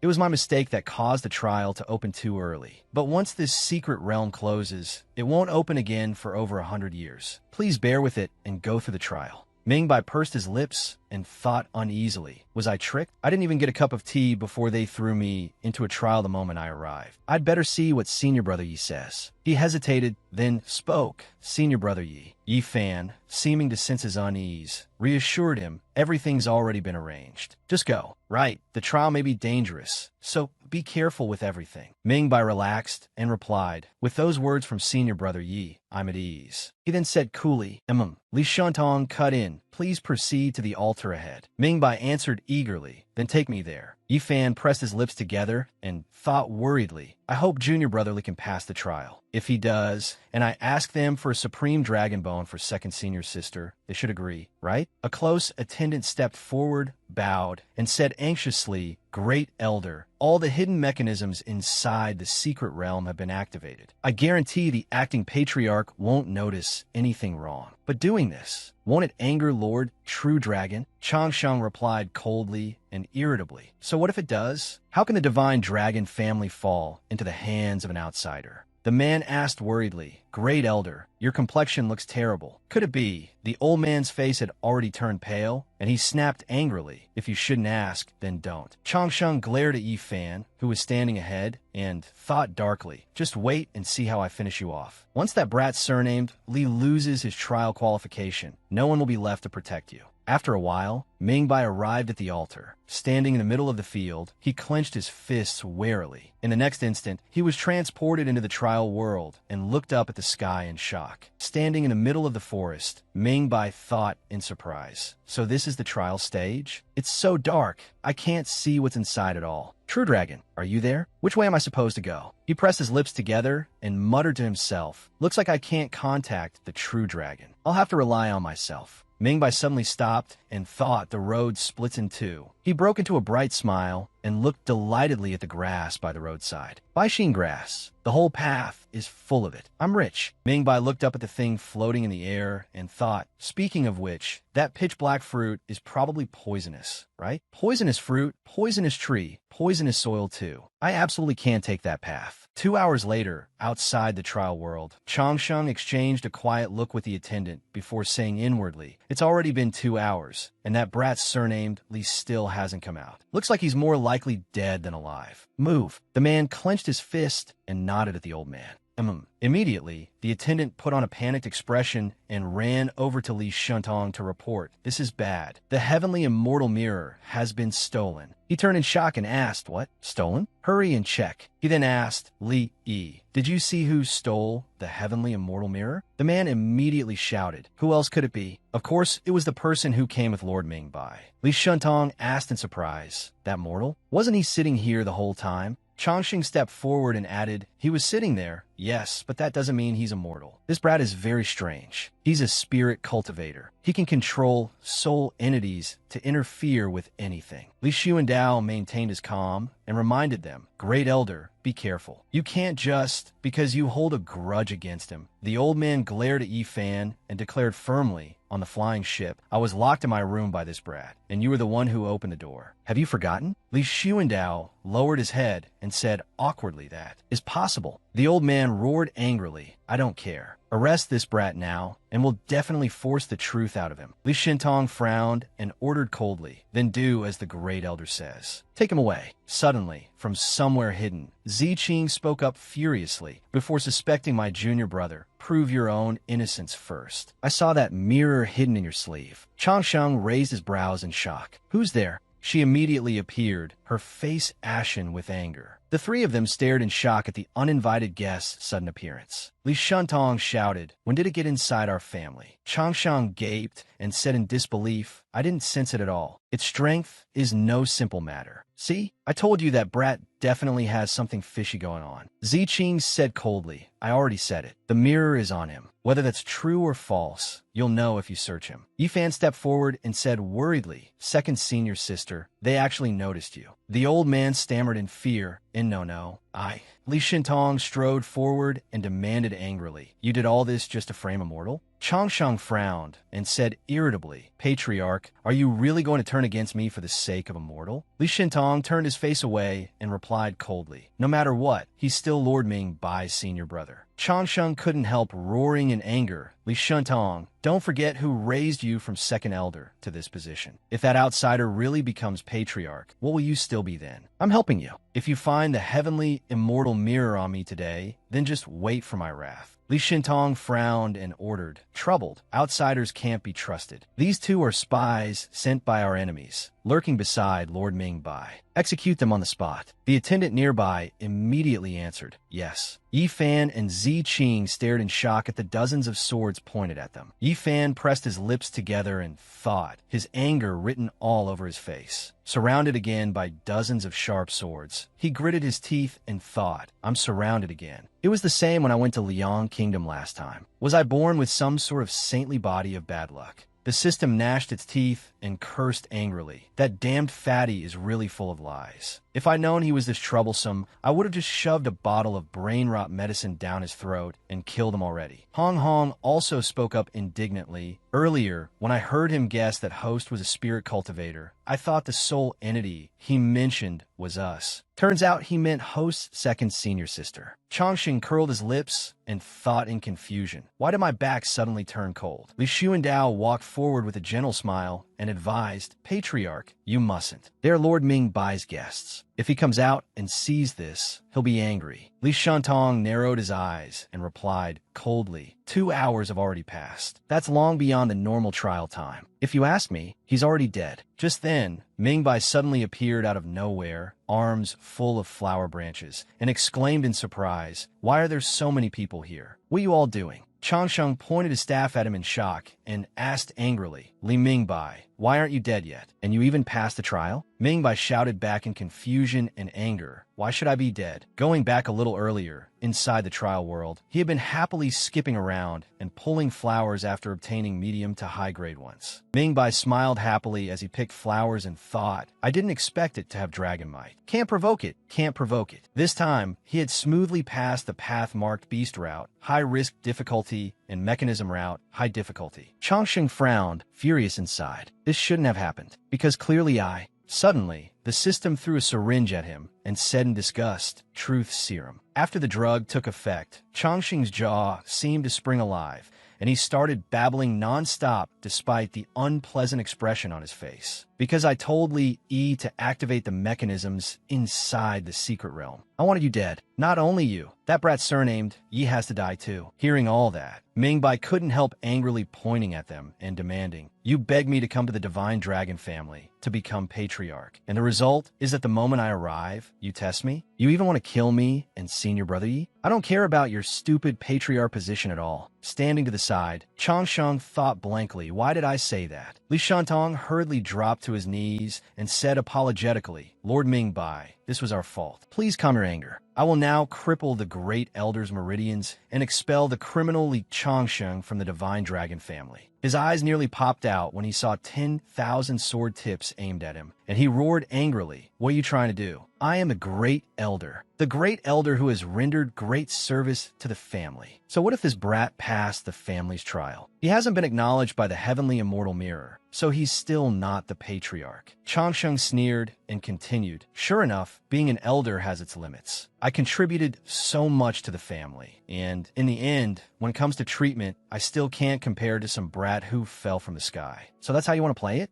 Li Shentong frowned, sweating anxiously, and asked in confusion, "What exactly do you mean by that?" The old man smiled sinisterly, held up the bronze mirror in his hand, and declared, "I'm not being an elder anymore, Li Shentong." He gaped in shock and repeated, "The heavenly immortal mirror." Changsheng raised it toward the sky and pleaded fervently, "Heavenly immortal mirror, please contact the immortals of the upper realm and tell them who is truly the most suitable person to become patriarch of the Divine Dragon family." The mirror announced coldly with a look of disdain, contacting nearby immortals. Clutching it tightly in his hand, the old man thought nervously, "It worked. As long as it contacts Mingyuan Immortal Sect, I'll be saved." Suddenly, the heavenly immortal mirror flew out of Changsheng's hand and shot straight toward Yifan. It said cheerfully, "Greetings, Lord Immortal." Yifan frowned in annoyance and waved it off. Go away, go away. I'm not immortal." Li Shentong stared wide-eyed in shock. Why did the heavenly immortal mirror fly into a mortal's hands? The mirror smiled ingratiatingly and said, "You're absolutely right. If you say you're not, then you're not. Come to think of it, the scent on your body. Have you come into contact with my master, Huang Ru, before? Hurry and take me with you. I miss my master so much." Yifan frowned in confusion. "You're also a magical treasure that Huang Ru lost? Strange. You don't even have a nose, so how can you smell anything?" Mingbai hurried over and praised him, as expected of my senior brother Yi. "It really was just as I guessed." Li Shentong said apologetically, "I never imagined the person beside Lord Li was an immortal with ties to the upper realm as well." Sitting miserably on the ground, Changsheng thought in terror, "It's over. I never expected he was an immortal. I'm dead for sure." He and the attendant both knelt and apologized. "Immortal Yi, please accept a bow from the Divine Dragon family." Yifan said hurriedly in shock, Get up.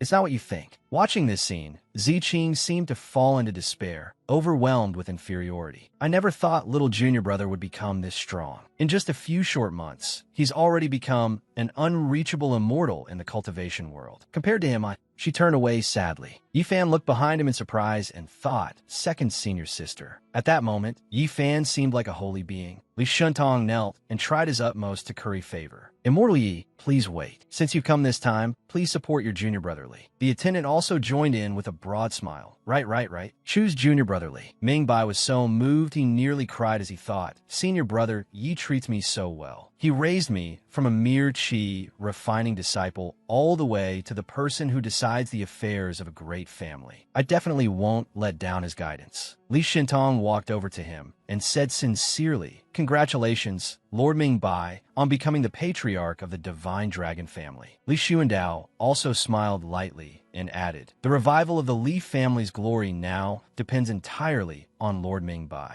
Mingbai grinned and proposed, "Since you've acknowledged me as patriarch, then you can't disobey a single thing I say. First, you must make a statue of my senior brother Yi, a really huge one." The two of them hurriedly complied. Yes. At the same time, far away from the Divine Dragon family, a jagged rocky outcrop stood tall by the roadside. Yifan looked worriedly at Ziqing, who was sitting on the rock, and spoke softly. Second senior sister, why did you run all the way here? It's dangerous there. She replied gloomily, it's nothing. I just wanted to sit here and look at the scenery below the mountain, at all living things, to know what it feels like to stand high above. He stepped closer and comforted her sincerely. Second senior sister, if there's something on your mind, just say it. You might feel better once you do. Leaning against Yi Fan's shoulder, she replied dejectedly, for now, there is. Little junior brother, you mustn't tell anyone about this. The system immediately popped out to eavesdrop. It's here, the classic lone man and lone woman on a cliff scene. If it's not dying for love, then it's definitely a confession. What nonsense drama is this? Why is there even a cliff here? Hong Hong replied smugly, don't ask. If you do, the answer is destiny. Ziqing lowered her head and said sadly, little junior brother, do you know? I've actually always had very low self-esteem. When I was little, I looked terrifying. No one wanted to adopt me. Only Master didn't dislike me. He said my eyes were beautiful. She gave a strained smile and continued, I've kept a secret in my heart that even Master doesn't know. I plan to keep suppressing it, but after seeing the heavenly, immortal mirror expose your identity in front of all those admirers, you look so radiant. Little junior brother, you're like a prince or a general from a story, while I'm like some farmer's daughter who could never possibly cross paths with you.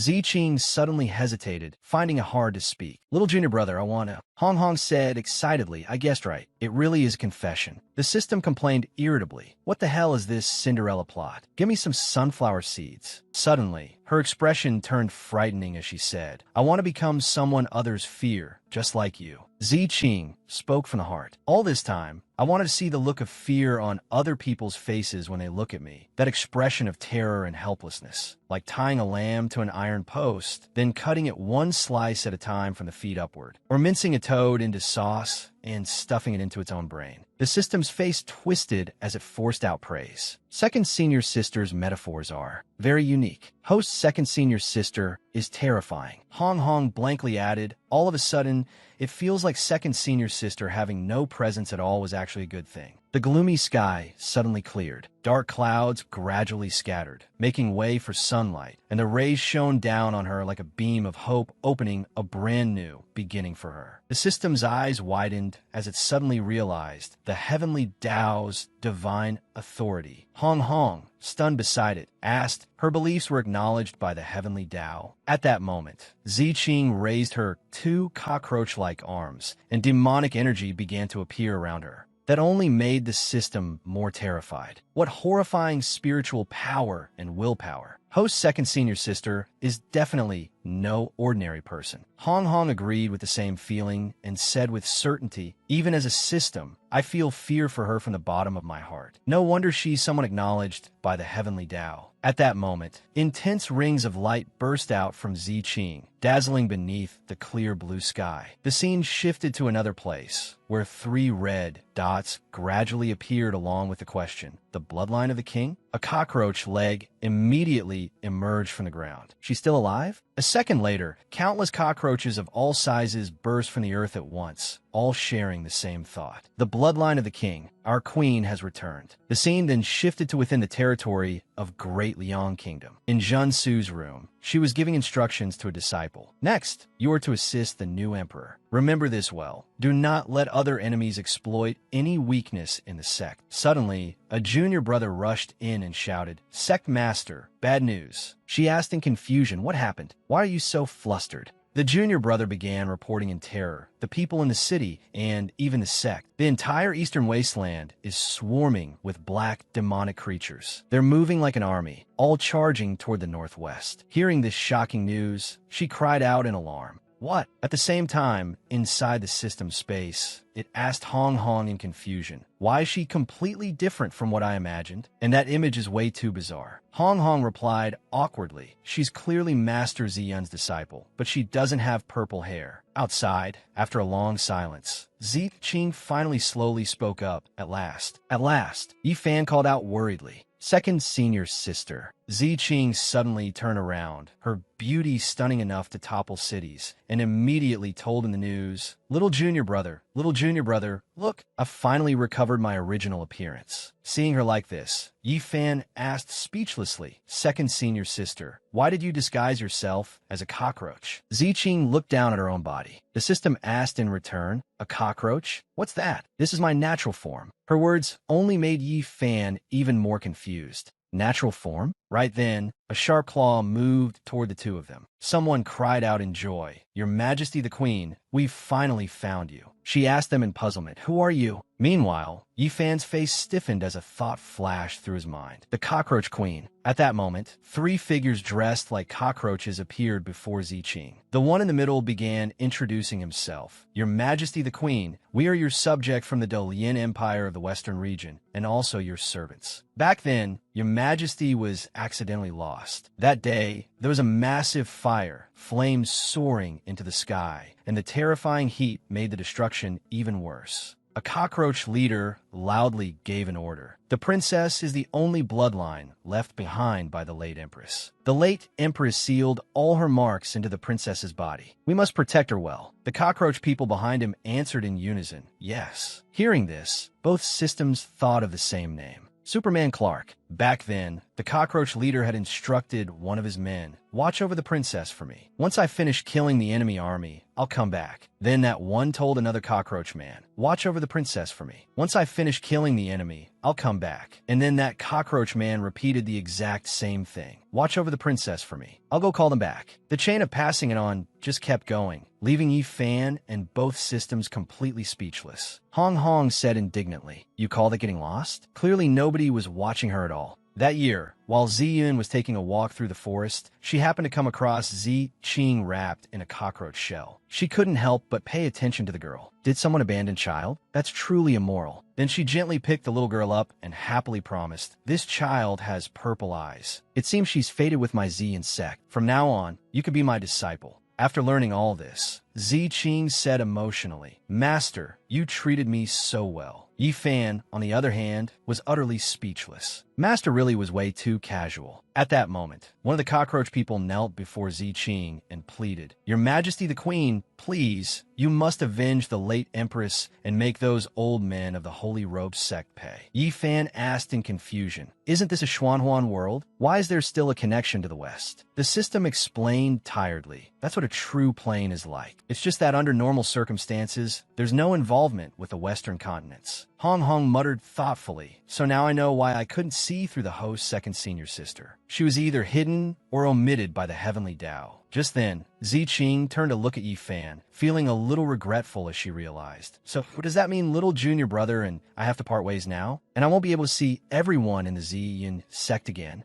That cockroach person immediately reassured her. My queen, there's no need to be so sentimental. With your current strength, going back would be no different from throwing your life away. Hearing that, she answered guiltily, That's awfully blunt. Then the cockroach man stepped forward and begged miserably, Your Majesty the Queen, may we stay by your side and serve you? She hesitated a little before saying, I suppose that's fine. It's just a few more mouths for the sect to feed. At that moment, Ziqing's gaze stopped on a hillside, and she suddenly realized something with shock. Ahead of her, a massive cockroach army had appeared at some unknown point. Seeing them, Ziqing said awkwardly, You'd better not follow me back to my sect. The cockroach man asked in confusion, Why? At the same time, confusion also appeared on Yifan's face as he wondered, third senior sister, why is she sending a message right now? Inside the pendant, Ziyan urgently delivered shocking news. Little junior brother, Master fainted. Yifan immediately pressed anxiously. Master? What happened to Master? The system and Hong Hong beside him were just as bewildered. The scene shifted to Ziyun's room. At this moment, she was trying to stay calm as she explained to everyone, I'm telling the truth. It was a 2-meter-tall black insect. It suddenly shot out of my room in a flash, and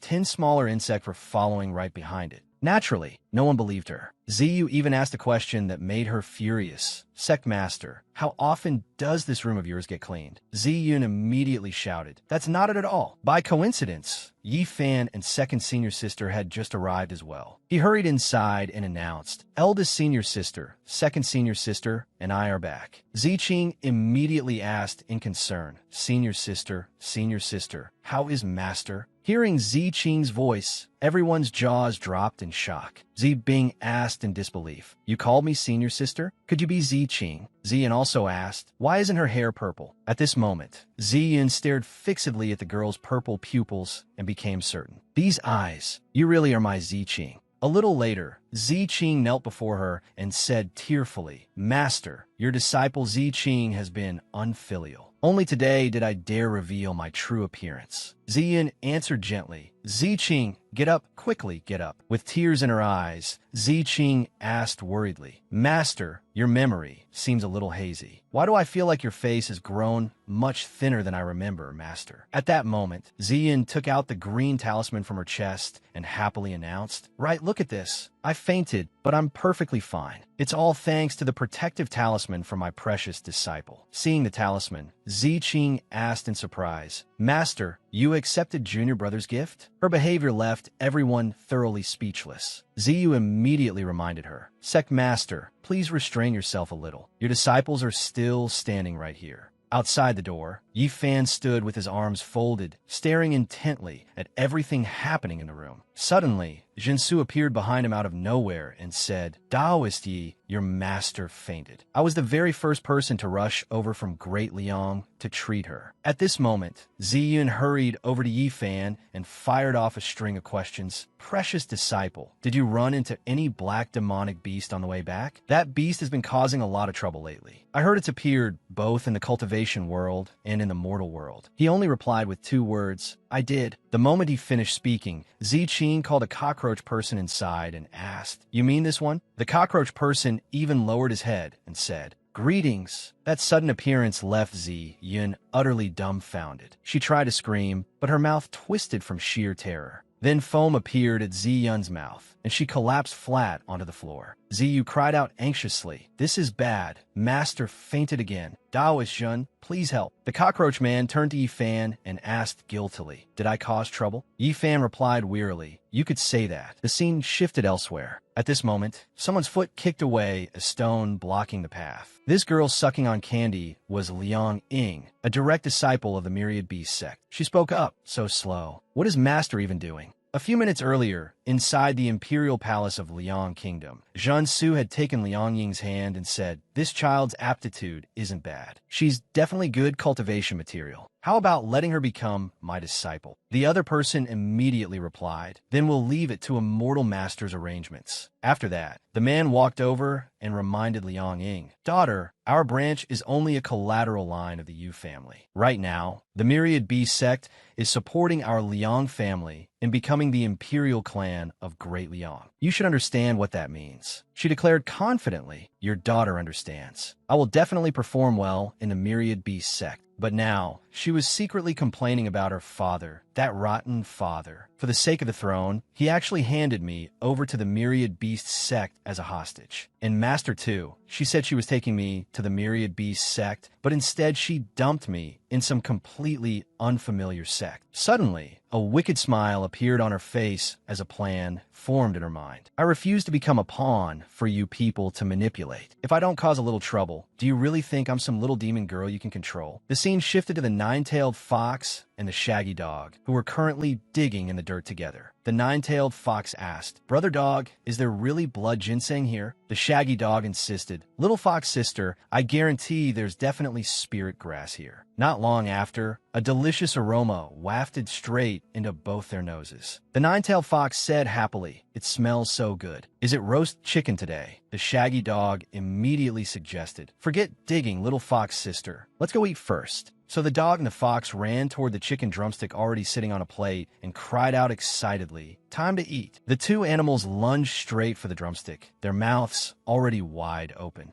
At that exact moment, a trap that had been set in advance snapped tight. In an instant, the shaggy dog and the nine-tailed fox were bundled up inside it. The shaggy dog stared longingly at the drumstick below and whined, "Leg, leg." The nine-tailed fox said fearfully, "Brother dog, we've been tricked." Just then, the figure of a young girl walked over, making them fall completely silent. Not long after, Liang Ying carried away a basket full of fur from the nine-tailed fox and the shaggy dog. She even said with delight, "A full harvest. If their owner finds out, they'll definitely be furious and go cause trouble for Master again." Suddenly, her eyes locked onto something ahead. In front of her, the flower spirit was enjoying the fresh air and the sunshine, contentedly sighing, "The sunlight is perfect today." Suddenly, a large figure appeared behind the flower spirit and blocked all its precious sun. It was Liang Ying, plucking off one leaf after another while gleefully chanting, "Go home, don't go home, go home." The flower spirit screamed inwardly in terror, "Help, I'm going to die." Halfway through, Ingda Fairy appeared in a terrible mood and demanded, "What are you doing?" Liang Ying hurriedly defended herself. "I saw that some of this flower's petals were withered, so I was just trimming a few off." But in truth, petals were scattered all over the ground, and the flower spirit was already drooping badly. Ingda flew into a rage and snapped, "This is a flower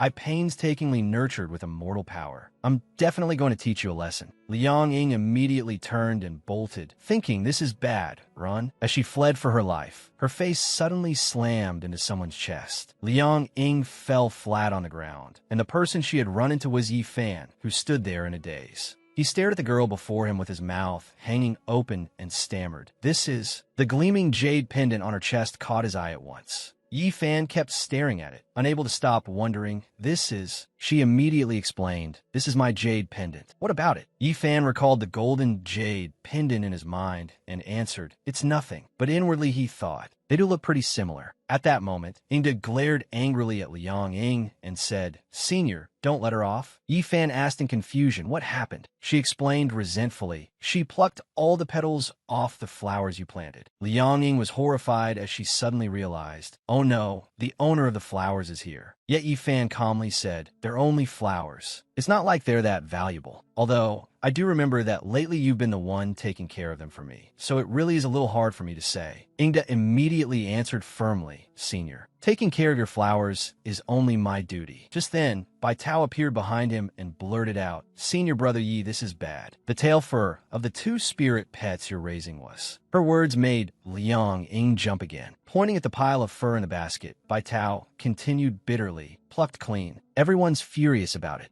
Without waiting any longer, Fei Yi looked at Liang Ying and said decisively, "Senior Brother Yi, step aside. In a moment, don't let the blood splatter onto you." Hiding behind Yi Fan, Liang Ying tried desperately to explain, "Senior, this is just a misunderstanding. I only saw that they were about to enter shedding season, so I conveniently collected it." Hearing that, Fei Yi was furious and immediately cursed her out. "Who are you fooling? You think spirit pets can't talk, so you can lie all you want." Nearby in a corner, the shaggy dog was deeply depressed over losing its tail fur, while the nine-tailed fox lay there crying because all nine tails have been stripped bare. Three pairs of eyes burning with fury from Bai Tao, Ingda, and Fei Yi were all fixed on Liang Ying. Looking at the scene before her, she despaired inwardly. "Oh no, I overdid the prank again. Before, it was only flower petals. That girl in yellow was already shouting about killing me. Now Master isn't by my side. These two won't skin me alive later, will they?" Sensing that things were going badly, she turned and pleaded with Yi Fan, "Senior, I was wrong. Can you forgive me?" Yi Fan was at a loss for words and thought to himself, "This little girl's ability to cause trouble is really something else. Wait, why does she feel a little familiar?" Then, as he took something out from his robes, he said to Ingda, "Huang Ru, wait a moment." He took out the heavenly immortal mirror and began to explain, "Before, when I visited the divine dragon family, this mirror said you were its owner." She was a little surprised when she realized that the item was the heavenly immortal mirror. Holding the heavenly immortal mirror tightly in her hands, Ingda said in delight, "That's wonderful. Every time I see you, Senior, I somehow get lucky enough to recover one of my magic treasures." "Thank you, Senior." Yi Fan smiled brightly and replied, "If there's nothing else, then go back and refine your treasure first." She hurried off in excitement, loudly answering, "Yes." The flower spirit behind her stretched out and asked, "Then what about me?" After settling one person, Yi Fan turned to explain to the other two sisters, well, don't be too angry either. I'm the one who told her to pluck the spirit pet's fur. Bai Tao naturally didn't believe him and immediately questioned him. Senior brother Yi told her to? What? Yi Fan looked seriously at the basket of spirit beast fur, then began making up a story with complete solemnity. Because spirit beast fur is very soft, it's perfect for making clothes or scarves. You work so hard taking care of those spirit pets. Isn't it only right for the spirit beasts to pay a small price for you?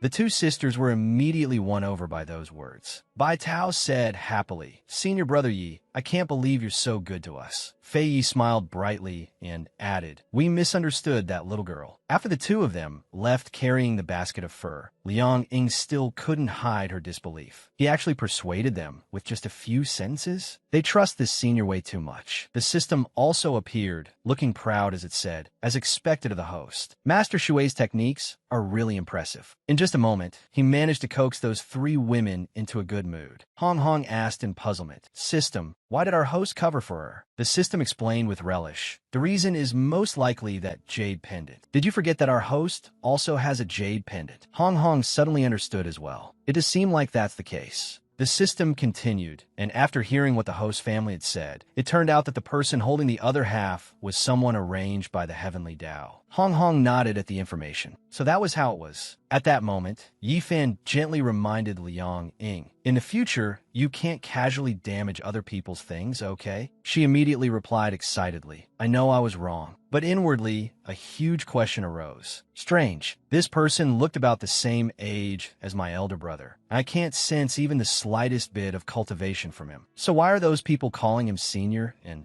senior brother? As someone completely new to all this, Liang Ying could not help but guess I get it now. He must be some noble prince or young lord who was brought up the mountain like me. Then the sect master or elders took him in as a direct disciple. You and I are both unfortunate. Since you helped me out this time, I'll definitely repay you properly. Thinking that, she happily ran over and declared to Yi Fan, Senior, when I break through to the golden core stage in the future, I'll protect you, and then I'll help you soar to the top. Senior, to thank you for saving me, I'll treat you to grilled fish, okay? I saw lots of sharks behind the mountain. Hearing that, he said with delight, I go fishing there every day. She immediately asked, Huh? Don't tell me that whole mountain belongs to you. He answered awkwardly, If you put it that way, that's not wrong. Yi Fan's pupils widened strangely after giving that answer. Liang Ying's sideways posture made him picture his younger sister from the modern world. Only then did he suddenly understand that familiar oddness. I finally figured out who she resembles. Doesn't this little rascal have the exact same temperament as my sister? I've gone through too many reincarnations. I couldn't even remember. Come to think of it, she really isn't my sister's reincarnation, is she? Some time ago, every morning his little sister would jump onto Yi Fan's bed and call out, Brother, time to get up. And he would lazily reply, It's the weekend. Another time, she rummaged through his bookshelf and asked, Brother, where did you hide your dirty books? Yi Fan had answered irritably, I don't have anything like that. Another time, his little sister burst into tears and cried, Brother, my pudding fell on the floor. Remembering all those mischievous moments, Yi Fan could only shake his head helplessly. Behind them, Jiansu had been secretly observing the two of them walking together. Full of curiosity, she thought, what is this little disciple doing? How is she this bold? She even slapped fellow Taoist Yi Fan on the back. Oh no, she's not actually treating fellow Taoist Yi Fan as some weakling her own age, is she? If I'd known, I would have thrown her into the Myriad Beast sect first and only come over afterward. In a little while, I have to find a chance to call her back. The scene shifted to a nearby place. Zi Yun spoke first. Zi Qing, these past years you've hardly learned any techniques from me. As your master, I really am a little ashamed. If there's anything you need, just tell me. Zi Qing immediately said, Master, that won't be necessary. But I do have a question I've always wanted to ask. Zi Yun replied at once asked. Hearing that, Zi Qing voiced her doubt. Master, what do you think of little junior brother? I heard from senior sister and junior sister that the care you show him seems a little excessive. Zi Yun asked in return, puzzled, what are you talking about? Your little junior brother is an innate Tao body. His cultivation speed is unmatched. If I don't treat him well, what if another sect lures him away? Naturally, Zi Qing did not believe that, and asked another question that left Zi Yun speechless for a moment. Is that so? Then, what if little junior brother wants to dual cultivate cultivate in the future. After that, Ziyan hurriedly found an excuse to explain. Want what? Your precious junior brother is still young. It's far too early for him to be looking for a Tao companion. Why are we thinking so far ahead for him? As the two walked, they suddenly saw Zhen Su standing ahead. Ziyan immediately asked, fellow Taoist Shun, what are you doing standing there? Don't tell me you came to release Fish Fry too. Extremely curious, she called out, fellow Taoist Shun, what are you looking at? Still staring ahead, Zhen Su replied, nothing. I just feel that the little disciple I just took in seems a bit lively. Hearing that, Ziyan could not hold back her interest and ran over. You just accepted a disciple too? Let me see. Up ahead, a small flame was flickering gently. Yi Fan and Liang Ying were sitting together on a rock, chatting, the atmosphere warm and cozy. Unexpectedly, the little flame dispersed, revealing several sea creatures. Liang Ying happily handed a blackened burnt fish to Yi Fan and said, Senior,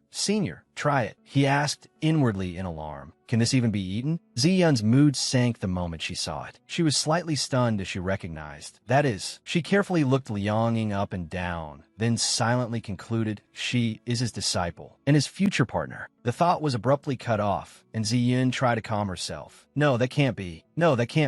Seeing Ziyun's strange behavior, Ziqing could not help but speculate. No way. So what senior sister and junior sister said was true. Has Master really developed feelings for little junior brother that go beyond that of teacher and disciple? In Ziqing's mind, the vast age gap between the two appeared, which only made her more uneasy. Although the cultivation world did not forbid relationships between master and disciple, little junior brother was still far too young, not even 1/10 of Master's age. If it were said aloud, it really would be rather strange. Suddenly, Ziyun tightly grabbed Ziqing's hand and said, Ziqing, help me look at that jade pendant, would you? Help me see whether that jade pendant is fake. Her words left Ziqing utterly confused. How could there be a fake jade pendant? Jinsu immediately explained to her. That jade pendant has been with my disciple since birth. I heard that when she was born, she already had it in her mouth. Ziyun's whole body trembled violently after hearing that. In shock, she murmured a few words, born with it. Then she abruptly turned around and said, It's nothing. I'm going into seclusion. Not long after, Ziyun had returned to her residence. Her heart ached sharply as she thought, precious disciple, this is a fate bestowed by heaven. I should be blessing it. So why does my heart feel so tangled? She slowly sat down in front of the alchemy censer, her trembling hand lowering. Though she lacked conviction, she still forced herself to say, I should focus on cultivation. Right now, all of my disciples are stronger than I am. If I, as sect master, don't work hard, how can I continue leading the Ziyun sect? Perhaps when I break through to the deity transformation stage, I'll understand everything. At that moment, a slow voice sounded out. Do you want to obtain power? Startled, she whipped her head around and asked, Who's in my room? A glittering sea blue circle suddenly appeared in midair, leaving her even more bewildered. Who are you? In an instant, sharp, curling details appeared around that circle. This was a dark system, with the girl Yun Shuang at its center. She spoke, Who I am is not important. You only need to know that I can help you.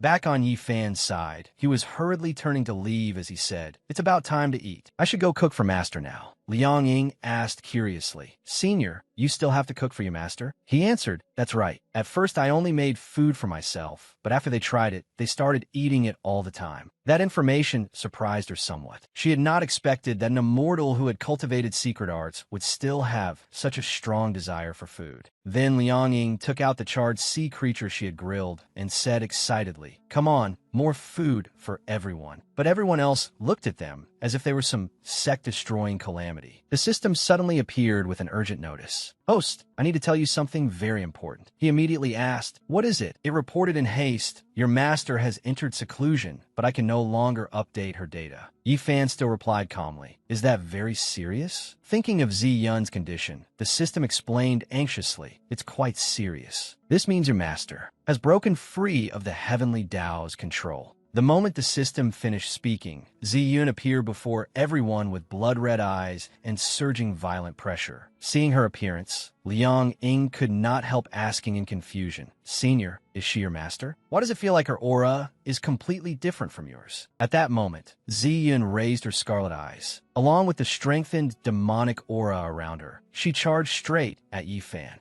The system immediately reacted, Host in danger, automatically activating the enhanced protection layer. Those violent currents of power slammed toward him, and a dazzling ring of light burst out right after. In an instant, a pillar of light shot from Yi Fan's position and pierced the gloomy sky, radiating terrifying energy. At the same time, Taoyin, Run Hai, Ingda Dahe, and Fei Yi all felt the same thing. The pressure was overwhelming. In that instant, the ground around where everyone stood shattered completely, and suffocating currents of energy spread everywhere. Everyone stared at Ziyun in shock. The system said fearfully, "The firepower is too strong. My hands are trembling numb." Hong Hong pressed her lips together and asked, "Host, your master hasn't gone dark, has she?" Jin Su, on the other hand, angrily shouted at Ziyun, "Fellow Taoist Ziyun, what are you doing? Did my little disciple offend you?" The moment she said that, she thought of a possibility. Could it be because of that jade pendant? She immediately turned to Liang Ying and ordered, "Disciple, quickly give the jade pendant to Master Ziyun." Liang Ying replied at once, "Huh, yes." But Yi Fan hurriedly stopped her. "Don't take it out. If my master sees it, she'll only get even angrier." At that moment, a black-red stream of sinister energy suddenly surged up violently. Ziyin wrapped several coils of dark aura around her hand and lunged forward, leaving everyone bewildered. It still isn't over? The stream of energy flew over and tightly seized Jinsu's brush. She cried out in shock, "My brush." Then she immediately turned to Yi Fan and asked, "Fellow Taoist Yi, is your master really only at nascent soul? With my out-of-body stage cultivation, I still can't see through her strength at all." He replied in confusion, "I don't know." Suddenly, Hong Hong dropped a bombshell. "System, host, I discovered that your master seems to have a system on her too." Both Yi Fan and the system exclaimed at the same time. "What?" A few minutes earlier, Yin Shuang had said something to Ziyin. "Who I am is not important. You only need to know that I can help you. Whether it is supreme cultivation or a love that is hard to obtain, as long as you want it, I can help you achieve it." Hearing that, Ziyun fell silent for a moment, hesitation rising in her heart. But then she firmly declared, "I am the leader of the Ziyun sect. Every thought and action of mine is tied to the future of the Ziyun sect. Even if I truly have developed thoughts I should not have toward my beloved disciple, I still must restrain myself. The bond between master and disciple. I'm not so depraved that I would let wicked desires disrupt my life." Yin Shuang seemed somewhat surprised to hear that. "Very good. A mere nascent soul cultivator can actually possess this kind of awareness. I truly underestimated you. But I'm not here to ask for your opinion." As soon as she finished speaking, the demonic aura within Ziyin stuck itself to the mirror-like system, and dark energy began spreading out from it. The sight before her left Ziyin horrified. Threads of demonic aura began wrapping around Ziyun's fingers. In the blink of an eye, her entire body had been suspended in midair by those sturdy strands of demonic energy. At that moment, she stated with certainty, "You're not a heart demon." Ziyun's eyes slowly began to close, leaving only a blurred image of Yin Shuang and her words. "You're too weak. Even if you noticed, what use would that be?" Back in the present, Yi Fan was anxiously asking the system, "Master has a system on her? What's going on?" It quickly explained, "This is only my guess. I'm not completely sure, because hosts can see each other's systems. But it seems that your master can't see us." Hong Hong beside them also agreed. "That's right. Right now, she's only receiving power from that system." Grinding its teeth in anger, the system proposed a way to deal with it. "Host, if we want to solve this, the only way is to find the one behind all this. The person influencing your master." Yi Fan immediately asked, "Then how do we find them?" It replied, "Give me a little time." "Host, hold your master back first." At that moment, Liang Ying stared at the two blurry figures of his systems above his head and asked in confusion, "What are those two hazy things in the air?" Suddenly, Ziyun in her frenzied state charged straight at Yi Fan, and a strike of demonic power was already unleashed. Very quickly, a foot stepped heavily onto the ground. The Hei shot forward like a storm and quickly caught Ziyun's stream of demonic power. However, she froze on the spot and stared at the power in her hand in confusion. Evil Chi. Fortunately, Fei Yi arrived in time and sent a bolt of lightning forward. She shouted, "I'm here to help you." Then Fei Yi moved closer to the Hei and asked worriedly, "Are you all right?" The Hei smiled and replied, "Just a minor wound." At that moment, Zi Qing, Zi Bing, and Zi Yin also appeared. Seeing the chaotic scene, the three of them could not help asking in alarm, "Little junior brother, what happened? Why has Master become like this?" Yi Fan told the senior sisters something that left them stunned. "Three senior sisters, this isn't the time to explain. please take the little sister beside me, somewhere safe first. Hearing that, Liang softly repeated a few words to herself. Little sister. At that moment, a vortex of demonic power, carrying terrifying destructive force, appeared in midair. Ziyin raised both her hands high, while her lower body was enveloped by a cyclone of demonic energy. This was the first form of the Ziyun art, Crimson Furnace rending move. Seeing the scene before her, Zi Bing could not help but ask, "This is our Ziyun sect's Lost Supreme technique. How did Master learn it?" At that moment, the vortex of demonic power became more and more violent, and a strange flower appeared on Ziyun's upper body, formed from strands of green smoke. Sensing that things were going badly, Runhai shouted a warning. "Be careful. Don't touch that smoke." Without waiting any longer, he slammed his hand onto the ground and executed the move, turning rivers and overturning seas, as circles of dazzling light began to appear. At that very moment, the flower on Ziyun's body was shifted upward. In a flash, her body was wrapped in bands of light. Below, Ingis said firmly, "Senior, I'll help you." At that moment, streams of demonic power suddenly shot out from Ziyun's body. Taiyin seized the chance and quickly threw something toward her, shouting, "Sleeping powder!" and also called out. Taking advantage of the moment, Fei Yi rushed up with chains in hand and said, "Sect Master, these are chains used to bind spirit beasts."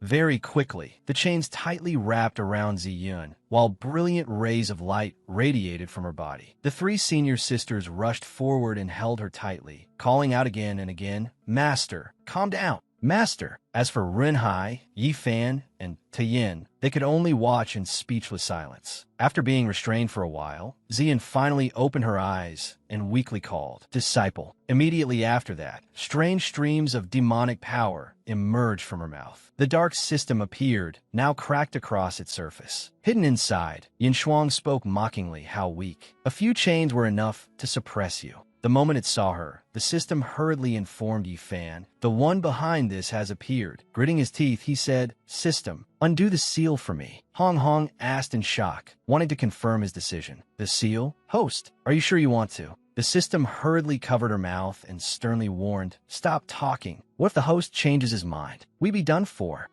Seal released. Host go. Standing in the center of a storm of spiritual power, with swirling light raging around him, Yifan forcefully broke the seal. His face turned cold, his sharp gaze sweeping over everyone as he warned in a low, hoarse voice, "She's very strong. It's best if none of you interfere." From inside the mirror, Yin Shuang's legs slowly stepped out, and she immediately provoked him. "So in the end, you really have to use your true ability." In the blink of an eye, her figure became fully visible. A chilly smile touched her lips, blue spiritual energy swirling around her body like a living thing. Yin Shuang then summoned iron chains. She controlled the chains and bound Ziyun tightly, drawing a painful groan from her throat. Yin Shuang grew even more arrogant as she mocked. "But you're no match for me." Seeing that scene, Yifan could no longer hold back and shouted furiously, "Let my master go." The system quickly activated, automatically using time acceleration bullet. Yifan's figure vanished from where he stood, leaving only a faint afterimage in the air. In that brief instant, he successfully closed in on her. His speed was so fast that she had no time to react. At the same time, the system activated another skill. Using 100x piercing force, his fist shot out decisively, blazing with fire, spiritual power condensing into the shape of a fist as he roared. Overlord Fist. The strike came down like thunder, exploding the air into waves of shock. She had no time to dodge and was sent flying, badly injured. After the blow, Yun Shuang's body spun out of control in midair, her limbs stiff, embers still flickering around her. But in the blink of an eye, her body rapidly recovered. Yun Shuang gave a smug sneer and teased, "You really don't know how to cherish a flower. I'm a girl after all." Yifan glared at her coldly and replied harshly, "Once you become my enemy, I don't care whether you're male or female." As she spoke those suggestive words, black energy had already begun coiling around her, gathering into a vague shape. Just as expected, Yifan muttered in confusion. Just as expected, Yun Shuang raised her scythe high, and countless purple-black vortices twisted tightly in midair as demonic energy poured out in torrents. Yifan blocked the edge of the scythe with his bare hand, a move so dangerous that the system panicked. This is bad. The opposing system isn't playing fair. Host, hurry and pick a weapon. Hong Hong anxiously objected. No way. Even if you gave the host a weapon, he doesn't have time to hold it right now. A few seconds later, a sword appeared before him, shining with dazzling golden light. Startled, Yi Fan immediately recognized it. The Ji Emperor's sword. The sword sent him a warning. Master, this time, don't break me in half again. Yun Shuang still wore her usual arrogant, contemptuous expression. It's just a sentient sword, that's all. Yi Fan duplicated countless Ji Emperor swords, preparing to launch them at her, and shouted angrily, "This is more than enough." He decisively unleashed his technique, Frost Flame Art. Azure Dragon out of the sea. Then he raised his hand high and called out, "Sword Slash." The sword shot forward in attack. She merely smiled faintly and nimbly dodged them all. Yun Shuang instantly closed the distance, raising her chilling scythe, her eyes full of scorn as she sneered. How pathetic. Your strength is far weaker now than it used to be. Just as the scythe swung in front of Yi Fan, he remained perfectly calm and asked back, "Is that so?" At that moment, the Ji Emperor sword silently circled behind her and struck with a fatal sneak attack, leaving her no chance to resist. Clutching her stomach, Yin Shuang groaned in pain. "It hurts. It hurts so much." Yi Fan threatened, "If you don't want to die, release my master from your control." Amused by her own little game, she laughed and replied, "I'm just pretending. If I were human, I'd probably be dead already." Yun Shuang used spiritual power to pull the sword from her body, then flicked her hand, sending golden sand straight into Yi Fan's eyes. His vision was disrupted in an instant. Sensing that the opportunity had come, Yun Shuang hurriedly flew in close. A perfect chance. At that critical moment, the system appeared just in time and activated an added defense. 100-layer silk shield, instantly blocking her attack. Yi Fan decisively summoned Frost Flame Art, Heavenly Frost, Myriad Snows. In the very next second, countless blue-glowing swords appeared, hovering and spinning around his body as bone-piercing cold spread outward. He shouted in fury, "Since you refuse to appreciate mercy, then don't blame me for showing none." At that point, Yin Shuang had no choice but to use Zi Yun as a threat. "Go ahead and kill me if you want, unless you want your master to die with me." Unfortunately for her, the person in her hands was only a fake image. What it really was a giant string of firecrackers from a system. The system immediately stood to one side proudly and detonated it with a boom, creating a huge blaze. After taking such an attack, Yun Shuang collapsed. Seeing that, Yi Fan let out a sigh of relief. But before he could celebrate for long, Yin Shuang stood back up with a wound on her arm. She even revealed an evil smile as she looked at Yi Fan. Seeing that, he immediately went on full alert. The large wound on Yin Shuang's arm visibly healed. She gave a faint smile and looked at Yi Fan with provoking eyes. "What's wrong? Can't bring yourself to attack?" The He could not endure it any longer. Furious, he shouted, "Hang Yin Shuang." Yi Fan frowned, lips pressed tight, his face full of hatred, but he said nothing. The next second, Yi Fan forced himself to stay calm and demanded in a low voice, "You are not my disciple. Why are you impersonating her?" Hearing this, the system could not help but panic. "Host, do you know her?" A strand of black energy quietly approached from behind, preparing to ambush him. At that very moment, Dahe rushed in and shoved Yi Fan aside, saving him from death by a hair's breadth. She cried out in alarm to warn him, "Bestie, be careful." Streams of black energy twisted into a tornado column, spiraling through the air and scattering demonic power. A voice rang out from within, "How heartless! Who kills their disciple the moment they meet again?" It gathered into the shape of a human body with a bizarre form. He was one of the 4 great rogue systems, the Puppet Ghost system. He grabbed Yin Shuang by the neck and hauled her upright, boldly declaring, "But right now, she's my proudest treasure. I can't let you ruin her." At the sight of him, Dahe was instantly enraged and demanded suspiciously, "You bastard, you're still not dead?" Gui Lei gave a sly smile and calmly replied, "I merely controlled a few people at random and lost one round of the game. Don't tell me you really thought I was dead." The system also could not suppress its anger and snapped, "You old bastard, how dare you break the rules and attack my host?" Hong Hong, indignant, showered him with curses. "You filthy old beast, you couldn't win fair and square, so you dared attack the host's disciple instead." After hearing that, Gui Lei fell silent for a moment, then cursed back coldly. "2 low-level pieces of trash who don't even have human forms. Since when is it your turn to butt in here?" Yi Fan tightened his grip on the Ji Emperor's sword and shouted furiously, "You harmed my disciple, and now you've even schemed against my master. You defeated Lackey. Do you really think you still haven't died enough?" Instead, the man became even more excited. Carrying Yun Shuang as he rose into the air, he laughed wildly. "Die." From Gue Lei's palm, countless fine threads like spider silk gushed out, twisting through the air. The threads shot straight toward the foreheads of Liang Ying, Jun Su, and Ren Hao. She asked vaguely in confusion, "What is this thing?"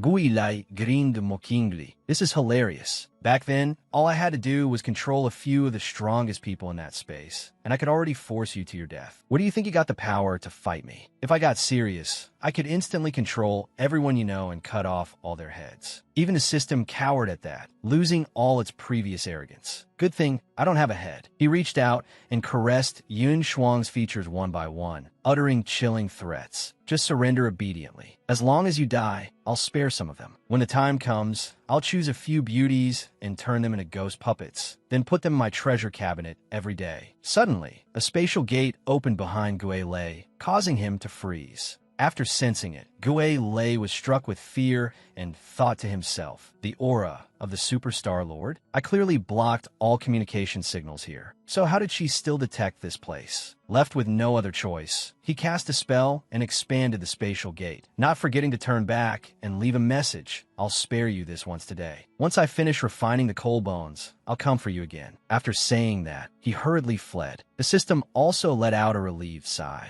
"Host, we're saved." Ruinous system, you really are like a mother saving her child again. Stepping out from that spatial gate, unexpectedly, was Hong Hong. It froze in shock and blurted out, "Why is it you? Where's the ruinous system?" Hong Hong lifted her chin proudly and boasted of her achievement. "See how smart I am? I used the teleportation array provided by the ruinous system and scared him into running away." The system stubbornly retorted through cold sweat, "What nonsense are you saying? As my subsystem, what's wrong with you being a little smart?" Yi Fan turned and anxiously asked about the situation. "Senior sister, how is Master?" Zi Qing said urgently, "It's not good. Master's body temperature has become very low, but I can't find any wounds on her at all." Ziyu curiously looked up and asked softly, "Junior brother, what exactly is the relationship between those two and you?" Yi Fan lowered himself and gently lifted Zi Yun into his arms. "Senior sister, step aside a little." Then he transmitted his voice and ordered, "System, check for me." The system confidently accepted the order. "Let me take a look. I guarantee I can figure out the problem." A moment later, it reported worriedly, "Host, your master has lost heaven's protection." Hearing that, Yi Fan frowned and asked, "What do you mean by that?" The system hurriedly explained, "Because the other side used an illegal method to intercept and control your master. Right now, your master is like a passenger who was thrown off a train. She's escaped heaven's control, so naturally she can no longer receive heaven's protection." It was like Zi Yun had been abandoned, chasing after the train in panic, crying, "I'm not on the train yet, I'm not on the train yet." Yi Fan seriously continued, "This situation is a little similar to second senior sisters. That means she can still be saved, right?" But the system's answer snuffed out even that last faint thread of hope. "Host, this isn't the same. Have you ever seen anyone catch up to a train after getting off it?" Hong Hong happily cut in, "I know this one." In Detective Conan, the system immediately covered her mouth and interrupted, "Don't bring up that kind of thing, and besides, we don't have a rights to it." Only then did it turn back,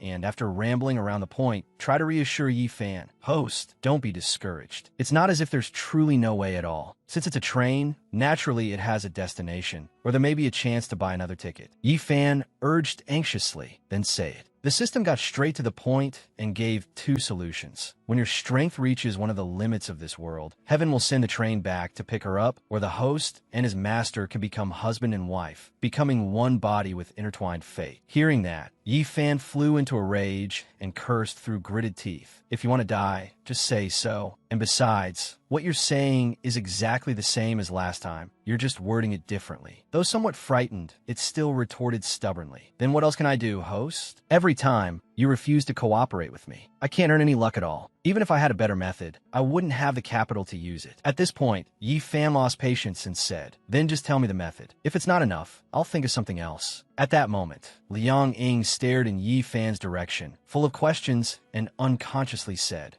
Without hesitation, she stepped forward and asked, "Senior, what are those two things beside you?" The two of them broke out in a cold sweat and cried in fear. We're doomed. She can actually see us. Yifan looked puzzled and tilted his head slightly. You can see them? Liang Ying answered, not completely. I can only vaguely see two blurry, half-transparent things. The system immediately let out a sigh of relief. So, she's a candidate waiting for system awakening. Hong Hong cried out in confusion. But someone in this world already has a system, so how can there still be someone waiting to awaken one? The system awkwardly made a vague sound and stopped there. After learning the truth, Hong Hong angrily shouted right in its face. What do you mean you forgot to submit my appointment letter as a subsystem? Does that mean I've been working for you for nothing? I'm still an unregistered black market worker? The system flusteredly defended itself. I really only forgot to submit it to the higher system. I actually did write it. The more Hong Hong heard, the angrier she became. She grabbed the other one by the neck and cursed. System, you bastard. The system hurriedly admitted fault. I was wrong. Stop squeezing. Yifan said wearily to break them up. The two of you, stop fighting. Master is still waiting to be saved. At that moment, the system suddenly came up with an idea and quickly said, Host, I've got it. It pointed at Liang Ying and proposed, as long as my subsystem is converted into an official one and becomes her system, then the two of you will become children of fortune. With the power of two children of fortune, you'll be able to draw heaven's attention to your master. Liang Ying asked blankly, I have a system too? But come to think of it, what benefits does a system even have? Yifan folded his arms and answered seriously, it doesn't really have any benefits at all. It even has many drawbacks, and in serious cases it may cost you your life. But it will give you cultivation techniques and power, helping you avoid a lot of detours in training. Liang Ying was delighted when she heard that and replied excitedly, It's that good? Then I want one too. Hong Hong tearfully asked in a small voice, So after using me, now you're going to throw me away too? The system could only force a smile and comfort her. You can't put it like that. Pointing at the system, Liang Ying shouted indignantly, What kind of dog's-it behavior is that? Hong Hong tearfully bid farewell. Let's break up. I'm going official and becoming her system now. The system turned and asked Yifan for approval. Host, since they've agreed, I'll let the subsystem become official, all right? Though still angry, Hong Hong nevertheless warned him with concern. During this time, be careful. Don't let that person exploit any opening on your side. Yifan immediately agreed, and Mim got it. Go ahead. In an instant, all three vanished into the void, leaving behind only a strip of pure white cloth fluttering in the wind. Yifan lowered his head and thought. He had never expected that. In this life, he would still meet her again. Returning to the past life, Yifan was at that time sternly training a young disciple in swordsmanship. He frowned, noticing her mistake, and corrected her in a severe tone. If your movements are this weak, how are you ever going to avenge the Hang family? Do 20 more sets today. The little girl's eyes brimmed with tears, but she obediently replied, I understand, master. Elsewhere, a great fire was slowly spreading, black smoke rolling upward and swallowing everything. Fresh blood dripped down. By then, Yin Shuang had already reached the end of her strength and collapsed in the middle of the raging sea of flames. The people there cursed her viciously without restraint. You killed so many people from our Shun family, and you still want to leave here alive? With such pitiful martial skill, you still dream of avenging the Hang family? Wait for your next life. This time, we must cut the roots clean and leave no future trouble, so no one will ever dare offend the Shun family again. Lying on the ground and barely breathing, she silently blamed herself for her foolishness. If I'd known it would come to this, I would have listened to Master, studied properly, and only then gone down the mountain to avenge my parents. I'm sorry, Master. Just then, Yifan appeared with effortless grace and spoke in fury. Trash like you think you can kill my disciple? He attacked decisively, and one by one they all died. Yun Shuang struggled up and used the last of her strength to cry out two words, Master. Yifan gently made up an excuse. You're the first disciple I ever accepted. If you died just like that, who would still dare take me as their master? She whispered weakly, her voice almost gone. Master, I'm sorry. I was wrong. Yun Shuang was startled for a moment, her eyes widening in disbelief. Yifan picked her up into his arms, his gaze softening as he looked at her, and said gently, I'll take you back to the sect to treat your injuries. Dahei grumbled irritably. Brother, I already made it clear. If you want to hold her, then carry her yourself. I'm not giving her a ride. Yifan immediately complained, Brother, what are you sulking for now? Yun Shuang watched quietly, the corners of her lips curling into a faint smile, her cheeks reddening before she even realized it. Time passed in a flash, and several years later, it opened with Yi Fan's furious cursing. That old Taoist really is capable. This time he actually dragged in 3 million cultivators at the Tribulation Crossing stage to stake their lives against me. He then sternly ordered, Disciple, hurry, and take your junior brothers and sisters away. In the end, this sect still can't be protected. Yun Shuang smiled softly and replied, I understand, Master. Hearing that, Yifan immediately turned around, his brows tightly furrowed, his voice full of suspicion. What is it? Before he could understand what was happening, Yun Shuang had already boldly rushed forward and placed a shy kiss on his lips. Tilting her head, looking innocent and clear-eyed, she said softly, Master, don't let those cultivators catch up to you. Yifan shouted confidently, Don't underestimate your masters so much. She gave a soft scolding, but her gaze seemed to carry a promise. You flirtatious playboy, you'd better come back. Back in the present, after waking up, Yun Shuang was utterly bewildered and had no idea what was going on.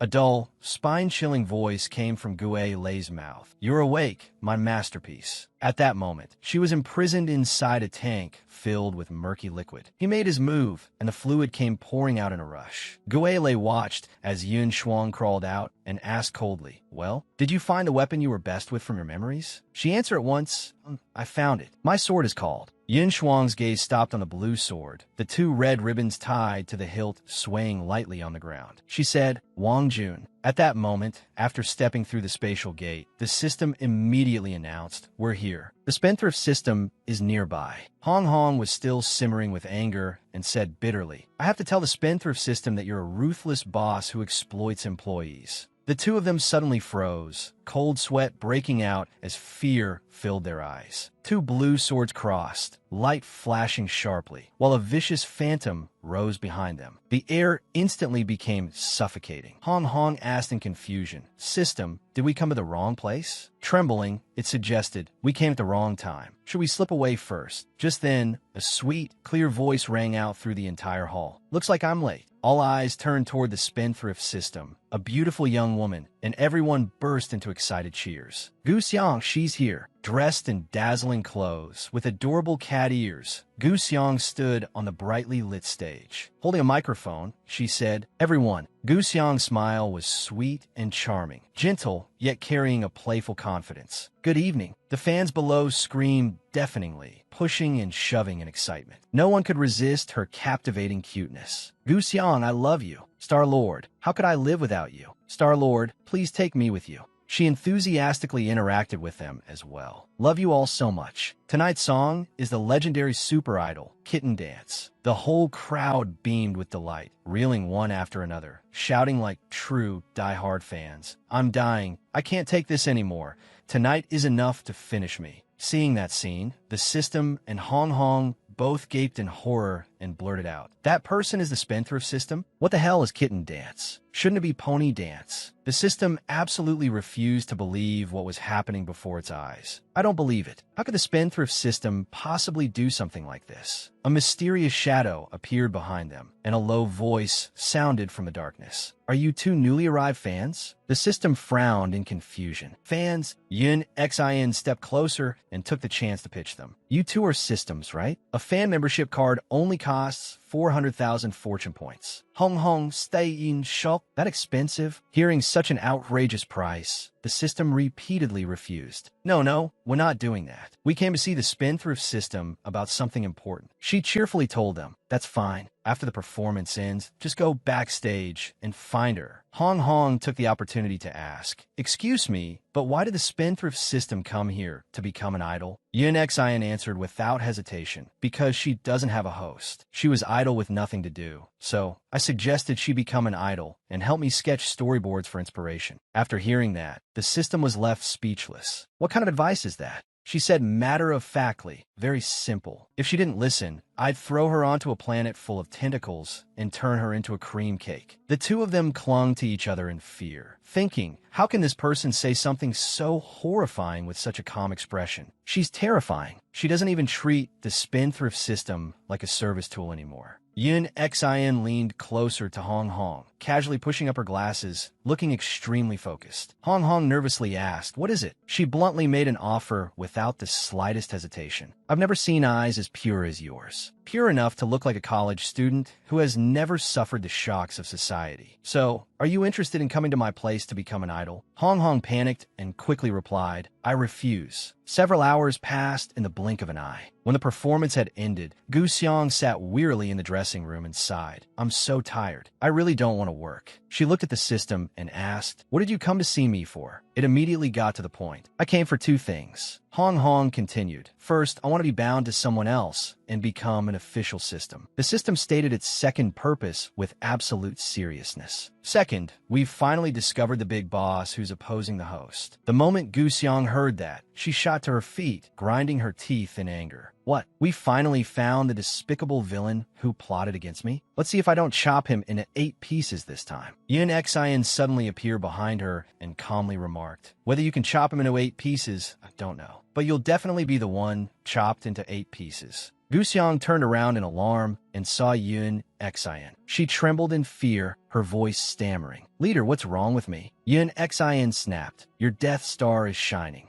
A blinding white beam shot out like a finishing laser. Both of them simultaneously received urgent news. "He's dead. He can't get up anymore." Scene change. Everyone was still carefully tending to the unconscious Ziyun and taking turns watching over her condition. Yifan stood there silently, staring at her without looking away. Fei Yi entered carrying a food box and said worriedly, "Senior Brother Yi, have something to eat." He turned back in surprise. "Huh?" Smiling brightly. She opened the food box and asked curiously, "Senior Brother Yi, what was the sword you used earlier?" It felt very spiritual. Yifan reached out to take a pastry and answered, "Thanks. That sword is called Shidi. It really suits me." Those words delighted Fei Yi, and she giggled, quietly praising herself. I got praised, but the smile on her lips vanished at his next sentence. "But if I had a choice, I'd still prefer using a spear." Fei Yi seemed to turn to stone. "What?" Dahei, speechless, gave her a light shove and sighed helplessly. "Scrap metal. If you've got nothing better to do, stop asking for suffering." She asked curiously in a low voice, "Close friend, why aren't you going in? Are you blaming yourself?" Yifan hesitated before answering, something like that. Dahei continued, "Close friend, was your disciple being controlled by that filthy old Taoist? Otherwise, when we met her..." Yifan coldly cut him off. "No, she's only someone wearing my disciple's shell. Next time we meet, there's no need to hold back." Dahei did not press further. "Is that really so? Then it'll make it easier for me when I attack." Yifan suddenly spoke with great seriousness. "Dahei, I have something to ask of you. If that old Taoist or that puppet comes, I'll go out to meet them." Recalling Gue Lei's ferocity, Yifan could not help feeling worried, so he entrusted him with a few words. "No matter what, don't leave my master's side. That old Taoist is cunning by nature, and he's very likely to make a move against master. In the sect, only your strength is the greatest, and only you possess the world-destroying flame, which allows you to fight him without being controlled." Dahei agreed at once without hesitation. "Close friend, I understand. Speaking of it, thinking of your master, I was just about to write." Suddenly, a swirling space-time gate appeared behind the two of them, shining with dazzling light. Yun Shuang stepped out from inside, her voice as indifferent and icy as ever. "Master, I've come back again. Last time I came in too much of a hurry and didn't bring anything. This time I remembered to bring you a gift." Yifan fell silent, half believing and half doubting as he asked, "A gift? What are you trying to do this time?" Yun Shuang revealed a wicked, arrogant smile.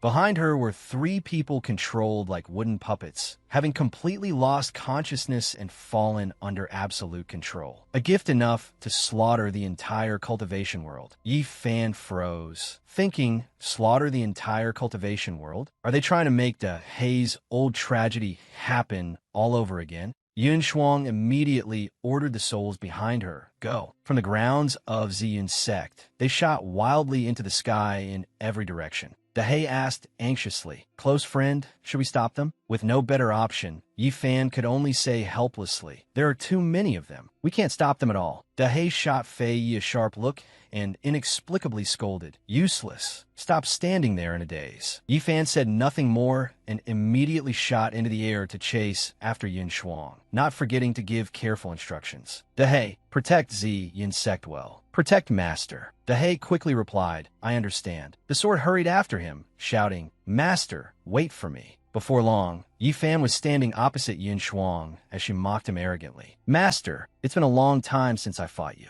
I wonder how much skill remains in someone as ancient as you." Without wasting a word, he decisively unleashed a killing move. Frost Flame Art. Azure Dragon emerges from a sea. Yun Shuang glided into the air and swung her sword, using Frost Flame Art. Ashen Flame Flow. A freezing wave crashed down as if to swallow heaven and earth, cold enough to chill the soul. The two techniques collided at the same time. Yun Shuang and Yi Fan rushed into a sword duel, sword chi crashing violently as icy blue and silver light tore through space, creating a battle so intense it was hard to breathe. In the deadlocked fight, Yin Shuang sneered and spoke arrogantly. "Master, are you holding back? Why aren't you as fierce as you were the first time?" Yi Fan replied calmly, "I don't remember ever teaching my disciple to say things that sound so misleading." She drew back her sword and laughed, her words becoming increasingly unbearable. "Master, I like you so much. After I kill you, I'll definitely refine you into the Wang Jun sword and carry you with me at all times." Yi Fan frowned and glared at Yin Shuang. "Then that depends on whether you have that ability." Without hesitation, she unleashed her next move. Frost Flame Art, Scarlet Wings unfurled. A pair of illusory wings immediately grew from Yin Shuang's back. Thinking quickly, Yi Fan raised a defensive wall of sharp ice spikes, surging forward to block her violent, demonic power.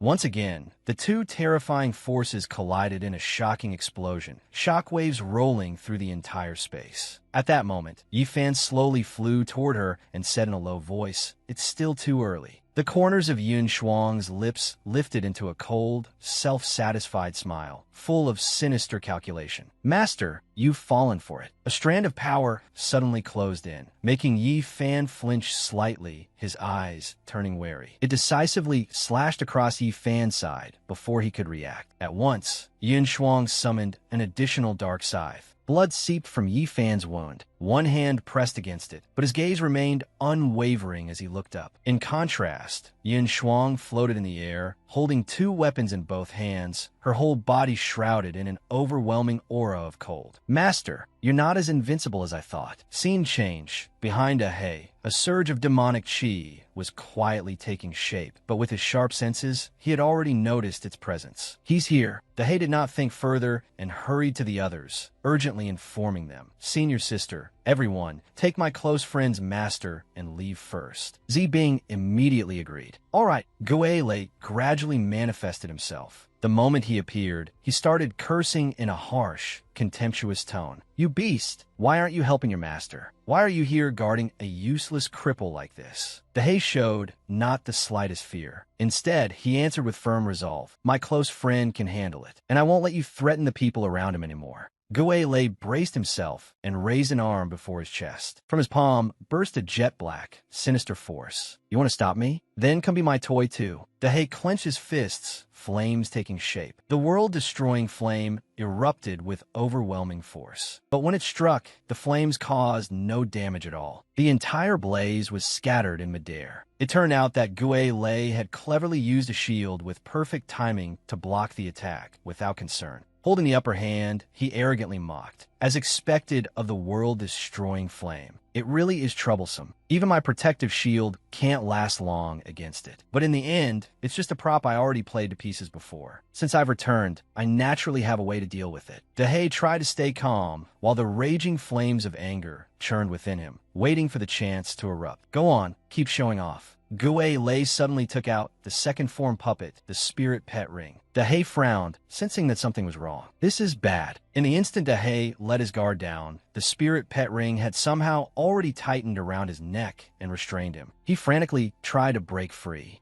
Guele, however, was extremely pleased with his own arrangement. "This is just an item modified from a pet collar. What a pity it only works on pets. I tossed it into some forgotten corner, but who would have thought I'd get to use it today?" Dahei cursed Guele right to his face without the slightest restraint. Despicable. Guele's eyes were incomparably cold, his voice dripping with contempt. "If you want to blame someone, blame the fact that you're a beast to begin with." At that very moment, in a desolate mountain region, Yi Fan clutched touched his side, panting heavily from exhaustion, his entire body hovering in the air as if in pursuit of someone. That person stopped. One of her arms had grown weak and broken apart, yet she softly said, "Master, stop struggling. You can't beat me. You're only human. You feel numbness and pain, but I don't. Come now, Master. Time to die." Yifan frowned and said nothing. A horrifying scene surfaced in his mind. A white-haired woman with blood smeared around her mouth, lying inside a huge tank. The girl's head drooped sharply to one side, and above her hung her severed hands, suspended by silver threads. In front of Yifan appeared a beast with a body glowing red. It glanced toward Yin Shuang and said, "Close friend, stop looking. She's already dead. What we should do now is kill that rotten old Taoist and avenge your disciple." Hearing this, Yifan closed his eyes, while a thought echoed endlessly in his mind. Revenge, revenge, revenge, revenge. Then Yifan slowly opened his eyes wide. His pupils dilated until they held nothing but the image of the woman before him. He thought to himself, "That's right. Why didn't I listen to the warning? My real disciple is already dead. I have to kill this bastard. How can I go soft on a puppet he made?" As that train of thought ended, a ring of light appeared around Yifan, and something blue gradually emerged from his shoulders. Yin Shuang was so stunned by what she saw that she couldn't speak. Two wings sprouted from Yifan's back, each a different color, one red, representing fire, and one blue, representing ice. He said calmly to her, "Although I once taught you every technique I knew,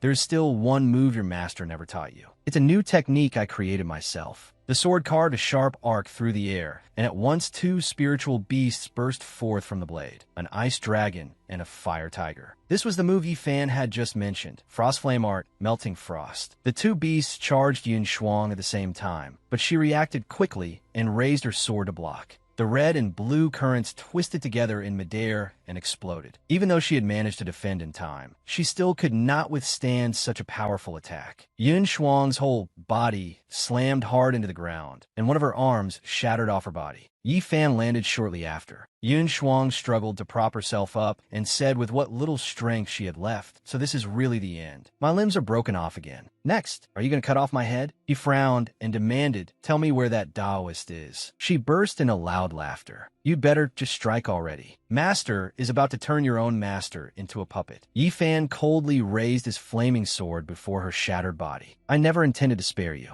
Right then, another voice rang out. "Stop!" A deep crack appeared in the empty space ahead, and from within it stepped a man wreathed in dense, evil energy. He sneered, "Don't ruin my property. Otherwise, I can't guarantee the life of this beast." One of his hands gripped Dahe's face, making him cry out in pain. "Old friend, don't misjudge the situation." Seeing that, Yifan shouted furiously, "Are you threatening me?" Gue Lei curled his lips into a smile and replied, "This isn't a threat. Even if you fought me alone, you'd still be no match for a puppet system like mine." To ensure Dahe's safety, Yifan lowered his sword and compromised. "Fine." Dahe froze and tried to stop him. "Old friend, don't." Gue Lei, meanwhile, was thoroughly pleased. Now it's more like it. But everything was already within Yifan's calculations. He had never intended to compromise at all. His icy sword thrust straight through Yin Shuang's head. Piece by piece, her body dissolved, broke apart, and vanished into nothingness. Gue Lei stared in shock, then let out a tortured roar. "How dare you? I poured all my effort into creating her. She was my most perfect work. How dare you destroy her?" His pupils constricted, as if he still couldn't believe what he was seeing.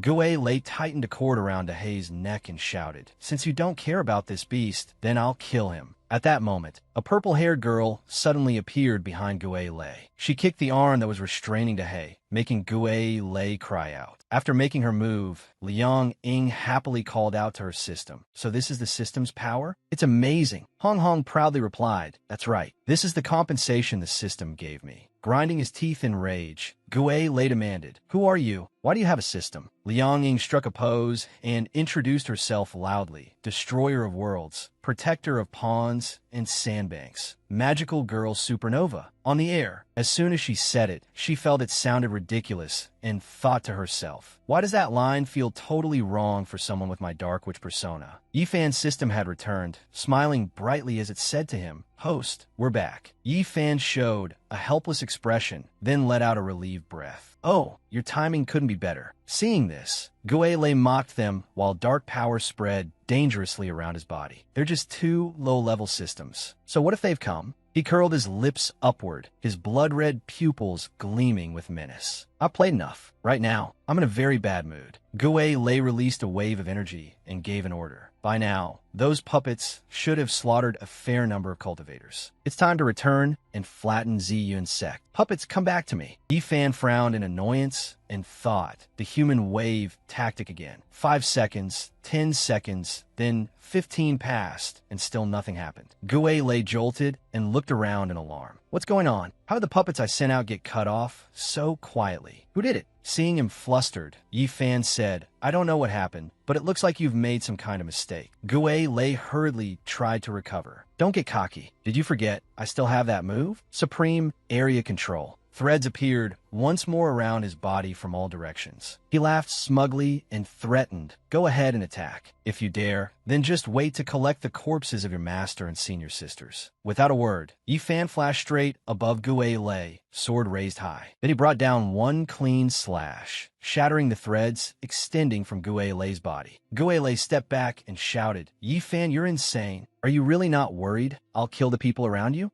Yifan answered firmly, I'm not insane. I just understand you. If that supreme area control of yours really could be used instantly, then you would have done it long ago. Gue Lei was startled. He figured it out? Yifan's system frowned and said, damn system, let's destroy him together. Hong Hong also spoke up. Host, let's exterminate this evil thing together. Liang Ying eagerly agreed. All right, Yifan, meanwhile, shouted furiously, die. Gue Lei used the last of his strength to tear open another space in midair. He thought to himself, no, I can't die here. Suddenly, a hand reached out and grabbed the hem of Gue Lei's robe, followed by a familiar voice, you. It was Yun Shuang, who had crawled over with the last of her strength, her mouth barely managing to whisper. Don't leave. Gue Lei ground his teeth in irritation. When did you get here, you bitch? Let go of me. He seemed to have let down his guard, and Yifan had already seized the opportunity and was preparing to strike. But no, just as Yifan's attack reached him, Gue Lei suddenly spun around and blocked it. He laughed triumphantly. Didn't expect that, did you? I still have a trump card. This head modified with a body shell is enough to defend at a mortal level. You definitely can't kill me. Even the system was so angry it cursed out loud. Damn it, this bastard is shameless. But Gue Lei did not get to celebrate for long. Yifan's sword suddenly changed from blue to red. A powerful aura burst forth from the blade and shot straight at him, piercing one of his eyes.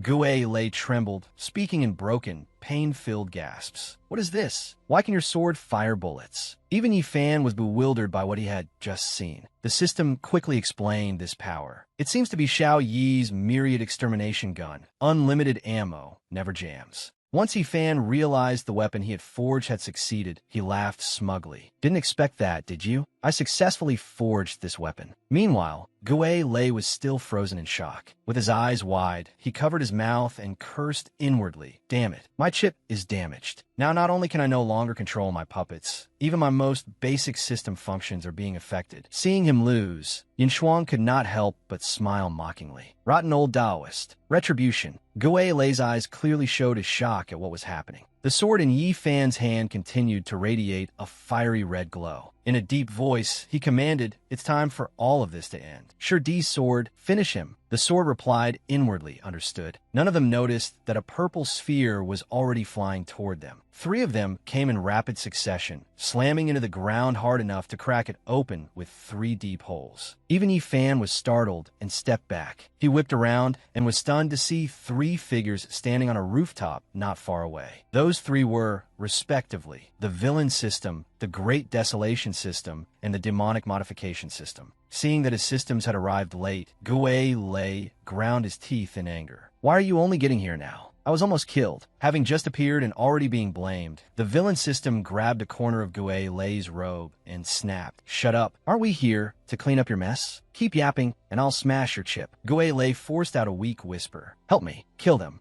The demonic modification system gave a soft laugh and said, we should retreat. Superstar Lord has already locked onto our direction. If we don't leave now, we won't escape. Carrying Gue Lei over one shoulder, the villain system entered the deep circular rift together with the Great Desolation system. Hong Hong angrily ran after them and shouted, don't think you can run. The system hurriedly held Hong Hong back and advised, don't be stupid. Over there are 4 high-level humanoid systems. The demonic modification system glanced at Yifan and smirked. We'll meet again. Though they had already disappeared, Hong Hong still stared after them and said regretfully they got away. The system let out a breath of relief and replied, "It's a good thing they left. If we'd really fought, we'd definitely have been the first to die." Yi Fan set his sword aside and slowly walked over to Yun Shuang, who was lying on the ground. He gently stroked her hair and softly asked, "When did you come back?" Seeing Yi Fan approach Yun Shuang, the system quickly stopped him. "Host, what are you doing? Be careful. She might attack you from behind." As Yi Fan helped her up, he answered quietly, "She won't do that." Remembering how she herself had shattered while under the dark system's control, Yun Shuang felt deeply guilty. "Master, I'm sorry. If I had truly died, he wouldn't have been able to use me." Yi Fan pulled her into his arms and comforted her gently. "This isn't your fault." Yun Shuang whispered, "Goodbye, Master."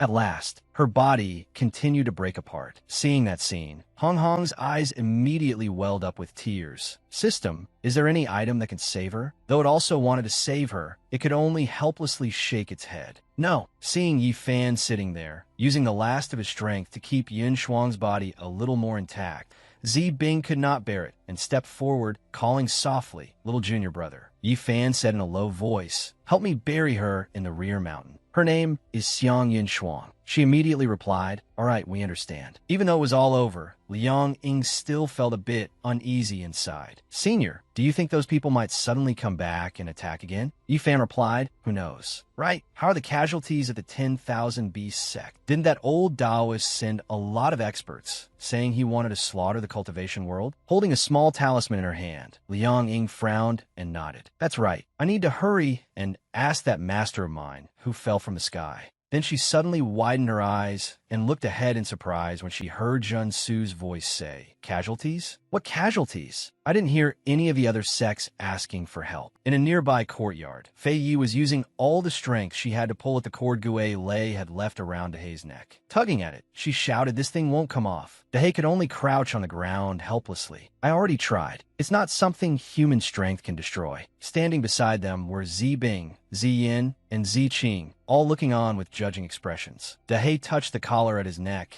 and said irritably, "This is no ordinary magical treasure. Once it's put on, my cultivation and abilities are nullified. It's really infuriating." Fei Yi anxiously said, "Then doesn't that mean you're just an ordinary mortal now? How about I shoot it off with a gun for you?" Dehei stared at her in shock and protested with his neck stretched out, "Are you that eager for me to die? My neck can't take that." Fei Yi cheerfully smiled and asked, "Then what other way is there?" He replied, "Maybe only your best friend's master knows what to do." Thinking of Zi Yin lying in bed snoring away, Fei Yi frowned. "Why bring up that person? Isn't she still lying in bed at this hour?" Dehei frowned and said firmly, "I'm not talking about the person she is now. Have you forgotten how we survived?" As if suddenly realizing something, Fei Yi slapped her hands together and exclaimed, "Ah, you mean that one?" At this moment, somewhere else, Gu Xiang was sprawled out on a chair with her rear sticking up in the air. Beside her sat Yin Xian writing something down. As she wrote, Yin Xian said, "The feel isn't bad. Softness level is around 2.23. This setting can be incorporated into H-text." Gu Xiang struggled upright and demanded, "Yin Xian, you're going too far. I only broke your stuff, didn't I? It's not like I can't compensate you." Yin Xian lightly pushed up her glasses and declared, "If you dare call me by my full name again, I'll stuff you into the Catastrophe Idol team, package you up, and send you to the plane of final humiliation play." The faces of a bunch of sleazy men with lecherous grins flashed through Gu Xiang's mind, frightening her badly. She stammered in fear, "Sorry, old chief. I was speaking too loudly." Then she looked back with rather little goodwill and asked, "But hey, old chief, why are you so set on dragging me off to be an idol? I clearly have a lot of things I need to do too."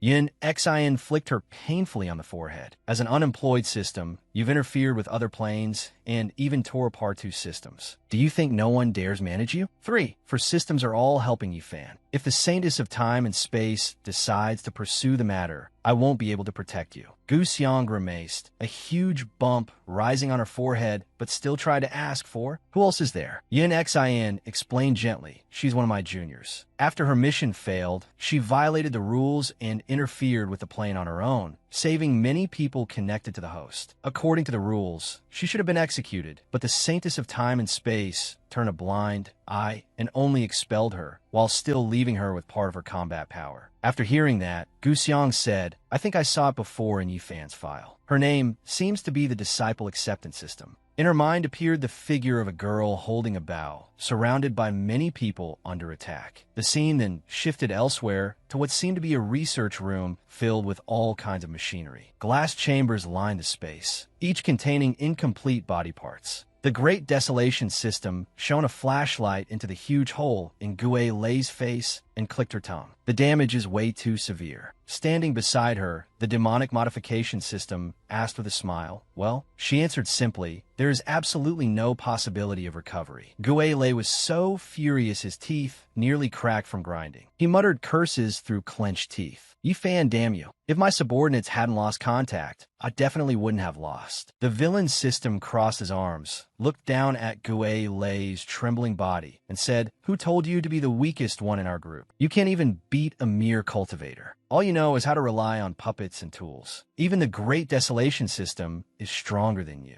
If I were the one fighting, I'd make sure Yifan died without even a place to be buried. The Great Desolation System tilted her head helplessly. Villain system, can you leave me out of it when you're insulting someone? The Demonic Modification System stroked his chin, still wearing that same smile as if nothing had happened. This Yifan does have some ability. Villain system, you must not be careless. Great Desolation System, help the villain system. Don't let any more mistakes happen. The Great Desolation System asked softly, boss, may I ask you for something? The Demonic Modification System nodded. Go ahead. Her face suddenly darkened with menace. I see that the Gue Lei system is already crippled anyway. Why not let me dismantle and absorb him? Gue Lei was stunned and could only blurt out a single sound. Oh. As for the Demonic Modification System, he looked thoroughly delighted, curling his lips into a dangerous smile before nodding in agreement. All right. The moment she heard that, the Great Desolation System lunged at Gue Lei, ready to tear him apart. She even spoke with smug satisfaction. Great. Unable to move, he could only muster what little strength he had left to beg. Boss, I'm still useful. Violent woman, don't pry anymore. The Demonic Modification System seemed not to care at all about what Gue Lei said. Only then did the villain system ask excitedly, Great Desolation System, can you pry open this godly strong brain?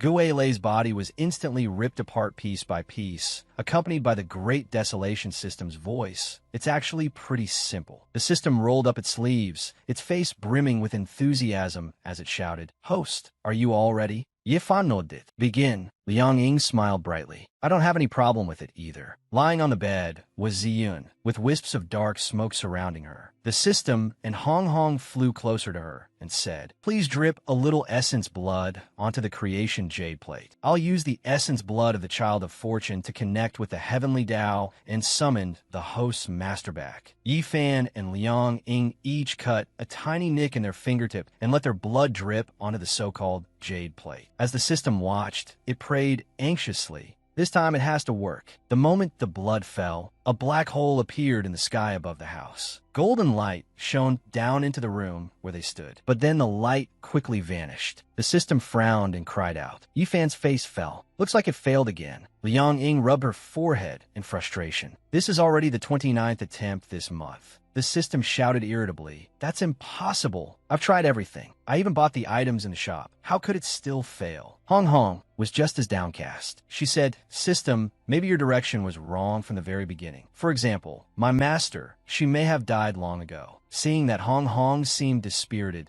the system immediately flew over, hugged her, and comforted her. That's nonsense. Don't you see that her soul is still in her body? Although the soul has weakened a little, there are no signs of it continuing to weaken. Yifan looked at those two and was so angry his face darkened completely. Since its master was disappointed, the system also tried to console him. Host, don't worry too much. Judging from Master's current condition, protecting her for another year and a half won't be a problem. We'll definitely find a solution. He nodded, then turned his face away. Let's go outside and let Master rest properly. I'll go ask whether the Great Elder and the others have found any information. Liang Ying quickly turned around and asked after him, Senior, do you need me come with you? Yifan shook his head and refused. No need. Just go take care of your own matters. He went to the Great Elder's residence and found the person he was looking for. Yi Fan asked, Great Elder, have you gathered any clues on your side? For example, alchemists, healers, or people with special methods? Strange experts and recluses? Ziyu replied, None. I already sent 2 mighty cultivators, Huang Ru and Yuren Hai, out to search. She recalled the scene of one old and one young person refining something together from materials and continued. The second elder has also been spending day and night refining pills to save the sect master and asked Masters of Yin to test the medicine. She also remembered Zi Bing and Zi Yin setting off together for the northern region. Zi Bing gets lost easily, so I had her lead Zi Yin to the northern region. Maybe they'll find something. As Ziyu spoke, she looked at Yi Fan worriedly. His face was no less disappointed. As for Ziqing, doesn't she have a swarm of demon insects under her command? The lead insect demon said that because they move in secret and are suited for infiltrating various factions to gather intelligence, they have extensive cooperation with the Intelligence Merchant Guild, Langxian Pavilion. Just thinking of several insects suddenly appearing in the room, cockroaches specifically, made him shudder. Ziyu said gently, If Langxian Pavilion is helping, I think the odds of success are probably the greatest. Just then, a voice came from outside. Great Elder, Junior Brother, we're back. Seeing an unfamiliar man beside Ziqing, Yi Fan asked, Second senior sister, who is this? She pointed at the man next to her and introduced him. This is Tang Yi. He's a healer whom we observed and approved after a long period together with Langxian Pavilion. Don't be fooled by the fact that he's only at the Golden Core stage. Just last week, he hadn't even reached the Qi refining stage yet. Tang Yi curled his lips into a smile and greeted them politely. My name is Tang. You're a Yi Fan, right? A pleasure to meet you. May I ask where the patient is? Yi Fan felt that something was a little off, and the system seemed to think the same. It glanced at him suspiciously and said, Reaching the Golden Core stage in just 1 week, something like that would only be comparable to someone with an innate Tao body. No, that's not right. How could there be someone with such heaven-defying luck in this world? Ziqing more or less understood what Yi Fan was thinking. She pulled him aside. Junior brother, do you really not trust this little brother Tang Yi? He replied softly, Not exactly, but after all, he's someone brought here by second senior sister. She looked him straight in the eyes and tried to persuade him. Junior brother, in Xian's sect, the only people I trust most are you and Master. If you really aren't at ease, just tell me. I'll listen to you. If it won't do, then I'll go look for other healers. Hearing that, the system also felt she had a point. That's right, host. Second senior sister is absolutely right. It's fine. We can find someone else to try. There's too much wrong with this man. Yifan Glanjit Atangi. Though he agreed on the surface, inwardly he still maintained a certain vigilance. Even if they rejected Tang Yi, there was no guarantee the next person wouldn't also be someone sent by the enemy. No matter what they chose, the initiative was still in the other side's hands. Only by accepting him did they have a chance of finding a flaw.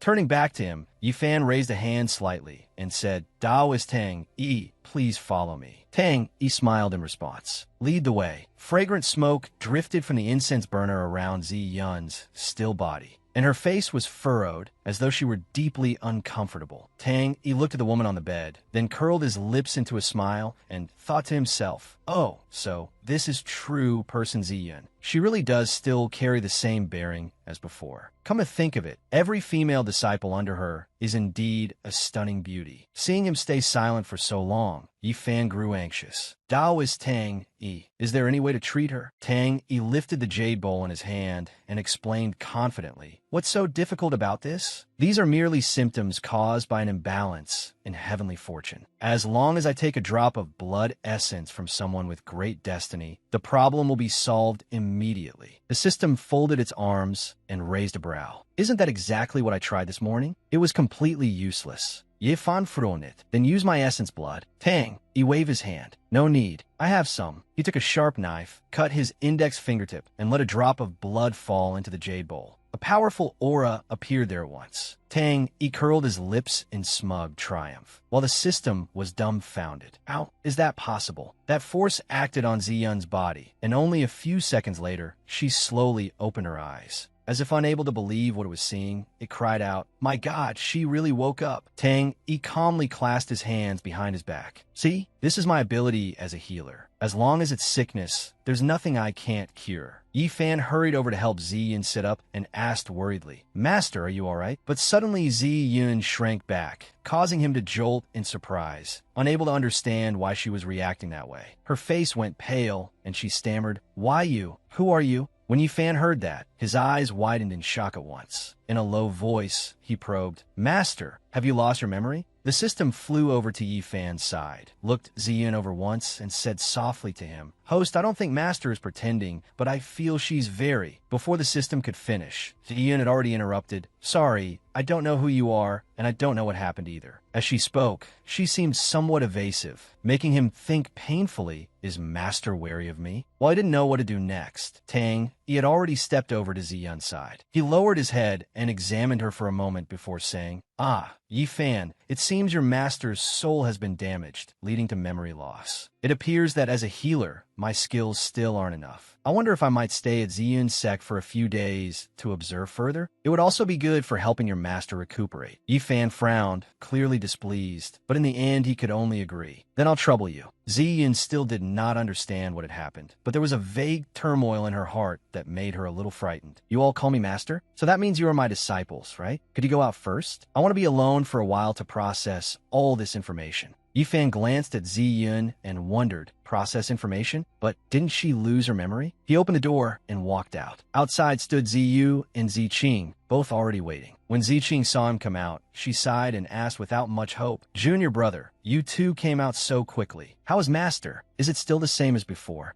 Yifan pointed at Tang, and answered, "Master woke up. Brother Tang, cured her." Hearing that, she exclaimed happily, "That's wonderful. Master has finally regained consciousness." Tang, shook his head. "She's not fully healed yet. Your master's memory has been damaged, so I still need to observe her for a few more days." Ziqing's face showed obvious concern. "Master has amnesia?" Yifan said softly, "Second senior sister, Master is a woman, so it's inconvenient for us to go in. I'll have to trouble you to take care of Master. If Brother Tang, wants to treat Master, please stay by her side and assist." She replied firmly, "Understood." Only then did Ziyu speak. "Daoist Tang, rooms have already been prepared for you all. Over the next few days, I'll have to trouble you to remain at Ziyun sect a little longer." He agreed immediately. "Very well." As if remembering something, Yifan turned back to Ziyu and said, "Right, Great Elder, arrange a few attendants for Brother Tang as well. If he has any requests, it'll be easier for us to know." Tang Yi's eyes shifted, and he frowned as he cursed inwardly. "Damn it, I only glanced at his master a few times, and he's already this wary of me. If I weren't pressed for time and unable not to stay in Ziyun's sect, I'd definitely make you regret what you did today." The system appeared behind him at some point, shining some kind of device over his body as it frowned and investigated. Strange, there really is no system on him, but his luck is abnormally dense. Could it be that the heavenly Tao has started cultivating a new favored child? A few hours later, Tang sat sprawled on a wooden chair, curling his lips into a sinister smile as he thought, "Now I've successfully infiltrated Ziyun's sect. Next, how do I take control of the sect?" Those elders in Yifan are quite cautious. Just then, the two disciples assigned to him arrived. One stepped in and said with a smile, "Greetings, Senior Tang. We're the miscellaneous disciples sent to attend to you." The other added cheerfully, "If you need anything, just tell us." Tang, looked at the two disciples and smiled faintly. "Excellent. You came at just the right time." The two disciples asked in unison, puzzled, "Senior Tang?" He produced several pills. "These are marrow-cleansing pills that I improved. They can enhance a cultivator's physical aptitude. I was just worrying that I had no one to test them on when you arrived." The fatter disciple took them, still unable to believe his ears. "Marrow-cleansing pills? These are extremely rare fourth-grade pills." The thinner one was no less shocked. "I can't believe we actually have the chance to eat them." Neither of them thought much further and both swallowed the pills at once. Once they had eaten them, Their whole bodies seemed filled with fresh strength, as though their physical power had increased by dozens of percent. The two disciples shouted, "This feels amazing. I feel like my entire body is being purified." We used to think following Senior Brother Yifan would bring us benefits, but it turns out that still can't compare to serving Senior Tang. Tang immediately caught the key point in one disciple's words. Yifan had never given the disciples any benefits. So this is the angle. Thinking that, he sees the chance to tempt them with sweet words. If the marrow cleansing pills are effective, then I'll refine some more. How about this? I'll be generous for once and make pills for everyone in the sect. The thinner disciple blurted out, "Senior Tang is truly noble." The other's eyes shone even brighter than the stars as he said, "From now on, we'll definitely follow you." Tang, he curled his lips in a secret smile, thinking, I managed to run into these two right away. What luck. Suddenly, he remembered those days when he had once crawled through life like a beggar. Back then, he had taken the risk of stealing a goose from a roast goose shop. Unfortunately, the owner had caught him, and so he was beaten black and blue. As he beat him, the man cursed. "So you're the one stealing roast geese. So you're the one stealing roast geese." After the beating, the man brushed off his hands and left, not forgetting to sneer before he went. "You've got arms and legs, yet you still pretend to be a beggar. If I catch you again next time, I'll beat you every single time." Tang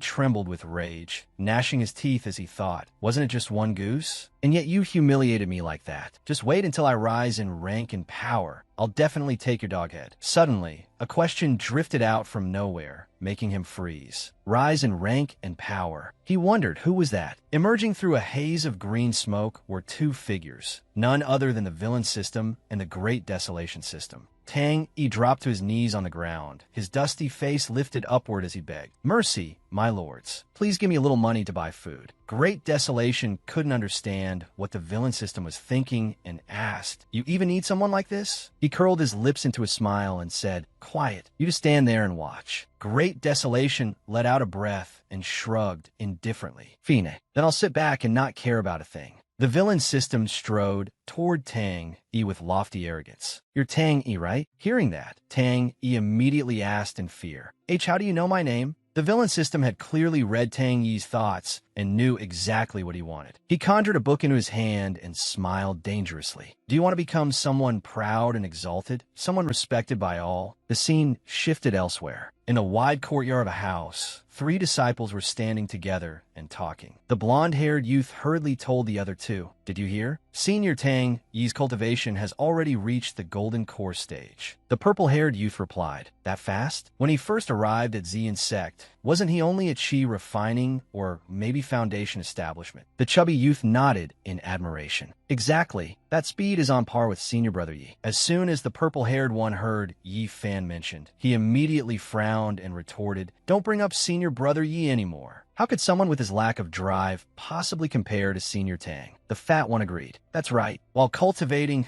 Senior Tang, he also treats illnesses, refines pills, and studies formations. Otherwise, he'd have reached nascent so long ago by now." The blonde youth sighed regretfully. "If only Tang, you were a member of our sect." At the same time, somewhere else in the sect, the system's sharp voice rang out. "Host, that Tangy guy keeps buying people over all through the sect. I think this is unfavorable to you." Yi Fan deftly stirred the food in a large wok. He spoke as if he had already seen Tang through completely. "It's nothing more than petty tricks. If I let this draw my attention, I'd probably be falling for it." The system followed up. "Host, you mean?" he said. "The key still lies with Master." A sharp glint flashed through Yi Fan's eyes. "That's right. Master must be hiding some kind of secret." He set the wooden food box down on the table. In a low voice, Yi Fan said, "Master, I brought today's meal for you." Ziyin struggled to sit up. "Disciple, you came again?" Holding up the plate of still steaming food before her, he smiled faintly. "I know Master has forgotten many things, so I tried cooking a lot of different dishes. Maybe you like some of them." Ziyin still looked somewhat wary. "Don't cook any more strange dishes. Honestly, I don't like them." Yifan arranged the food on the table, a stir-fried meat dish and a fragrant pudding. He said confidently, "Don't worry. These were all made from old recipes." Just looking at them seemed to brighten her spirits, and she nearly drooled from craving. She had not expected a large plate of tender chicken and pudding. She picked up a bite and tasted it, and Ziyun exclaimed happily, "This is delicious." Seeing her so pleased, Yifan finally relaxed. "As long as you like it, master. I'll leave the food here and come back later to clean up." Before leaving the room, he cast her one last glance, his eyes complicated and unreadable. The door opened, then closed again. Waiting outside the door was Ziqing. When she saw him step out, she called Junior Brother. Yifan took the opportunity to ask, "Second senior sister, what did you find when you investigated Tang Yi?" Her gaze hardened as she replied, "Tang Yi probably really does have a problem. I had the Great Elder's spies investigate his hometown, and we discovered that more than a month ago, the town where Tang Yi lived was destroyed in a massive fire. At the time, everything was swallowed by flames. Tang Yi was also caught in the blaze and suffered quite a few injuries." Her voice lowered as she continued, "If that were all, it could still be called an accident. But I found that every cultivator over there had been killed. Not a single exception. Judging from the burned corpses, they all died the same way. They were drained dry while still alive." Yifan frowned and fell into thought. Drained dry? I encountered something similar in my previous life. But even so, Tang Yi's cultivation couldn't have risen that quickly. Besides, ever since Tang Yi arrived, he hasn't left the sect and no one has died. So what exactly has he been absorbing?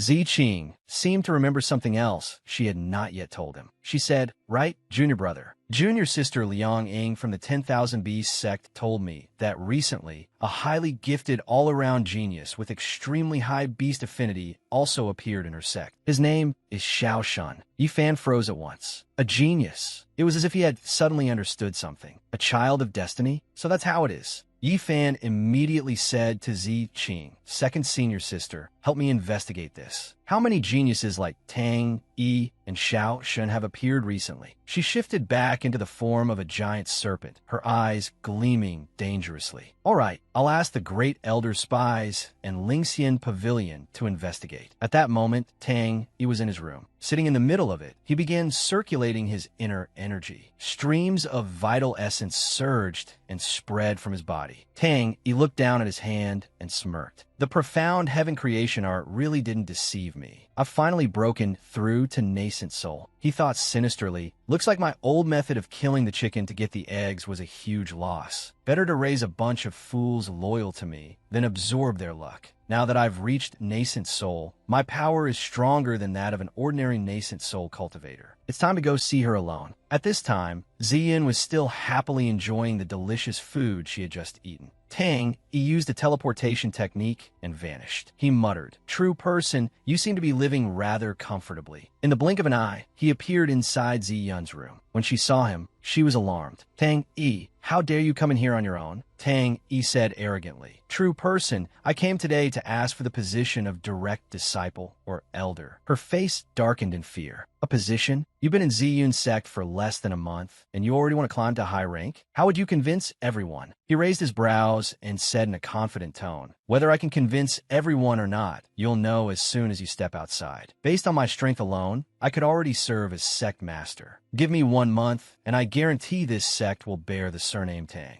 Ziyin shouted, "Then what do you want? Whether I give you the position or not, couldn't you rely on your own ability to rise anyway?" Hearing that, he burst into loud laughter. But immediately afterward, his face turned grim. Tang Yi growled arrogantly, "I want you to cooperate with me. Don't forget who saved your life. And don't forget that your soul repair is still one final step away." Ziyin was stunned. She had never imagined she would have to face something so bizarre. The news spread quickly. As soon as the disciples heard, they cried out in delight. "What? True person Ziyin wants to accept Tang Yi as a direct disciple." Another said excitedly, "If it was announced personally by true person Ziyin, how could it be false?" Another laughed, so hard his eyes nearly closed. Then Senior Tang Yi is about to become 5th senior brother. Yifan and the system quickly learned the news as well. It could hardly believe it and asked in confusion, "Tang Yi?" The host, Master, and he have barely exchanged a few words. Why would she suddenly take him as a disciple? Impossible.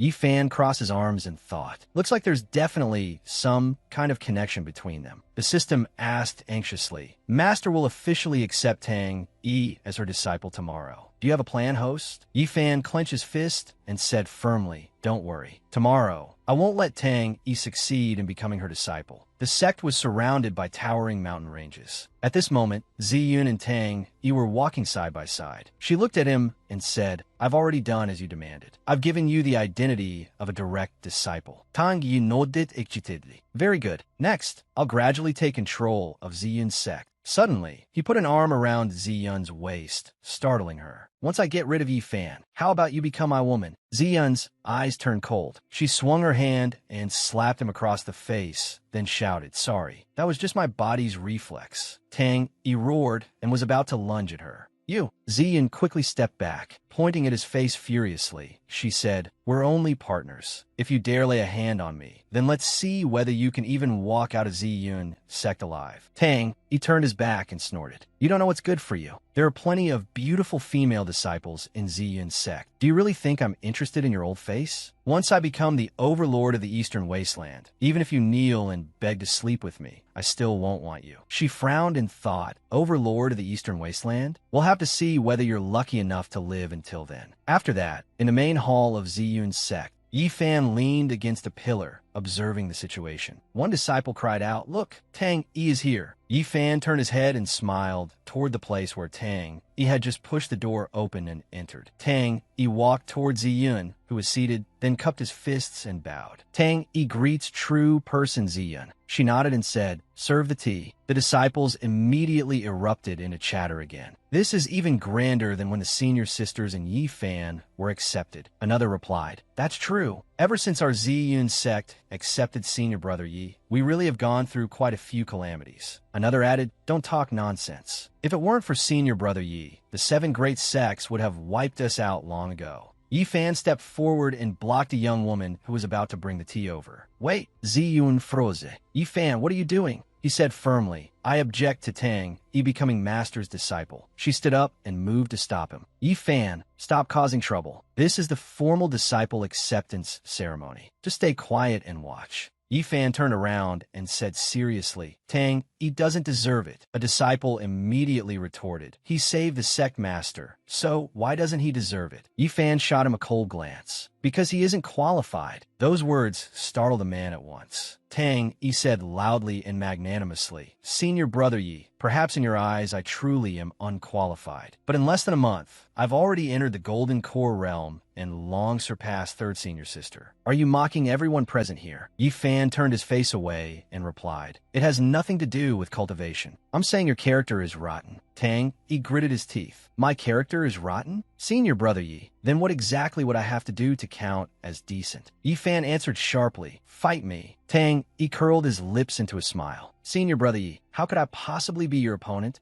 A disciple spoke up in dissatisfaction. Senior brother Yi really has no shame. The gap in strength is so great. This is clearly just bullying junior brother. Another chimed in, even if he wins, what would that prove? It's disgusting. Only then did Ziyun speak. I allow it. Yi Fan's face remained cold. His sharp gaze bored into Tang Yi's face. This is an ordinary iron sword I bought at the foot of the mountain for a few taels of silver. I won't use spiritual power. As long as you can defeat me, I'll acknowledge you. Tang Yi pretended to be forced into agreeing and nodded. Since senior brother Yi insists on pressing so hard, then I can only fight. That was how he appeared on the surface, but inwardly he smiled darkly. He really is an idiot. I have a divine art in my hands. If you don't use spiritual power, what are you going to fight me with? If I win as the junior, I'll establish my prestige in Ziyun's sect. Even if I lose, it won't be too embarrassing. Tang Yi said respectfully, Senior brother Yi, please make the first move. Fine, Yi Fan answered, then moved at once. His speed made Tang Yi wary, and he blurted inwardly, so fast. With sword in hand, Yi Fan shot forward like lightning. Tang Yi reacted in time and used flames to block his advance. Yi Fan landed lightly, while Tang Yi had already suffered heavy injury, blood dripping onto the floor. The arm he just raised to block the blow still would not stop trembling. He breathed inwardly in relief. That was too dangerous. If that sword strike had pierced my head just now, I'd definitely be dead. Pain kept shooting from his arm, making Tang Yi grit his teeth. This is bad. Does he really want to kill me? Yi Fan's eyes were sharp and blazing, without the slightest hesitation, as though he were still waiting to see what Tang Yi would do next. Knowing he could not simply take the beating, Tang He raised his guard and circulated his inner energy, then shouted through gritted teeth, "Senior brother Yi, you forced me to this. Profond heaven krisischen art, ektervet." A dark aura wrapped around his body and lifted him into the air, as if it were sucking the vitality from everyone around him. The disciples all trembled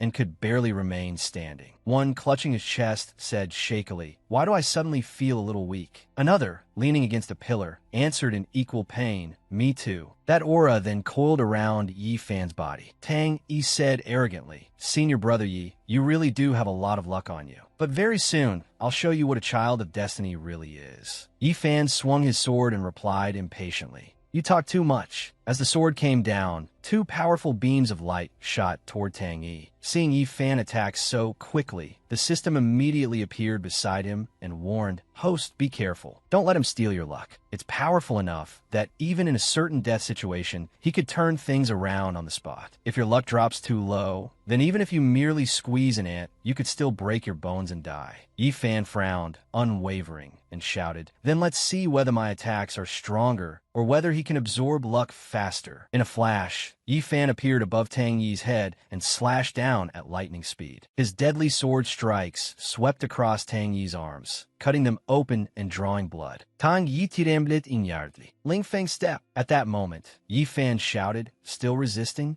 Tang, he was beaten so badly he could not fight back. Grinding his teeth in fury, he thought, damn it, when using the profound heaven creation art, I can't use other skills at the same time. How am I supposed to stop Yi Fan? The speed my luck recovers at isn't as fast as Yi Fan's attacks. He kept attacking at that frequency. Tang Yi swayed, as if he were about to collapse, then surrendered. "Senior brother Yi, I admit defeat." But Yi Fan seemed to have no intention of letting him off. He rushed forward and drove a punch straight into Tang Yi's face, sending his whole body flying into the wall. Blood gushed from his nose and mouth, and Tang Yi trembled as he shouted, "Yi Fan, can't you understand human speech?" He had not even finished speaking before he abruptly fell silent, because Yi Fan was already standing in front of him, looking down at him with razor-sharp eyes. Drops of fresh blood fell to the floor. Tang Yi stammered in fear. "Help!" His body had no strength left at all. Tang Yi lay there, helpless under the blows, his arms still trembling. Seeing Yi Fan show no mercy, the disciples angrily began to speak up. "Senior brother Yi is too brutal." Another frowned in dissatisfaction. "Is this really Senior brother Yi?" Ziyu gently tried to stop him. "Yi Fan, enough. This is a match. You have to know when to stop." Yi Fan turned his head and asked Ziyu in return, "Great Elder, when did I ever say this was a match?" She hesitated. "Well, that's true, you didn't." No longer able to endure it, Ziyun slammed her hand down on the chair and shouted, "Yi Fan, this is enough. This is my disciple acceptance ceremony. He is your junior disciple." Yi Fan said coldly, "He will never be true person Ziyun's disciple. Junior brothers, help me escort Tang Yi to the sect prison." Hearing this, she was stunned. "Yi Fan, what do you mean by that? In this Ziyun sect, am I the one in charge, or are you?" Yi Fan said nothing. He turned and walked toward where she was seated. Ziyun felt a sudden pang of fear. "Yi Fan, what are you trying to do? Don't tell me you want to attack me too." He raised a sharp sword to her throat and shouted, "Imposter, you're not worthy of saying those words." An elder stared in shock and said, "Have you gone mad? That's your master." The senior sister beside him also tried to stop him. "Don't let him do something foolish." Ziyun trembled in fear, but she still tried to defend herself. "You say I'm an imposter. What proof do you have? Is it because I lost my memory? Or because my habits and behavior are different from before?" Yi Fan asked in a low voice, "Do you remember the dishes I've been making for you these past few days?" She answered shakily, "Could it be because my taste is different from before?" He said sharply, "Those dishes do not belong to this world." Only then did Chi Yun suddenly realize. "You wait, could it be you also?" It turned out that the one occupying Zi Yun's body at this moment was Chi Yun's soul. The cold sword still rested against her shoulder as Yi Fan shouted, "Get out of my master's body, or don't blame me for showing no mercy." Chi Yun stiffened her neck and threatened, "That's your master's body. Are you really not afraid of hurting her?" Yi Fan stepped closer and stared straight into Chi Yun's eyes, his voice dropping into something dangerous. "If I kill you, master will still be my master. At the very least, I won't have to watch some imposter wear her face and do shameless things." Chi Yun's whole body instantly went limp. She was so frightened that she burst into sobs, thinking desperately, "I'm dead. I'm definitely dead. He's a madman. Is he really planning to kill both me and his own master? Why am I this unlucky? Why did that damn Gue lay system have to put me in this woman's body? In despair, she screamed inwardly, "Damn Gue lay system, where the hell did you go? I finally got a second life. I don't want to die." Knowing she could no longer hide it, the soul inhabiting Ziyun's body immediately admitted, "I admit it. I'm not the real, true person Ziyun. Please don't kill me." Ziyu stared in shock and blurted out, "The sect master is a fake." Chiyun cravenly dropped to her knees and begged, "I was forced to. It was all arranged by that damn Gue lay system. I wanted to leave this body too, but no one ever told me how." Yifan asked, "You took over my master's body, so where did my master's soul go?" Crying, Chiyun said, "When I entered this body, only a tiny remnant of her soul was left. It seemed like she had already vanished from this world." Those words struck Yifan like a bolt from the blue, and his face turned terrifyingly cold. In the underworld, a cold place thick with Een energy, wandering souls were boarding ferries bound for reincarnation. Inside the palace, by Wu Chang, his face drawn and haggard, peeked in from outside and said, "Old man, you're finally awake. Any orders for today?" Hao was putting on his clothes with one hand and fixing his hair with the other as he replied irritably, "What are you rushing me for? Can't you see I just woke up? Starting today, you don't need to work anymore." On hearing that, Bai Wu Chang not only didn't look upset, he grinned from ear to ear. "I've been fired? Does that mean I can go reincarnate?" He waved him off. "Scram already." The man immediately tossed away his hat and skipped off happily, shouting as he went, "This is great. No more working in the underworld. I'm free." Leisurely lifting his teacup for a sip, Hao smacked his lips and sighed. It's only reincarnation, and he's this excited. That's just how life is for an administrator in the underworld. Humble, yet carefree. But then, all of a sudden, that same Bai Wu Chang came running back and shouted, "Old man, this is bad. One of the children of fortune destroyed himself over love and says he wants to come to the underworld to find someone." Before Hao could even swallow his tea, he sprayed it straight out. Hao wiped his mouth and asked, "Who is it? Don't tell me he's trying to become some sea god or something." The man rolled his eyes as he thought, then reported, "No, it's Yifan." Hao frowned. "Which Yifan?" Bai Wu Chang replied gloomily, "I don't know either." Earlier, back in the sect, Chiyun was still kneeling on the ground, saying, "Please don't kill me. I've already told you everything I know." The system at Yifan's side also advised, "Host, keep her alive for now. No matter what, this body still belongs to your real master. Besides, if she's kept here, maybe we can find some clues about your master." Yifan turned to Ziyu and said, "Great Elder, lock her up. This body is my master's, so please take good care of it. Don't let her escape." She replied, All right.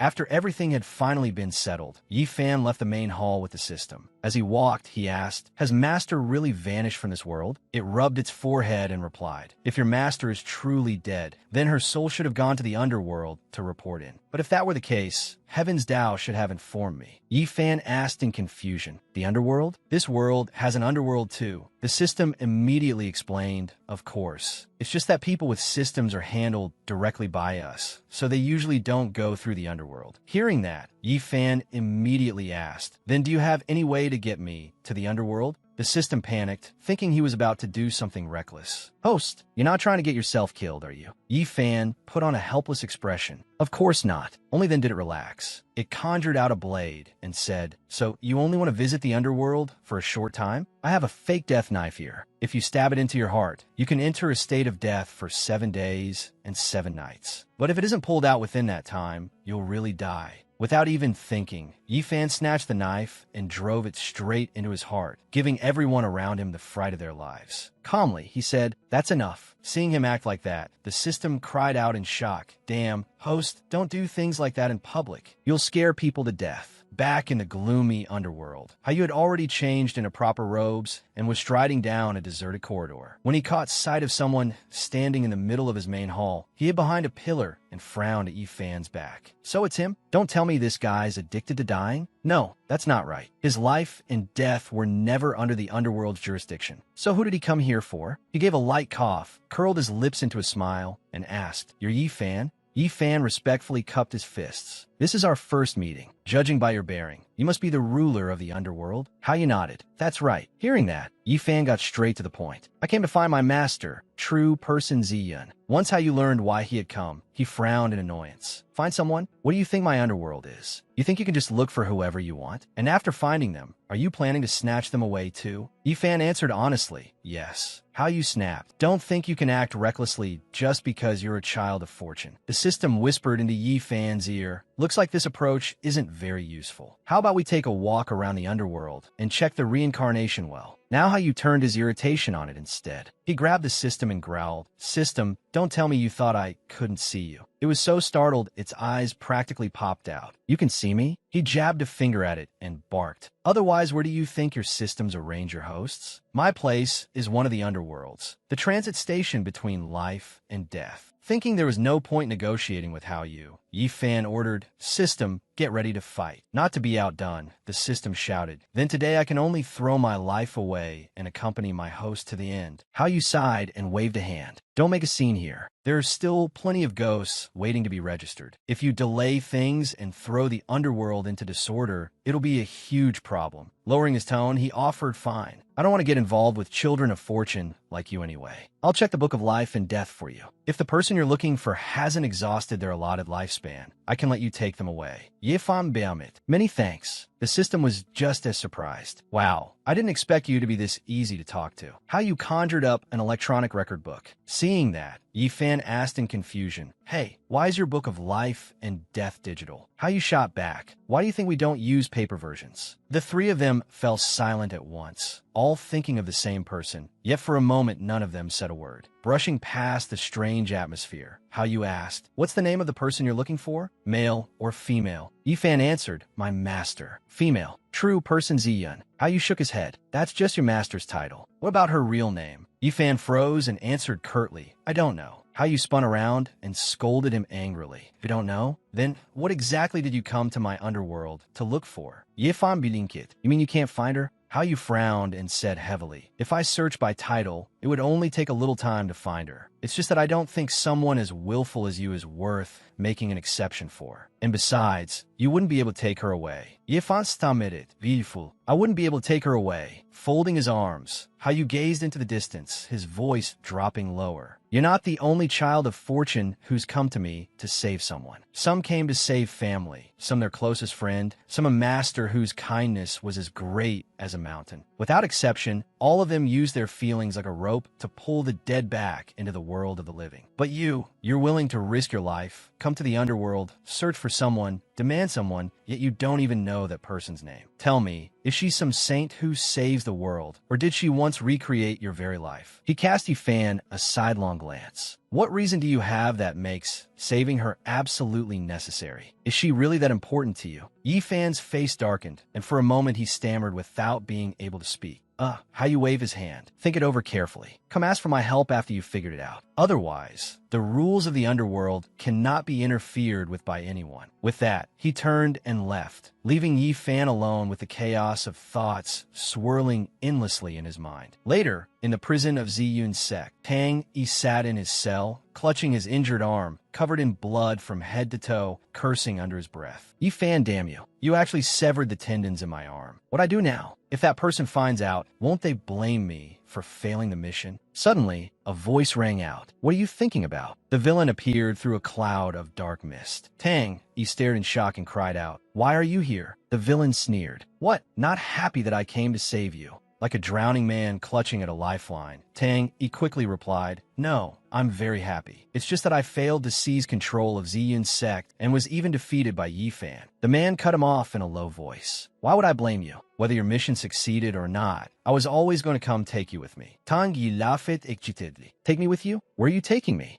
In the blink of an eye, the villain's appearance changed completely. His pupils glowed sharply in the dark. His mouth opened, revealing rows of razor-sharp teeth and long fangs, and he let out a roar. Into my stomach, of course. Tang, he screamed in terror. Save me. But by then it was already too late. The villain swallowed his head whole, and fresh blood splattered everywhere, dripping onto the icy floor. After finishing his meal, the villain burst into loud laughter, his icy hand wiping the blood from his lips. Delighted, he said, "I've been in this plane for so long, and I've finally had my fill of fortune." In the cold, deserted underworld, Ziyun wandered aimlessly through the empty void, her thoughts drifting as she walked for what felt like a very long time. She had never imagined this place would be the end. She wasn't sleepy, she didn't feel tired, she couldn't use spiritual power, and she hadn't seen a single person. Worry slowly filled her eyes. Then, as if suddenly realizing something, her eyes widened in shock. "Am I dead?" Ziyun's sect lay in the northern part of the eastern wasteland, far from any great rivers or seas. "The last time I saw the sea was when my masters and I went out on a mission together." Ziyun closed her eyes and remembered. The scene that appeared was from Ziyun's youth. That young woman with her purple hair tied high was none other than true person Ziyun herself, whose real name was Zixien. Sitting beside her was Zigua, who was the great elder at the time. Holding a book in her hand, Zixien exclaimed softly, "Wow, the disciple in this story is amazing. He rises to the heavens in a single step, overshadows the three great sects, and in the end showers money like rain and marries his master as his wife." Zigua eagerly asked, "And then? What happens after that?" Zixien's face turned delightfully sly as she said, "After that, the disciple carries his master into the room." The girl beside her immediately put on an equally shamelessly depraved expression. The very next moment, a smack landed on Zixien's head. The one who had snatched the book from the two girls was the previous true person. She frowned and rebuked them. "Zixien, you've brought these frivolous books again. As the future sect master, what kind of conduct is this?" Rubbing her head, Zixien asked in a small voice, "Master, weren't you supposed to join forces with the other sects to suppress the sea demon?" The true person gazed off into the distance and said, "With the top sect of the Eastern Wasteland making a move, there's no need for us. Once they succeed, we only need to stand to the side and offer our congratulations." Suddenly, the sea before them began to churn violently, and from beneath the water emerged a true dragon and its master. Zigua cried out excitedly, "The big shots have returned victorious." The true person sternly reminded her, "Zigua, it's enough that you know it. Don't shout." Zixien looked at the newcomer and turned to ask, "Master, which sect master is that? Why is he so young?" She answered softly, "He isn't a sect master. He's the prized disciple of the sect master of Tianxian sect." Watching the affectionate scene between the two before her, Zixien quietly resolved in her heart, "A good disciple really is wonderful. If a disciple is strong enough, they can lead the entire sect far ahead. In the future, I'm definitely going to find a disciple even more formidable than him." Returning to the present, Ziyun clutched her head and sank to the ground. Embarrassed, she shook her head and thought, "So shameful. I can't believe that because I craved the plot lines in those stories, I ended up harboring feelings I shouldn't have for my precious disciple. I even developed a heart demon. If my precious disciple finds out, how will I ever face him again?" Then she thought of her disciples, and her mood sank even lower. "But I'm already dead, and my disciple has his own other half. A useless master like me would only be in the way there. Even so, I still wanted to experience love. I am truly hopeless."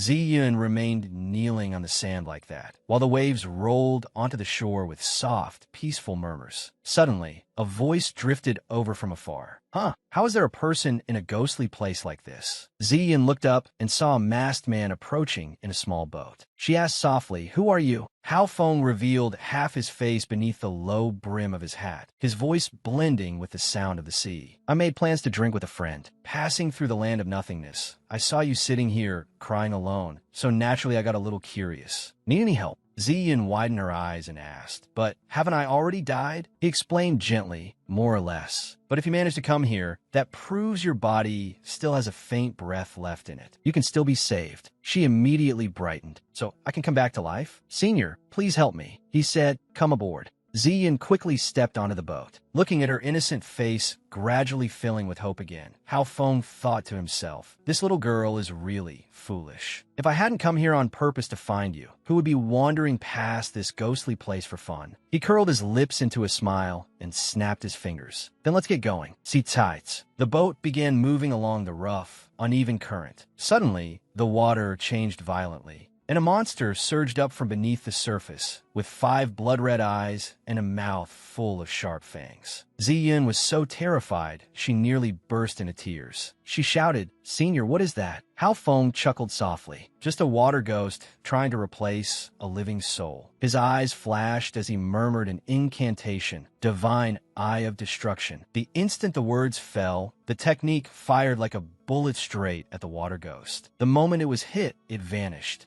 and peace returned to the silent sea. Ziyun asked in astonishment, "Killed instantly?" Hao Feng folded his arms and said with a grin, "Well, Kaka here is pretty strong." Somewhere beneath the sea, the glowing eye of the water ghost could still be seen, but that was no longer a problem. Only then did Ziyun ask, "Right, Senior, where exactly are we heading?" He answered with just 2 words, "The underworld." Hearing that, Ziyun gaped and screamed, "What?" Meanwhile, in the underworld, Yifan stared off into the distance without saying a word. The system beside him grew more and more worried. "Host, today is already the 6th day. If you still can't think of a reason to ask for his help, then let's go back first. There has to be some other way to find Master."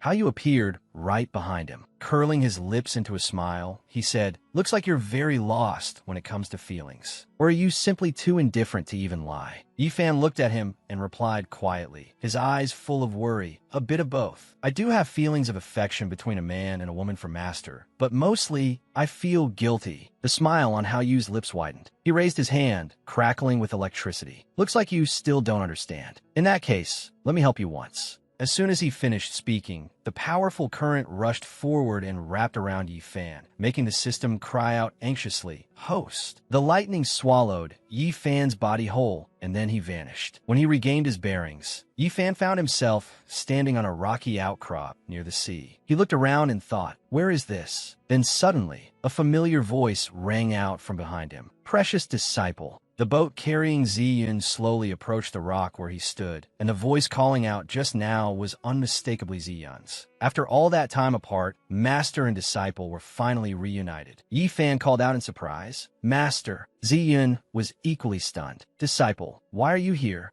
At the same time, off to one side, 2 grown men were watching this romance drama reunion while eating watermelon. The Lord of the Underworld said excitedly, "It's starting." The classic plot of a lovesick man and a resentful woman. Beside him, Hao Feng asked, "You really enjoy scenes like this, huh?" Father Yama turned around, beaming. "Many thanks to Hao Feng for fishing her out of the land of nothingness for me." Hao Feng gave a slight nod. "It was nothing. By the way, how about we make a wager today?" Hearing that, Hao Yu asked in surprise, "A wager? And I get to decide?" The other man agreed at once. "Sure, if I don't lose or win something every day, life gets pretty boring." The ruler of the underworld immediately shouted, "Then I'll use the merch from my favorite disaster idol group as the stake." Hao Feng sealed the deal right away. "Fine, if I lose, I'll treat you to a whole concert." Back on Yifan's side, Ziyun was filled with doubt. "There's only me and my precious disciple left here. Could all of this really be an illusion? If it's fake, then no one would know even if I spoke my true feelings, right?" Even Yifan could not help feeling uneasy. That guy threw me here, the system is nowhere to be seen, and is this really Master or just an illusion standing beneath the boat? Ziyun asked, "Precious disciple, would you be willing to cook for me for the rest of your life and call me Master for the rest of your life?" Yifan dropped to one knee and answered, "You are my Master. Of course I'm willing to cook for you." That line delighted Hao Yu. Excellent. He's already making promises for a lifetime the moment he opens his mouth, and it worked too. The advantage is clearly on my side. How could I possibly lose? Ziyun continued probing, looking a little shy this time. "Disciple, then will you leave the Ziyun sect? Will you leave me too?" Without hesitation, he replied, "The Ziyun sect is very good. I have no plans to do that for now." Hao Feng, chewing watermelon, muttered in confusion, "What exactly is this mature woman trying to say? Is that really something a normal person would ask?" Ziyun asked again, "Precious disciple, what kind of woman do you like? Have you ever thought about your future Tao partner?" Yifan tensed up and thought to himself, "Here it comes. It's a trap. Her answer must be Master. I absolutely can't fall for it." After thinking it over, he replied, "If I were to consider a Tao partner, I'd probably like someone lively and mischievous, mature, wise, cute, and lovable, and also a bit grown-up and beautiful." In both their minds, Liang Ying appeared at the same time. A flash of disappointment suddenly crossed Ziyun's face. "Precious disciple, do you also think that child is your future Tao partner?" Yifan hurriedly explained, Who? Liang Ying? No. To me, she's only like a little sister. Those words made Hao Feng immensely pleased. He started singing teasingly. She's just my little sister. My little sister says purple is really fun. She's just my little sister. I'm worried you may have misunderstood. She's just my little sister. Are you really okay with that explanation? How you cannot take it anymore and shouted, "Old brother, stop singing already." At that moment, Ziyun could no longer stay still. She flew toward Yi Fan, her voice pleading. Please don't, precious disciple. Don't get married or anything. At least wait until after I ascend, okay? However, he coldly asked, Master, if you want to ascend, how many years would I have to wait? That line left Hao Feng questioning life itself. Do this master and disciple pair really have any hope? Why does it feel like this girl is failing so badly? But how you said, she's got an inferiority complex. It's fine. As long as this gets cleared up, everything will work out. Ziyun threw her arms around Yi Fan, her words a little unsteady. Precious disciple, I beg you, wait until after I pass away before becoming Dao partners with her, okay? I'll do anything. But Yi Fan remained indifferent. Master, why is your mind filled only with yourself? Since things were not going as he hoped, how you frowned in frustration. The sky is falling from the very start. Hao Feng nodded in agreement. Not just falling. This is heading straight for a dead end. Just as the master and disciple were sharing a tender moment, a pitch-black sea monster suddenly emerged from the water and ruined everything. It wrapped one of its tentacles around Ziyun and dragged her away. Yi Fan struggled to pull her back and shouted, Master! Even those two busybodies on the other side were startled and worried by this unexpected twist. Damn, there's actually a monster hiding under the sea. What rotten luck. We can't use spiritual power in the land of nothingness. I have to go save them. Yi Fan held on with all his strength and refused to let go. Master, hold on tight. Only then did Ziyun notice that her body was gradually turning transparent. This is... A thought rose in her mind. I almost forgot. I'm already dead. Her heart was full of lingering attachments. Dao partner, confidant, a heaven-bestowed match. None of that is something I can stop. What people call feelings is the love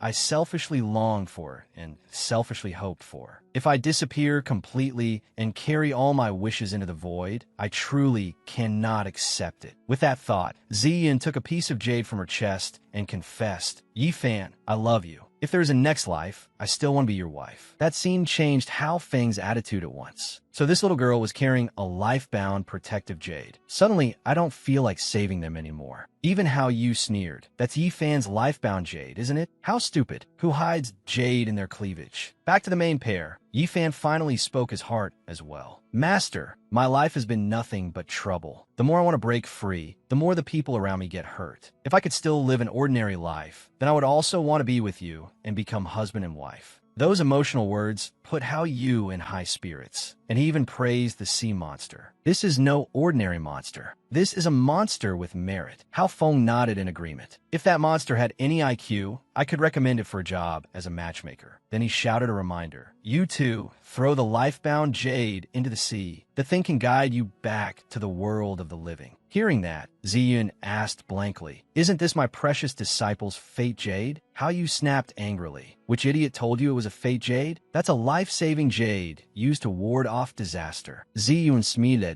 Uterli unapi. What? So my disciple doesn't have a partner after all. Yi Fan was just as delighted. Master, throw the jade quickly. Let's go back to the world of the living together. So the piece of jade was dropped into the icy seawater. The scene shifted back to the main hall of the Ziyun sect. White mourning cloth hung everywhere, and from morning till night, miserable cries echoed through the place. Jigu, why did you suddenly lose your mind like this? Everyone gathered around the coffin and wept. Seeing this, Ziyu offered comfort. The dead are gone. Everyone, don't grieve too deeply. Yi Fan's body lay motionless in the coffin, the knife still lodged in his chest. Everyone in the Ziyun sect, young and old alike, was heartbroken over his sudden passing. Then all of a sudden, he sat bolt upright, and the knife fell from his body, scaring everyone half to death. Yi Fan's corpse sat up, seeing everyone gathered around him while he himself was sitting inside a wooden box. Yi Fan was astonished. Why did you put me in coffin? Everyone called out to Yi Fan with the affectionate nicknames they used every day, overjoyed. Then they all rushed in to hug him, making Yi Fan shout, Don't get so excited. After the outpouring of affection from everyone, Yi Fan walked outside, thinking, logically, if I return to the world of the living, then Master's soul should have returned too. His mind was in complete turmoil. However, according to the Great Elder and the others, Tang, he had escaped from the underworld. Perhaps he was hiding somewhere in the Ziyin sect right now. And that imposter, was she still occupying Master's body? Just as he thought of Ziyun, she appeared, rushing in from outside in overwhelming joy. Somewhat startled, Yifan asked, "Master?"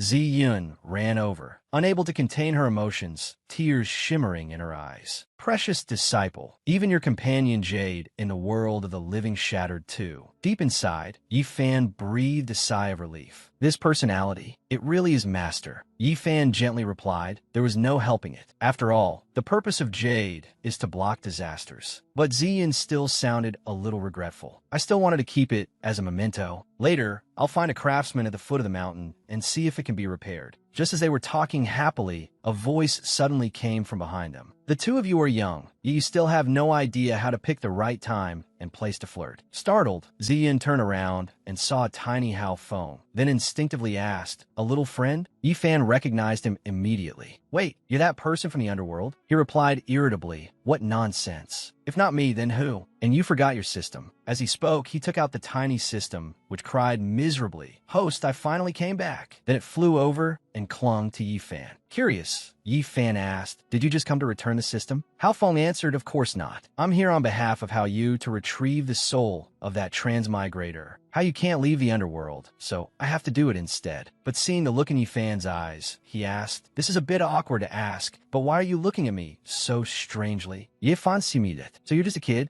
That remark infuriated Hao Feng, and he barked back, "If your eyes don't work, throw them away. I already have 2 children, and you dare call me a kid?" Hearing that, Ziyun asked in surprise, "You really have 2 children?" Only then did he truly realize something was wrong. My body, sensing that something was off, Yifan turned and said to Ziyun, "Master, please step aside first." Without asking further, she nodded. Hao Feng, meanwhile, seemed to have figured something out. "I see now, so that's how it is." Then he said to Yifan, "Someone is altering your perception. It may even be altering the perception of this entire universe." Both Yifan and the system were utterly bewildered. Altering perception? Hao Feng nodded. "That's right. Even I was affected and didn't feel anything was wrong. Only a system could have that kind of ability." The little system quickly asked, "When did they make a move on my host?" Hao Feng shook his head helplessly. "I don't know, and I can't control it either. Little brother, all I can say is that you need to be careful in everything." After saying that, he turned to leave. "Time's almost up, so I have to go too." Yifan respectfully replied, "It's nothing, little brother. I wish you peace." Then a thought suddenly surfaced in his mind, and suspicion filled his heart as he thought of those who disliked him. Altering perception. Whose ability is it among them? The scene shifted to a tranquil lake in the mountains. Under the moonlight, a group of people had gathered there. Suddenly one of them asked, "Who are you people? Why are you here?" Another also wondered, "Why is your cultivation method so similar to mine? Could you be my fellow disciples?" Yet another said, "I was summoned here by that person." The one beside him agreed, "That's right, me too."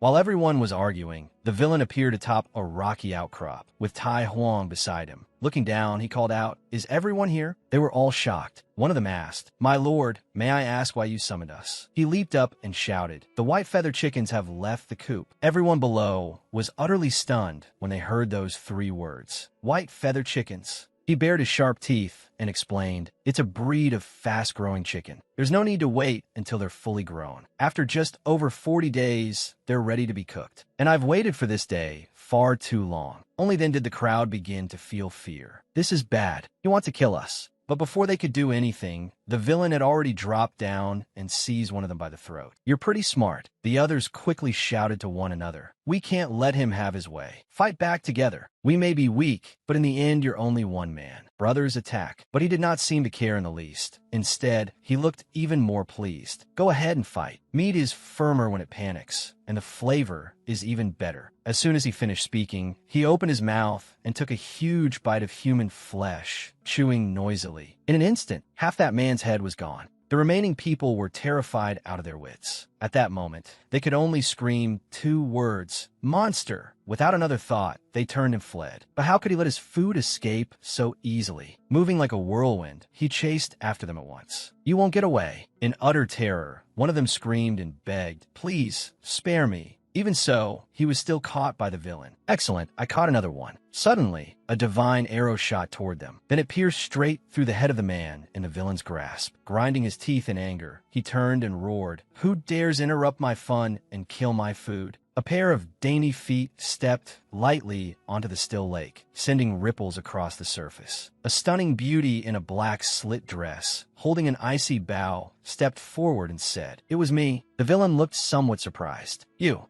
a disciple recruitment system. I didn't expect you to really be in this universe." Tai Huang, standing beside him, spoke up. "Do you need my help?" He glared straight at Jun Yao and shouted, "No need. Without the power of system, you're just trash. Dealing with you will be easy." Feeling utterly unnecessary, Tai Huang could not be bothered and simply turned away and walked off to the side. "Fine, if you need help, just call me." The villain, wearing a smug look, said, "Since your fortune has been lost, I'll make up for it with your flesh and blood." Jun Yao showed not the slightest fear. She simply raised her bow and prepared for battle. Jun Yao lightly leaped up, stirring even greater waves on the water surface. Suddenly, a pair of huge feet slammed down, splashing water everywhere, as the villain surged forward atop the waves and shouted, "Don't even think about running." Jun Yao remained highly alert. She glanced behind her, determining the direction of her opponent's attack. Then she turned and drew her bow, aiming at the villain. He quickly tilted his head aside and dodged. The arrow flew past him toward the martial artists who were desperately running for their lives. Then it sank straight into one man's back, killing him on the spot. Tai Huang just happened to be standing there leisurely eating an apple. The villain's face twisted in fury, his teeth grinding. "Despicable woman, is attacking my food all you know how to do?" He lunged at Jun Yao with explosive speed, closing in on her. Then the villain generated an immensely powerful force in his right hand. A pillar-like shockwave blasted out. Jun Yao jumped up and flew back to dodge, but wherever she went, it followed after her. Very quickly, she pulled out a talisman called the 1,000-Mile Escape Talisman. At once, a swirling galactic vortex of light appeared in the sky, and in the blink of an eye, she vanished. The villain went mad with rage, stomped hard on the water, and shouted, "Tai Huang, she's escaped. Chase her now."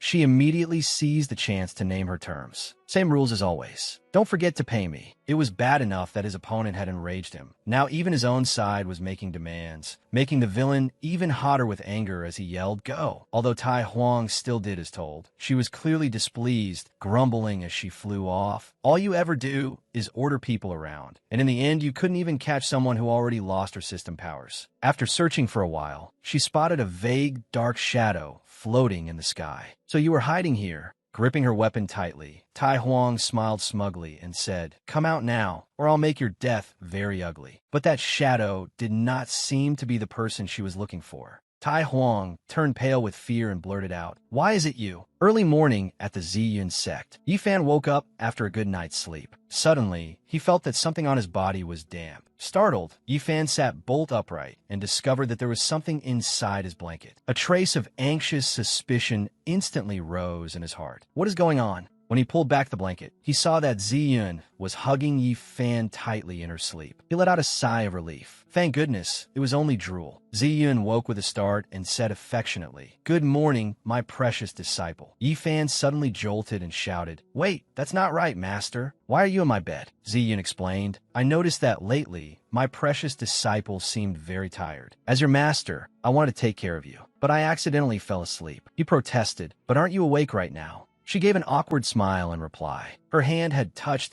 that part of little Yifan and ended up waking him. His heart trembled in shock. Leaning into his arms, Ziyun said softly, "My precious disciple, can you forgive me?" Yifan could not bear to blame his master, so he replied, "Master, just don't do this again next time." She said sweetly, "My precious disciple, you're so good to me." The little system leaned close to his ear and asked worriedly, "Host, ever since she came back, your master has been acting a lot like a pervert. Could she have been affected by something again?" "Host, what exactly did you two go through down in the underworld?" Yifan calmly said, "No, this is just my master's natural personality. After chatting together in bed for a while, the two of them finally got up and dressed properly. As Ziyun adjusted her clothes, she said, "My precious disciple, let's go out together." The doors slowly opened, and outside, a whole crowd of nosy onlookers was already waiting. The two of them stepped out under everyone's gaze. After creating an awkward atmosphere, the crowd finally began to disperse, not forgetting to tease them as they left. All right, what are you staring at? Go back to cultivating. This is so boring. We listened all night, and there wasn't even a process to hear. Little Yi Fan, I was practically invisible. Those words made Ziyun furious, and she shouted, "Get back here, all of you!" Yi Fan suddenly felt uneasy inside. It looked like his reputation in the sect was definitely beyond saving. At that moment, no one knew that within the territory of the Ziyun sect, a strange limping figure was approaching the mountain behind Ziyun Peak. Dahei, in human form, was worrying about the spikes around her neck. "Best friend, is there any way to deal with this thing on my neck?" Yifan stepped forward and tried physically messing with it before asking, "Do you feel anything?" She answered honestly, a little itchy. "Also, I can't use my spiritual power." Standing nearby, Fei added irritably, "It's been more than a month. We've tried every method we could think of, but there's just no way to take it off." Yifan turned and asked, "System, is there really no way to remove this?" It replied at once, "This puppet system item is of a very high grade. Based on my calculations, I need time to analyze it." At that moment, Fei Yi added, "Oh right, senior brother Yifan, she's also hiding something. Ever since she put on this collar, her body has become extremely sensitive." As she spoke, she poked Dahei in the waist, making her let out several muffled moans. Dahei shouted angrily, "How dare you?" Fei Yi answered without fear, "You can't beat me now anyway, so why wouldn't I dare?" Even Yifan, standing to the side, was speechless. "All right, stop fooling around." Just then, Renhai hurried in from outside and said, "Little friend, there's a woman outside looking for you." "I've already brought her in." Yifan asked in surprise, "Looking for me?"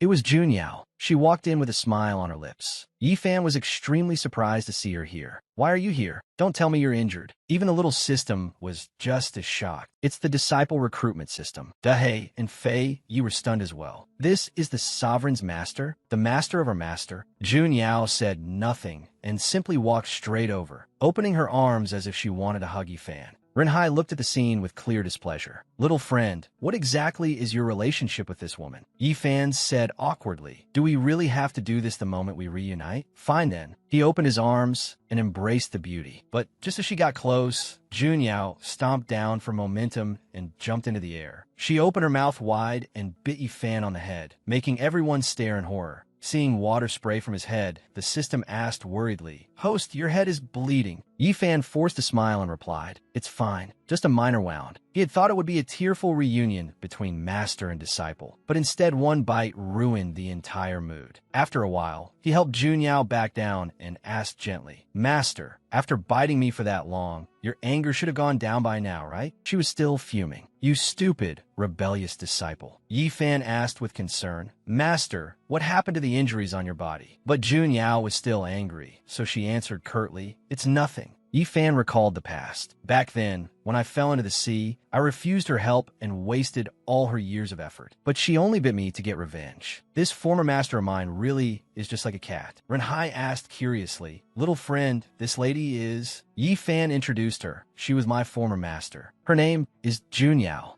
Renhai lowered his head respectfully. "So, is Senior Junyao." He thought to himself, "No wonder her strength is so deep and unfathomable. She's little friend's master. Even in the immortal realm, her strength would rank among the very top. What kind of person could possibly injure Senior Junyao?" Thinking this, Renhai immediately excused himself. "Little friend, then I won't disturb your reunion any longer." Just as Junyao was about to quietly move closer to Yifan, two girls latched onto her. Dahei pleaded, "Demon Lord, please." Fei continued, "If someone as strong as you makes a move, it'll definitely work." Junyao still did not quite understand, so Dahei pointed at the thing wrapped around her neck and said, "Can you help me take this collar off?" Junyao drew her weapon and, at the same time, shot Yifan a mocking glance, saying disdainfully, "Useless trash." Even the system noticed it. "Host, did your master just snort at you?" In almost no time at all, the spikes around Dahei's neck were cut apart. She cried out joyfully, "I'm free. This is really wonderful." Suddenly, Dahei's face darkened, a dangerous aura spreading around her, and her gaze locked onto Fei Yi. Right, I almost forgot to thank you for taking such good care of me these past days. Poking me and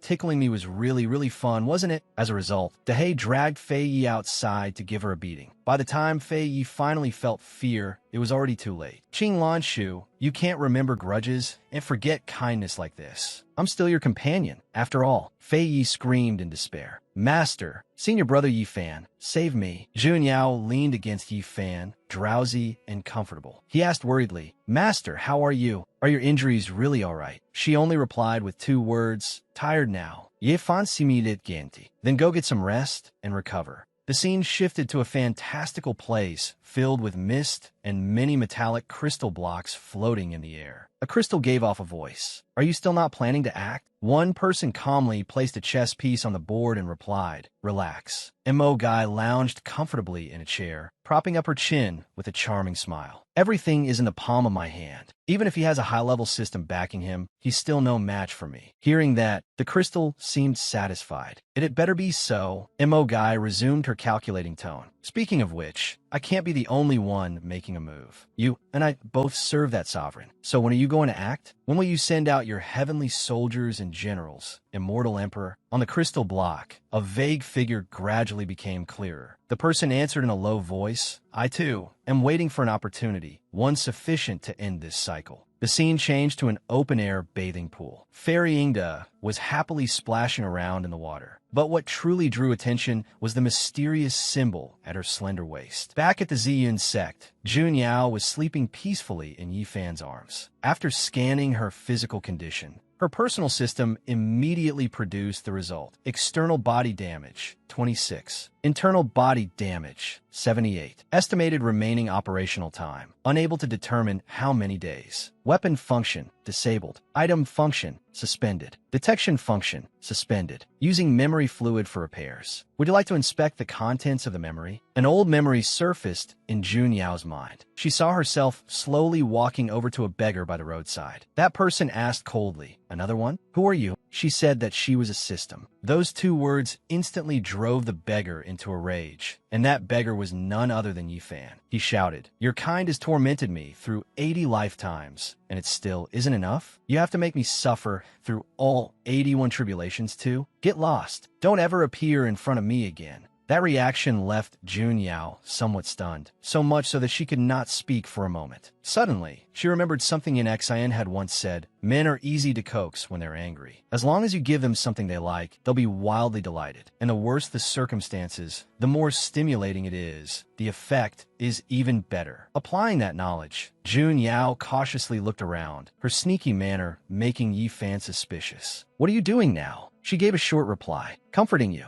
Then her hand slipped into her skirt and tugged something down. After that, she pulled out a slipper and declared firmly, for you. Yi Fan froze at the sight, but he still accepted it and asked in confusion, could it be that you're that kind of shameless woman? Since things did not go as she expected, Jun Yao acted immediately. She jumped up and bit Yi Fan on the head, making him howl in pain. That hurts. Let go. Hearing the commotion, 2 gossiping young men came over to watch. What are they doing? One of them, acting knowledgeable, said, I've seen this at my parents' place before. This is called mating. And from that day onward, wherever Yi Fan went, Jun Yao followed, from spring to summer, and then from summer into autumn. She trailed behind him everywhere. Yet the 2 of them never had any further close contact. Until one freezing snowy winter day, Yi Fan saw Jun Yao shivering uncontrollably, her eyes fixed on a steaming pot of broth. So he quickly called out, Boss, 2 bowls of hot soup. Then he barked at her, hey, come here. While Jun Yao slurped her soup, Yi Fan said, according to system rules, if a host refuses to cooperate for over a year, a system can apply to change hosts. Yet you stuck to me for 7 whole years. You're really patient. She merely nodded once. He sighed and continued, you knew I wouldn't cooperate, but you still protected me for 7 years. Just because I was your first host? You're way too rigid. At that point, she showed Yi Fan a memory of herself fighting a group of other men, which made him fall silent in shock for a while. In the end, Yi Fan finally softened and accepted. Fine, I really can't do anything about you. This will be the last time I cooperate with one of your systems. If this attempt still fails, then don't ever come to stir my life again. Yun Yao immediately pleasant. Thank you very much.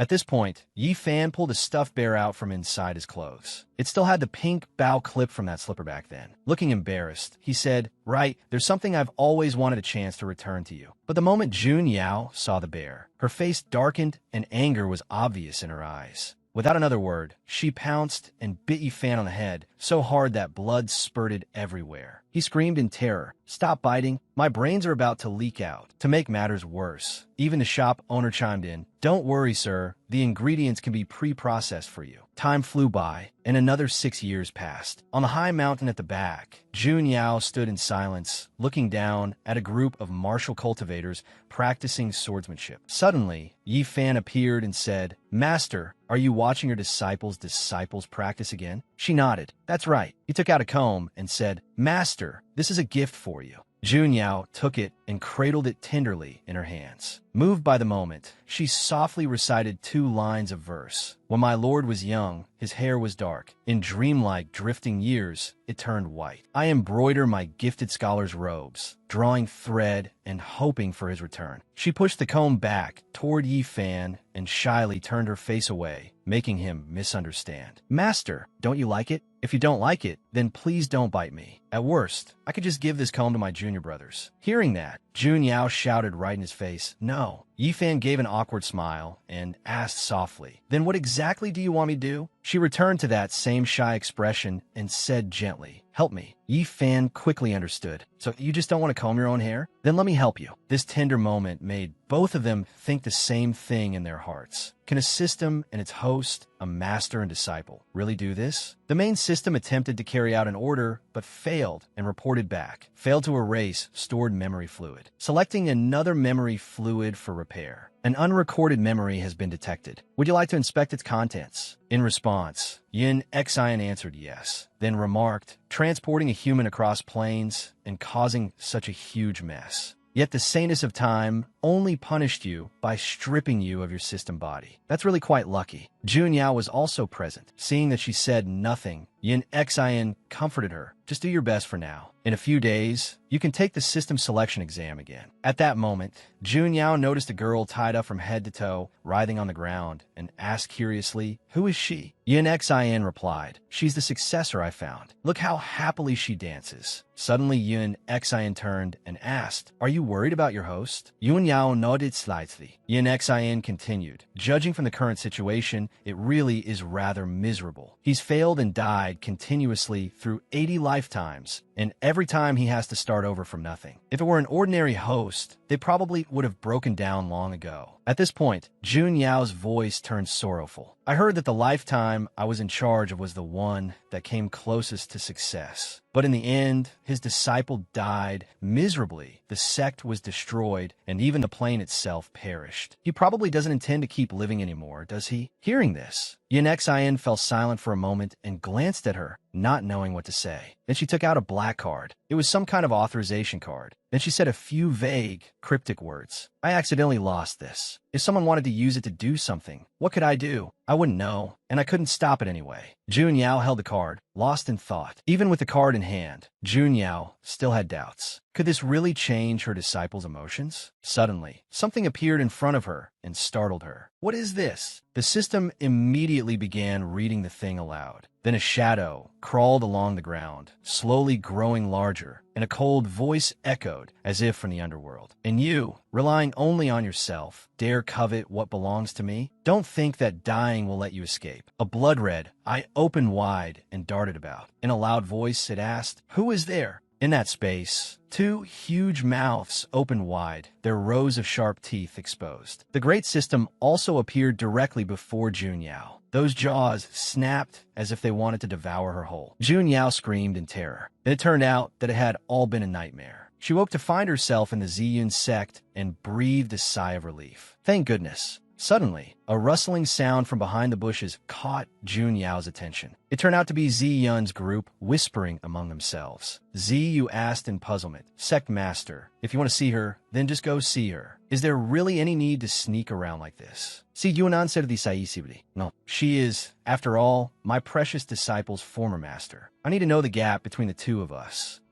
Jun Yao suddenly spoke up, startling all three of them half to death. The two sides found themselves face to face. Zi Yun immediately said, "You old thing, what are you doing showing up in front of my precious disciple? Were you plotting?" Seeing her flustered, Zi Yu quickly reminded her, "Sect master, get to the point." Zi Yun did as she was told and shouted, "You sneaky cat, don't think you can steal my future husband." Beside her, Yuan awkwardly reminded her, "Sect master, you're being a bit too direct." Jun Yao frowned and asked, "And you are?" Zi Yun brazenly replied, "I am his master, and also Yi Fan's future wife, the one destined to spend the rest of her life with him." Those words left Ziyu stunned. She had never expected things to turn out like this. Has it already come to this? Yuan began questioning life itself. "What do you mean, destined to spend the rest of your lives together? Did we miss something?" Jun Yao fell into thought, recalling the little comb Yi Fan had once given her. Then she turned back and asked again, "Wife?" Ziyu grew anxious. "Why do I feel like Sect Master's presence is so weak? She's already losing before it's even started." Seeing Zi Yun sitting on the ground, Yuan comforted her. "You can't say that. At least when it comes to figure, Sect Master definitely wins."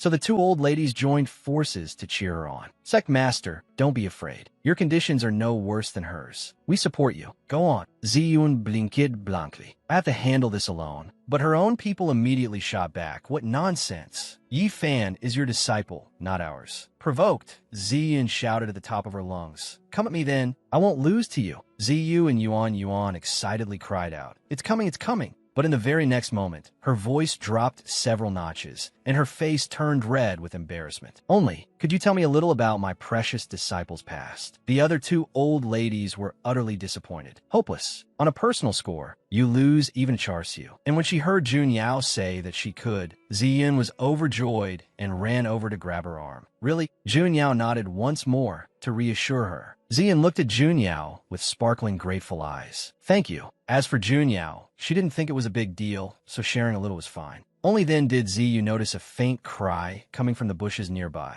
"Stupid dog, why did you run out?" That made her focus on the other side. There were people over there too. Seeing that nothing dramatic was going to happen, the whole group started heading back. Fei Yi waved his hand in disappointment. "Boring. What I wanted to see was blood flowing like a river," Smelly Dog asked. "So when are they going to fight?" Dahei said firmly, "They won't. Everyone disperse." And it wasn't just that side. There was another whole group here too. Yuan asked in shock. "That many people?" It looked like the entire Ziyun sect had come over to watch the excitement. Even second sister Zi Qing had brought her followers, but now that things had turned out like this, she didn't dare show herself. Little Cockroach asked, "Your Majesty, shouldn't we go out too?" Zi Qing said dejectedly, "Forget it. Leave some dignity for Master." Elsewhere, headless corpses were being tossed aside one after another, accompanied by a furious roar. Not enough, not even close. After devouring all the martial cultivators he had captured, the villain still hadn't satisfied his hunger. It was still not enough. Standing beside him, Tai Huang asked in confusion, "Wasn't it only a few people who died? Do you really need to be this angry?" The villain flew into a bloodthirsty rage, his face dark as he snapped back. "What do you know? Those people were all my luck value." His words only confused her more. "Then why are you so obsessed with fortune? You've accumulated it for tens of thousands of years, and it's still not enough? Clearly, if you just exchange your fortune for tools and treasures, with Yi Fan's strength, he wouldn't be your match at all." Suddenly, a chilling gust brushed the back of the villain's neck, making his eyes widen in horror. Blood dripped from his body onto the ground. One of the villain's arms had been severed by that force. Then the figure of a mysterious woman appeared, every word she spoke as sharp as a butcher's blade. "You think latching onto a system means you can do whatever you want? Torture people to death as you please? What a coincidence. I like that too." With those icy eyes, she stared at the villain and warned him, "Don't let me catch you. Otherwise, I have 10,000 ways to torment you to death." He gritted his teeth, suppressing the pain and fury, not daring to say much. Soon, the missing arm regenerated. Then the villain roared in wrath. "My target is not just Yi Fan. What I want is revenge. Revenge so extreme that none of you would ever dare imagine it in your entire lives." As he spoke, he pulled out a sheet of paper, handed it to Tai Huang, and instructed her, "Right, help me find this. I need time to recover over the next few days, so don't come bother me again." No one knew what was written on that paper, but it made her break out in a cold sweat the moment she saw it.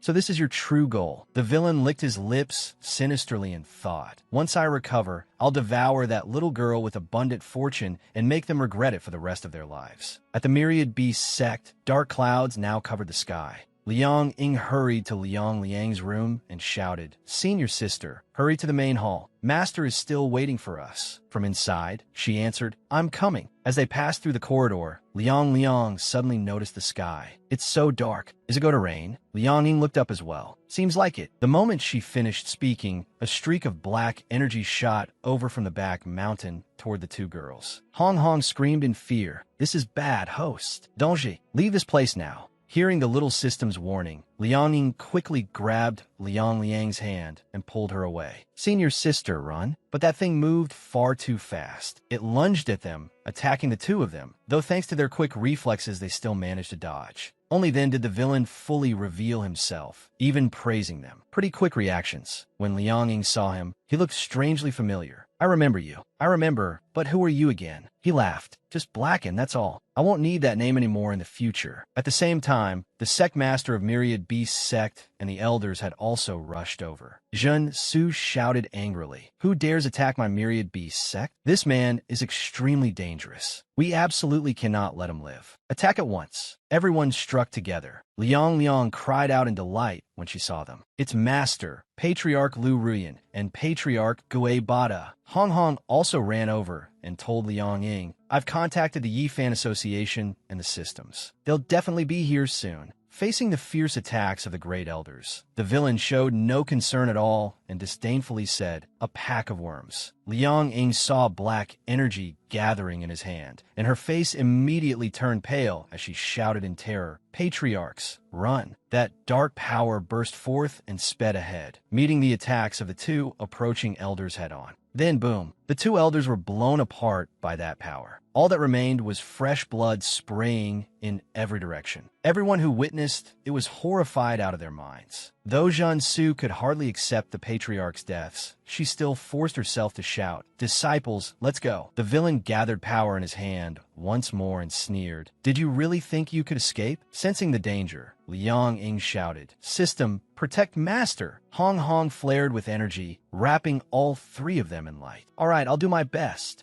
The two lights collided and produced a violent explosion. Jun Su seemed badly affected, her clothes torn to shreds, unable even to remain standing. Liang Ying hurried over to support her. "Master, are you all right?" Liang also ran over and reminded her, "Junior sister, worry about yourself too." In a flash, the villain darted over and seized little Liang. He lifted her into the air and squeezed tightly, making Liang cry out in pain. Liang Ying could not just stand there and watch. Her fighting spirits surged as she charged forward with Hong. "Let go of my senior sister." Hong activated a rapid power boost seal. 1,000,000-ton fist enhancement. Power over limit amplification. Go. Even so, she could not touch even a single strand of his hair. Liang Ying was utterly shaken. "I can't even land a hit. How is this possible?" Suddenly, the villain's spotless clean freak side surfaced. "Don't you dare dirty my clothes." As he spoke, he casually threw Liang straight at Liang Ying. The force was so great that the two girls crashed hard to the ground, kicking up a cloud of dust. The two lay on the ground, coughing from the impact, their whole bodies trembling. He was too strong. The villain curled his lip in mockery. What touching sisterly affection between fellow disciples. Too bad I don't enjoy watching it. Just as his attack shot out, a flash of light suddenly streaked across, and a green sword appeared, slicing through that force. Supreme Covenant, ultimate blessing. Yifan arrived at the perfect moment and saved the three of them. Liang Ying struggled upright and weakly called out, Senior.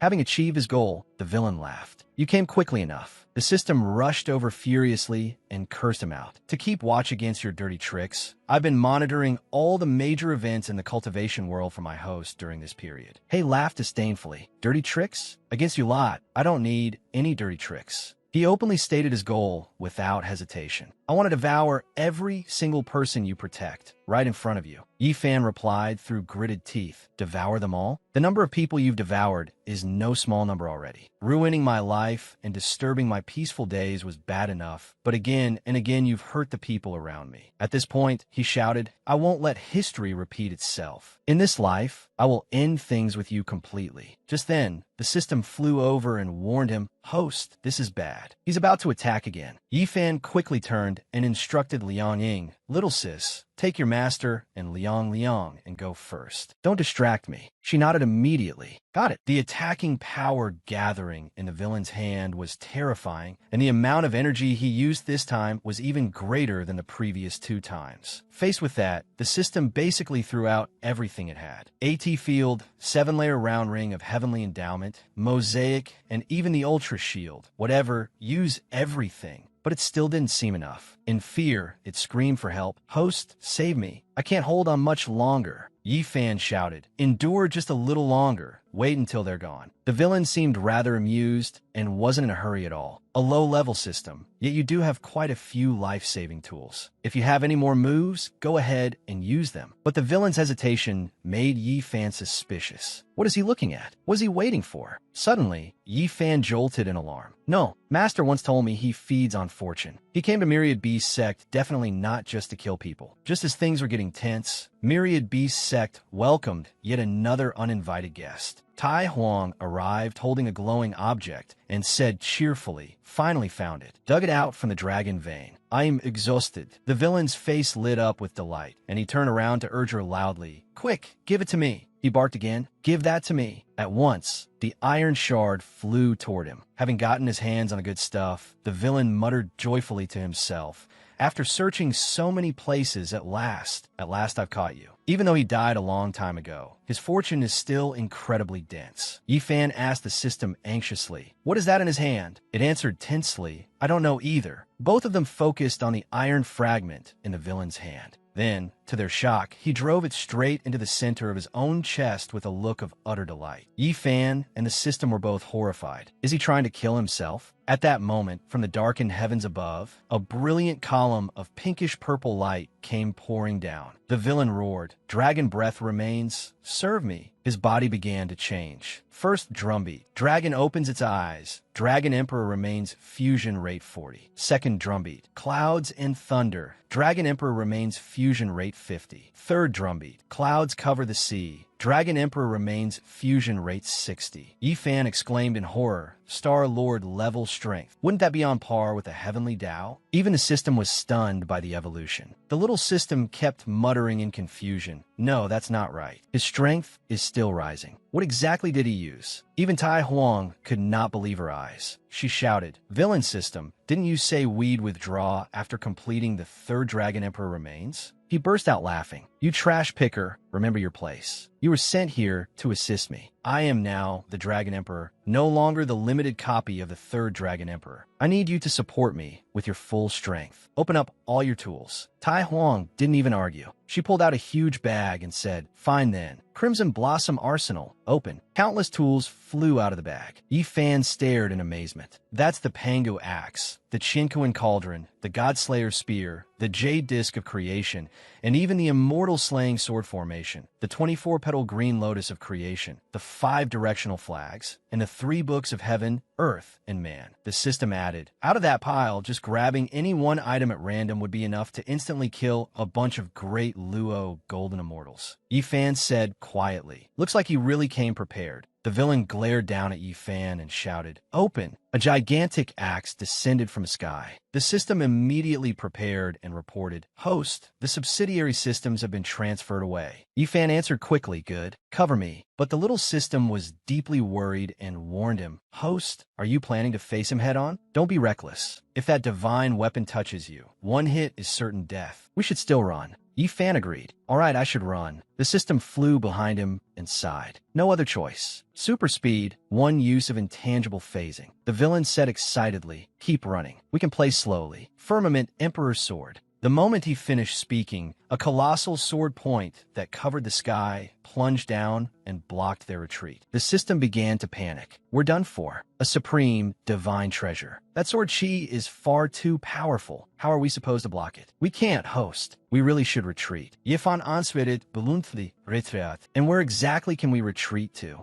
He began to think. Master and the others are still here. If we run, there'll be no one left to protect them. We have no other choice. Yi Fan shouted. Even if we can't block it, we still have to. Then he used the four-direction sword technique to counter it. A beam of light shot up to meet the sword point, but the sword chi was too strong. The moment it touched Yi Fan's attack, his technique shattered completely. Yi Fan was badly wounded, blood pouring from his mouth like rain. The villain mocked him with delight. Kid, don't die too early. I haven't even finished testing all my magic treasures yet. Suddenly, a brilliant golden light shot in from nowhere and kicked straight into the giant's sword. In the blink of an eye, his supreme divine treasure collapsed right before the villain's eyes. It was Jun Yao, appearing wrapped in dazzling radiance. The villain sneered at her. I thought after I beat you senseless, you wouldn't dare show yourself again. But the moment you make a move, you burn through all your life force? Are you really not afraid of death? Disciple recruitment system. Jun Yao said nothing more, only uttering two profoundly cold words. Enough nonsense. He was convinced that, as a divine dragon now, he feared no one, and he scoffed arrogantly. A low-grade system, one host, and one short-lived ghost. Then the villain continued upgrading himself further. Radiant, shining mountain, fusion, rate 70. Fifth drumbeat, mirror reflects the moon. Dragon Emperor remains fusion rate 80. As he grew stronger and stronger, his arrogance swelled with it. You should feel honored. Because I want to play a little longer, I'm not activating all my treasures at once. I'll let you live until you witness the moment I become the true Dragon Emperor. The fearful system warned, this is bad. His power has increased again. He's already close to the level of a cold-tide Star-Lord. Yifan asked uneasily, is there any way to interrupt him? The system immediately poured cold water on him. We can't even get close to him with our current strength. So how are we supposed to interrupt him? Suddenly, Jun Yao shouted, leave it to me. Yifan thought to himself that his master's bow was indeed terrifyingly powerful. But the other side could not possibly be unprepared, and from what he had heard, this move would consume her life force. Seeing him freeze up, she turned to him with a gentle gaze. Flying closer, Jun Yao said, don't worry about me. Let me try. Perhaps this will be the last time we travel together. Though unhappy, Yifan still replied, I understand. A special move was unleashed. Cold flame art, heavenly frost, and myriad snows. Yifan rushed forward and shouted. Armor break strengthened, super armor piercing boost, critical strike increased 100-fold. Sharp eye spikes shot forth in response. This made the villain somewhat alarmed. What? So he decided to strike with a decisive blow. How ridiculous. You think the likes of you can injure me? First see whether you can even break my supreme treasure before talking. As soon as he finished speaking, he summoned the heaven and earth mysterious yellow spirit dragon treasure pagoda. The system jumped in shock and blurted out, that's actually the strongest defensive treasure under heaven. Yifan warned anxiously, Master, don't attack just yet. But it seemed she had already made up her mind. That was right. So long as they could stop him, that was enough. Suddenly, in Jun Yao's system space, a dark and icy voice sounded. If you want to help your disciple, then do as I say. Once he obtains the remains, his death won't be far off. Startled, she asked why. The strange woman replied slowly, because of heavenly punishment. At that moment, an urgent warning rang out. Warning. The mecha reactor is collapsing. Estimated remaining operational time, 2.32 system time units. Jun Yao forcefully drew back the bowstring and activated the divine weapon. 6 forms of final smoke, bone-piercing annihilation bow, ultimate lightless conversion, particle battle mode engaged, releasing all power, central radiance piercing enhanced, 4th system protocol destroyed. Yifan gripped his sword and flew forward, shouting, System, give me a little more enhancement. The little system did not back down either and went all in. Fine,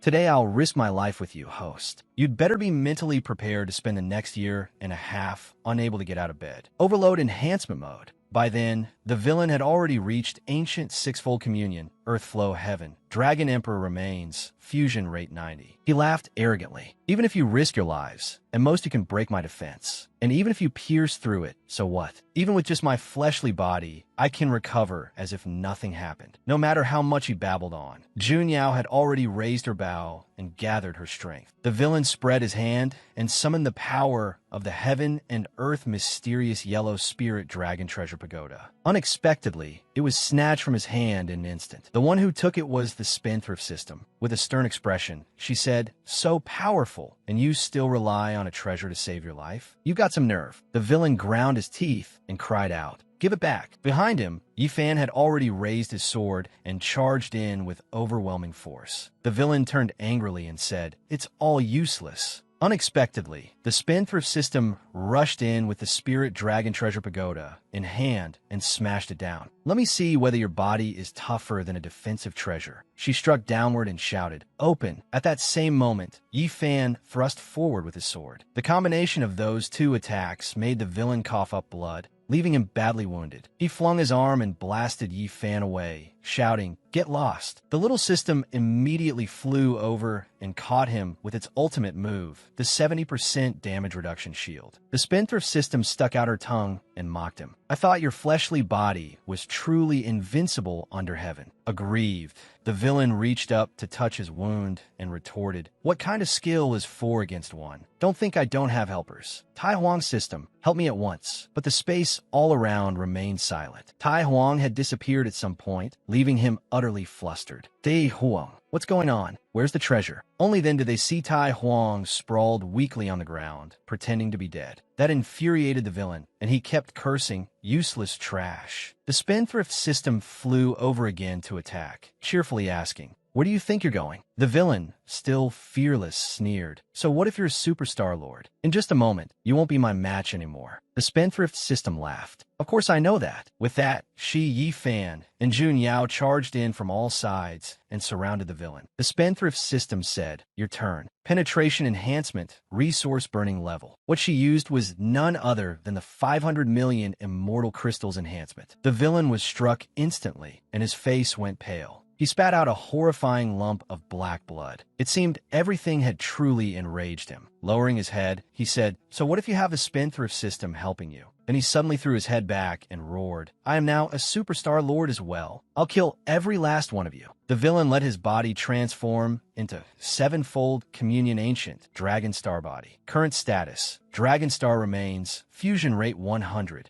Yifan said gravely, "His fusion speed is too fast." Jun Yao replied, "Still a little too slow." The little system also spoke up, "The blackened system has gotten even stronger." "Spendthrift system, what do we do now?" Tense, Jun Yao turned and asked whether they could still beat him. The spendthrift system smiled and replied, "He's not the true Dragon Emperor, so he can still be fought. But the premise is that I should have arrived earlier. Right now, at best, we'll both come out badly injured. If he suffers 5 parts of damage, I'll suffer 9. The little system clutched its head and screamed, "Doesn't that mean we're doomed?" At that moment, the villain gathered his firepower and roared, "All of you die." Suddenly, a sword flew over and made him freeze. There was still a final move left. The villain recognized that sword. It was the Funjin sword. He was finished. His eyes widened in terror as he screamed, "Don't come here!" The Funjin sword shot forward with wind-rending speed, heading straight for the villain, and he was instantly reduced to ashes. After completing its mission, the sword also dissolved into a gust of wind and vanished into the air. The villain staggered to his feet from the pile of wreckage, muttering, "How could this happen? I finally became the Dragon Emperor. If there hadn't been outside interference, I wouldn't have lost." A vague figure flickered in the smoke and mockingly said, "Isn't it because you were stupid, arrogant, and recklessly full of yourself?" The villain looked toward that figure and asked, "You?" As the smoke cleared, the old leader appeared in striking fashion and said to him, "So,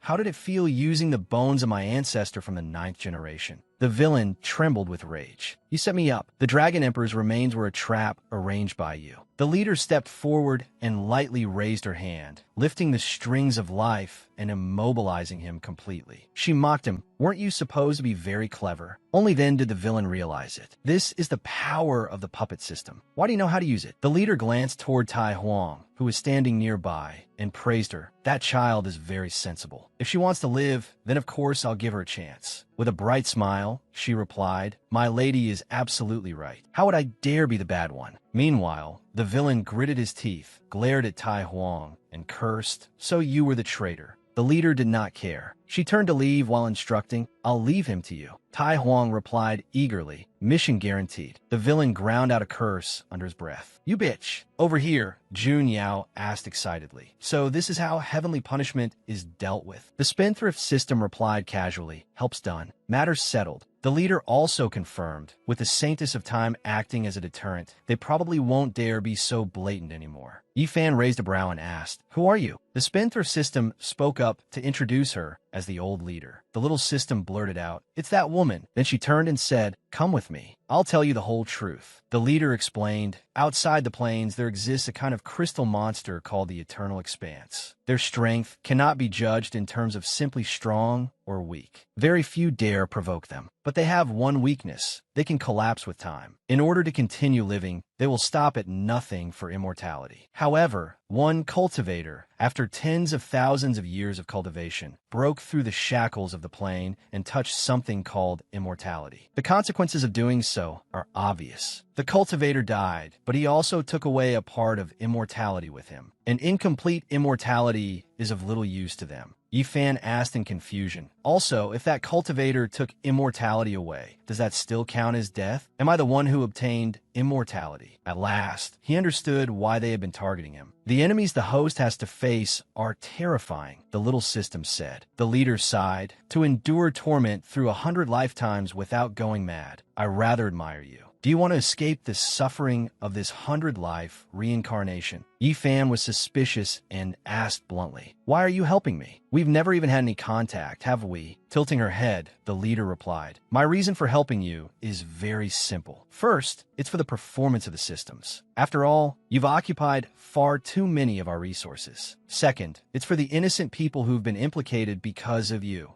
As the sun rose, a loud scream echoed throughout the mountain. Zhen Su was wrapped in bandages from head to toe, looking as though she were about to be embalmed. Beside her, Liang Ying said softly, Master, I'm setting your bones. Don't move, or they'll shift out of place. The painful cries continued in steady rhythm. From time to time, Liang Ying could also be heard shouting, Master, I accidentally set the bone crooked again. Outside, leaning against a tree, Jun Yao murmured, Looks like I won't have time to say goodbye to my disciple after all. The spendthrift system suddenly appeared beside her and said, Don't just wait here to die. Jun Yao started and asked, This is? The spendthrift system replied, The old leader told me to use this to prolong your life. She's waiting for you to return to your post in the future. Below, in the halls of the underworld, a female ghost asked Hades Xiaoyu while sweeping, Why did all my martial ancestors win their first battle after reincarnation? Xiaoyu laughed loudly and instructed, Perform well and seize your chance to reincarnate. The female ghost immediately objected, I'm not going. I want to stay here and wait for Master. Meanwhile, Yifan asked the leader again, If you already know the causes and consequences of all this, is there any way to help me out of this predicament? She replied calmly, It's not that there's no way. First, I can take your immortality and hand it over to them. Naturally, they'll spare you. But once you lose immortality, aside from the corpse from your first life, there will be no trace left that you ever existed. Second, you become my follower. If they want to make a move, they'll have to weigh the price. Leave this plane, and until your strength is guaranteed, you can never return. He frowned to himself. Leave this plane. Elsewhere, Ziyun was gesturing animatedly as she said, That was really dangerous just now. That giant dragon was bigger than the sky, and it appeared in the direction of the myriad beast sect. Tell me, do you think my precious disciple will be okay? Ziyu shook her head and replied, I don't know. Hard to say. There's still no sign from Renhai's side either. We haven't been able to contact the young friend. Huang Ru was beside herself with worry and muttered her own guess. The giant dragon has disappeared. Maybe they've already resolved the danger.